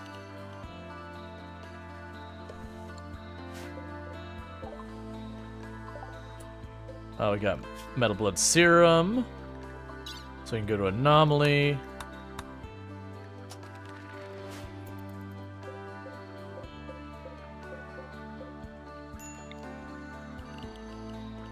We can grow that.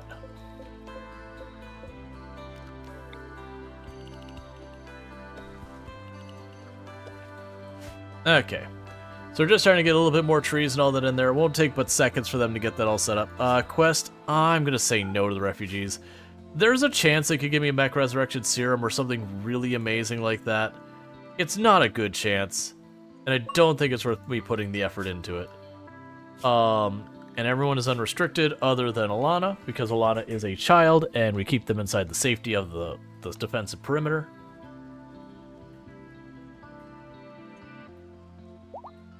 Alright. And everyone is back and ready for more. We are honestly getting pretty close on like our discovery so far as just making pretty strong progress. I do want to make another proper bedroom,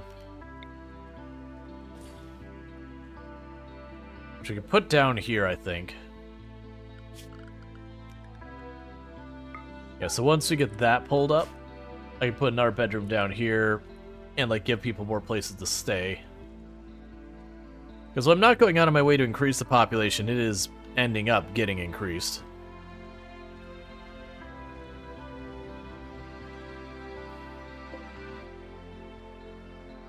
To be fair, is that the right size for our bedroom? Yeah, that's the right size of the bedroom right there. It kind of blocked that area off, but that's kind of okay, I guess.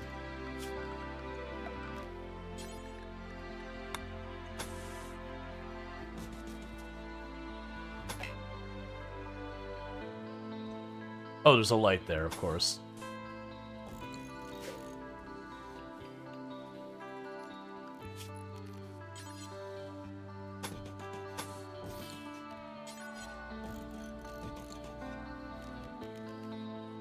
So I will need to reinstall you.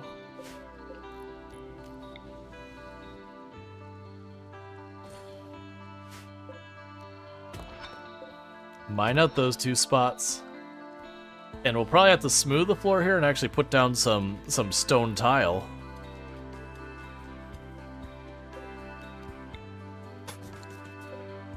But with that, I'll deal with that in one moment. Are you all wood? Yeah, we don't want to make those wood. We'll go furniture, marble, marble. Where are you at?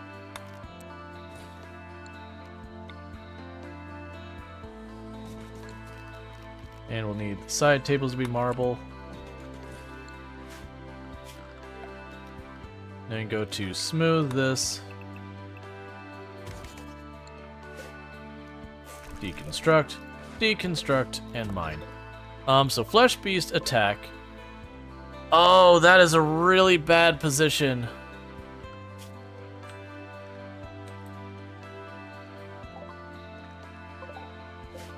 That is a really, really awful position for that. That is gonna breach my main production room. And there is jack all I can do about it.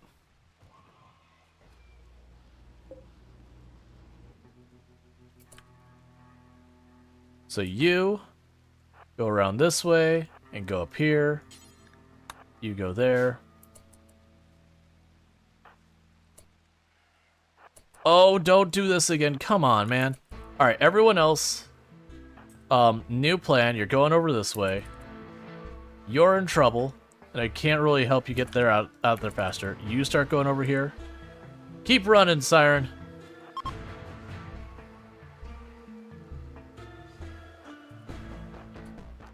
Help is on the way.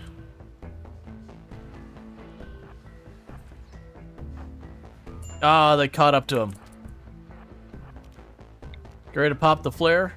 If we get really lucky on the timing, I might be able to free him up. Come on, come on, come on. Give me an angle, give me an angle. One more tile. Pop the flare. It's not exactly what I had in mind, but we're going with it.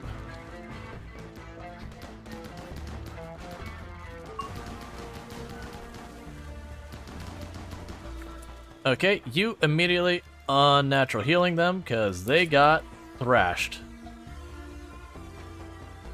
Have your leg back, buddy.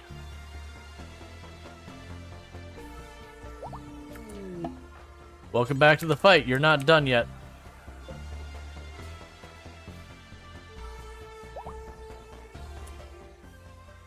Okay, so you two are out of the fight for now, because he got proper wrecked. That's fine.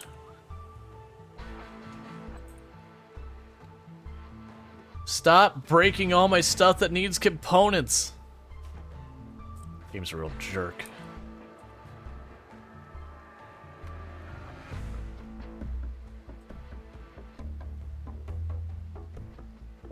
And make sure Alana's in the back.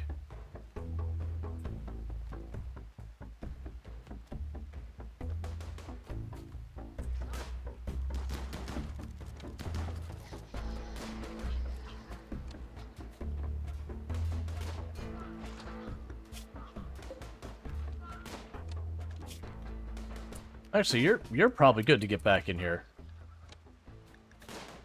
I thought that was a torso hit.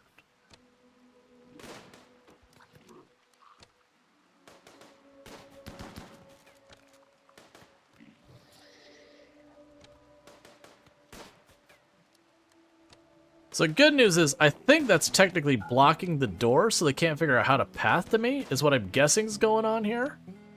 I'm a bit salty that they trashed. I mean, they actually didn't get as much as I thought. They got these two. We don't need the egg containers anymore. Those we can just not rebuild.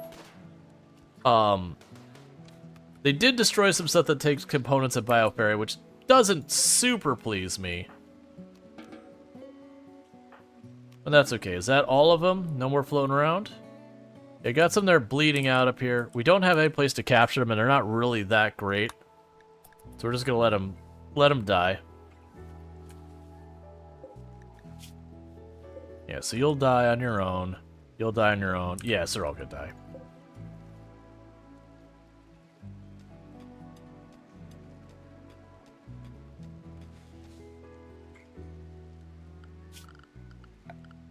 Orders, smooth that tile floor. And we got the piano done, where is being moved somewhere. Oh, it was 3x3? Yeah, I mentioned that could be something that happened. Alright, well the way I said I'd deal with that if it ended up being 3x3 is I'd move the bookshelf, mine that tile out, and we would add a tile here. I'm gonna make you mine that out real fast. And make Jaywalker move that real fast. I'm gonna interrupt your games. It's just the way this goes down.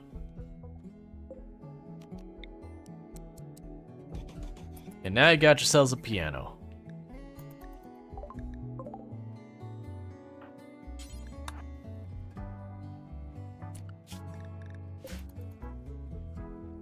Alright, so what do we got here that we can put to use? You can have my poor quality bow, you can have my poor quality shotgun, you can have my worn out mask. We'll get rid of those worn out black pants. I would like your medicine. I'll take those components, and we have a deal.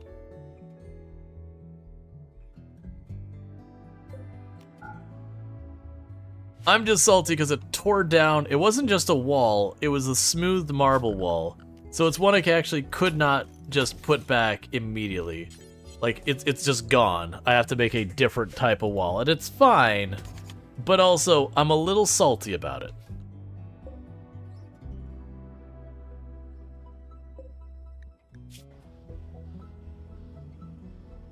Alright.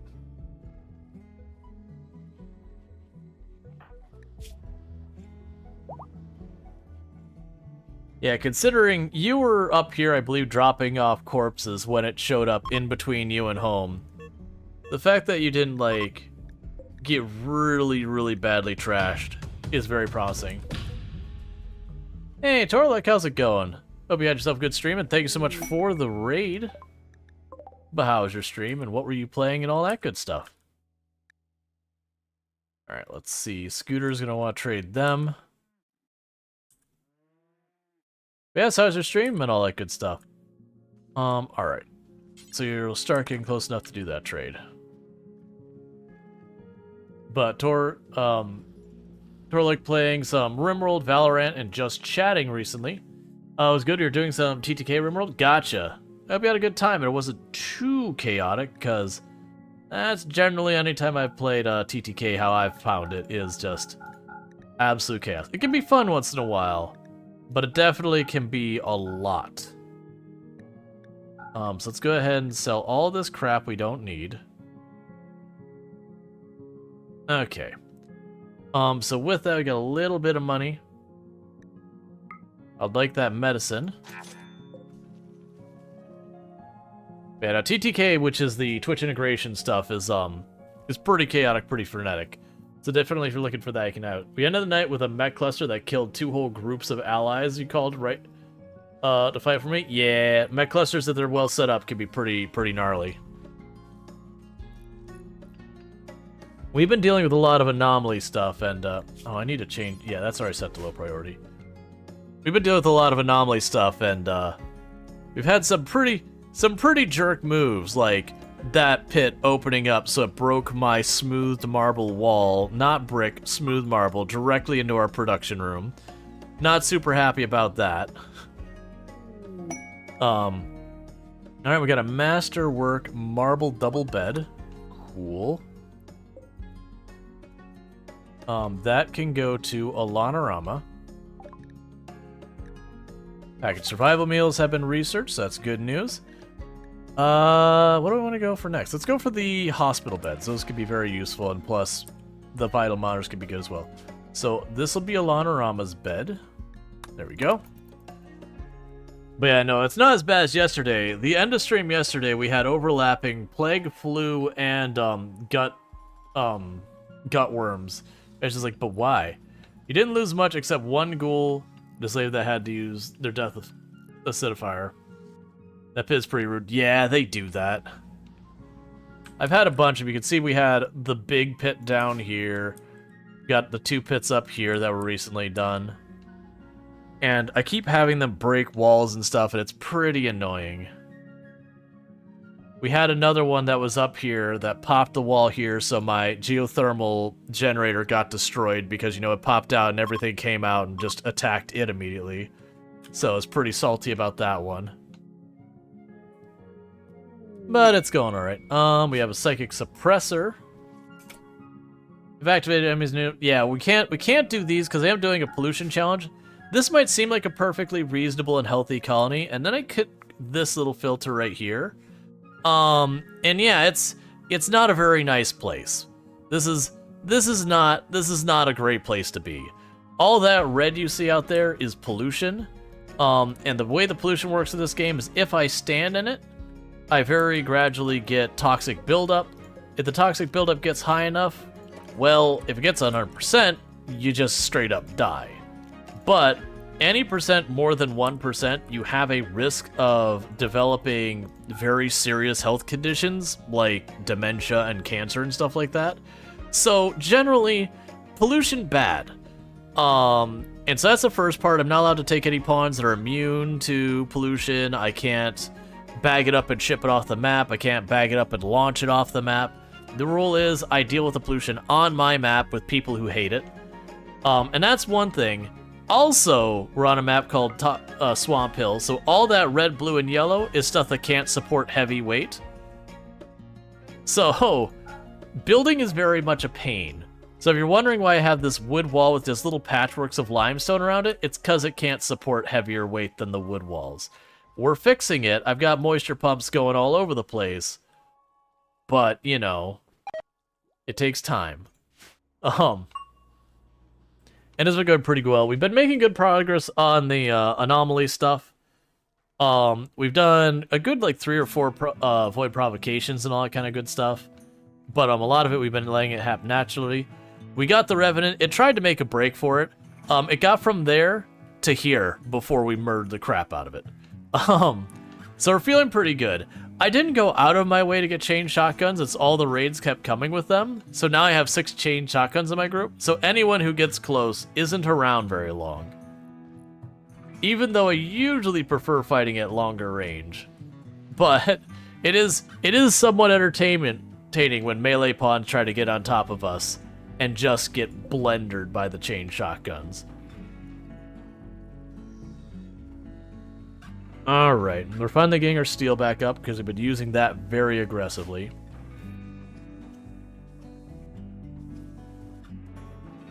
Alright, we'll need more wood. We don't have a particularly great wood supply. We're working on it. We just expanded it too.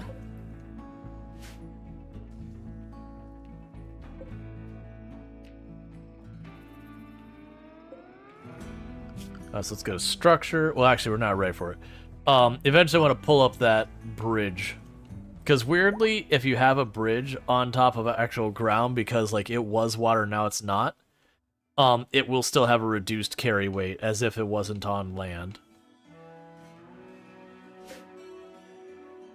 Not connected to any power. Okay. I don't know why that's the case, but that's fine. Disease malaria. So we would have gotten 6 people with malaria, but we have the pennyloxylin, which is incredibly powerful. As you see, we would have had 6 people out of our, 12 colonists would have had malaria, of which it was targeting one of my 2 doctors as well. But because we're on the medication, it just said, nah, never mind, you're immune, don't worry about it. And that is this right here. I cannot express how incredibly useful that is, especially if you're doing tropical rainforest or tropical swamp, which is what we're doing, is tropical swamp. Like very much that will save your colony more just more times than you could possibly imagine.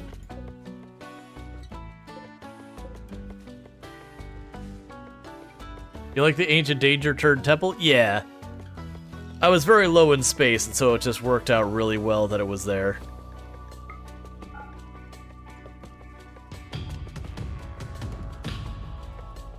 Hey, Tim the Sorcerer. Thank you so much for the raid. Another fantastic content creator. I assume you were playing some RimWorld tonight, but another fantastic content creator plays lots of RimWorld over there, so definitely check them out. If you are into some RimWorld, you can certainly find it there. But welcome in, raiders. This is 2 raids we've had really soon.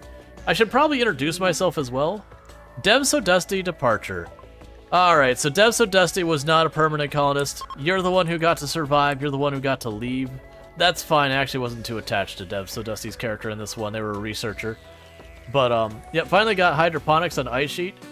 How's Stinky Map Tile going? It's going better than yesterday. The end of stream yesterday, we ended up with Plague, Flu, Gut Worms all overlapping at the same time. So we did actually get through that with none of my colonists dying. We did lose 2 refugees, unfortunately. It was just, I couldn't put them in the cryostasis. And we had, we had played all the tricks we had to play. And so we just tried to, mend them and hoping for the best. But all that. The game has been really trolly to me today. It keeps destroying all my walls with the pits. I had 1 pit down here. Took down the wall, destroyed my geothermal. We had another pit over here. Destroyed my wall directly into my production. And not only any wall, it destroyed a smoothed marble wall, so I had to replace it with brick. May or may not be salty about that. And just anomaly being anomaly things. On the bright side, we are getting at a weirdly high number of chain shotguns. Time to talk to your therapist about eating bodies and fighting walruses. Have a good one. You have a good one. Thank you good for the raid. Yeah, no, I imagine if you were to have a discussion about RimWorld with a therapist, the therapist would definitely have a long stare going, what on earth are you talking about? It's like, clearly you have not done these things.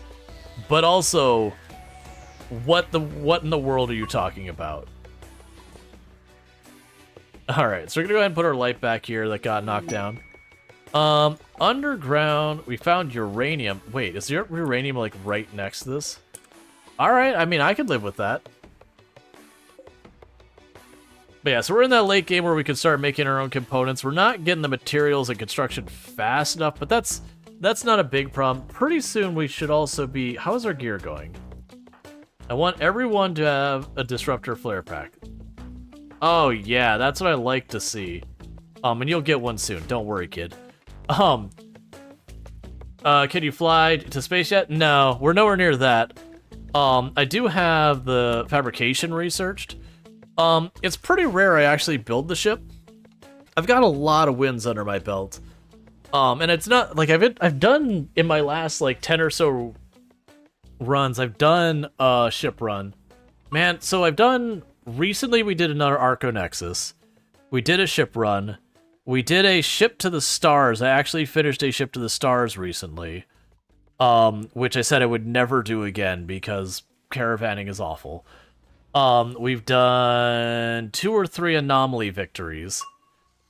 And that's with me not usually worrying about trying to focus on going for wins. Just, sometimes you get to the colony where you're like, alright, I'm ready for it to be over. Yeah, let's leave. This run, we are moving towards the anomaly victory. It's not because I'm specifically going for it, so much as when you do anomaly, it naturally moves towards the victory. You always have the same amount of wins as you, +1. Ah, dang it. I'm gonna have to get that extra win, though. I can't let you beat me. I actually don't care. Honestly, a lot of people, when it comes to playing RimWorld, they play it in the forever colony strategy, where it's just kind of, you keep building until eventually you either A, get bored, or B, you die. And it's not even about the win. Okay, so if I keep your prisoner... So, you're gonna give me a grenadier armor, or a lot of reputation. I honestly don't care about those things. You like the extreme hard ones to see how far you can go? Yeah, so I tend to do my challenges on not just like straight up combat challenges, but more environmental. The case in point, maximum pollution. This tile had 100% pollution. We're slowly carving into it. And then we also have the rules that I can't make my characters immune to pollution. So my people have to hate pollution. I can't just ship it off tile or drop it off tile. I have to deal with it on the tile I'm living on. and just hope for the best. So we deal with that here, and it's a swamp hill, so all of this is swamp. I can't build heavy fortifications on it. So you get the idea. This colony, we've just made the world a terrible place. And it's not, 500% naked brutality nonsense. It is, what if we just made the map awful? Have you messed with starting factions much for starting conditions? A ton of hostile wasters. I've messed with that. So I did one where I made all of them tribal, which actually ended up being super easy. Which, honestly, in hindsight, I was like, oh yeah, that makes sense. It's just I wanted to try something where it's like, I just want everyone to fight me with numbers. I just want everyone to numbers me. But yeah, with the fact that tribals don't wear armor, once I got to the point of assault rifles, it was pretty sad for them. Yeah, it was a lot of fun, because you'd see like 100-something tribals rush you, but then also they were wearing loincloths and you were using assault rifles. So at a certain point, you could drop them faster than their numbers matter. But yeah, I have added in, I have done ones where I make like all of them hostile. Usually, so for me, generally, I actually really don't like the factions that you can't befriend, even though I don't necessarily befriend everyone. Just, I don't know. It's a realism versus game balance thing where normally it's like, yeah, but who cares about realism? But it does bother me the idea that I could literally just hand people money and they'd be like, no, we need to kill you. And you're like, but why? Like, I'm giving you money, I'm food, I'm bribing you endlessly. If you're just getting a free meal ticket all day, every day, why would you be like, I'm gonna kill them? It's like, no, like literally, this is incredibly lucrative for you. You would not. You would just be like, hey, I like free food and money and resources and constantly having them give me things. That's very convenient. I like the fact that they entirely fund my operations. So I very much, it does bother me, the idea of like, these ones that are hostile that no matter what you do, they can never get over that. Kind of makes sense. So I disagree with the idea. Let's just say, okay, they're pirates. They want to steal things. Right, that's the whole thing. If you have someone who is just giving you the things that you would otherwise risk your life to steal, you'd be like, okay, this is a good gig. Like, sooner or later you'd expect them to turn on you, like so far as the people who are effectively funding you turn on you. But if you're like, hey, I don't have to risk my life, and you're just giving me what I wanted to steal anyway, all right, sure. Yeah, no, my point still is though, like, if you're just endlessly giving them stuff, they shouldn't stay hostile. It's not that you had to be besties at any point or allies, but they'd be like, all right, we got a good thing going here. Let's, like, don't screw it up. But that's my personal view on it. I still play with them because while I enjoy playing with, so what I've done a couple times in the past is I'll choose all the ones that start at minus 80. I would do all of them that way. Pirates do like extortion too? Yeah. Oh, like, don't get me wrong, I expect them to show up and, like, go, grr, we're gonna get you. But if you're, you're still just throwing money at them. Like, the worst they could do is ask for more, and then when you fail to give them more, then they attack you. But that's just not RimWorld. And I'm not, like, actually upset with it. It's just one of those mechanics, I'm just like, ugh. I play with it because with what they want, why are they raiding me? It's like, because they're raiders. I'm like, come on, man. Like, at least give them some backstory that, like, we had this whole thing where we accidentally killed one of their, like, the daughter of their leader or whatever, so it's now this very personal vendetta that, it does, like, there isn't enough to, like, pay it off. Like, sure, give me a reason why they hate me. Don't just be like, they're bad people. And then it has to do with stuff like State Decay. I like State Decay too, but it really irks me when it's like, who are these people? Cannibals. That makes no sense. Cannibalism in zombie apocalypse makes zero sense. You're hunting the most dangerous thing out there, where there is a literal pandemic of a disease that affects the people you are eating and puts you at risk by consuming them. Why would you do that? Like, it logistically makes 0 sense. But, you know, you got, like, games just like, no cannibalism. You have to, it's edgy. It's just one of those things that you see and you almost roll your eyes. It's just that the land is theirs and you're the invader. That would be fine if they actually had, like, I would be okay if, like, you know, they had their territory, like, here, like, if I landed here, clearly I'm in Impid territory, and they're like, yo, your only choice is to leave. But if I'm landing up here, and there's no hostile people nearby, I would disagree with a territory dispute. Now, that said, like I said, game balance-wise, I'm actually fine with it. It just annoys me when you have factions that are like, we are perpetual evil because evil in games like this. Like, it's one thing when you're playing a story game and they're like, yeah, we're trying, like, there's the bad guys are trying to take down the capital. Would be nice for a faction plus world map overhaul. Yes, I would agree, mostly because that would require them to revisit caravanning, and I will be willing to put up with just about anything if it means they revisit caravanning. Caravanning is the one mechanic in the game that, upon doing it, I immediately am unhappy. Alright, so you got a Noctil making a break for it. I would like to keep the Noctil in the not dead state, but, you know, if it ends up in the dead state, I can work with that too. Oh yeah, I probably shouldn't have brought you out, but that's okay. Alright, that's enough of them. Pop into the door. Well, the Noctil's dead. I figured that was likely with that many chain shotguns. This is just gonna die, but I would have liked to keep it. That's one of the reasons I like Revenants the most for things to keep in here, because once you get to the point you're strong enough to just drop a Revenant pretty quickly, it's like your freebie. If someone goes to the thing where they free it, it gets out, it comes back to you, you kill it. And you put it right back in, because its spine appears. It doesn't actually die. And if it breaks out, and all that, you just kill it, and you're good. If a person has the whole mood break where they execute stuff, you kill it, its spine drops, and you put it back, and it reappears. It is the perfect thing for keeping in containment. It's also advanced research, and it gives you, I believe it's 4 bioferrite per day. So that's, like, really solid.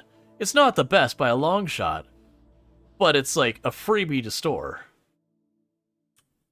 You can also go, if you want, and put, like, the electrical thing in there to wire it up as well. It's not really worth it, I found, just generally keeping the, keeping the bioferrite generators good enough.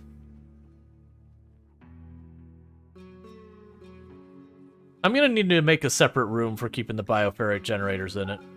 Now I realize how much it's heating up that room. Like, it's manageable. It's getting uncomfortably hot in there, but not dangerously so. Alright, so we still have Disruptor Flare Packs. Does that mean you got one? No. It's fine. How are you doing? Still got 3 days in there. You know, I'd love there to be more to the factions, like, do the thing where you can actually fight the factions and wipe them out. Have the relations be, like, have them have more dynamic to the relations, instead of just, who are they? Murder. Who are they? Friend. Who are they? Neutral. And then you can push them up and down. Have there be a little bit more nuance where, like, you fight the enemy of my enemy and I become your friend over time, or if you're beating up on my allies, I will get pissed off at you as well. You know, and I got a little bit of that already in the game, but I mean, like, really expand on it. Have it so the different factions are more territorial. Because, like, there's a whole thing that if, like, I put my colony too close, there's a penalty there. But it'd be interesting as well, like, if you're up here and you deal with that enemy, they start to like you because they're nearby and all that. Like, do a lot more of stuff like that. Or also, like, that they would expand out and, like, build a new colony so you could hit their colony while it's new and weak. Versus, like, a really established colony is going to be a really tough fight.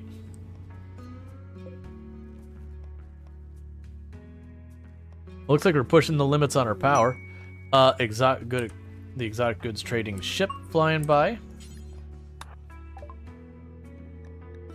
Alright, so let's see here. We haven't been making our Psi Tea quite yet. I would like to get that. Lots of research stuff we could potentially take. That'd be good. They've got a pollock seed. Honestly, that would be nice to get. I mean, honestly, that'd be really good to get, because I could put it someplace I get at really easily. They've got an architect arm, which is always a good time. I don't have much to sell, though, is the problem. I should have put that tech print in, or I forgot we had it. Honestly...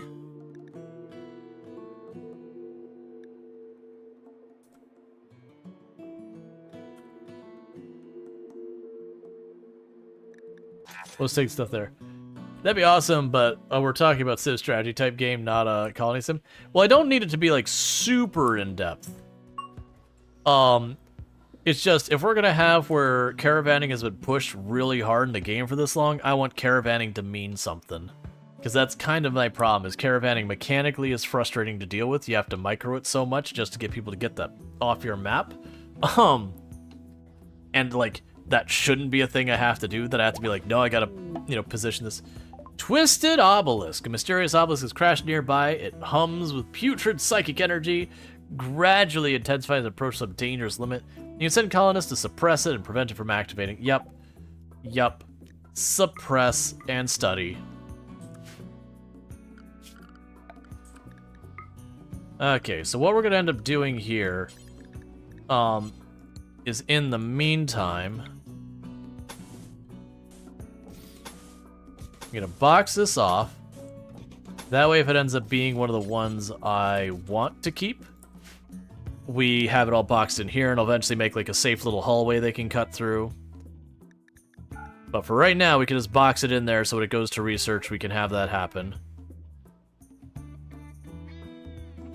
But yeah, that's the thing. I actually don't expect them to change that. I still want them to rework caravanning, to be clear. Like, all that other stuff would be nice. I still want them to rework caravanning. Because it shouldn't be a thing that, like, when it goes send a group of pawns off, that it's just this cascading series of problems because one pawn got a little hungry, so stopped to eat, so everyone ran back, and then now you get this, like, rotation of them running back and forth kind of thing, and you're just like, please just leave the map. Like, I want there to be a button that is like, force caravan, and they will neglect all of their needs and just go to the edge of the map and leave. Just the same thing as, like, I would like on the world map, as they're traveling, that when they would go to rest, you'd be like, no, march. And they would just continue, and they'd have mood breaks. Cool, so we had a second round of malaria since the raids happened that got blocked by our medication. Did I mention that medication's great? Considering in the last, like, hour of stream, we've had 2 rounds of malaria, and I think a round of plague that got prevented. Just straight up noped. It costs you, because you gotta keep getting the Nutrimine, and they have to keep making it. But as you can see, I'm keeping a huge abundance from it. But yeah, it'll prevent sleeping sickness, malaria, plague. Oh, they don't prevent flu, but they prevent most of the dangerous things, most of the really rough ones. Stuff like gut worms and that still gets by. There's a nice mod for forcing them to keep going, especially for like 50 minutes from home. Yeah, exactly. And that's the thing, is I know there's mods for it. My argument is stuff like that I shouldn't need a mod for. Like, if I'm going to be changing the major dynamics of the game and the screwing with the balance and all that, sure. But, like, basic, like, hey man, it's right there. Just keep going. I'd like that to be a base game thing. And to their credit, 1.5 when it dropped, they did add a lot of stuff you needed mods for to the base game. Yeah, it'd be nice to have more control over the resting period of the caravan. It'd be nice to have more control over when it's time to, like, form your caravan, to be like, hey, just get off the map, man. Like, as you're ready, get off the map. Maybe don't, like, form up the whole group, just go. Like that kind of thing. Alright, with that said, though, chat, it is getting to be about that time, so I'm gonna go ahead and snooze it so we don't get ads real fast. But I gotta wake up bright and early because I am meeting with my niece and nephew who are visiting out of state again tomorrow morning on my day off. As a reminder, Thursdays and Fridays are my day off, so I won't be back till Saturday. On Saturday, I don't know what we'll play. I do have a poll going on the Discord, so if you want to check that out. The poll is basically, we played a little Sunhaven, we played a little Sunnyside. It's just Sunnyside, that's the whole name. We played both those games. Kind of got pretty mixed feelings from people on that, so I'm trying to get like an actual survey going, hey, do you want to see more of those games or not really? Because very genuinely, like, we played Sunhaven and it got really good viewership, but like literally we lost followers while playing it. And then Sunnyside, we actually had a pretty good number of new people following the channel, but then the viewership sucked real bad. So it's kind of one of those ones like, you're giving me mixed signals. I don't know what to do with that. So I am doing a poll on that. That said, don't go anywhere. We are going to go find someone to raid. Probably playing RimWorld if I can find someone who I know who makes good content doing that. But with all that said, I do stream normally 5 days a week from, like, basically every day but Thursdays and Fridays. This past week, I took a day off extra because I've got family visiting. Good luck with the sleeping schedule. Oh, it is ruined. It is declared dead. It is deceased. But, you know, I'm just rolling with it. But with that said, for those who are watching over on YouTube and TikTok, the stream will be ending abruptly. For those over here on Twitch, we're going to go find someone for raid. So I'm going to go ahead and get rid of the other channels. The other things, not channels. And get ourselves to the ending stream screen.